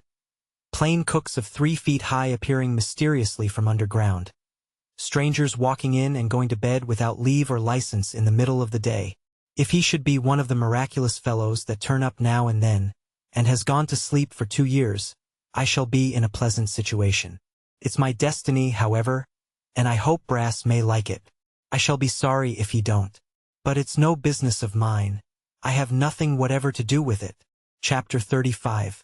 Mr. Brass, on returning home, received the report of his clerk with much complacency and satisfaction, and was particular in inquiring after the £10 note, which, proving on examination to be a good and lawful note of the Governor and Company of the Bank of England, increased his good humour considerably.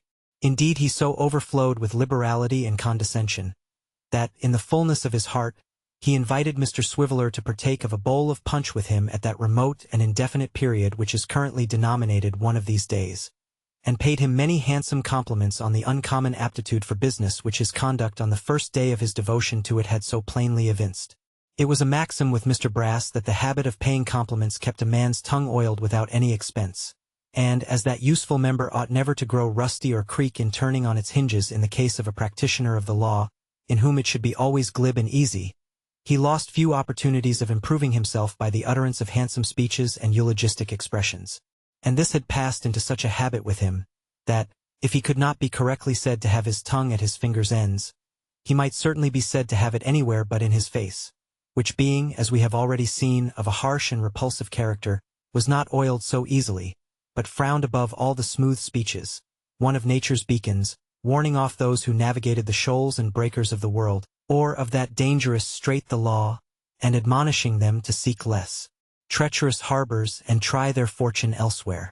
While Mr. Brass by turns overwhelmed his clerk with compliments and inspected the £10 note, Miss Sally showed little emotion and that of no pleasurable kind, for as the tendency of her legal practice had been to fix her thoughts on small gains and gripings, and to whet and sharpen her natural wisdom, she was not a little disappointed that the single gentleman had obtained the lodgings at such an easy rate, arguing that when he was seen to have set his mind upon them, he should have been at the least charged double or treble the usual terms, and that, in exact proportion as he pressed forward, Mr. Swiveller should have hung back.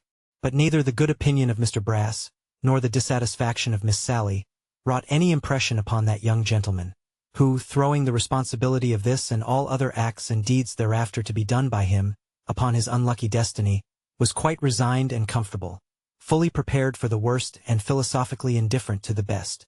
"Good morning, Mr. Richard," said Brass, on the second day of Mr. Swiveller's clerkship. "Sally found you a second-hand stool, sir, yesterday evening in Whitechapel. She's a rare fellow at a bargain, I can tell you, Mr. Richard. You'll find that a first-rate stool, sir. Take my word for it." "It's rather a crazy one to look at," said Dick. "You'll find it a most amazing stool to sit down upon, you may depend," returned Mr. Brass. "It was bought in the open street just opposite the hospital, and as it has been standing there a month of two, it has got rather dusty and a little brown from being in the sun.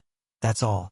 I hope it hasn't got any fevers or anything of that sort in it, said Dick, sitting himself down discontentedly, between Mr. Sampson and the chaste Sally.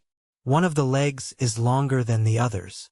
Then we get a bit of timber in, sir, retorted Brass. Ha, ha, ha. We get a bit of timber in, sir, and that's another advantage of my sister's going to market for us. Miss Brass, Mr. Richard is the— Will you keep quiet? Interrupted the fair subject of these remarks, looking up from her papers. How am I to work if you keep on chattering? What an uncertain chap you are, returned the lawyer. Sometimes you're all for a chat. At another time you're all for work. A man never knows what humor he'll find you in. I'm in a working humor now, said Sally. So don't disturb me, if you please. And don't take him— Miss Sally pointed with the feather of her pen to Richard— off his business. He won't do more than he can help, I dare say. Mr. Brass had evidently a strong inclination to make an angry reply, but was deterred by prudent or timid considerations, as he only muttered something about aggravation and a vagabond, not associating the terms with any individual, but mentioning them as connected with some abstract ideas which happened to occur to him. They went on writing for a long time in silence after this, in such a dull silence that Mr. Swiveller, who required excitement, had several times fallen asleep and written divers strange words in an unknown character with his eyes shut, when Miss Sally at length broke in upon the monotony of the office by pulling out the little tin box, taking a noisy pinch of snuff, and then expressing her opinion that Mr. Richard Swiveller had done it. Done what, ma'am? Said Richard. Do you know, returned Miss Brass, that the lodger isn't up yet, that nothing has been seen or heard of him since he went to bed yesterday afternoon? Well, ma'am, said Dick, I suppose he may sleep his £10 out in peace and quietness if he likes. Ah, I begin to think he'll never wake, observed Miss Sally. It's a very remarkable circumstance, said Brass, laying down his pen. Really very remarkable. Mr. Richard, you'll remember, if this gentleman should be found to have hung himself to the bedpost, or any unpleasant accident of that kind should happen, you'll remember, Mr. Richard, that this £10 note was given to you in part payment of 2 years' rent? You'll bear that in mind, Mr. Richard. You had better make a note of it, sir, in case you should ever be called upon to give evidence. Mr. Swiveller took a large sheet of foolscap, and with a countenance of profound gravity, began to make a very small note in one corner. We can never be too cautious, said Mr. Brass. There is a deal of wickedness going about the world. A deal of wickedness. Did the gentleman happen to say, sir? But never mind that at present, sir.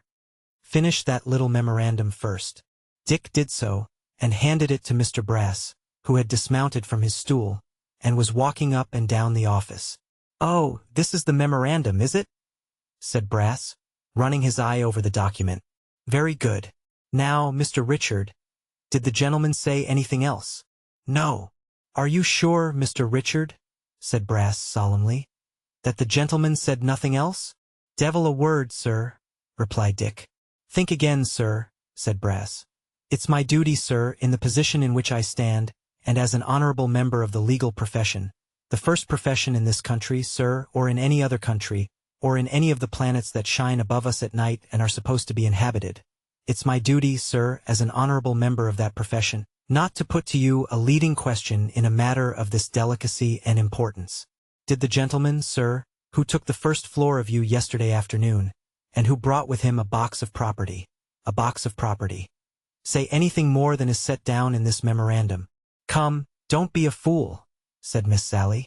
Dick looked at her, and then at Brass, and then at Miss Sally again, and still said no. Pooh, pooh. Deuce take it, Mr. Richard. How dull you are, cried Brass, relaxing into a smile. Did he say anything about his property? There. That's the way to put it, said Miss Sally, nodding to her brother. Did he say, for instance, added Brass in a kind of comfortable, cozy tone, I don't assert that he did say so, mind. I only ask you to refresh your memory. Did he say, for instance, that he was a stranger in London, that it was not his humor or within his ability to give any references, that he felt we had a right to require them, and that, in case anything should happen to him at any time, he particularly desired that whatever property he had upon the premises should be considered mine, as, some slight recompense for the trouble and annoyance I should sustain. And were you, in short, added Brass, still more comfortably and cozily than before, were you induced to accept him on my behalf as a tenant upon those conditions? Certainly not, replied Dick. Why then, Mr. Richard, said Brass, darting at him a supercilious and reproachful look, it's my opinion that you've mistaken your calling, and will never make a lawyer. Not if you live 1,000 years, added Miss Sally. Whereupon the brother and sister took each a noisy pinch of snuff from the little tin box, and fell into a gloomy thoughtfulness. Nothing further passed up to Mr. Swiveller's dinner time, which was at 3 o'clock, and seemed about 3 weeks in coming. At the first stroke of the hour, the new clerk disappeared. At the last stroke of 5, he reappeared, and the office, as if by magic, became fragrant with the smell of gin and water and lemon peel. Mr. Richard, said Brass, this man's not up yet. Nothing will wake him, sir. What's to be done? I should let him have his sleep out, returned Dick. Sleep out, cried Brass. Why, he has been asleep now 26 hours. We have been moving chests of drawers over his head. We have knocked double knocks at the street door. We have made the servant girl fall downstairs several times. She's a lightweight, and it don't hurt her much, but nothing wakes him. Perhaps a ladder, suggested Dick, and getting in at the first-floor window. But then there's a door between. Besides, the neighbors would be up in arms, said Brass. What do you say to getting on the roof of the house through the trapdoor and dropping down the chimney? Suggested Dick. That would be an excellent plan, said Brass, if anybody would be. And here he looked very hard at Mr. Swiveller. Would be kind and friendly and generous enough to undertake it. I dare say it would not be anything like as disagreeable as one supposes. Dick had made the suggestion, thinking that the duty might possibly fall within Miss Sally's department. As he said nothing further and declined taking the hint, Mr. Brass was fain to propose that they should go upstairs together, and make a last effort to awaken the sleeper by some less violent means, which, if they failed on this last trial, must positively be succeeded by stronger measures. Mr. Swiveller, assenting, armed himself with his stool and the large ruler, and repaired with his employer to the scene of action, where Miss Brass was already ringing a handbell with all her might, and yet without producing the smallest effect upon their mysterious lodger. There are his boots, Mr. Richard, said Brass.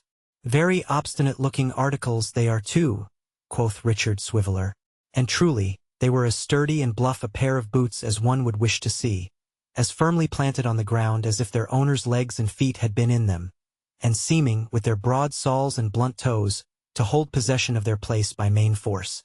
I can't see anything but the curtain of the bed, said Brass, applying his eye to the keyhole of the door. Is he a strong man, Mr. Richard? 0254M. Original. Very, answered Dick. It would be an extremely unpleasant circumstance if he was to bounce out suddenly, said Brass. Keep the stairs clear. I should be more than a match for him, of course, but I'm the master of the house, and the laws of hospitality must be respected. Hello there! Hello! Hello! While Mr. Brass, with his eye curiously twisted into the keyhole, uttered these sounds as a means of attracting the lodger's attention, and while Miss Brass plied the handbell, Mr. Swiveller put his stool close against the wall by the side of the door, and mounting on the top and standing bolt upright, so that if the lodger did make a rush, he would most probably pass him in its onward fury, began a violent battery with the ruler upon the upper panels of the door. Captivated with his own ingenuity, and confident in the strength of his position, which he had taken up after the method of those hardy individuals who open the pit and gallery doors of theatres on crowded nights, Mr. Swiveller rained down such a shower of blows that the noise of the bell was drowned, and the small servant, who lingered on the stairs below, ready to fly at a moment's notice, was obliged to hold her ears lest she should be rendered deaf for life. Suddenly the door was unlocked on the inside, and flung violently open. The small servant flew to the coal cellar. Miss Sally dived into her own bedroom. Mr. Brass, who was not remarkable for personal courage, ran into the next street, and finding that nobody followed him, armed with a poker or other offensive weapon, put his hands in his pockets, walked very slowly all at once, and whistled. Meanwhile, Mr. Swiveller, on the top of the stool, drew himself into as flat a shape as possible against the wall, and looked, not unconcernedly, down upon the single gentleman, who appeared at the door growling and cursing in a very awful manner, and, with the boots in his hand, seemed to have an intention of hurling them downstairs on speculation. This idea, however, he abandoned. He was turning into his room again, still growling vengefully, when his eyes met those of the watchful Richard. "Have you been making that horrible noise?" said the single gentleman. "I have been helping, sir," returned Dick, keeping his eye upon him, and waving the ruler gently in his right hand, as an indication of what the single gentleman had to expect if he attempted any violence. "How dare you then?" said the lodger. To this, Dick made no other reply than by inquiring whether the lodger held it to be consistent with the conduct and character of a gentleman to go to sleep for 26 hours at a stretch, and whether the peace of an amiable and virtuous family was to weigh as nothing in the balance. "Is my peace nothing?" said the single gentleman. "Is their peace nothing, sir?" returned Dick. "I don't wish to hold out any threats, sir. Indeed, the law does not allow of threats, for to threaten is an indictable offense. But if ever you do that again, take care you're not sat upon by the coroner and buried in a cross-road before you wake." "We have been distracted with fears that you were dead, sir," said Dick, gently sliding to the ground. "And the short and the long of it is, that we cannot allow single gentlemen to come into this establishment and sleep like double gentlemen without paying extra for it." "Indeed!" cried the lodger.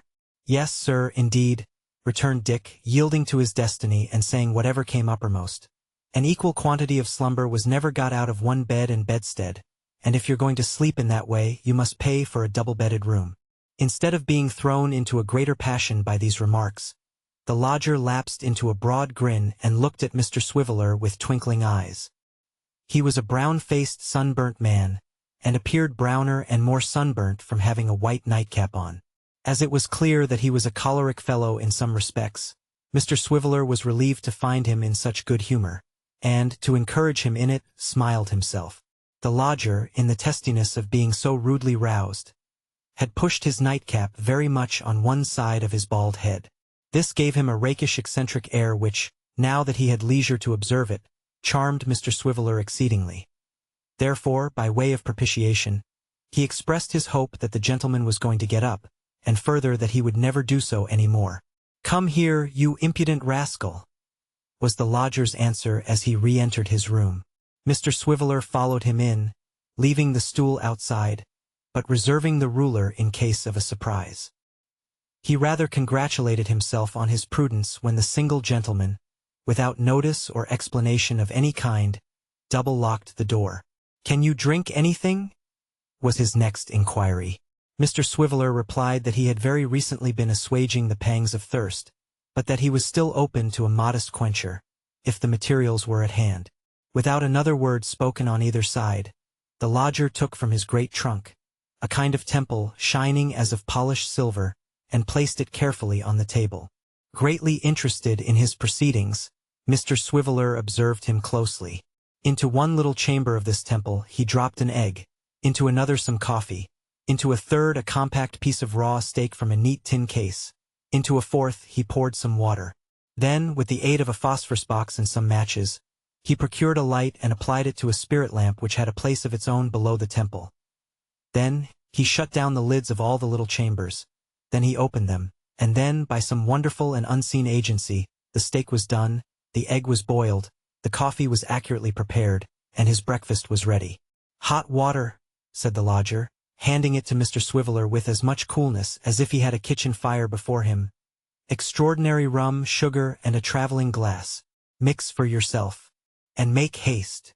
Dick complied, his eyes wandering all the time from the temple on the table, which seemed to do everything, to the great trunk which seemed to hold everything. The lodger took his breakfast like a man who was used to work these miracles, and thought nothing of them. "The man of the house is a lawyer, is he not?" said the lodger. Dick nodded. The rum was amazing. "The woman of the house, what's she?" "A dragon," said Dick. The single gentleman, perhaps because he had met with such things in his travels, or perhaps because he was a single gentleman, evinced no surprise, but merely inquired, "Wife or sister?" "Sister," said Dick. "So much the better," said the single gentleman. "He can get rid of her when he likes. I want to do as I like, young man," he added after a short silence. "To go to bed when I like, get up when I like, come in when I like, go out when I like, to be asked no questions and be surrounded by no spies. In this last respect, servants are the devil. There's only one here. And a very little one, said Dick. And a very little one, repeated the lodger. Well, the place will suit me, will it? Yes, said Dick. Sharks, I suppose? Said the lodger. Dick nodded assent and drained his glass. Let them know my humor, said the single gentleman, rising. If they disturb me, they lose a good tenant. If they know me to be that, they know enough. If they try to know more, it's a notice to quit. 'Tis better to understand these things at once. Good day. I beg your pardon, said Dick, halting in his passage to the door, which the lodger prepared to open. When he who adores thee has left but the name. What do you mean? But the name, said Dick. Has left but the name, in case of letters or parcels. I never have any, returned the lodger. Or in the case anybody should call. Nobody ever calls on me. If any mistake should arise from not having the name, don't say it was my fault, sir, added Dick, still lingering. Oh, blame not the bard. I'll blame nobody, said the lodger, with such irascibility that in a moment Dick found himself on the staircase, and the locked door between them. Mr. Brass and Miss Sally were lurking hard by, having been, indeed, only routed from the keyhole by Mr. Swiveller's abrupt exit. As their utmost exertions had not enabled them to overhear a word of the interview, however, in consequence of a quarrel for precedence, which, though limited of necessity to pushes and pinches and such quiet pantomime, had lasted the whole time, they hurried him down to the office to hear his account of the conversation. This Mr. Swiveller gave them, faithfully as regarded the wishes and character of the single gentleman, and poetically as concerned the great trunk, of which he gave a description more remarkable for brilliancy of imagination than a strict adherence to truth, declaring, with many strong asseverations, that it contained a specimen of every kind of rich food and wine, known in these times, and in particular that it was of a self-acting kind and served up whatever was required, as he supposed by clockwork. He also gave them to understand that the cooking apparatus roasted a fine piece of sirloin of beef, weighing about 6 pounds avoirdupois, in 2 minutes and a quarter, as he had himself witnessed, and proved by his sense of taste. And further, that, however the effect was produced, he had distinctly seen water boil and bubble up when the single gentleman winked, from which facts he, Mr. Swiveller, was led to infer that the lodger was some great conjurer or chemist, or both, whose residence under that roof could not fail at some future days to shed a great credit and distinction on the name of Brass, and add a new interest to the history of Bevis Marks. There was one point which Mr. Swiveller deemed it unnecessary to enlarge upon, and that was the fact of the modest quencher, which, by reason of its intrinsic strength and its coming close upon the heels of the temperate beverage he had discussed at dinner, awakened a slight degree of fever, and rendered necessary 2 or 3 other modest quenchers at the public-house in the course of the evening. Chapter 36. As the single gentleman, after some weeks' occupation of his lodgings, still declined to correspond, by word or gesture, either with Mr. Brass or his sister Sally, but invariably chose Richard Swiveller as his channel of communication, and as he proved himself in all respects a highly desirable inmate, paying for everything beforehand, giving very little trouble, making no noise and keeping early hours, Mr. Richard imperceptibly rose to an important position in the family, as one who had influence over this mysterious lodger, and could negotiate with him for good or evil, when nobody else durst approach his person. If the truth must be told, even Mr. Swiveller's approaches to the single gentleman were of a very distant kind, and met with small encouragement. But as he never returned from a monosyllabic conference with the unknown, without quoting such expressions as, "Swiveller, I know I can rely upon you. I have no hesitation in saying, Swiveller, that I entertain a regard for you. Swiveller, you are my friend, and will stand by me, I am sure," with many other short speeches of the same familiar and confiding kind, purporting to have been addressed by the single gentleman to himself, and to form the staple of their ordinary discourse, neither Mr. Brass nor Miss Sally for a moment questioned the extent of his influence, but accorded to him their fullest and most unqualified belief. But quite apart from, and independent of, this source of popularity, Mr. Swiveller had another, which promised to be equally enduring, and to lighten his position considerably. He found favor in the eyes of Miss Sally Brass. Let not the light scorners of female fascination erect their ears to listen to a new tale of love which shall serve them for a jest. For Miss Brass, however accurately formed to be beloved, was not of the loving kind. That amiable virgin, having clung to the skirts of the law from her earliest youth, having sustained herself by their aid, as it were, in her first running alone, and maintained a firm grasp upon them ever since, had passed her life in a kind of legal childhood. She had been remarkable, when a tender prattler, for an uncommon talent in counterfeiting the walk and manner of a bailiff, in which character she had learned to tap her little playfellows on the shoulder, and to carry them off to imaginary sponging-houses, with a correctness of imitation which was the surprise and delight of all who witnessed her performances, and which was only to be exceeded by her exquisite manner of putting an execution into her doll's house, and taking an exact inventory of the chairs and tables. These artless sports had naturally soothed and cheered the decline of her widowed father, a most exemplary gentleman, called Old Foxy by his friends from his extreme sagacity, who encouraged them to the utmost, and whose chief regret, on finding that he drew near to Houndsditch churchyard, was that his daughter could not take out an attorney's certificate and hold a place upon the roll. Filled with this affectionate and touching sorrow, he had solemnly confided her to his son Samson as an invaluable auxiliary, and from the old gentleman's decease to the period of which we treat, Miss Sally Brass had been the prop and pillar of his business. It is obvious that, having devoted herself from infancy to this one pursuit and study, Miss Brass could know but little of the world, otherwise than in connection with the law, and that from a lady gifted with such high tastes, proficiency in those gentler and softer arts in which women usually excel was scarcely to be looked for. Miss Sally's accomplishments were all of a masculine and strictly legal kind.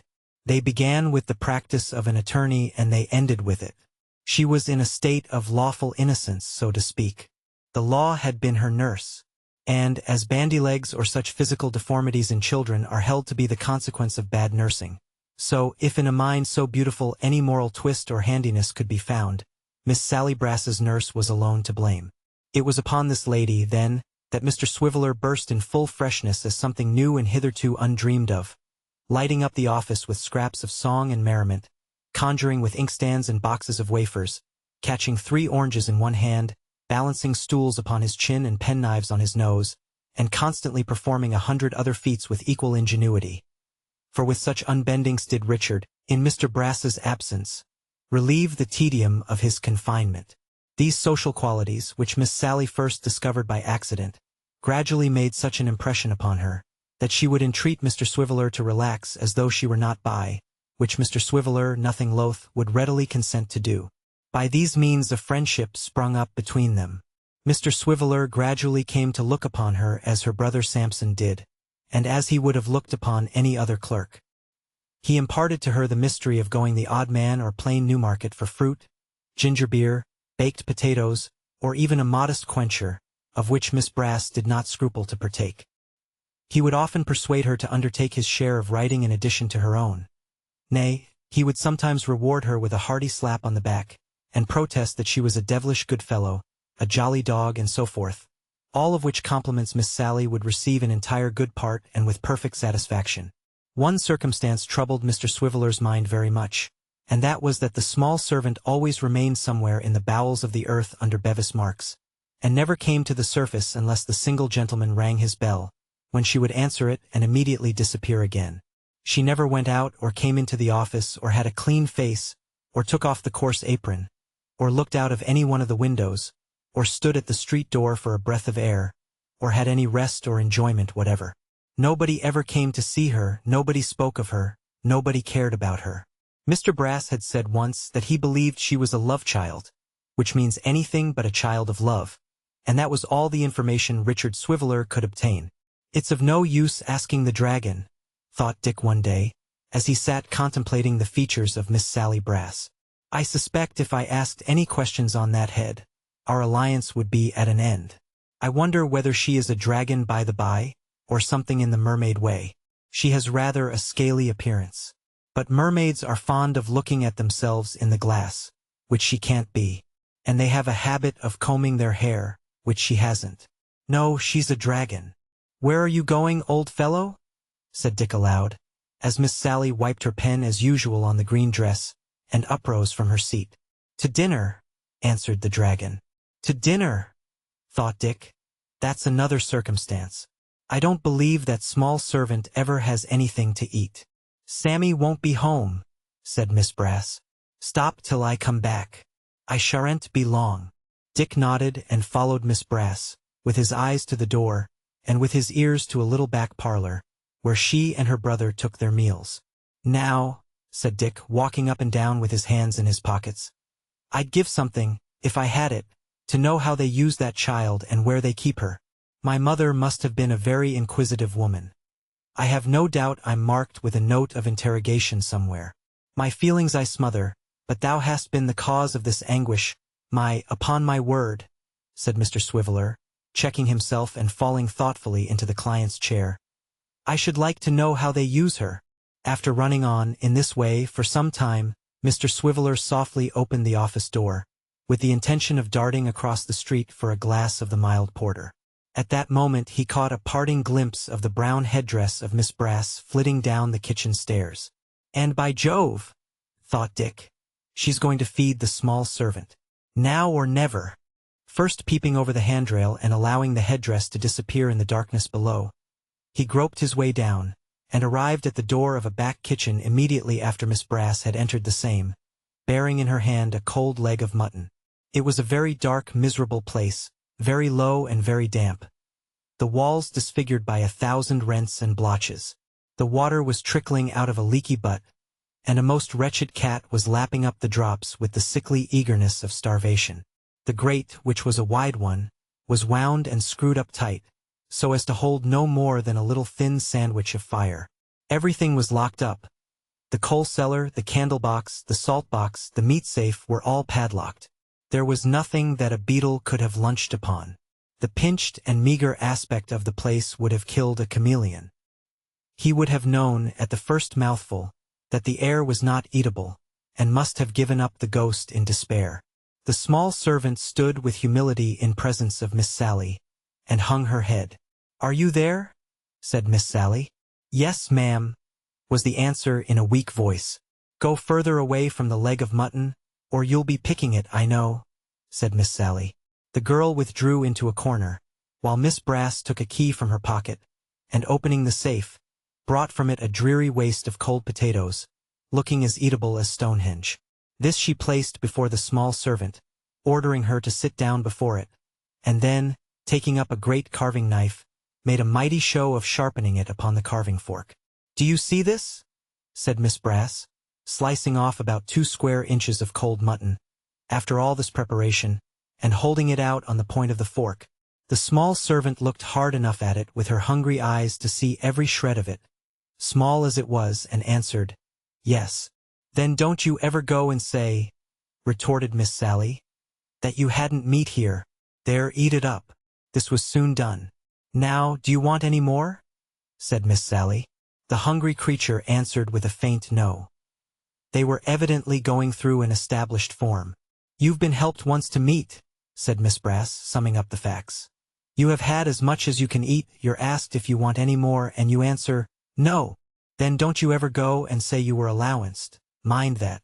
With those words, Miss Sally put the meat away and locked the safe, and then drawing near to the small servant, overlooked her while she finished the potatoes. It was plain that some extraordinary grudge was working in Miss Brass's gentle breast, and that it was that which impelled her, without the smallest present cause, to rap the child with the blade of the knife, now on her hand, now on her head, and now on her back, as if she found it quite impossible to stand so close to her without administering a few slight knocks. But Mr. Swiveller was not a little surprised to see his fellow clerk, after walking slowly backwards towards the door, as if she were trying to withdraw herself from the room but could not accomplish it, dart suddenly forward, and falling on the small servant give her some hard blows with her clenched hand. The victim cried, but in a subdued manner as if she feared to raise her voice, and Miss Sally, comforting herself with a pinch of snuff, ascended the stairs, just as Richard had safely reached the office. Chapter 37.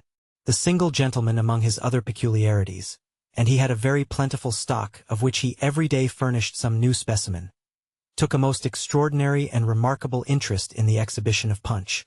If the sound of a punch's voice, at ever so remote a distance, reached Bevis Marks, the single gentleman, though in bed and asleep, would start up, and hurrying on his clothes, make for the spot with all speed, and presently return at the head of a long procession of idlers, having in the midst the theater and its proprietors. Straightway, the stage would be set up in front of Mr. Brass's house.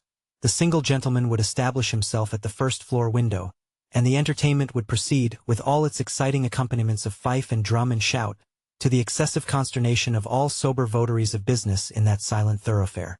It might have been expected that when the play was done, both players and audience would have dispersed, but the epilogue was as bad as the play, for no sooner was the devil dead, than the manager of the puppets and his partner were summoned by the single gentleman to his chamber, where they were regaled with strong waters from his private store, and where they held with him long conversations, the purport of which no human being could fathom. But the secret of these discussions was of little importance. It was sufficient to know that while they were proceeding, the concourse without still lingered round the house, that boys beat upon the drum with their fists, and imitated Punch with their tender voices, that the office window was rendered opaque by flattened noses, and the keyhole of the street door luminous with eyes, that every time the single gentleman or either of his guests was seen at the upper window, or so much as the end of one of their noses was visible, there was a great shout of execration from the excluded mob, who remained howling and yelling, and refusing consolation, until the exhibitors were delivered up to them to be attended elsewhere. It was sufficient, in short, to know that Bevis Marks was revolutionized by these popular movements, and that peace and quietness fled from its precincts.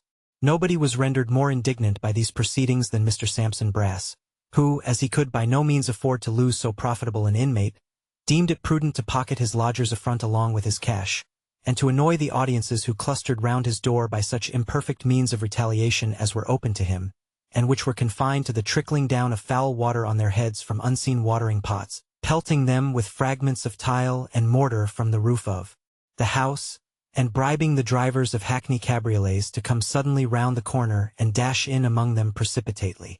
It may, at first sight, be matter of surprise to the thoughtless few that Mr. Brass, being a professional gentleman, should not have legally indicted some party or parties, active in the promotion of the nuisance, but they will be good enough to remember that as doctors seldom take their own prescriptions, and divines do not always practice what they preach, so lawyers are shy of meddling with the law on their own account, knowing it to be an edged tool of uncertain application, very expensive in the working, and rather remarkable for its properties of close shaving, than for its always shaving the right person.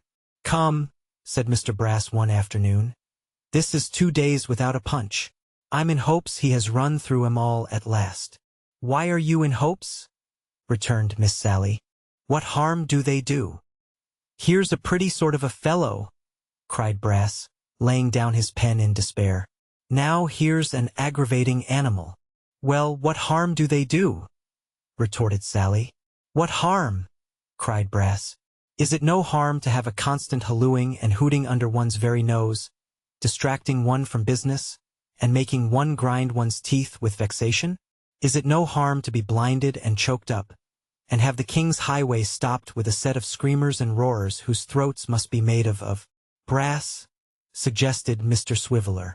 "Ah, of brass," said the lawyer, glancing at his clerk, to assure himself that he had suggested the word in good faith and without any sinister intention. "Is that no harm?" The lawyer stopped short in his invective, and listening for a moment, and recognizing the well-known voice, rested his head upon his hand, raised his eyes to the ceiling and muttered faintly, "There's another!" Up went the single gentleman's window directly. "There's another," repeated Brass. "And if I could get a brake and 4 blood horses to cut into the marks when the crowd is at its thickest, I'd give 18 pence and never grudge it." The distant squeak was heard again. The single gentleman's door burst open. He ran violently down the stairs, out into the street, and so past the window, without any hat, towards the quarter whence the sound proceeded, bent, no doubt, upon securing the stranger's services directly. "I wish I only knew who his friends were," muttered Sampson, filling his pocket with papers. "If they'd just get up a pretty little commission de lunatico at the Gray's and Coffee House and give me the job, I'd be content to have the lodgings empty for one while at all events." With which words, and knocking his hat over his eyes as if for the purpose of shutting out even a glimpse of the dreadful visitation, Mr. Brass rushed from the house and hurried away. As Mr. Swiveller was decidedly favorable to these performances, upon the ground that looking at a Punch, or indeed looking at anything out of window, was better than working, and as he had been, for this reason, at some pains to awaken in his fellow clerk a sense of their beauties and manifold deserts. Both he and Miss Sally rose as with one accord and took up their positions at the window, upon the sill whereof, as in a post of honor, sundry young ladies and gentlemen who were employed in the dry nurture of babies, and who made a point of being present, with their young charges on such occasions, had already established themselves as comfortably as the circumstances would allow. The glass being dim, Mr. Swiveller, agreeably to a friendly custom which he had established between them, hitched off the brown headdress from Miss Sally's head, and dusted it carefully therewith. By the time he had handed it back, and its beautiful wearer had put it on again, which she did with perfect composure and indifference, the lodger returned with the show and showman at his heels, and a strong addition to the body of spectators. The exhibitor disappeared with all speed behind the drapery, and his partner, stationing himself by the side of the theatre, surveyed the audience with a remarkable expression of melancholy, which became more remarkable still when he breathed a hornpipe tune into that sweet musical instrument which is popularly termed a mouth organ, without at all changing the mournful expression of the upper part of his face, though his mouth and chin were, of necessity, in lively spasms. The drama proceeded to its close, and held the spectators enchained in the customary manner. The sensation which kindles in large assemblies, when they are relieved from a state of breathless suspense and are again free to speak and move, was yet rife, when the lodger, as usual, summoned the men upstairs. "Both of you," he called from the window, for only the actual exhibitor, a little fat man, prepared to obey the summons. "I want to talk to you. Come, both of you." "Come, Tommy," said the little man. "I ain't a talker," replied the other. "Tell him so. What should I go and talk for? Don't you see the gentleman's got a bottle and glass up there?" returned the little man. "And couldn't you have said so at first?" retorted the other with sudden alacrity. "Now, what are you waiting for? Are you going to keep the gentleman expecting us all day? Haven't you no manners?" With this remonstrance, the melancholy man, who was no other than Mr. Thomas Codlin, pushed past his friend and brother in the craft, Mr. Harris, otherwise Short or Trotters, and hurried before him to the single gentleman's apartment. "Now, my men," said the single gentleman, "you have done very well. What will you take? Tell that little man behind to shut the door." "Shut the door, can't you?" said Mr. Codlin, turning gruffly to his friend. "You might have knowed that the gentleman wanted the door shut, without being told, I think." Mr. Short obeyed, observing under his breath that his friend seemed unusually cranky, and expressing a hope that there was no dairy in the neighborhood, or his temper would certainly spoil its contents. The gentleman pointed to a couple of chairs, and intimated by an emphatic nod of his head that he expected them to be seated. Messrs. Codlin and Short, after looking at each other with considerable doubt and indecision, at length sat down, each on the extreme edge of the chair pointed out to him, and held their hats very tight, while the single gentleman filled a couple of glasses from a bottle on the table beside him, and presented them in due form. 0267M. Original. "You're pretty well browned by the sun, both of you," said their entertainer. "Have you been traveling?" Mr. Short replied in the affirmative with a nod and a smile.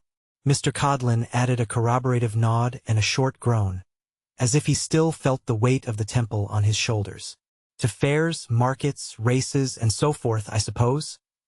pursued the single gentleman. "Yes, sir," returned Short. "Pretty nigh all over the west of England. I have talked to men of your craft from north, east, and south," returned their host in rather a hasty manner, "but I never lighted on any from the west before." "It's our reg'lar summer circuit is the West, master," said Short. "That's where it is. We takes the east of London in the spring and winter, and the west of England in the summer-time. Many's the hard days walking in rain and mud, and with never a penny earned, we've had down in the west. Let me fill your glass again." "Much obleeged to you, sir, I think I will," said Mr. Codlin, suddenly thrusting in his own and turning Short's aside. "I'm the sufferer, sir, in all the traveling, and in all the staying at home. In town or country, wet or dry, hot or cold, Tom Codlin suffers. But Tom Codlin isn't to complain for all that. Oh no, Short may complain, but if Codlin grumbles by so much as a word, oh dear, down with him directly. It isn't his place to grumble. That's quite out of the question. Codlin ain't without his usefulness, observed Short with an arch look. But he don't always keep his eyes open. He falls asleep sometimes, you know. Remember them last races, Tommy. Will you never leave off aggravating a man? Said Codlin. It's very like I was asleep when 5 and 10pence was collected, in one round, isn't it? I was attending to my business and couldn't have my eyes in 20 places at once, like a peacock, no more than you could. If I ain't a match for an old man and a young child, you ain't neither, so don't throw that out against me. For the cap fits your head quite as correct as it fits mine. You may as well drop the subject, Tom, said Short. It isn't particular agreeable to the gentleman, I dare say. Then you shouldn't have brought it up, returned Mr. Codlin. And I ask the gentleman's pardon on your account, as a giddy chap that likes to hear himself talk, and don't much care what he talks about, so that he does talk. Their entertainer had sat perfectly quiet in the beginning of this dispute, looking first at one man and then at the other, as if he were lying in wait for an opportunity of putting some further question, or reverting to that from which the discourse had strayed. But, from the point where Mr. Codlin was charged with sleepiness, he had shown an increasing interest in the discussion, which now attained a very high pitch. You are the 2 men I want, he said. The 2 men I have been looking for and searching after. Where are that old man and that child you speak of? Sir? Said Short, hesitating and looking towards his friend. The old man and his grandchild who traveled with you. Where are they? It will be worth your while to speak out, I assure you. Much better worth your while than you believe. They left you, you say, at those races, as I understand. They have been traced to that place and they're lost sight of. Have you no clue, can you suggest no clue, to their recovery? Did I always say, Thomas, cried Short, turning with a look of amazement to his friend, that there was sure to be an inquiry after them 2 travelers? You said, returned Mr. Codlin. Did I always say that that blessed child was the most interesting I ever see? Did I always say I loved her, and doted on her? Pretty creetur, I think I hear her now. Codlin's my friend, she says, with a tear of gratitude a-trickling down her little eye. Codlin's my friend, she says, not Short. Short's very well, she says. I've no quarrel with Short. He means kind, I dare say. But Codlin, she says, has the feelings for my money, though he mayn't look it. Repeating these words with great emotion, Mr. Codlin rubbed the bridge of his nose with his coat sleeve, and shaking his head mournfully from side to side, left the single gentleman to infer that, from the moment when he lost sight of his dear young charge, his peace of mind and happiness had fled. Good heaven, said the single gentleman, pacing up and down the room. Have I found these men at last, only to discover that they can give me no information or assistance? It would have been better to have lived on, in hope, from day to day, and never to have lighted on them, than to have my expectations scattered thus. 0269M. Original. Stay a minute, said Short. A man of the name of Jerry? You know Jerry, Thomas? Oh, don't talk to me of Jerrys, replied Mr. Codlin.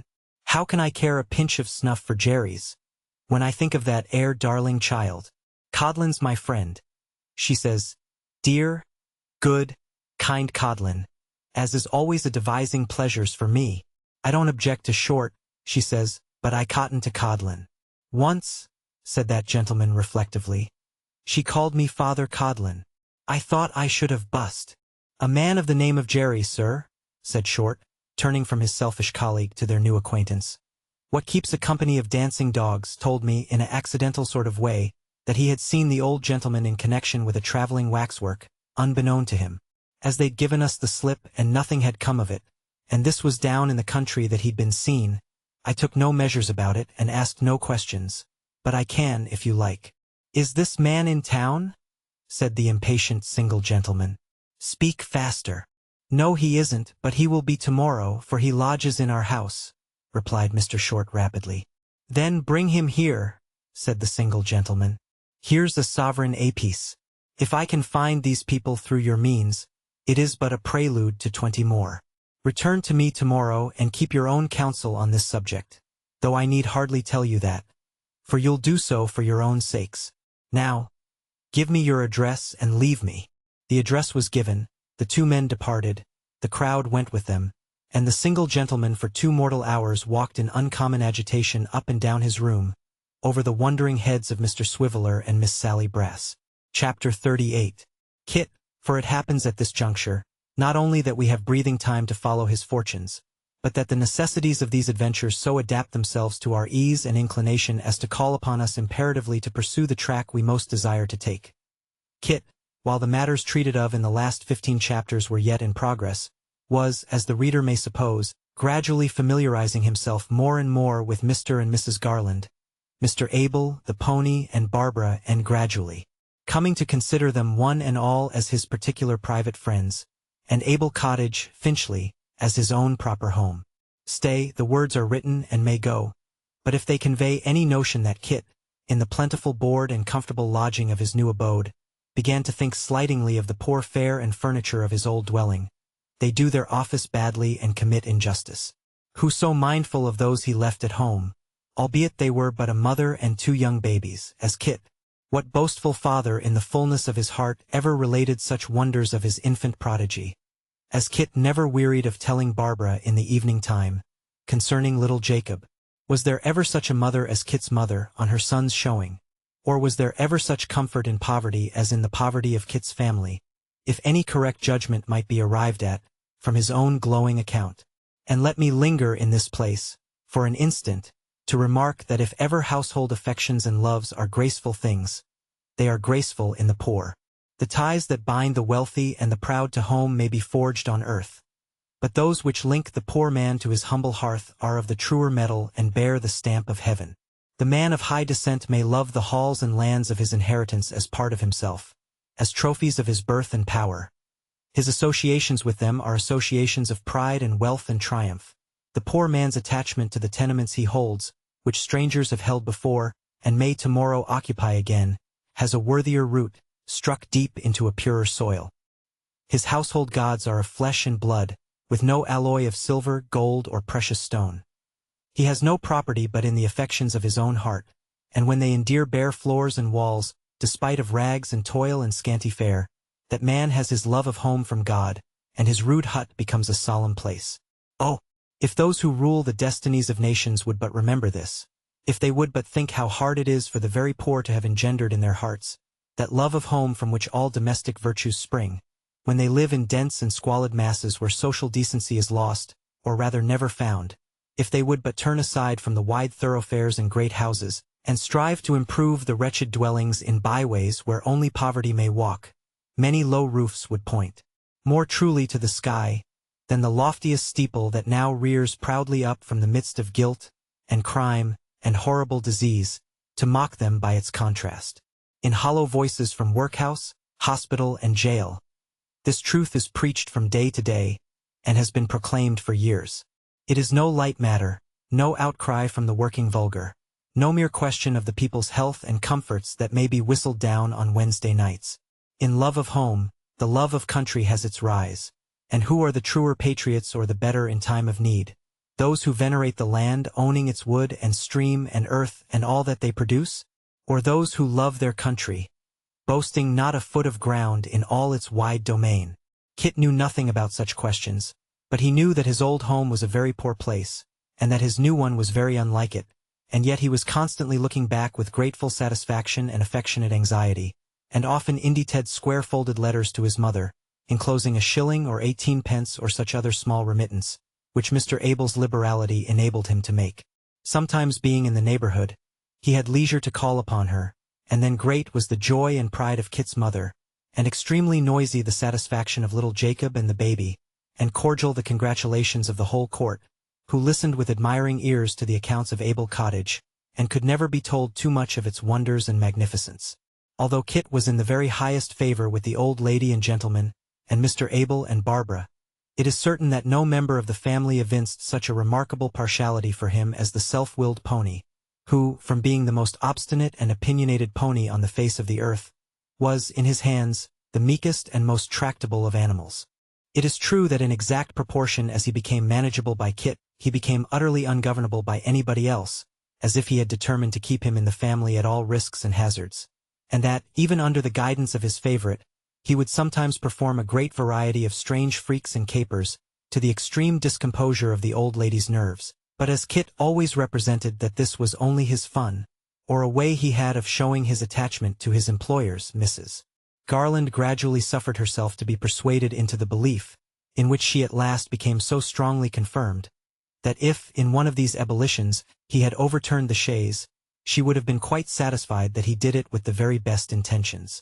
Besides becoming in a short time a perfect marvel in all stable matters, Kit soon made himself a very tolerable gardener, a handy fellow within doors, and an indispensable attendant on Mr. Abel, who every day gave him some new proof of his confidence and approbation. Mr. Witherden the notary, too, regarded him with a friendly eye, and even Mr. Chuckster would sometimes condescend to give him a slight nod, or to honor him with that peculiar form of recognition which is called taking a sight, or to favor him with some other salute combining pleasantry with patronage. One morning Kit drove Mr. Abel to the notary's office, as he sometimes did, and having set him down at the house, was about to drive off to a livery stable hard by, when this same Mr. Chuckster emerged from the office door, and cried "W.R.A." dwelling upon the note a long time, for the purpose of striking terror into the pony's heart, and asserting the supremacy of man over the inferior animals. "Pull up, Snobby!"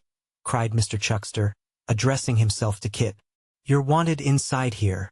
Has Mr. Abel forgotten anything, I wonder?" said Kit as he dismounted.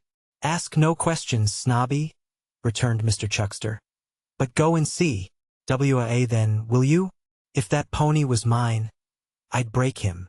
"You must be very gentle with him, if you please," said Kit, "or you'll find him troublesome. You'd better not keep on pulling his ears, please. I know he won't like it." To this remonstrance Mr. Chuckster deigned no other answer than addressing Kit with a lofty and distant air as "young feller," and requesting him to cut and come again with all speed. The young feller complying, Mr. Chuckster put his hands in his pockets, and tried to look as if he were not minding the pony, but happened to be lounging there by accident. Kit scraped his shoes very carefully, for he had not yet lost his reverence for the bundles of papers and the tin boxes, and tapped at the office door, which was quickly opened by the notary himself. "Oh, come in, Christopher," said Mr. Witherden.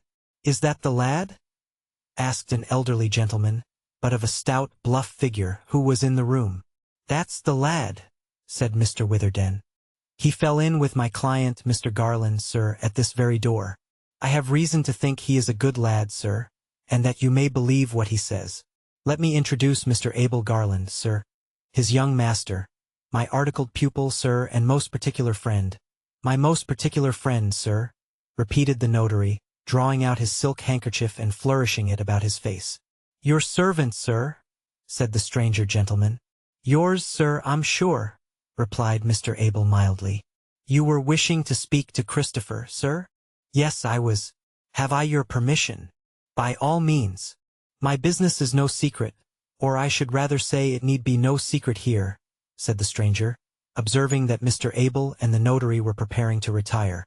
"It relates to a dealer in curiosities with whom he lived, and in whom I am earnestly and warmly interested.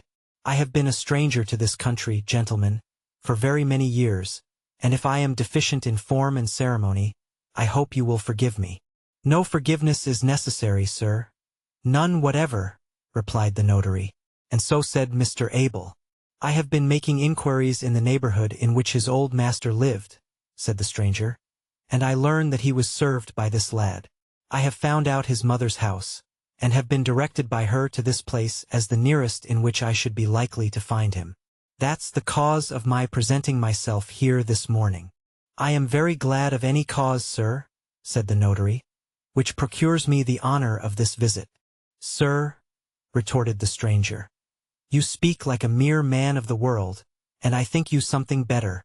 Therefore, pray do not sink your real character in paying unmeaning compliments to me." "Hem!" coughed the notary. "You're a plain speaker, sir." "And a plain dealer," returned the stranger. "It may be my long absence and inexperience that lead me to the conclusion, but if plain speakers are scarce in this part of the world, I fancy plain dealers are still scarcer. If my speaking should offend you, sir, my dealing, I hope, will make amends." Mr. Witherden seemed a little disconcerted by the elderly gentleman's mode of conducting the dialogue, and as for Kit, he looked at him in open-mouthed astonishment, wondering what kind of language he would address to him, if he talked in that free and easy way to a notary. It was with no harshness, however, though with something of constitutional irritability and haste, that he turned to Kit and said, "If you think, my lad, that I am pursuing these inquiries with any other view than that of serving and reclaiming those I am in search of, you do me a very great wrong and deceive yourself. Don't be deceived, I beg of you, but rely upon my assurance. The fact is, gentlemen," he added, turning again to the notary and his pupil, "that I am in a very painful and wholly unexpected position. I came to this city with a darling object at my heart, expecting to find no obstacle or difficulty in the way of its attainment. I find myself suddenly checked and stopped short, in the execution of my design, by a mystery which I cannot penetrate. Every effort I have made to penetrate it has only served to render it darker and more obscure, and I am afraid to stir openly in the matter, lest those whom I anxiously pursue should fly still farther from me. I assure you that if you could give me any assistance, you would not be sorry to do so, if you knew how greatly I stand in need of it, and what a load it would relieve me from."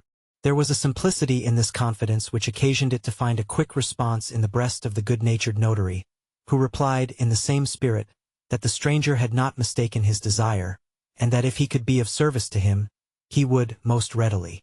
Kit was then put under examination and closely questioned by the unknown gentleman, touching his old master and the child, their lonely way of life, their retired habits and strict seclusion, the nightly absence of the old man, the solitary existence of the child at those times, his illness and recovery, Quilp's possession of the house, and their sudden disappearance, were all the subjects of much questioning and answer.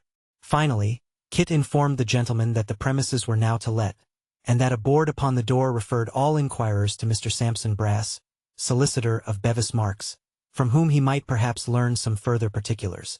"Not by inquiry," said the gentleman, shaking his head. "I live there, live at Brass's the attorney's," cried Mr. Witherden in some surprise, having professional knowledge of the gentleman in question. "I," was the reply. "I entered on his lodgings t'other day, chiefly because I had seen this very board. It matters little to me where I live, and I had a desperate hope that some intelligence might be cast in my way there, which would not reach me elsewhere. Yes, I live at Brass's. More shame for me, I suppose." "That's a mere matter of opinion," said the notary, shrugging his shoulders. "He is looked upon as rather a doubtful character." "Doubtful?" echoed the other. "I am glad to hear there's any doubt about it.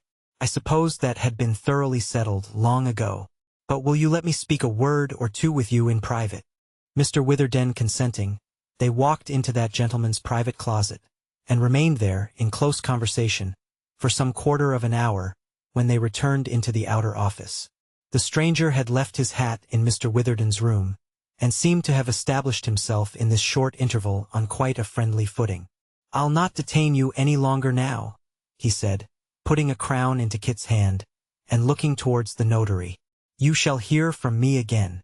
Not a word of this, except to your master and mistress." "Mother, sir, would be glad to know," said Kit, faltering. "Glad to know what?" "Anything, so that it was no harm about Miss Nell." "Would she? Well then, you may tell her if she can keep a secret. But mind, not a word of this to anybody else. Don't forget that. Be particular." "I'll take care, sir," said Kit. "Thank'ee, sir, and good morning." Now, it happened that the gentleman, in his anxiety to impress upon Kit that he was not to tell anybody what had passed between them, followed him out to the door to repeat his caution, and it further happened that at that moment the eyes of Mr. Richard Swiveller were turned in that direction, and beheld his mysterious friend and Kit together. It was quite an accident, and the way in which it came about was this.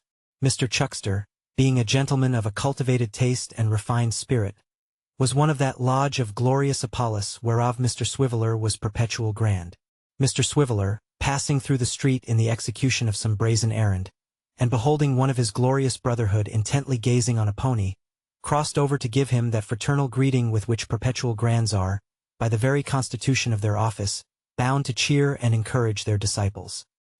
He had scarcely bestowed upon him his blessing, and followed it with a general remark touching the present state and prospects of the weather, when, lifting up his eyes, he beheld the single gentleman of Bevis Marks in earnest conversation with Christopher Nubbles. "Hullo!" said Dick. "Who is that?" "He called to see my governor this morning," replied Mr. Chuckster. "Beyond that, I don't know him from Adam." "At least you know his name?" said Dick.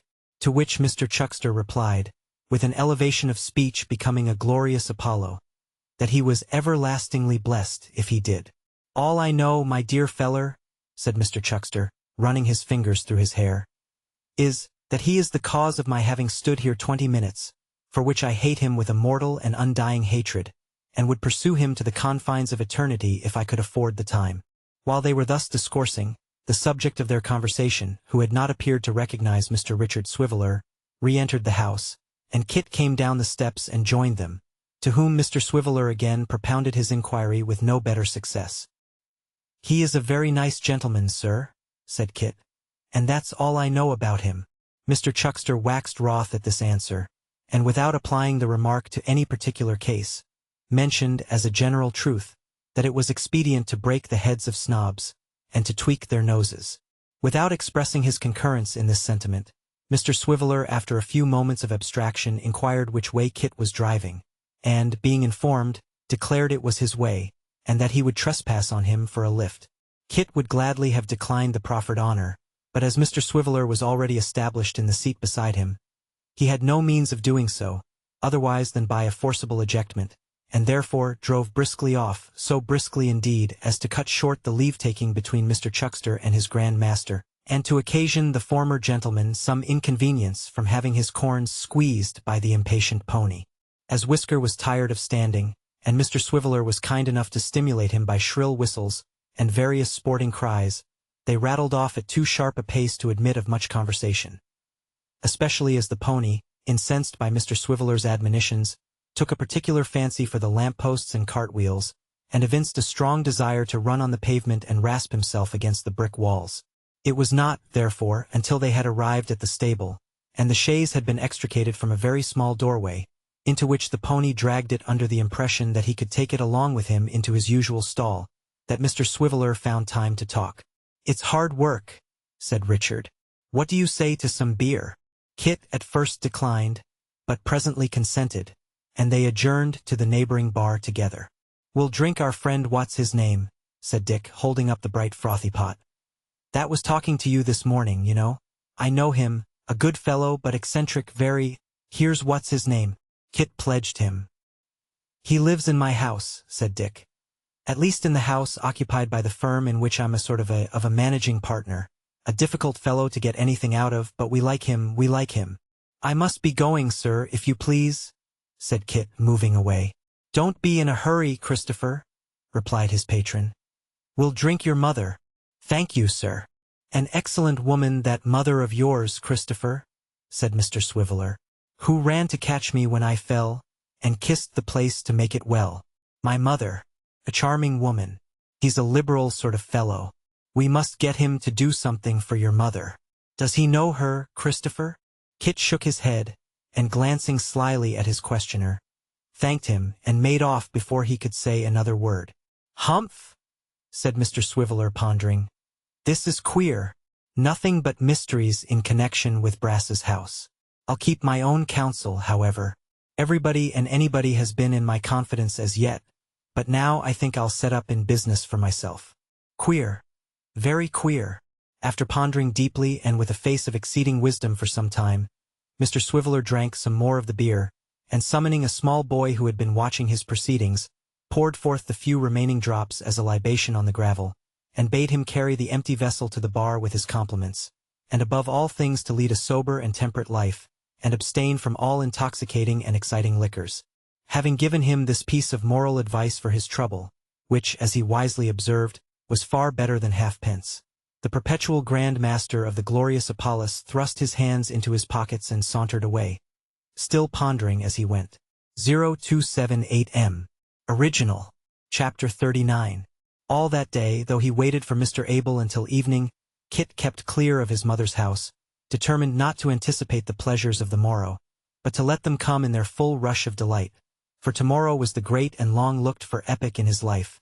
Tomorrow was the end of his first quarter, the day of receiving, for the first time, 1/4 part of his annual income of £6 in one vast sum of 30 shillings. Tomorrow was to be a half-holiday devoted to a whirl. of entertainments, and little Jacob was to know what oysters meant, and to see a play. All manner of incidents combined in favor of the occasion. Not only had Mr. and Mrs. Garland forewarned him that they intended to make no deduction for his outfit from the great amount, but to pay it him unbroken in all its gigantic grandeur. Not only had the unknown gentleman increased the stock by the sum of 5 shillings, which was a perfect godsend and in itself a fortune. Not only had these things come to pass which nobody could have calculated upon, or in their wildest dreams have hoped, but it was Barbara's quarter too, Barbara's quarter that very day, and Barbara had a half-holiday as well as Kit, and Barbara's mother was going to make one of the party, and to take tea with Kit's mother and cultivate her acquaintance. To be sure, Kit looked out of his window very early that morning to see which way the clouds were flying, and to be sure Barbara would have been at hers too, if she had not sat up so late overnight, starching and ironing small pieces of muslin, and crimping them into frills, and sewing them on to other pieces to form magnificent holes for next day's wear. But they were both up very early for all that, and had small appetites for breakfast and less for dinner, and were in a state of great excitement when Barbara's mother came in, with astonishing accounts of the fineness of the weather out of doors, but with a very large umbrella notwithstanding, for people like Barbara's mother seldom make holiday without one. And when the bell rang for them to go upstairs and receive their quarter's money in gold and silver. Well, wasn't Mr. Garland kind when he said, "Christopher, here's your money and you have earned it well"? And wasn't Mrs. Garland kind when she said, "Barbara, here's yours and I'm much pleased with you"? And didn't Kit sign his name bold to his receipt, and didn't Barbara sign her name all a-trembling to hers? And wasn't it beautiful to see how Mrs. Garland poured out Barbara's mother a glass of wine? And didn't Barbara's mother speak up when she said, "Here's blessing you, ma'am, as a good lady, and you, sir, as a good gentleman, and Barbara, my love to you, and here's towards you, Mr. Christopher"? And wasn't she as long drinking it as if it had been a tumblerful? And didn't she look genteel, standing there with her gloves on? And wasn't there plenty of laughing and talking among them as they reviewed all these things upon the top of the coach? And didn't they pity the people who hadn't got a holiday? But Kit's mother, again. Wouldn't anybody have supposed she had come of a good stock and been a lady all her life? There she was, quite ready to receive them, with a display of tea things that might have warmed the heart of a china shop. And little Jacob and the baby in such a state of perfection that their clothes looked as good as new, though heaven knows they were old enough. Didn't she say before they had sat down 5 minutes that Barbara's mother was exactly the sort of lady she expected? And didn't Barbara's mother say that Kit's mother was the very picture of what she had expected? And didn't Kit's mother compliment Barbara's mother on Barbara? And didn't Barbara's mother compliment Kit's mother on Kit? And wasn't Barbara herself quite fascinated with little Jacob? And did ever a child show off when he was wanted, as that child did, or make such friends as he made? "And we are both widows too," said Barbara's mother. "We must have been made to know each other." "I haven't a doubt about it," returned Mrs. Nubbles. "And what a pity it is we didn't know each other sooner. But then, you know, it's such a pleasure," said Barbara's mother, "to have it brought about by one's son and daughter, that it's fully made up for. Now, ain't it?" To this, Kit's mother yielded her full assent, and tracing things back from effects to causes, they naturally reverted to their deceased husbands, respecting whose lives, deaths, and burials they compared notes, and discovered sundry circumstances that tallied with wonderful exactness.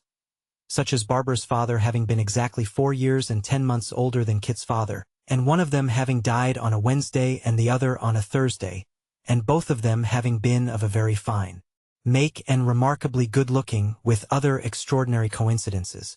These recollections being of a kind calculated to cast a shadow on the brightness of the holiday, Kit diverted the conversation to general topics, and they were soon in great force again, and as merry as before. Among other things, Kit told them about his old place, and the extraordinary beauty of Nell, of whom he had talked to Barbara 1,000 times already. But the last-named circumstance failed to interest his hearers to anything like the extent he had supposed, and even his mother said, looking accidentally at Barbara at the same time, that there was no doubt Miss Nell was very pretty, but she was but a child after all, and there were many young women quite as pretty as she, and Barbara mildly observed that she should think so, and that she never could help believing Mr. Christopher must be under a mistake, which Kit wondered at very much, not being able to conceive what reason she had for doubting him. Barbara's mother, too, observed that it was very common for young folks to change at about 14 or 15, and whereas they had been very pretty before, to grow up quite plain, which truth she illustrated by many forcible examples, especially one of a young man who, being a builder with great prospects, had been particular in his attentions to Barbara, but whom Barbara would have nothing to say to, which, though everything happened for the best, she almost thought was a pity.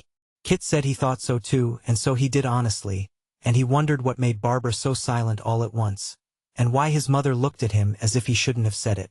However, it was high time now to be thinking of the play, for which great preparation was required in the way of shawls and bonnets, not to mention one handkerchief full of oranges and another of apples, which took some time tying up, in consequence of the fruit having a tendency to roll out at the corners.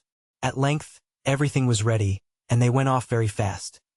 Kit's mother carrying the baby, who was dreadfully wide awake, and Kit holding little Jacob in one hand, and escorting Barbara with the other. A state of things which occasioned the two mothers, who walked behind, to declare that they looked quite family folks, and caused Barbara to blush and say, "Now don't, mother!" But Kit said she had no call to mind what they said. And indeed she need not have had, if she had known how very far from Kit's thoughts any love-making was. Poor Barbara! At last they got to the theatre, which was Astley's, and in some 2 minutes after they had reached the yet unopened door, little Jacob was squeezed flat, and the baby had received divers concussions, and Barbara's mother's umbrella had been carried several yards off and passed back to her over the shoulders of the people, and Kit had hit a man on the head with the handkerchief of apples for scourging his parent with unnecessary violence, and there was a great uproar. But when they were once past the pay place and tearing away for very life with their checks in their hands, and, above all, when they were fairly in the theatre, and seated in such places that they couldn't have had better if they had picked them out, and taken them beforehand, all this was looked upon as quite a capital joke, and an essential part of the entertainment. 0282M. Original. Dear, dear, what a place it looked, that Astley's. With all the paint, gilding, and looking-glass. The vague smell of horses suggestive of coming wonders. The curtain that hid such gorgeous mysteries. The clean white sawdust down in the circus. The company coming in and taking their places. The fiddlers looking carelessly up at them while they tuned their instruments, as if they didn't want the play to begin, and knew it all beforehand. What a glow was that, which burst upon them all, when that long, clear, brilliant row of lights came slowly up, and what the feverish excitement when the little bell rang and the music began in good earnest, with strong parts for the drums, and sweet effects for the triangles. Well might Barbara's mother say to Kit's mother that the gallery was the place to see from, and wonder it wasn't much dearer than the boxes. Well might Barbara feel doubtful whether to laugh or cry, in her flutter of delight. Then the play itself. The horses which little Jacob believed from the first to be alive, and the ladies and gentlemen of whose reality he could be by no means persuaded, having never seen or heard anything at all like them. The firing, which made Barbara wink. The forlorn lady, who made her cry. The tyrant, who made her tremble. The man who sang the song with the lady's maid and danced the chorus, who made her laugh. The pony who reared up on his hind legs when he saw the murderer, and wouldn't hear of walking on all fours again until he was taken into custody. The clown who ventured on such familiarities with the military man in boots. The lady who jumped over the 29 ribbons and came down safe upon the horse's back. Everything was delightful, splendid, and surprising. Little Jacob applauded till his hands were sore. Kit cried encore at the end of everything, the 3-act piece included. And Barbara's mother beat her umbrella on the floor, in her ecstasies, until it was nearly worn down to the gingham. In the midst of all these fascinations, Barbara's thoughts seemed to have been still running on what Kit had said at tea-time. For, when they were coming out of the play, she asked him, with an hysterical simper, if Miss Nell was as handsome as the lady who jumped over the ribbons. As handsome as her? Said Kit. Double as handsome. Oh, Christopher! I'm sure she was the beautifulest creature ever was, said Barbara. Nonsense, returned Kit. She was well enough, I don't deny that. But think how she was dressed and painted, and what a difference that made. Why, you are a good deal better looking than her, Barbara. Oh, Christopher, said Barbara, looking down. You are, any day, said Kit. And so's your mother. Poor Barbara. What was all this, though, even all this, to the extraordinary dissipation that ensued, when Kit, walking into an oyster shop as bold as if he lived there, and not so much as looking at the counter or the man behind it, led his party into a box. A private box, fitted up with red curtains, white tablecloth, and cruet stand complete, and ordered a fierce gentleman with whiskers, who acted as waiter and called him Christopher Nubbles, sir, to bring 3 dozen of his largest-sized oysters, and to look sharp about it. Yes, Kit told this gentleman to look sharp, and he not only said he would look sharp, but he actually did, and presently came running back with the newest loaves, and the freshest butter, and the largest oysters ever seen. Then said Kit to this gentleman, "A pot of beer."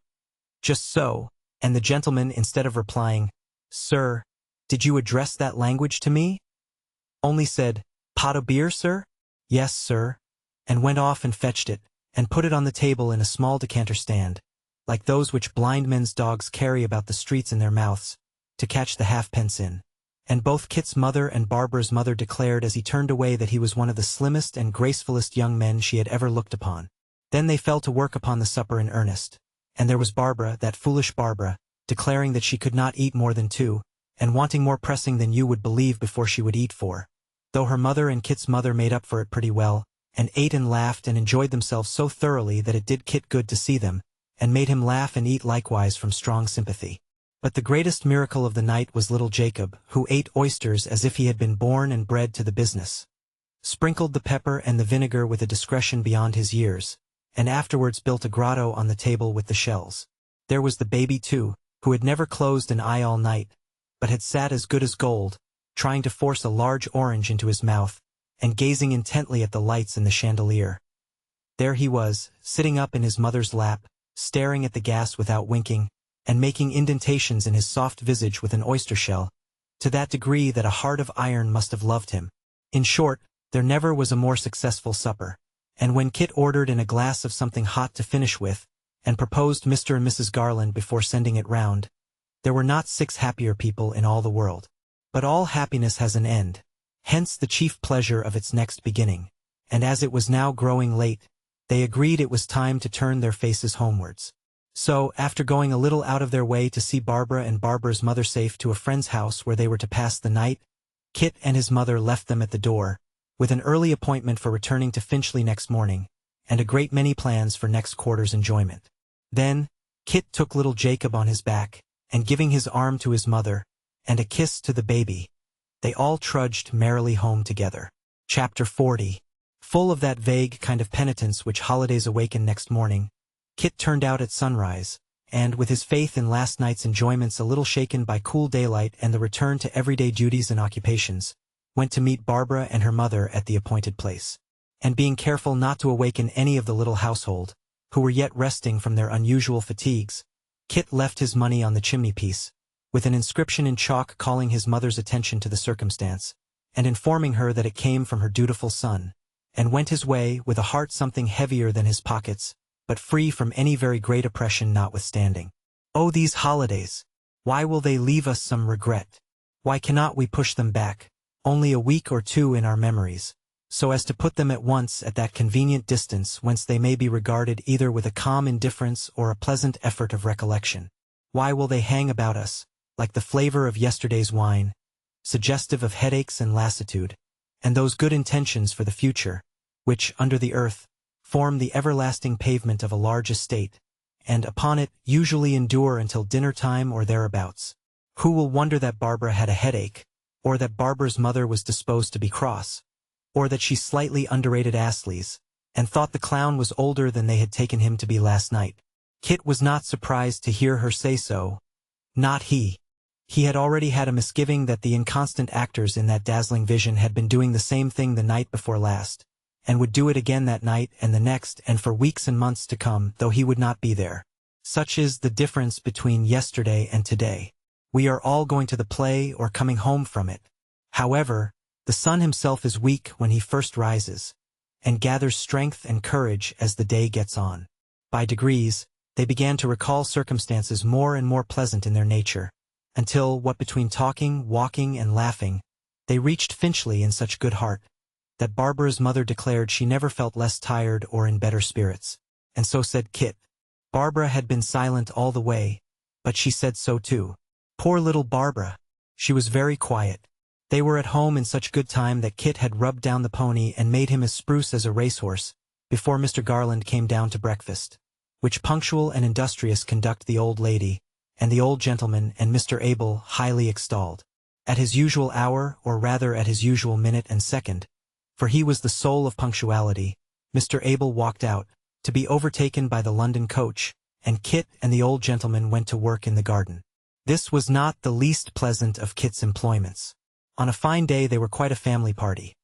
The old lady sitting hard by with her work-basket on a little table, the old gentleman digging or pruning or clipping about with a large pair of shears, or helping Kit in some way or other with great assiduity, and Whisker looking on from his paddock in placid contemplation of them all.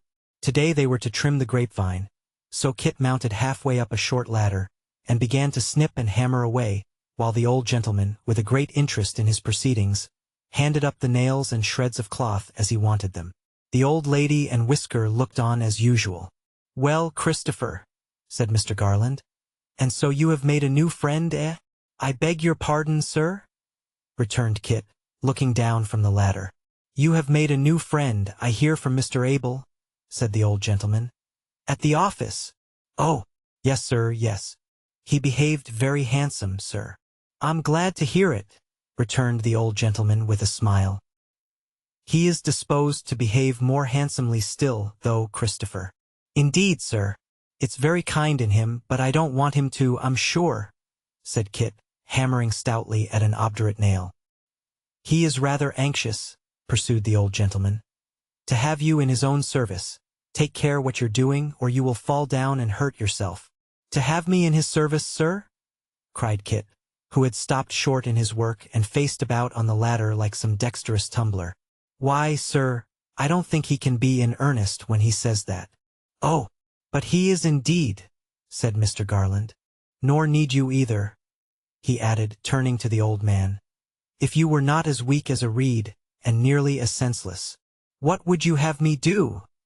he retorted in a kind of helpless desperation. "It is easy to talk and sneer. What would you have me do?" "What would I do if I was in your case?" said the dwarf.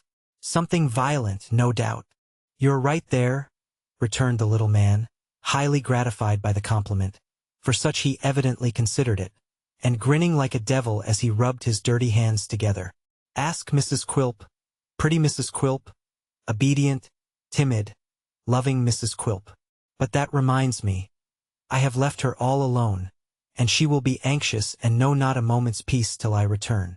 I know she's always in that condition when I'm away, thought she doesn't dare to say so, unless I lead her on and tell her she may speak freely and I won't be angry with her. Oh, well-trained Mrs. Quilp." The creature appeared quite horrible with his monstrous head and little body, as he rubbed his hands slowly round and round and round again, with something fantastic even in his manner of performing this slight action, and, dropping his shaggy brows and cocking his chin in the air, glanced upward with a stealthy look of exultation that an imp might have copied and appropriated to himself. "Here," he said, putting his hand into his breast and sidling up to the old man as he spoke. "I brought it myself for fear of accidents, as, being in gold, it was something large and heavy for Nell to carry in her bag.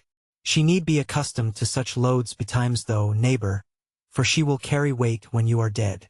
"Heaven send she may." "I hope so," said the old man with something like a groan.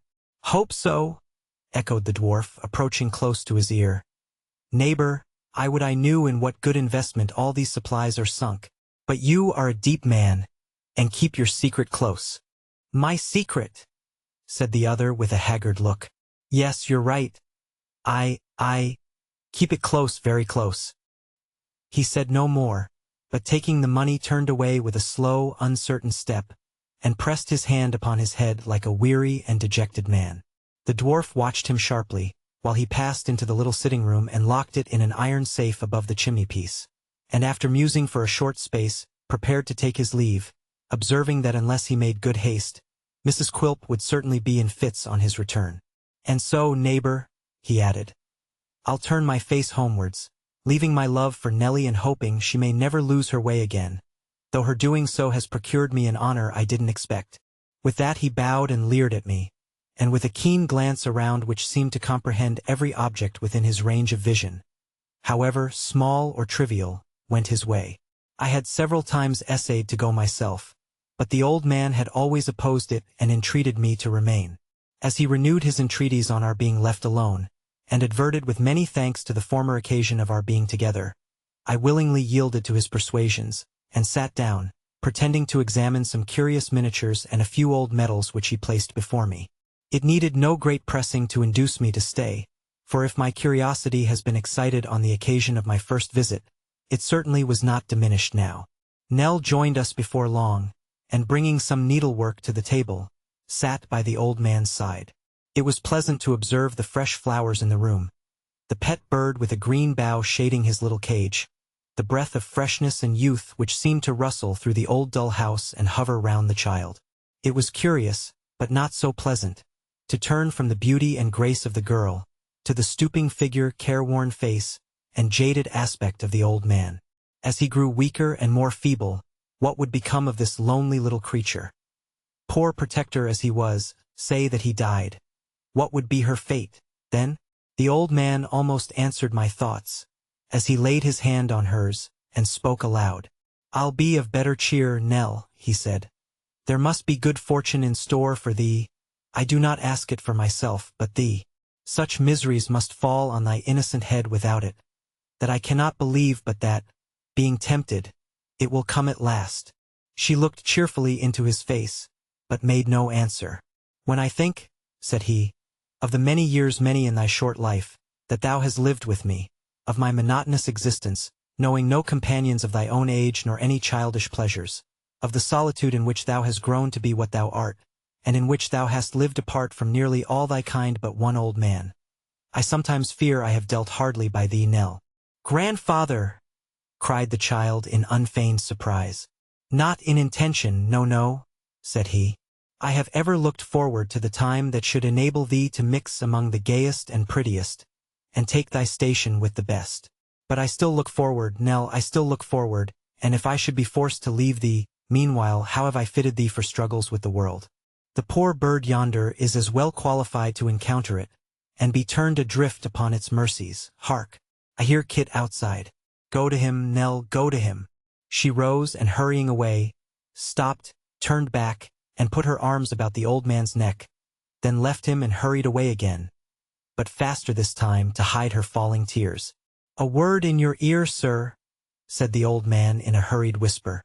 "I have been rendered uneasy by what you said the other night, and can only plead that I have done all for the best, that it is too late to retract, if I could, though I cannot, and that I hope to triumph yet. All is for her sake. I have borne great poverty myself, and would spare her the sufferings that poverty carries with it. I would spare her the miseries that brought her mother, my own dear child, to an early grave. I would leave her, not with resources which could be easily spent or squandered away, but with what would place her beyond the reach of want forever. You mark me, sir? She shall have no pittance, but a fortune. Hush! I can say no more than that, now or at any other time, and she is here again." The eagerness with which all this was poured into my ear, the trembling of the hand with which he clasped my arm, the strained and starting eyes he fixed upon me, the wild vehemence and agitation of his manner, filled me with amazement. All that I had heard and seen, and a great part of what he had said himself, led me to suppose that he was a wealthy man. I could form no comprehension of his character, unless he were one of those miserable wretches who, having made gain the sole end and object of their lives, and having succeeded in amassing great riches, are constantly tortured by the dread of poverty, and beset by fears of loss and ruin. Many things he had said which I had been at a loss to understand, were quite reconcilable with the idea thus presented to me, and at length I concluded that beyond all doubt he was one of this unhappy race. The opinion was not the result of hasty consideration, for which indeed there was no opportunity at that time, as the child came directly, and soon occupied herself in preparations for giving Kit a writing lesson, of which it seemed he had a couple every week, and one regularly on that evening, to the great mirth and enjoyment both of himself and his instructress. To relate how it was a long time before his modesty could be so far prevailed upon as it admit of his sitting down in the parlor, in the presence of an unknown gentleman. How, when he did sit down, he tucked up his sleeves and squared his elbows and put his face close to the copybook and squinted horribly at the lines. How, from the very first moment of having the pen in his hand, he began to wallow in blots, and to daub himself with ink up to the very roots of his hair. How, if he did by accident form a letter properly, he immediately smeared it out again with his arm in his preparations to make another. How, at every fresh mistake, there was a fresh burst of merriment from the child and louder and not less hearty laugh from poor Kit himself, and how there was all the way through, notwithstanding, a gentle wish on her part to teach, and an anxious desire on his to learn, To relate all these particulars would no doubt occupy more space and time than they deserve. It will be sufficient to say that the lesson was given, that evening passed and night came on, that the old man again grew restless and impatient, that he quitted the house secretly at the same hour as before, and that the child was once more left alone within its gloomy walls. And now that I have carried this history so far in my own character and introduced these personages to the reader, I shall for the convenience of the narrative detach myself from its further course, and leave those who have prominent and necessary parts in it to speak and act for themselves. Chapter 4. Mr. and Mrs. Quilp resided on Tower Hill, and in her bower on Tower Hill Mrs. Quilp was left to pine the absence of her lord, when he quitted her on the business which he had already seen to transact. Mr. Quilp could scarcely be said to be of any particular trade or calling, though his pursuits were diversified and his occupations numerous. He collected the rents of whole colonies of filthy streets and alleys by the waterside, advanced money to the seamen and petty officers of merchant vessels, had a share in the ventures of divers mates of East Indiamen, smoked his smuggled cigars under the very nose of the custom house, and made appointments on change with men in glazed hats and round jackets pretty well every day. On the Surrey side of the river was a small rat-infested dreary yard called Quilp's Wharf, in which were a little wooden counting-house burrowing all awry in the dust as if it had fallen from the clouds and ploughed into the ground, a few fragments of rusty anchors, several large iron rings, some piles of rotten wood, and 2 or 3 heaps of old sheet copper, crumpled, cracked, and battered. On Quilp's Wharf, Daniel Quilp was a shipbreaker, yet to judge from these appearances he must either have been a shipbreaker on a very small scale, or have broken his ships up very small indeed. Neither did the place present any extraordinary aspect of life or activity, as its only human occupant was an amphibious boy in a canvas suit, whose sole change of occupation was from sitting on the head of a pile and throwing stones into the mud when the tide was out, to standing with his hands in his pockets gazing listlessly on the motion and on the bustle of the river at high water. The dwarf's lodging on Tower Hill comprised, besides the needful accommodation for himself and Mrs. Quilp, a small sleeping closet for that lady's mother, who resided with the couple and waged perpetual war with Daniel, of whom, notwithstanding, she stood in no slight dread. Indeed, the ugly creature contrived by some means or other, whether by his ugliness or his ferocity or his natural cunning is no great matter, to impress with a wholesome fear of his anger most of those with whom he was brought into daily contact and communication.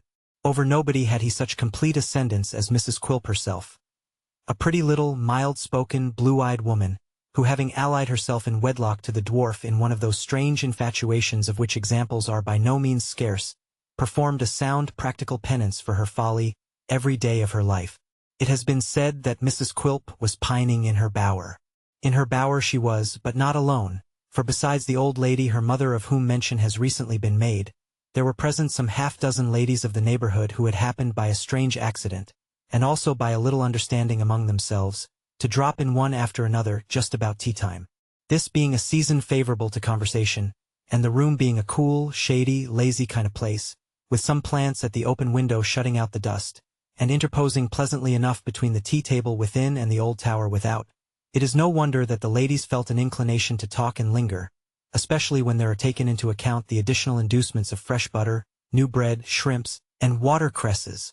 Now, the ladies being together under these circumstances, it was extremely natural that the discourse should turn upon the propensity of mankind to tyrannize over the weaker sex, and the duty that developed upon the weaker sex to resist that tyranny and assert their rights and dignity. It was natural for 4 reasons. Firstly, because Mrs. Quilp being a young woman and notoriously under the dominion of her husband ought to be excited to rebel. Secondly, because Mrs. Quilp's parent was known to be laudably shrewish in her disposition and inclined to resist male authority. Thirdly, because each visitor wished to show for herself how superior she was in this respect to the generality of her sex. And fourthly, because the company being accustomed to scandalize each other in pairs, were deprived of their usual subject of conversation now that they were all assembled in close friendship, and had consequently no better employment than to attack the common enemy. Moved by these considerations, a stout lady opened the proceedings by inquiring, with an air of great concern and sympathy, how Mr. Quilp was, whereunto Mr. Quilp's wife's mother replied sharply, "Oh, he was well enough, nothing much was ever the matter with him, and ill weeds were sure to thrive." All the ladies then sighed in concert, shook their heads gravely, and looked at Mrs. Quilp as a martyr. "Ah," said the spokeswoman, I wish you'd give her a little of your advice, Mrs. Ginowin. Mrs. Quilp had been a Miss Ginowin, it should be observed. Nobody knows better than you, ma'am, what us women owe to ourselves. Oh, indeed, ma'am, replied Mrs. Ginowin. When my poor husband, her dear father, was alive, if he had ever ventured a cross word to me, I'd have— The good old lady did not finish the sentence, but she twisted off the head of a shrimp with a vindictiveness which seemed to imply that the action was in some degree a substitute for words. In this light it was clearly understood by the other party, who immediately replied with great approbation. You quite enter into my feelings, ma'am, and it's just what I'd do myself.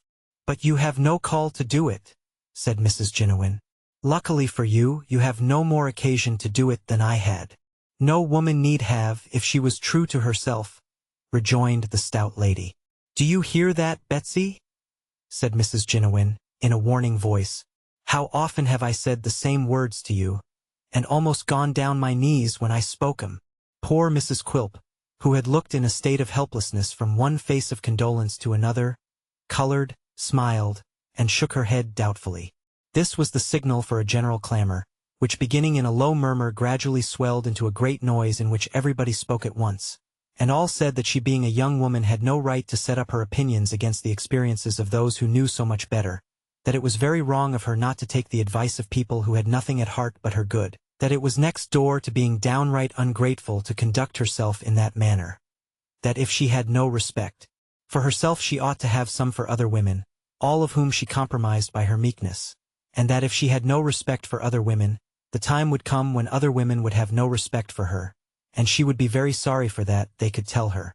Having dealt out these admonitions, the ladies fell to a more powerful assault than they had yet made upon the mixed tea, new bread, fresh butter, shrimps, and watercresses, and said that their vexation was so great to see her going on like that they could hardly bring themselves to eat a single morsel. It's all very fine to talk, said Mrs. Quilp with much simplicity. But I know that if I was to die tomorrow, Quilp could marry anybody he pleased. Now that he could, I know. There was quite a scream of indignation at this idea. Marry whom he pleased. They would like to see him dare to think of marrying any of them. They would like to see the faintest approach to such a thing. And he has told Mr. Abel so. I never heard of such a thing, muttered Kit, looking ruefully at his master and mistress. I wonder at him, that I do. You see, Christopher, said Mr. Garland, this is a point of much importance to you, and you should understand and consider it in that light. This gentleman is able to give you more money than not, I hope, to carry through the various relations of master and servant, more kindness and confidence, but certainly, Christopher, to give you more money. Well, said Kit. After that, sir. Wait a moment, interposed Mr. Garland. That is not all. You were a very faithful servant to your old employers, as I understand, and should this gentleman recover them, as it is his purpose to attempt doing by every means in his power, I have no doubt that you, being in his service, would meet with your reward.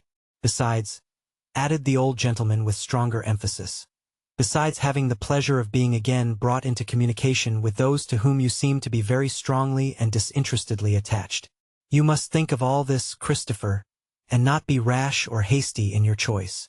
Kit did suffer one twinge, one momentary pang, in keeping the resolution he had already formed, when this last argument passed swiftly into his thoughts, and conjured up the realization of all his hopes and fancies. But it was gone in a minute, and he sturdily rejoined that the gentleman must look out for somebody else, as he did think he might have done at first. 0288M. Original. He has no right to think that I'd be led away to go to him, sir, said Kit, turning round again after half a minute's hammering. Does he think I'm a fool? He may, perhaps, Christopher, if you refuse his offer, said Mr. Garland gravely. Then let him, sir, retorted Kit. What do I care, sir, what he thinks? Why should I care for his thinking, sir, when I know that I should be a fool, and worse than a fool, sir, to leave the kindest master and mistress that ever was or can be, who took me out of the streets a very poor and hungry lad indeed, poorer and hungrier perhaps than even you think for, sir, to go to him or anybody. If Miss Nell was to come back, ma'am, added Kit, turning suddenly to his mistress, why that would be another thing, and perhaps if she wanted me, I might ask you now and then to let me work for her when all was done at home. But when she comes back, I see now that she'll be rich as old master always said she would, and being a rich young lady, what could she want of me? No, no, added Kit, shaking his head sorrowfully. She'll never want me any more, and bless her, I hope she never may, though I should like to see her too. Here Kit drove a nail into the wall very hard, much harder than was necessary, and having done so, faced about again. There's the pony, sir, said Kit. Whisker, ma'am, and he knows so well I'm talking about him that he begins to neigh directly, sir. Would he let anybody come near him but me, ma'am? Here's the garden, sir, and Mr. Abel, ma'am.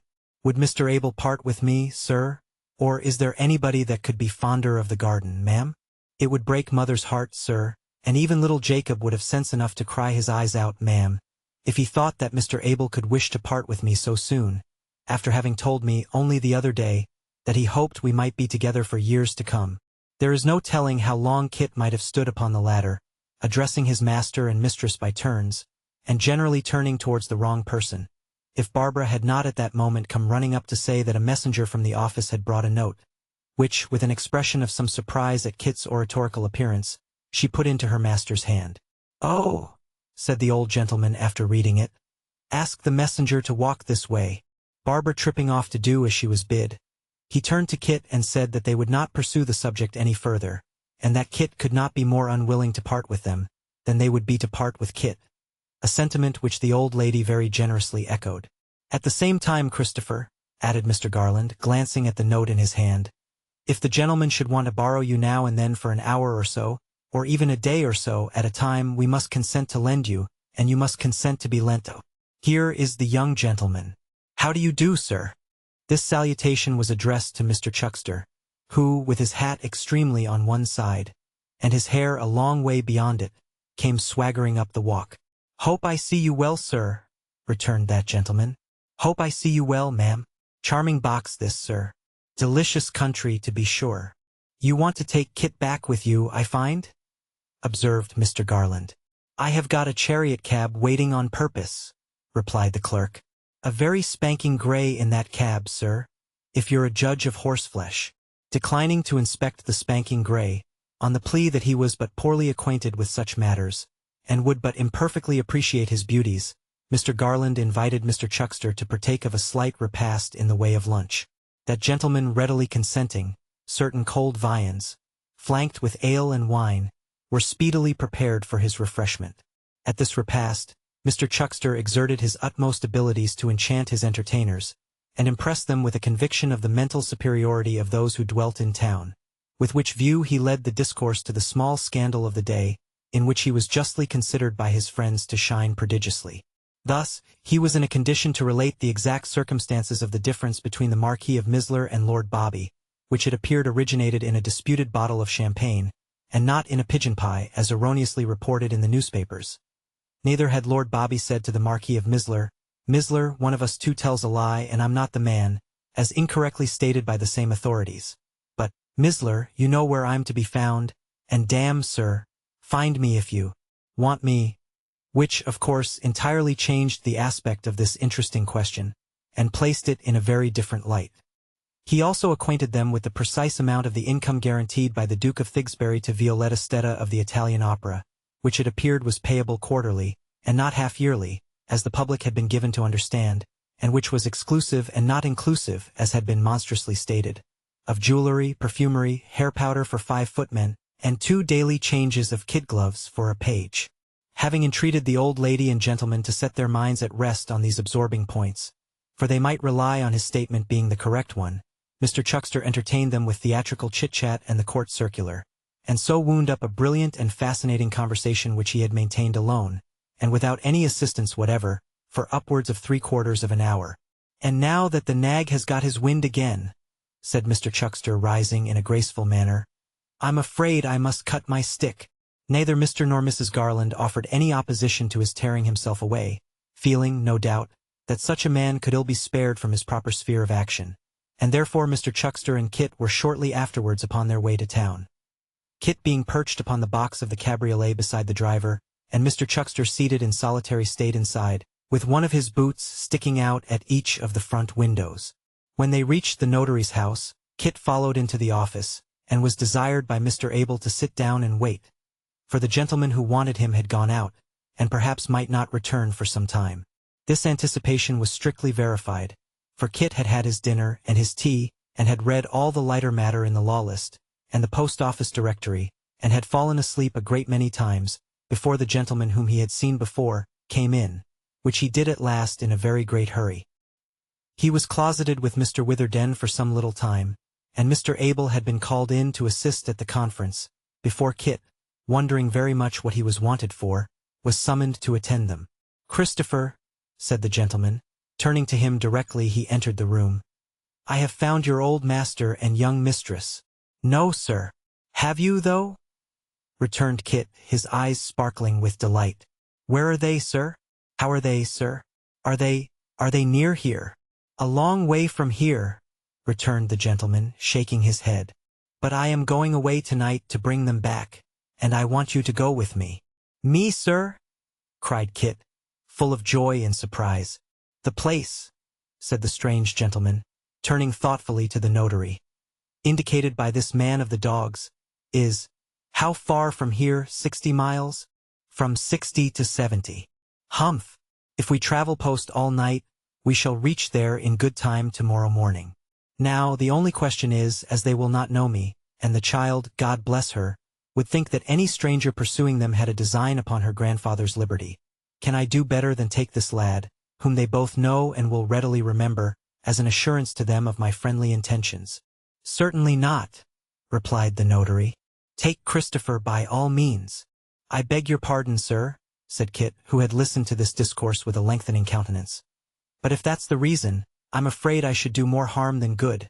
Miss Nell, sir, she knows me and would trust in me, I am sure, but old master, I don't know why, gentlemen, nobody does, would not bear me in his sight after he had been ill, and Miss Nell herself told me that I must not go near him or let him see me any more. I should spoil all that you were doing if I went, I'm afraid. I'd give the world to go, but you had better not take me, sir." "Another difficulty," cried the impetuous gentleman. "Was ever man so beset as I? Is there nobody else that knew them, nobody else in whom they had any confidence? Solitary as their lives were, is there no one person who would serve my purpose?" "Is there, Christopher?" said the notary. "Not one, sir," replied Kit. "Yes, though, there's my mother." "Did they know her?" said the single gentleman. "Know her, sir? Why, she was always coming backwards and forwards. They were as kind to her as they were to me. Bless you, sir. She expected they'd come back to her house." "Then where the devil is the woman?" said the impatient gentleman, catching up his hat. "Why isn't she here? Why is that woman always out of the way when she is most wanted?" In a word, the single gentleman was bursting out of the office, bent upon laying violent hands on Kit's mother, forcing her into a post-chaise and carrying her off, when this novel kind of abduction was with some difficulty prevented by the joint efforts of Mr. Abel and the notary, who restrained him by dint of their remonstrances, and persuaded him to sound Kit upon the probability of her being able and willing to undertake such a journey on so short a notice. This occasioned some doubts on the part of Kit, and some violent demonstrations on that of the single gentleman, and a great many soothing speeches on that of the notary and Mr. Abel. The upshot of the business was that Kit, after weighing the matter in his mind and considering it carefully, promised, on behalf of his mother, that she should be ready within 2 hours from that time to undertake the expedition, and engaged to produce her in that place, in all respects equipped and prepared for the journey, before the specified period had expired. Having given this pledge, which was rather a bold one, and not particularly easy of redemption, Kit lost no time in sallying forth, and taking measures for its immediate fulfillment. Chapter 41. Kit made his way through the crowded streets, dividing the stream of people, dashing across the busy roadways, diving into lanes and alleys, and stopping or turning aside for nothing, until he came in front of the old curiosity shop, when he came to a stand, partly from habit and partly from being out of breath. It was a gloomy autumn evening, and he thought the old place had never looked so dismal as in its dreary twilight. The windows broken, the rusty sashes rattling in their frames, the deserted house a dull barrier dividing the glaring lights and bustle of the street into 2 long lines, and standing in the midst cold, dark, and empty, presented a cheerless spectacle which mingled harshly with the bright prospects the boy had been building up for its late inmates, and came like a disappointment or misfortune. Kit would have had a good fire roaring up the empty chimneys, lights sparkling and shining through the windows, people moving briskly to and fro, voices in cheerful conversation, something in unison with the new hopes that were astir. He had not expected that the house would wear any different aspect, had known indeed that it could not, but coming upon it in the midst of eager thoughts and expectations, it checked the current in its flow, and darkened it with a mournful shadow. Kit, however, fortunately for himself, was not learned enough or contemplative enough to be troubled with presages of evil afar off, and, having no mental spectacles to assist his vision in this respect, saw nothing but the dull house, which jarred uncomfortably upon his previous thoughts. So, almost wishing that he had not passed it, though hardly knowing why, he hurried on again, making up by his increased speed for the few moments he had lost. Now, if she should be out, thought Kit as he approached the poor dwelling of his mother, and I not able to find her, this impatient gentleman would be in a pretty taking. And sure enough there's no light, and the doors fast. Now, God forgive me for saying so, but if this is little Bethel's doing, I wish little Bethel was farther off, said Kit, checking himself and knocking at the door. A second knock brought no reply from within the house, but caused a woman over the way to look out and inquire who that was, a wanting Mrs. Nubbles. Me, said Kit. She's at Little Bethel, I suppose? Getting out the name of the obnoxious conventicle with some reluctance, and laying a spiteful emphasis upon the words. The neighbor nodded assent. Then pray tell me where it is, said Kit. For I have come on a pressing matter, and must fetch her out, even if she was in the pulpit.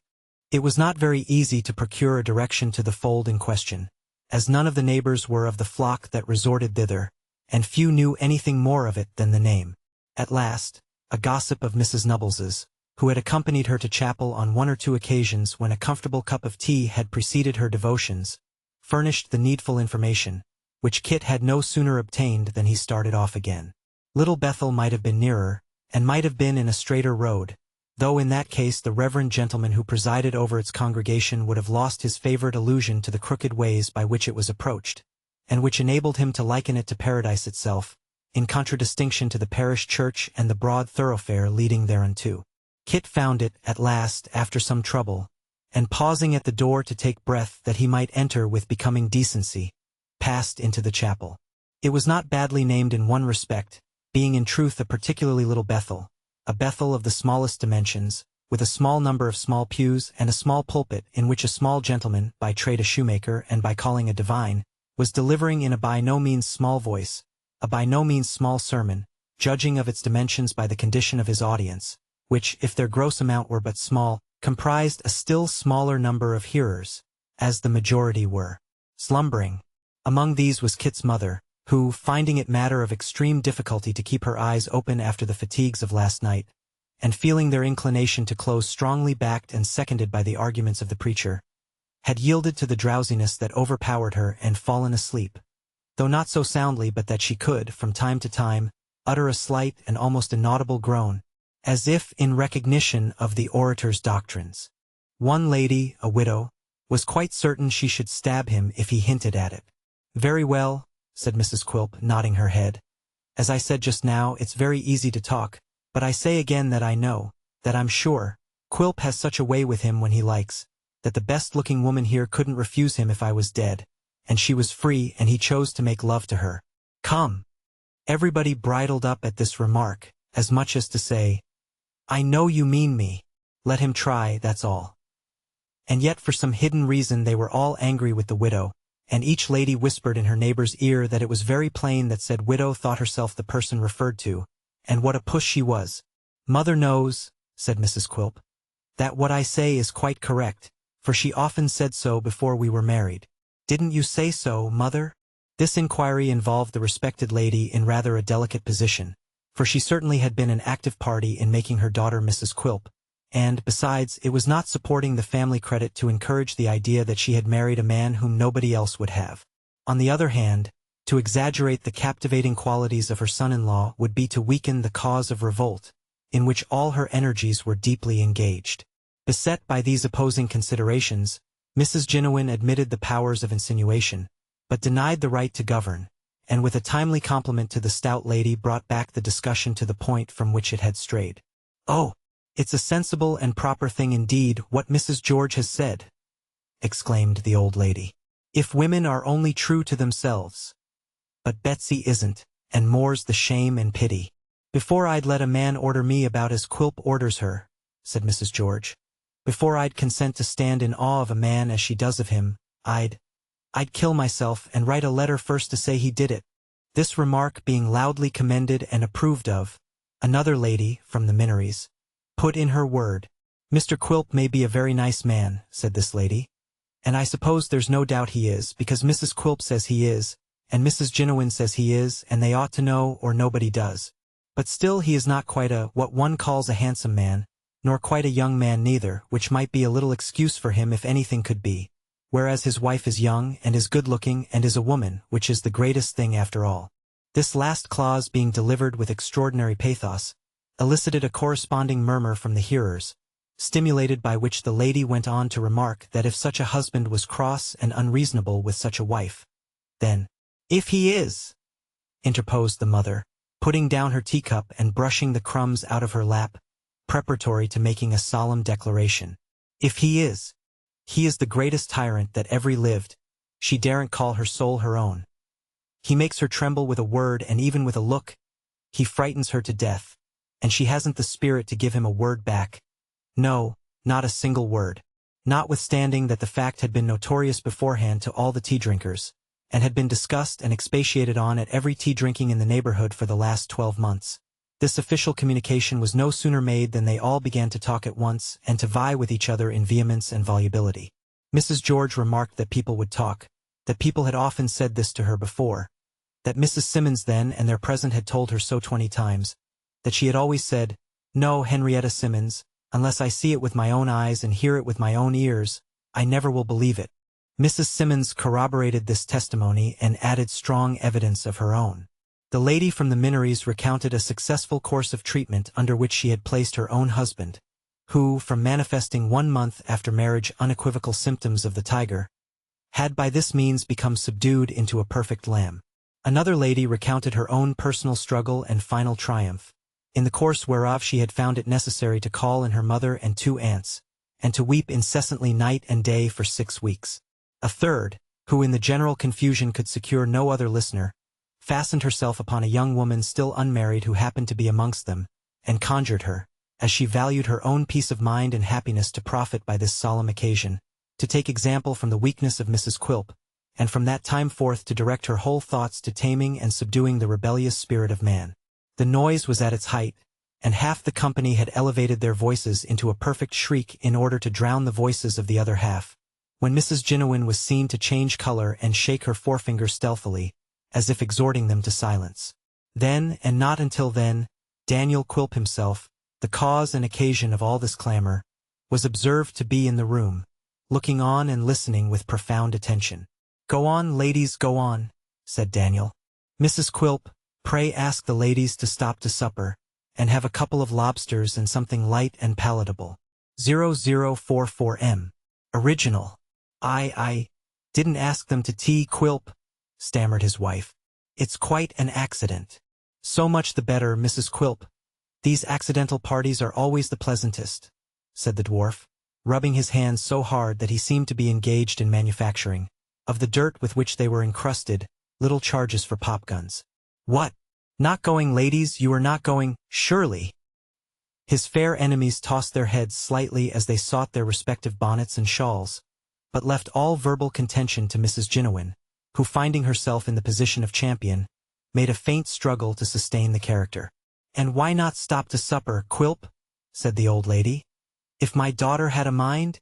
"To be sure," rejoined Daniel. "Why not? There's nothing dishonest or wrong in a supper, I hope?" said Mrs. Jiniwin. "Surely not," returned the dwarf. "Why should there be? Nor anything unwholesome, either, unless there's lobster salad or prawns, which I'm told are not good for digestion. And you wouldn't like your wife to be attacked with that, or anything else that would make her uneasy, would you?" said Mrs. Jiniwin. "Not for a score of worlds," replied the dwarf with a grin. "Not even to have a score of mothers-in-law at the same time, and what a blessing that would be."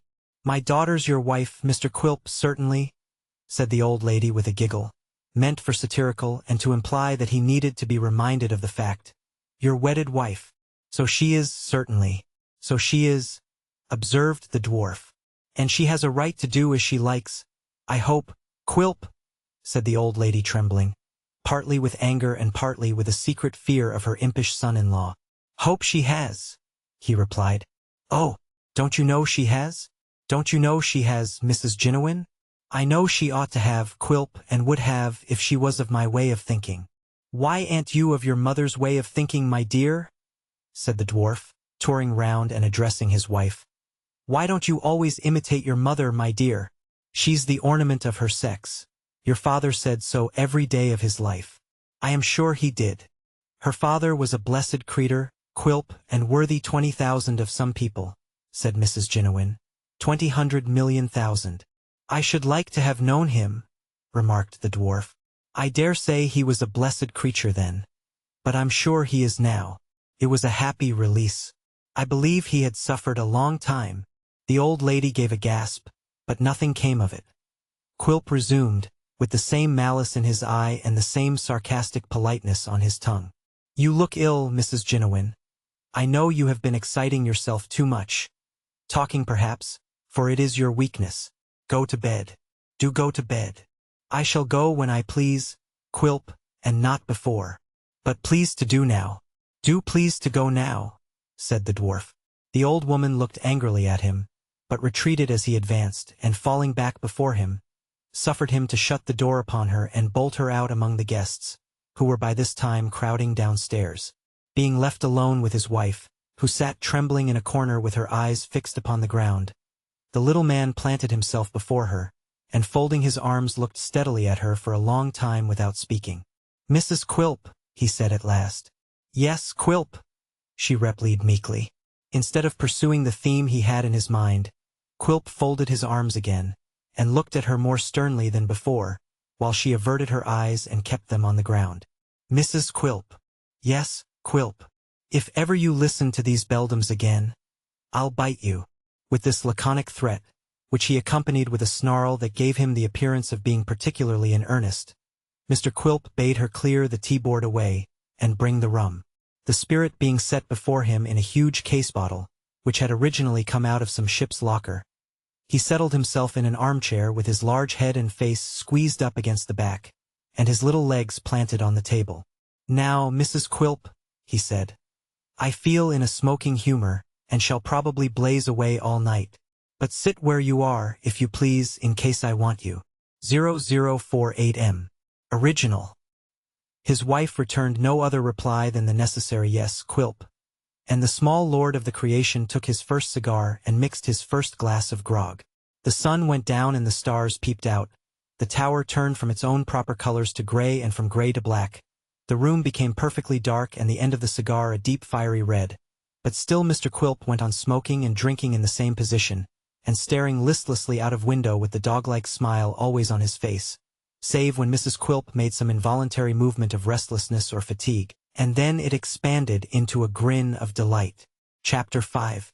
Whether Mr. Quilp took any sleep by snatches of a few winks at a time, or whether he sat with his eyes wide open all night long, certain it is that he kept his cigar alight, and kindled every fresh one from the ashes of that which was nearly consumed, without requiring the assistance of a candle.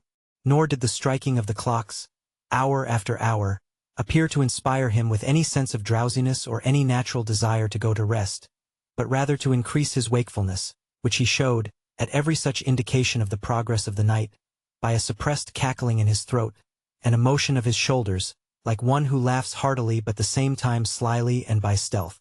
At length the day broke, and poor Mrs. Quilp, shivering with cold of early morning and harassed by fatigue and want of sleep, was discovered sitting patiently on her chair, raising her eyes at intervals in mute appeal to the compassion and clemency of her lord, and gently reminding him by an occasion cough that she was still unpardoned and that her penance had been of long duration. But her dwarfish spouse still smoked his cigar and drank his rum without heeding her, and it was not until the sun had some time risen, and the activity and noise of city day were rife in the street, that he deigned to recognize her presence by any word or sign. He might not have done so even then, but for certain impatient tapping at the door, He seemed to denote that some pretty hard knuckles were actively engaged upon the other side. "Why, dear me," he said, looking round with a malicious grin. "It's day. Open the door, sweet Mrs. Quilp." His obedient wife withdrew the bolt, and her lady mother entered. Now Mrs. Jiniwin bounced into the room with great impetuosity, for, supposing her son-in-law to be still abed, she had come to relieve her feelings by pronouncing a strong opinion upon his general conduct and character. Seeing that he was up and dressed, and that the room appeared to have been occupied ever since she quitted it on the previous evening, she stopped short in some embarrassment. Nothing escaped the hawk's eye of the ugly little man, who, perfectly understanding what passed in the old lady's mind, turned uglier still in the fullness of his satisfaction, and bade her good morning with a leer or triumph. "Why, Betsy," said the old woman, "you don't mean to say you've been sitting up all night?" said Quilp, supplying the conclusion of the sentence. "Yes, she has. All night," cried Mrs. Jiniwin. "All night. Is the dear old lady deaf?" said Quilp, with a smile of which a frown was part. "Who says man and wife are bad company? Ha ha, the time has flown." "You're a brute," exclaimed Mrs. Jiniwin. "Come, come," said Quilp, willfully misunderstanding her, "of course. You mustn't call her names. She's married now, you know. And though she did beguile the time and keep me from my bed, you must not be so tenderly careful of me as to be out of humor with her. Bless you for a dear old lady. Here's to your health." "I am much obliged to you," returned the old woman, testifying by a certain restlessness in her hands a vehement desire to shake her matronly fist at her son-in-law. "Oh, I'm very much obliged to you. Grateful soul," cried the dwarf. "Mrs. Quilp." "Yes, Quilp," said the timid sufferer. "Help your mother to get breakfast, Mrs. Quilp. I am going to the wharf this morning. The earlier the better, so be quick." Mrs. Jiniwin made a faint demonstration of rebellion by sitting down in a chair near the door and folding her arms as if in a resolute determination to do nothing. But a few whispered words from her daughter, and a kind inquiry from her son-in-law whether she felt faint, with a hint that there was abundance of cold water in the next apartment, routed these symptoms effectually, and she applied herself to the prescribed preparations with sullen diligence. While they were in progress, Mr. Quilp withdrew to the adjoining room, and, turning back his coat collar, proceeded to smear his countenance with a damp towel of very unwholesome appearance, which made his complexion rather more cloudy than it was before. But, while he was thus engaged, his caution and inquisitiveness did not forsake him, for with a face as sharp and cunning as ever, he often stopped, even in this short process, and stood listening for any conversation in the next room, of which he might be the theme. "Ah," he said after a short effort of attention. "It was not the towel over my ears, I thought it wasn't. I'm a little hunchy villain and a monster, am I, Mrs. Jiniwin?" Oh! The pleasure of this discovery called up the old dog-like smile in full force.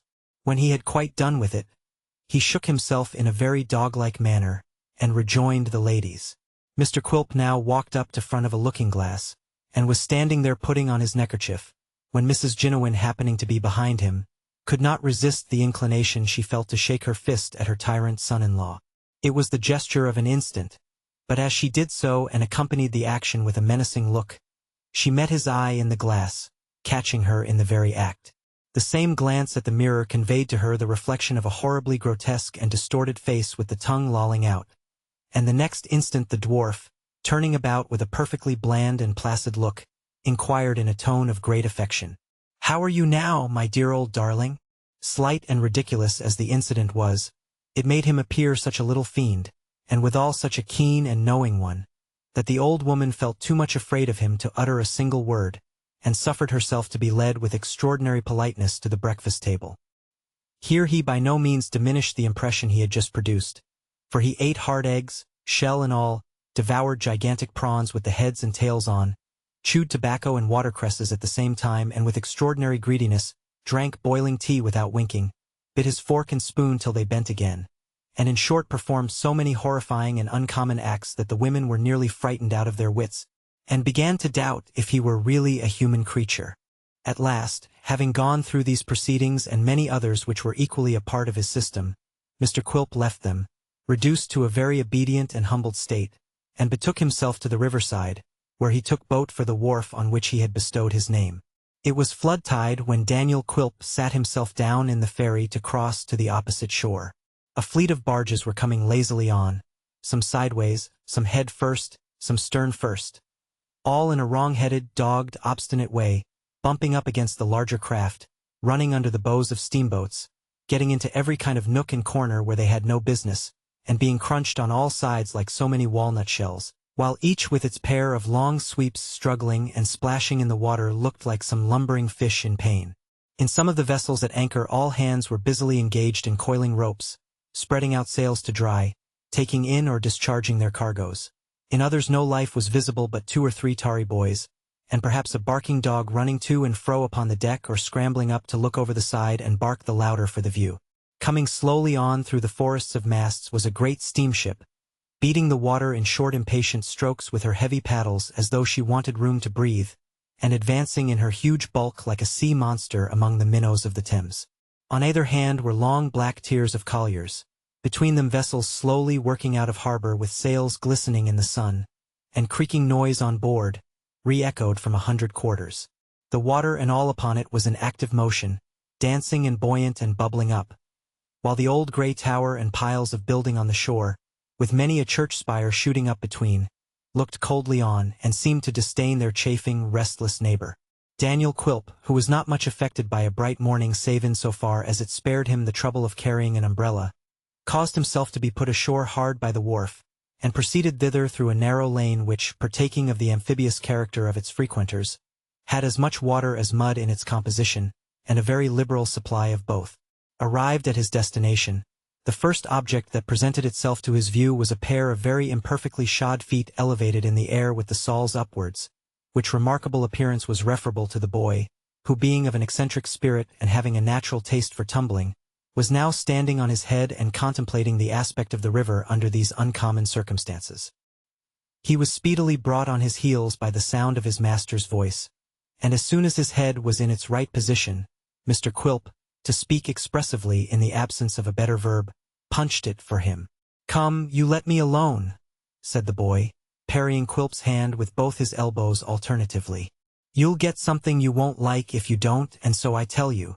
"You dog," snarled Quilp. "I'll beat you with an iron rod. I'll scratch you with a rusty nail. I'll pinch your eyes if you talk to me, I will."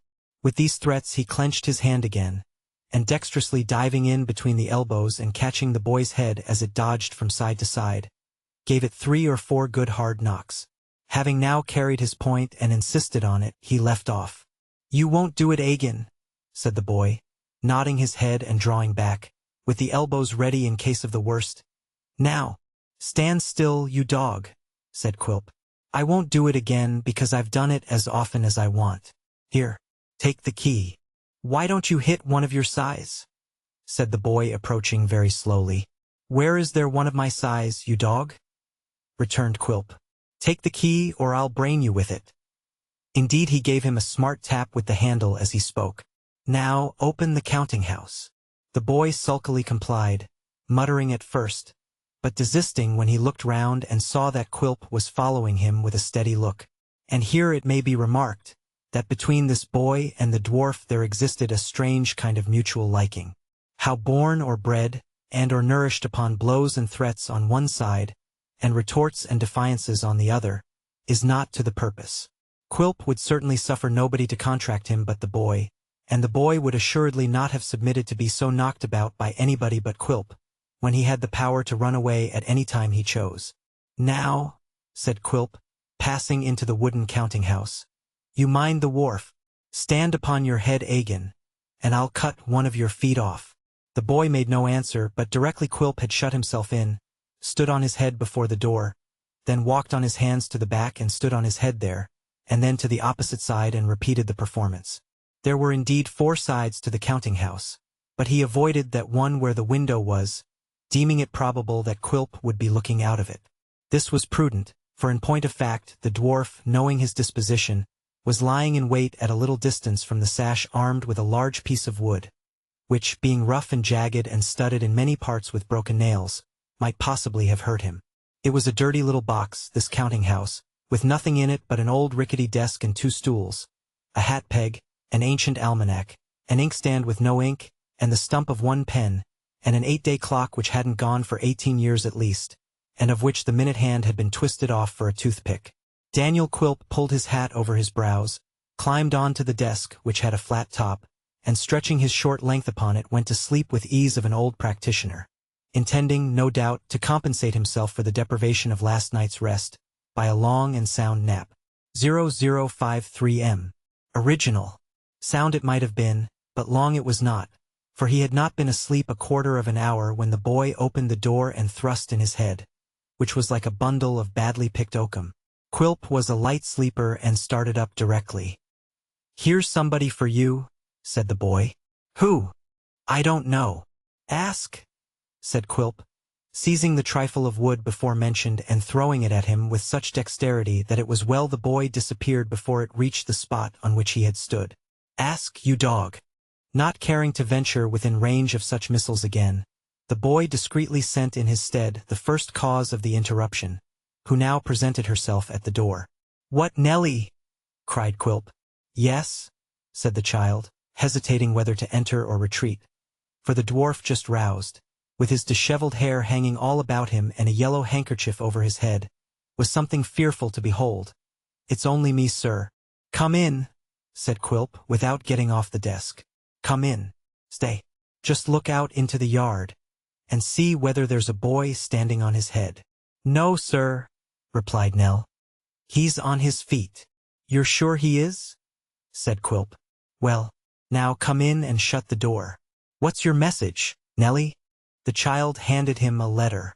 Mr. Quilp, without changing his position further than to turn over a little more on his side and rest his chin on his hand, proceeded to make himself acquainted with its contents. 0054 M. Original. Chapter 6. Little Nell stood timidly by, with her eyes raised to the countenance of Mr. Quilp as he read the letter, plainly showing by her looks that while she entertained some fear and distrust of the little man, she was much inclined to laugh at his uncouth appearance and grotesque attitude. And yet there was visible on the part of the child a painful anxiety for his reply, and consciousness of his power to render it disagreeable or distressing, which was strongly at variance with this impulse and restrained it more effectually than she could possibly have done by any efforts of her own. That Mr. Quilp was himself perplexed, and that in no small degree, by the contents of the letter, was sufficiently obvious. Before he had got through the first 2 or 3 lines he began to open his eyes very wide and to frown most horribly. The next 2 or 3 caused him to scratch his head in an uncommonly vicious manner, and when he came to the conclusion he gave a long dismal whistle indicative of surprise and dismay. After folding and laying it down beside him, he bit the nails of all of his 10 fingers with extreme voracity, and taking it up sharply, read it again. The second perusal was to all appearance as unsatisfactory as the first, and plunged him into a profound reverie from which he awakened to another assault upon his nails and a long stare at the child, who with her eyes turned towards the ground awaited his further pleasure. "Hullo here," he said at length in a voice, and with a suddenness, which made the child start as though a gun had been fired off at her ear. "Nellie." "Yes, sir." "Do you know what's inside this letter, Nell?" "No, sir." "Are you sure, quite certain, upon your soul?" "Quite sure, sir." "Do you wish you may die if you do know, hey?" said the dwarf. "Indeed I don't know," returned the child. "Well," muttered Quilp as he marked her earnest look, "I believe you. Humph. Gone already? Gone in 24 hours. What the devil has he done with it? That's the mystery." This reflection set him scratching his head and biting his nails once more. While he was thus employed his features gradually relaxed into what was with him a cheerful smile, but which in any other man would have been a ghastly grin of pain, and when the child looked up again she found that he was regarding her with extraordinary favor and complacency. "You look very pretty today, Nellie, charmingly pretty. Are you tired, Nellie?"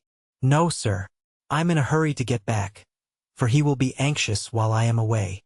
"There's no hurry, little Nell, no hurry at all," said Quilp. "How should you like to be my number 2, Nellie?" "To be what, sir?" "My number 2, Nellie, my second, my Mrs. Quilp," said the dwarf. The child looked frightened, but seemed not to understand him, which Mr. Quilp observing, hastened to make his meaning more distinctly. To be Mrs. Quilp II, when Mrs. Quilp I is dead, sweet Nell, said Quilp, wrinkling up his eyes and luring her towards him with his bent forefinger. To be my wife, my little cherry-cheeked, red-lipped wife. Say that Mrs. Quilp lives 5 years or only 4, you'll be just the proper age for me. Ha ha! Be a good girl, Nellie, a very good girl, and see if one of these days you don't come to be Mrs. Quilp of Tower Hill. So far from being sustained and stimulated by this delightful prospect, the child shrank from him in great agitation, and trembled violently. Mr. Quilp, either because frightening anybody afforded him a constitutional delight, or because it was pleasant to contemplate the death of Mrs. Quilp No. 1, and the elevation of Mrs. Quilp No. 2 to her post and title, or because he was determined from purposes of his own to be agreeable and good-humored at that particular time, only laughed and feigned to take no heed of her alarm. "You shall come with me to Tower Hill and see Mrs. Quilp, that is, directly," said the dwarf. "She's very fond of you, Nell, though not so fond as I am. You shall come home with me." "I must go back indeed," said the child. "He told me to return directly I had the answer." "But you haven't it, Nellie," retorted the dwarf, "and won't have it and can't have it until I have been home, so you see that to do your errand you must go with me. Reach me yonder hat, my dear, and we'll go directly." With that, Mr. Quilp suffered himself to roll gradually off the desk until his short legs touched the ground, when he got upon them and led the way from the counting-house to the wharf outside, when the first objects that presented themselves were the boy who had stood on his head and another young gentleman of about his own stature, rolling in the mud together, locked in a tight embrace, and cuffing each other with mutual heartiness. "It's Kit!" cried Nellie, clasping her hand. "Poor Kit who came with me." "Oh, pray stop them, Mr. Quilp." "I'll stop 'em," cried Quilp, diving into the little counting-house and returning with a thick stick. "I'll stop 'em. Now, my boys, fight away. I'll fight you both. I'll take both of you. Both together. Both together." With which defiances the dwarf flourished his cudgel, and dancing round the combatants and treading upon them and skipping over them, in a kind of frenzy, laid about him, now on one and now on the other, in a most desperate manner, always aiming at their heads and dealing such blows as none but the veriest little savage would have inflicted. This being warmer work than they had calculated upon, speedily cooled the courage of the belligerents, who scrambled to their feet and called for quarter. "I'll beat you to a pulp, you dogs," said Quilp, vainly endeavoring to get near either of them for a parting blow. "I'll bruise you until you're copper-colored. I'll break your faces till you haven't a profile between you, I will." "Come, you drop that stick or it'll be worse for you," said his boy, dodging round him and watching an opportunity to rush in. "You drop that stick. Come a little nearer and I'll drop it on your skull, you dog," said Quilp with gleaming eyes. "A little nearer, nearer yet." But the boy declined the invitation until his master was apparently a little off his guard, when he darted in and seizing the weapon tried to wrest it from his grasp. Quilp, who was as strong as a lion, easily kept his hold until the boy was tugging at it with his utmost power, when he suddenly let it go and sent him reeling backwards, so that he fell violently upon his head. The success of this maneuver tickled Mr. Quilp beyond description, and he laughed and stamped upon the ground as at a most irresistible jest. "Never mind," said the boy, nodding his head and rubbing it at the same time. "You see, if ever I offer to strike anybody again because they say you're an uglier dwarf than can be seen anywheres for a penny, that's all." "Do you mean to say I'm not, you dog?" returned Quilp. "No," retorted the boy. "Then what do you fight on my wharf for, you villain?" said Quilp. "Because he said so," replied the boy, pointing to Kit. "Not because you ain't." "Then why did he say," bawled Kit, "that Miss Nellie was ugly, and that she and my master was obliged to do whatever his master liked? Why did he say that?" "He said what he did because he's a fool, and you said what you did because you're very wise and clever, almost too clever to live, unless you're very careful of yourself, Kit," said Quilp with great suavity in his manner, but still more of quiet malice about his eyes and mouth. "Here's 6 pence for you, Kit. Always speak the truth. At all times, Kit, speak the truth. Lock the counting-house, you dog, and bring me the key." The other boy, to whom this order was addressed, did as he was told, and was rewarded for his partisanship in behalf of his master, by a dexterous rap on the nose with the key, which brought the water into his eyes. Then Mr. Quilp departed with the child and Kit in a boat, and the boy revenged himself by dancing on his head at intervals on the extreme verge of the wharf, during the whole time they crossed the river.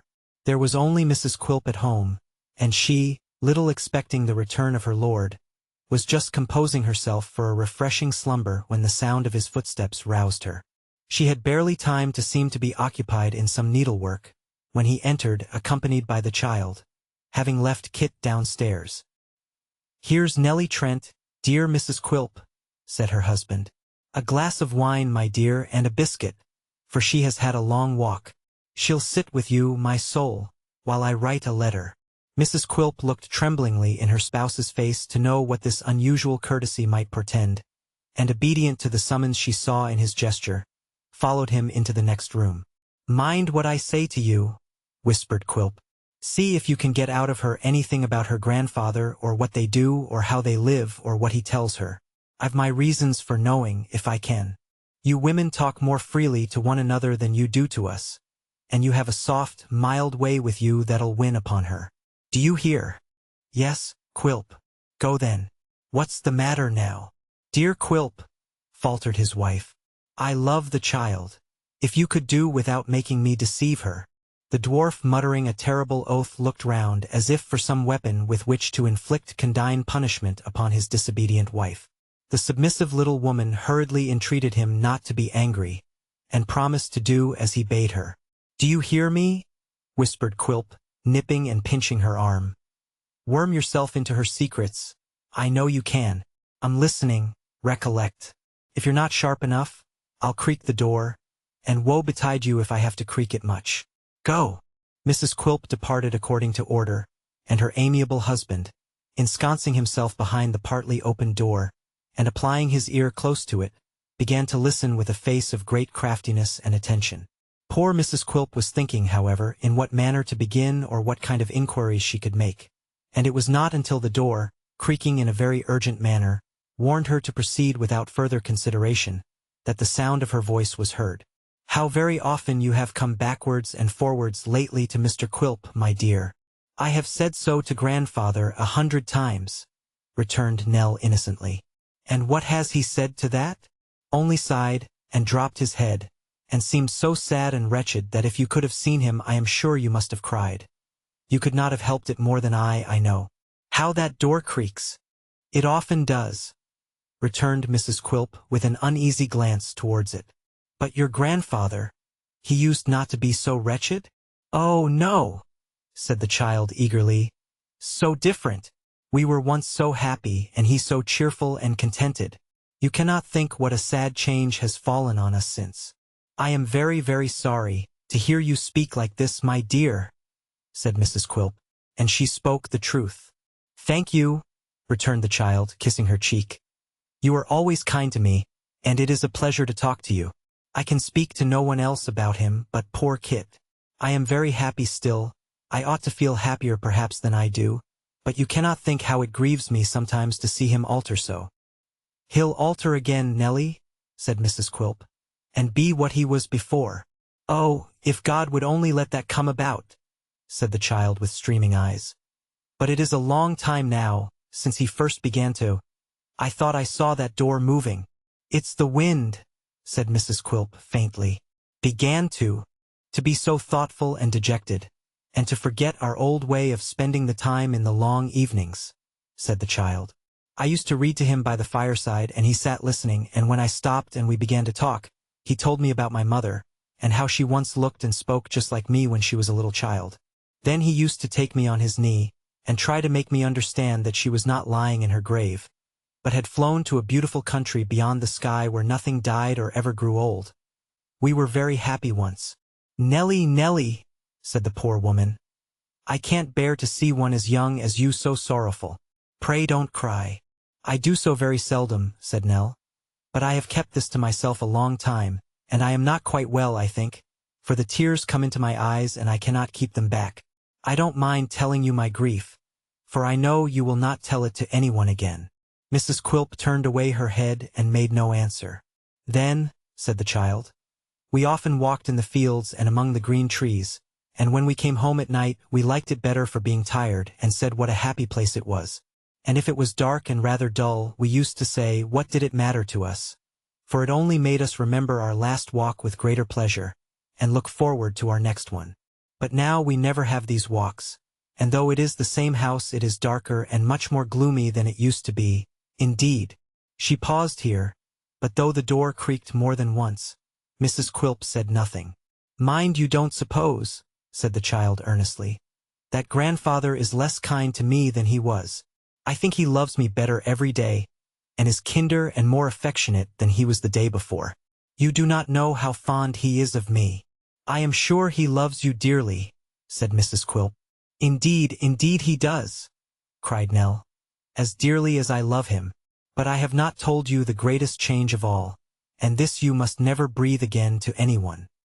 He has no sleep or rest, but that which he takes by day in his easy chair. For every night and nearly all night long he is away from home. Nelly! Hush!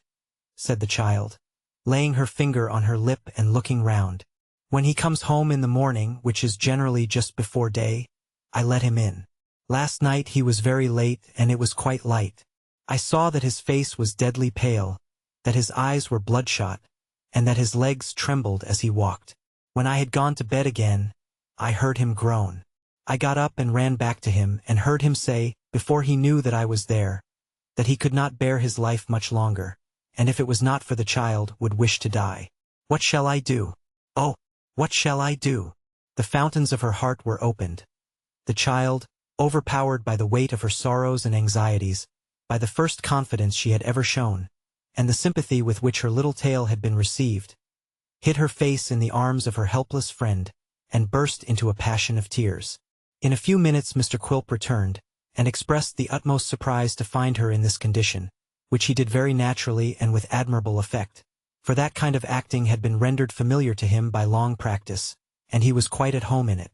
She's tired, you see, Mrs. Quilp, said the dwarf, squinting in a hideous manner to imply that his wife was to follow his lead. It's a long way from her home to the wharf, and then she was alarmed to see a couple of young scoundrels fighting, and was timorous on the water besides. All this together has been too much for her. Poor Nell! Mr. Quilp unintentionally adopted the very best means he could have devised for the recovery of his young visitor, by patting her on the head. Such an application from any other hand might not have produced a remarkable effect, but the child shrank so quickly from his touch and felt such an instinctive desire to get out of his reach, that she rose directly and declared herself ready to return. But you'd better wait and dine with Mrs. Quilp and me, said the dwarf. I have been away too long, sir, already, returned Nell, drying her eyes.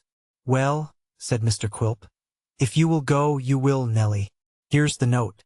It's only to say that I shall see him tomorrow or maybe next day, and that I couldn't do that little business for him this morning. Goodbye, Nelly. Here, you, sir. Take care of her. D'ye hear? Kit, who appeared at the summons, deigned to make no reply to so needless an injunction, and after staring at Quilp in a threatening manner, as if he doubted whether he might not have been the cause of Nelly shedding tears, and felt more than half disposed to revenge the fact upon him on the mere suspicion, turned about and followed his young mistress, who had by this time taken her leave of Mrs. Quilp and departed. You're a keen questioner, ain't you, Mrs. Quilp? said the dwarf, turning upon her as soon as they were left alone. What more could I do? returned his wife mildly. What more could you do? sneered Quilp. Couldn't you have done something less? Couldn't you have done what you had to do, without appearing in your favorite part of the crocodile, you minx? I am very sorry for the child, Quilp, said his wife. Surely I've done enough. I've led her on to tell her secret. She supposed we were alone. And you were by, God forgive me. You led her on. You did a great deal truly, said Quilp. What did I tell you about making me creak the door? It's lucky for you that from what she let fall, I've got the clue I want. For if I hadn't, I'd have visited the failure upon you, I can tell you. Mrs. Quilp, being fully persuaded of this, made no reply. Her husband added with some exultation, But you may thank your fortunate stars, the same stars that made you Mrs. Quilp. You may thank them that I'm upon the old gentleman's track and have got a new light. So let me hear no more about this matter now or at any other time, and don't get anything too nice for dinner, for I shan't be home to it.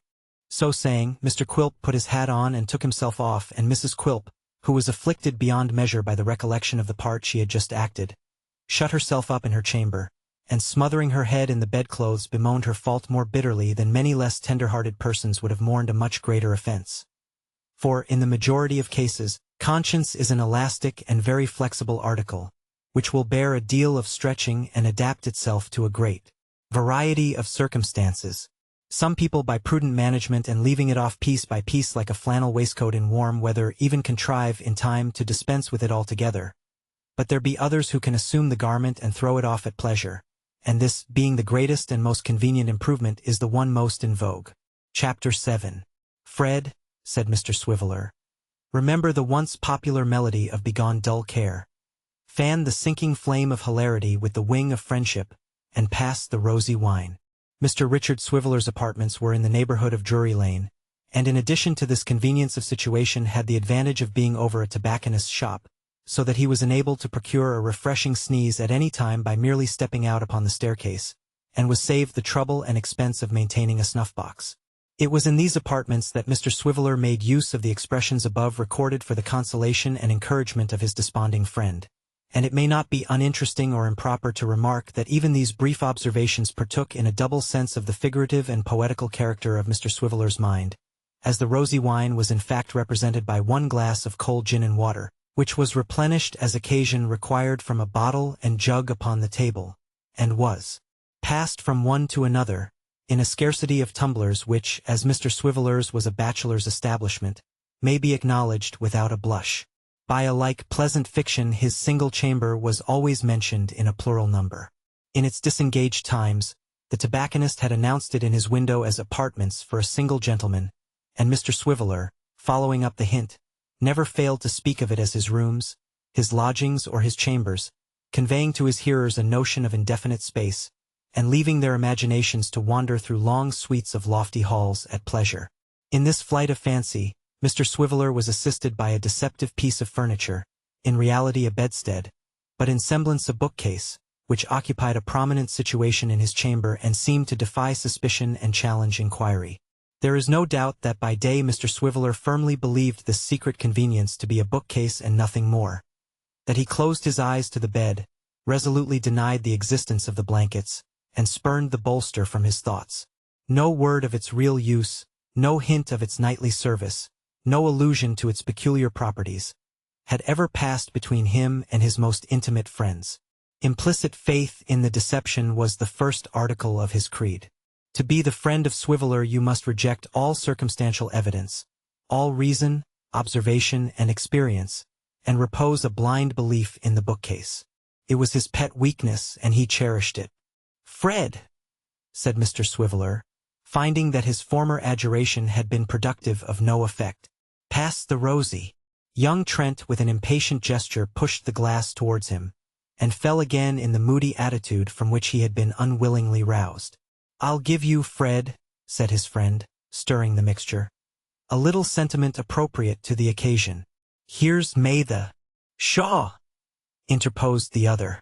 "You worry me to death with your chattering. You can be merry under any circumstances."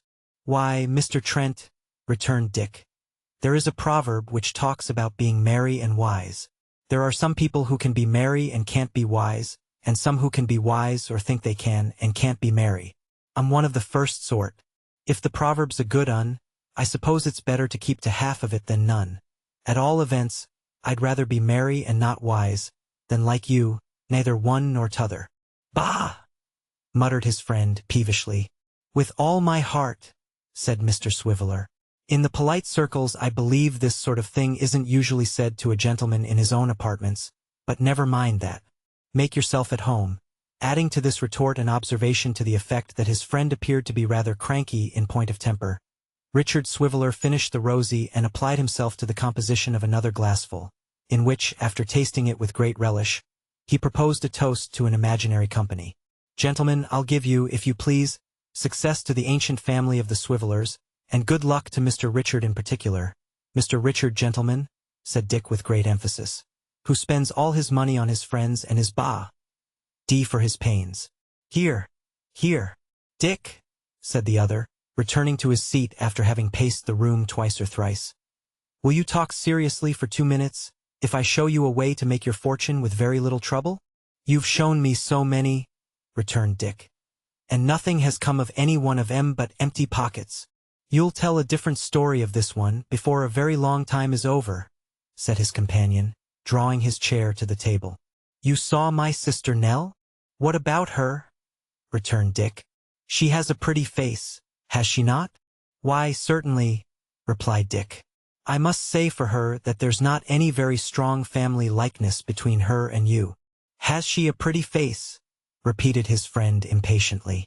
Yes, said Dick. She has a pretty face, a very pretty face. What of that? I'll tell you, returned his friend. It's very plain that the old man and I will remain at daggers drawn to the end of our lives, and that I have nothing to expect from him. You see that, I suppose?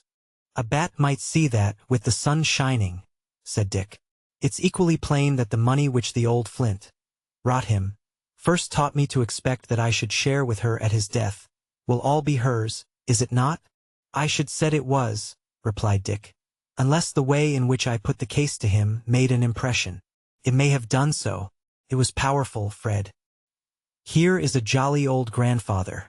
That was strong, I thought, very friendly and natural. Did it strike you in that way? It didn't strike him, returned the other, so we needn't discuss it. Now look here. Nell is nearly 14. Fine girl of her age, but small, observed Richard Swiveller parenthetically. If I am to go on, be quiet for 1 minute, returned Trent, fretting at the slight interest the other appeared to take in the conversation. Now I'm coming to the point. That's right, said Dick.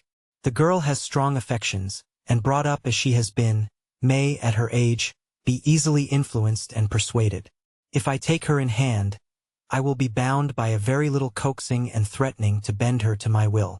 Not to beat about the bush, for the advantages of the scheme would take a week to tell. What's to prevent your marrying her? Richard Swiveller, who had been looking over the rim of the tumbler while his companion addressed the foregoing remarks to him with great energy and earnestness of manner, no sooner heard these words than he evinced the utmost consternation, and with difficulty ejaculated the monosyllable. What? I say, what's to prevent? Repeated the other with a steadiness of manner, of the effect of which upon his companion he was well assured by long experience. What's to prevent your marrying her? And she nearly 14, cried Dick. I don't mean marrying her now, returned the brother angrily. Say in 2 years' time, in 3, in 4.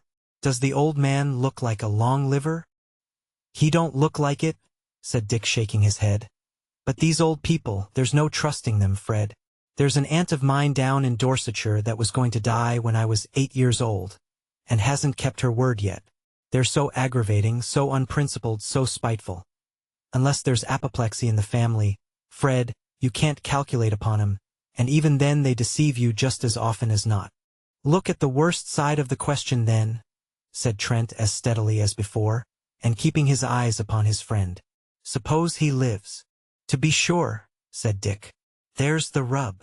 I say, resumed his friend, suppose he lives and I persuaded, or if the word sounds more feasible, forced Nell to a secret marriage with you. What do you think would come of that? A family and an annual income of nothing to keep him on, said Richard Swiveller after some reflection. I tell you, returned the other with an increased earnestness, which, whether it were real or assumed, had the same effect on his companion, that he lives for her, that his whole energies and thoughts are bound up in her, that he would no more disinherit her for an act of disobedience than he would take me into his favor again for any act of obedience or virtue that I could possibly be guilty of. He could not do it. You or any other man with eyes in his head may see that, if he chooses. It seems improbable, certainly, said Dick, musing. It seems improbable because it is improbable, his friend returned. If you would furnish him with an additional inducement to forgive you, let there be an irreconcilable breach, a most deadly quarrel between you and me, let there be a pretense of such a thing, of course, and he'll do fast enough. As to Nell, constant dropping will wear away a stone. You know you may trust to me as far as she is concerned. So, whether he lives or dies, what does it come to? That you become the sole inheritor of the wealth of this rich old hunks, that you and I spend it together, and that you get into the bargain a beautiful young wife. "I suppose there's no doubt about his being rich," said Dick. "Doubt? Did you hear what he let fall the other day when we were there? Doubt? What will you doubt next, Dick?" It would be tedious to pursue the conversation through all its artful windings, or to develop the gradual approaches by which the heart of Richard Swiveller was gained. It is sufficient to know that vanity, interest, poverty, and every spendthrift consideration urged him to look upon the proposal with favor, and that where all other inducements were wanting, the habitual carelessness of his disposition stepped in and still weighed down the scale on the same side. To these impulses must be added the complete ascendancy which his friend had long been accustomed to exercise over him, an ascendancy exerted in the beginning sorely at the expense of his friend's vices, and was in 9 cases out of 10 looked upon as his designing tempter when he was indeed nothing but his thoughtless, light-headed tool. The motives on the other side were something deeper than any which Richard Swiveller entertained or understood, but these being left to their own development, require no present elucidation. The negotiation was concluded very pleasantly, and Mr. Swiveller was in the act of stating in flowery terms that he had no insurmountable objection to marrying anybody plentifully endowed with money or movables, who could be induced to take him, when he was interrupted in his observations by a knock at the door, and the consequent necessity of crying, "Come in." The door was opened, but nothing came in except a soapy arm and a strong gush of tobacco.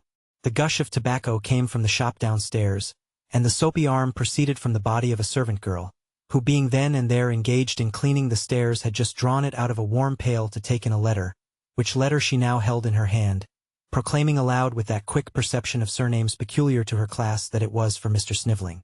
Dick looked rather pale and foolish when he glanced at the direction, and still more so when he came to look at the inside, observing that it was one of the inconveniences of being a ladies' man, and that it was very easy to talk as they had been talking, but he had quite forgotten her. "Her? Who?" demanded Trent. "Sophie Wackles," said Dick. "Who's she?" "She's all my fancy painted her, sir, that's what she is," said Mr. Swiveller, taking a long pull at the rosy, and looking gravely at his friend. "She's lovely, she's divine. You know her." "I remember," said his companion carelessly. "What of her?" "Why, sir," returned Dick, "between Miss Sophia Wackles and the humble individual who has now the honor to address you, warm and tender sentiments have been engendered, sentiments of the most honorable and inspiring kind. The goddess Diana, sir, that calls aloud for the chase, is not more particular in her behavior than Sophia Wackles. I can tell you that." "Am I to believe there's anything real in what you say?" demanded his friend. "You don't mean to say that any love-making has been going on?" "Love-making, yes. Promising, no," said Dick. "There can be no action for breach, that's one comfort. I've never committed myself in writing, Fred." "And what's in the letter, pray?" "A reminder, Fred, for tonight. A small party of 20, making 200 light fantastic toes in all, supposing every lady and gentleman to have the proper complement. I must go, if it's only to begin breaking off the affair. I'll do it, don't you be afraid. I should like to know whether she left this herself. If she did, unconscious of any bar to her happiness, it's affecting Fred." To solve this question, Mr. Swiveller summoned the handmaid and ascertained that Miss Sophie Wackles had indeed left the letter with her own hands, and that she had come accompanied, for decorum's sake no doubt, by a younger Miss Wackles, and that on learning that Mr. Swiveller was at home and being requested to walk upstairs, she was extremely shocked and professed that she would rather die. Mr. Swiveller heard this account with a degree of admiration not altogether consistent with the project in which he had just concurred, but his friend attached very little importance to his behavior in this respect, probably because he knew that he had influence sufficient to control Richard Swiveller's proceedings in this or any other matter, whenever he deemed it necessary, for the advancement of his own purposes, to exert it. Chapter 8. Business disposed of, Mr. Swiveller was inwardly reminded of its being nigh dinner time, and to the intent that his health might not be endangered by longer abstinence, dispatched a message to the nearest eating-house requiring an immediate supply of boiled beef and greens for 2.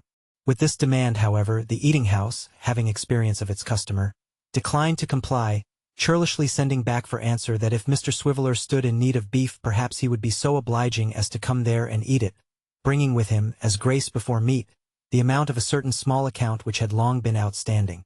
Not at all intimidated by this rebuff, but rather sharpened in wits and appetite, Mr. Swiveller forwarded the same message to another and more distant eating-house, adding to it by way of rider that the gentleman was induced to send so far, not only by the great fame and popularity its beef had acquired, but in consequence of the extreme toughness of the beef retailed at the obdurate cook's shop, which rendered it quite unfit not merely for gentlemanly food, but for any human consumption.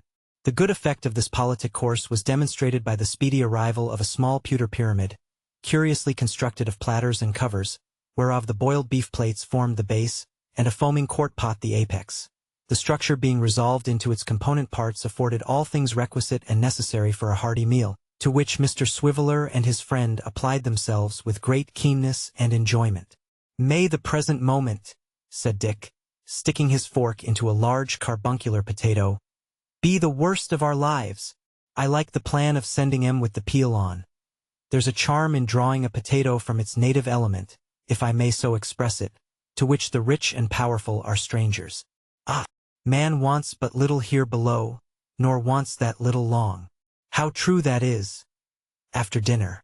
I hope the eating-house keeper will want but little and that he may not want that little long," returned his companion. "But I suspect you've no means of paying for this." "I shall be passing present and I'll call," said Dick, winking his eye significantly. "The waiter's quite helpless. The goods are gone, Fred, and there's an end of it." In point of fact, it would seem that the waiter felt this wholesome truth, for when he returned for the empty plates and dishes and was informed by Mr. Swiveller with dignified carelessness that he would call and settle when he should be passing presently, he displayed some perturbation of spirit and muttered a few remarks about payment on delivery and no trust, and other unpleasant subjects, but was fain to content himself with inquiring at what hour it was likely that the gentleman would call, in order that being presently responsible for the beef, greens, and sundries, he might take to be in the way at the time. Mr. Swiveller, after mentally calculating his engagements to a nicety, replied that he should look in at from 2 minutes before 6 and 7 minutes past, and the man disappearing with this feeble consolation, Richard Swiveller took a greasy memorandum book from his pocket and made an entry therein. "Is that a reminder, in case you should forget to call?" said Trent with a sneer. "Not exactly, Fred," replied the imperturbable Richard, continuing to write with a businesslike air. "I enter in this little book the names of the streets that I can't go down while the shops are open. This dinner today closes Long Acre. I bought a pair of boots in Great Queen Street last week, and made that no thoroughfare too. There's only one avenue to the Strand left often now, and I shall have to stop up that tonight with a pair of gloves. The roads are closing so fast in every direction, that in a month's time, unless my aunt sends me a remittance, I shall have to go 3 or 4 miles out of town to get over the way." "There's no fear of failing in the end?" said Trent. "Why, I hope not," returned Mr. Swiveller. "But the average number of letters it take to soften her is 6, and this time we have got as far as 8 without any effect at all. I'll write another tomorrow morning. I mean to blot it a good deal and shake some water over it out of the pepper castor to make it look penitent. I'm in such a state of mind that I hardly know what I write. Blot. If you could see me at this minute shedding tears for my past misconduct. Pepper castor. My hand trembles when I think. Blot again. If that don't produce the effect, it's all over." By this time, Mr. Swiveller had finished his entry, and he now replaced his pencil in its little sheath and closed the book, in a perfectly grave and serious frame of mind. His friend discovered that it was time for him to fulfill some other engagement, and Richard Swiveller was accordingly left alone, in company with the rosy wine and his own meditations touching Miss Sophie Wackles. "It's rather sudden," said Dick, shaking his head with a look of infinite wisdom, and running on, as he was accustomed to do, with scraps of verse as if they were only prose in a hurry. "When the heart of a man is depressed with fears, the mist is dispelled when Miss Wackles appears. She's a very nice girl. She's like the red rose that's newly sprung in June. There's no denying that. She's also like a melody that's sweetly played in tune. It's really very sudden. Not that there's any need, on account of Fred's little sister, to turn cool directly, but it's better not to go too far. If I begin to cool at all, I must begin at once. I see that. There's the chance of an action for breach, that's another. There's the chance of, no, there's no chance of that, but it's as well to be on the safe side." This undeveloped was the possibility, which Richard Swiveller sought to conceal even from himself, of his not being proof against the charms of Miss Wackles, and in some unguarded moment, by linking his fortunes to hers forever, of putting it out of his own power to further their notable scheme to which he had so readily become a party. For all these reasons, he decided to pick a quarrel with Miss Wackles without delay, and casting about for a pretext determined in favor of groundless jealousy. Having made up his mind on this important point, he circulated the glass from his right hand to left and back again pretty freely to enable him to act his part with the greater discretion, and then, after making some slight improvements in his toilet, bent his steps towards the spot hallowed by the fair object of his meditations. The spot was at Chelsea, for there Miss Sophia Wackles resided with her widowed mother and 2 sisters, in conjunction with whom she maintained a very small day school for young ladies of proportionate dimensions, a circumstance which was made known to the neighborhood by an oval board over the front first-floor windows, whereupon appeared in circumambient flourishes the words Ladies' Seminary, and which was further published and proclaimed at intervals between the hours of 9:30 and 10 in the morning, by a straggling and solitary young lady of tender years standing on the scraper on the tips of her toes and making futile attempts to reach the knocker with a spelling book.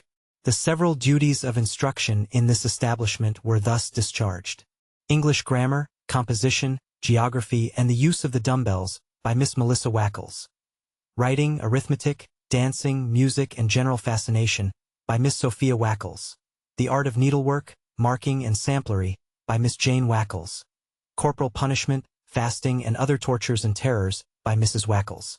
Miss Melissa Wackles was the eldest daughter, Miss Sophie the next, and Miss Jane the youngest. Miss Melissa might have seen 35 summers or thereabouts, and verged on the autumnal.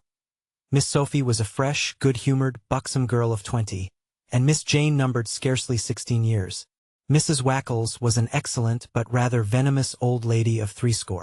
To this ladies' seminary, then, Richard Swiveller Hyde, with designs obnoxious to the peace of the fair Sophia, who, arrayed in virgin white, embellished by no ornament but one blushing rose, received him on his arrival, in the midst of very elegant, not to say brilliant preparations, such as the embellishment of the room with the little flower-pots which always stood on the window-sill outside, save in windy weather when they blew into the area, the choice attire of the day-scholars who were allowed to grace the festival, the unwanted curls of Miss Jane Wackles, who had kept her head during the whole of the preceding day screwed up tight in a yellow playbill, and the solemn gentility and stately bearing of the old lady and her eldest daughter, which struck Mr. Swiveller as being uncommon but made no further impression upon him.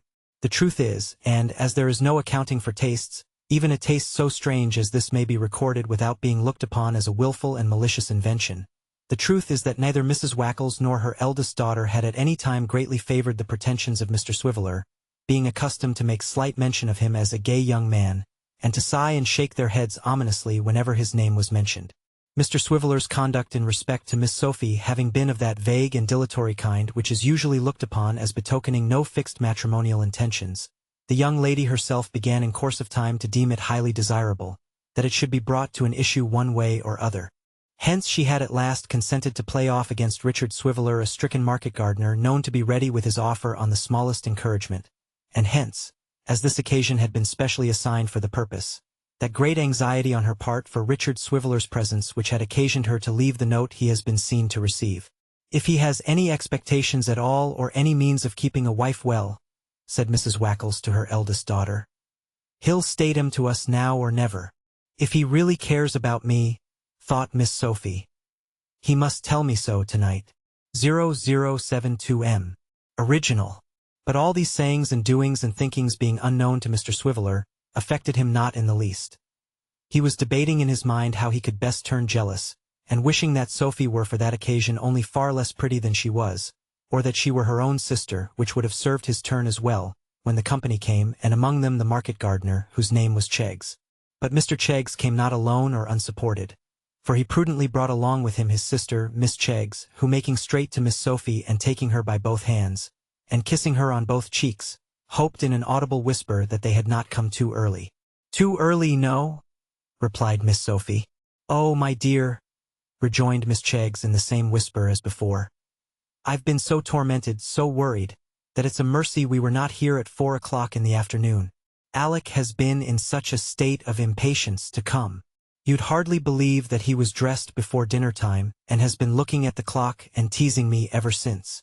It's all your fault, you naughty thing."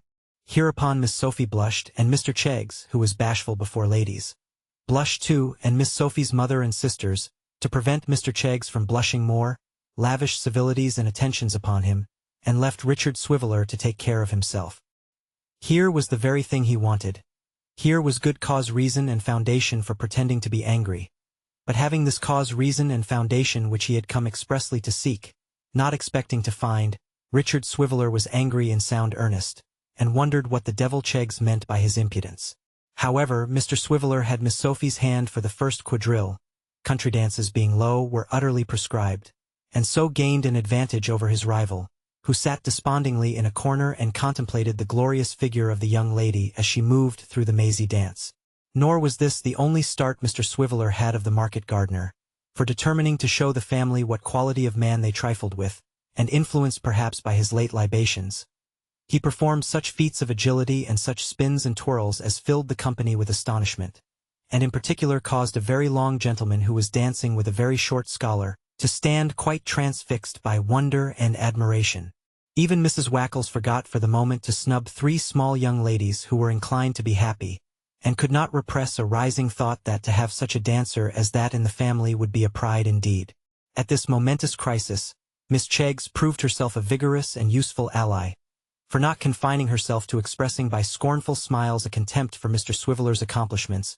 She took every opportunity of whispering into Miss Sophie's ear expressions of condolence and sympathy on her being worried by such a ridiculous creature, declaring that she was frightened to death lest Alec should fall upon and beat him in the fullness of his wrath, and entreating Miss Sophie to observe how the eyes of the said Alec gleamed with love and fury. Passions, it may be observed, which being too much for his eyes rushed into his nose also, and suffused it with a crimson glow. "You must dance with Miss Cheggs," said Miss Sophie to Dick Swiveller, after she had herself danced twice with Mr. Cheggs and made great show of encouraging his advances. "She's a nice girl, and her brother's quite delightful." "Quite delightful, is he?" muttered Dick. "Quite delighted too, I should say, from the manner in which he's looking this way." Here Miss Jane, previously instructed for the purpose, interposed her many curls and whispered her sister to observe how jealous Mr. Cheggs was. "Jealous? Like his impudence," said Richard Swiveller. "His impudence, Mr. Swiveller," said Miss Jane, tossing her head. "Take care he don't hear you, sir, or you may be sorry for it." "Oh, pray, Jane," said Miss Sophie. "Nonsense," replied her sister. "Why shouldn't Mr. Cheggs be jealous if he likes? I like that, certainly. Mr. Cheggs has as good a right to be jealous as anyone else has, and perhaps he may have a better right soon if he hasn't already. You know best about that, Sophie." Though this was a concerted plot between Miss Sophie and her sister, originating in humane intentions and having for its object the inducing Mr. Swiveller to declare himself in time, it failed in its effect. For Miss Jane, being one of those young ladies who are prematurely shrill and shrewish, gave such undue importance to her part that Mr. Swiveller retired in dudgeon, resigning his mistress to Mr. Cheggs and conveying a defiance into his looks which that gentleman indignantly returned. "Did you speak to me, sir?" said Mr. Cheggs, following him into a corner. "Have the kindness to smile, sir, in order that we may not be suspected. Did you speak to me, sir?" Mr. Swiveller looked with a supercilious smile at Mr. Cheggs' toes, then raised his eyes from them to his ankles, from that to his shin, from that to his knee, and so on very gradually, keeping up his right leg until he reached his waistcoat, when he raised his eyes from button to button until he reached his chin, and traveling straight up the middle of his nose came at last to his eyes, when he said abruptly, "No, sir, I didn't." "Hem," said Mr. Cheggs, glancing over his shoulder. "Have the goodness to smile again, sir. Perhaps you wished to speak to me, sir." "No, sir, I didn't do that either."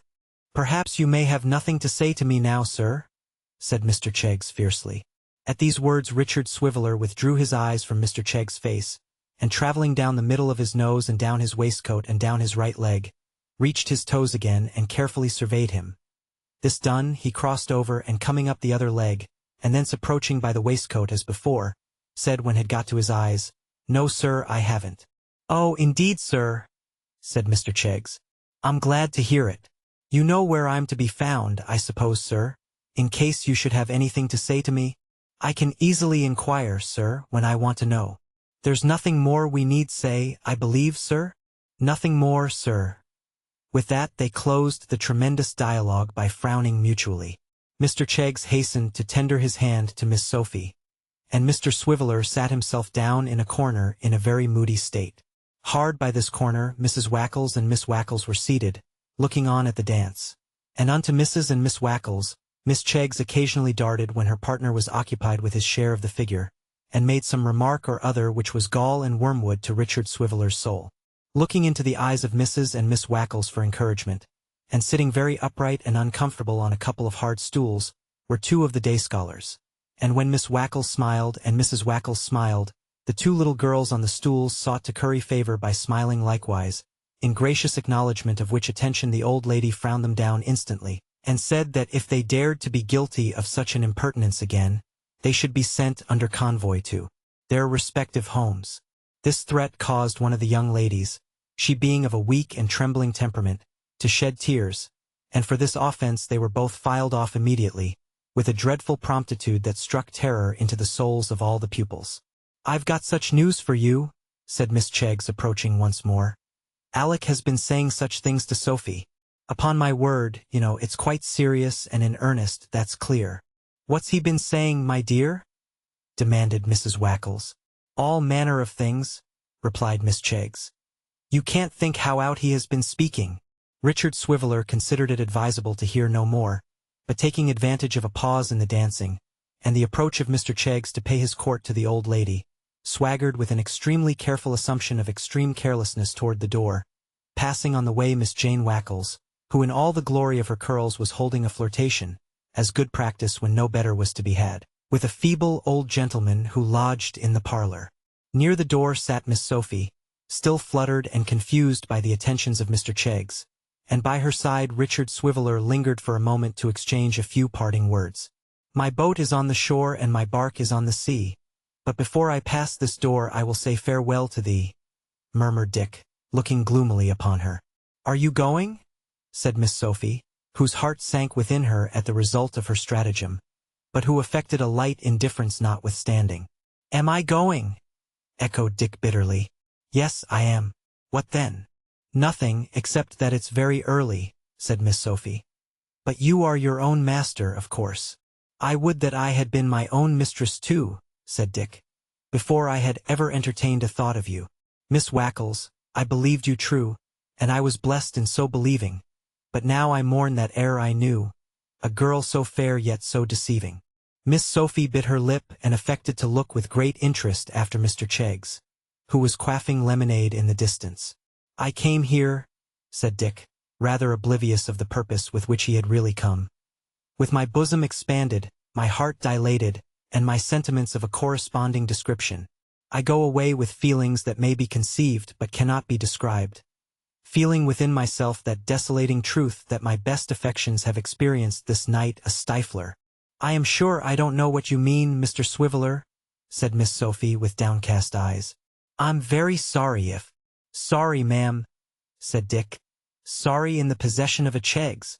But I wish you a very good night," concluding with this slight remark, that there is a young lady growing up at this present moment for me, who has not only great personal attractions but great wealth, and who has requested her next of kin to propose for my hand, which, having a regard for some members of her family, I have consented to promise.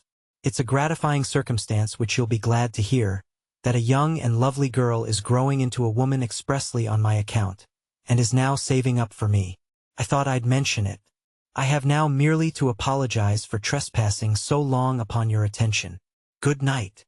"There's one good thing springs out of all this," said Richard Swiveller to himself when he had reached home and was hanging over the candle with the extinguisher in his hand, "which is, that I now go heart and soul, neck and heels, with Fred in all his scheme about little Nellie, and right glad he'll be to find me so strong upon it.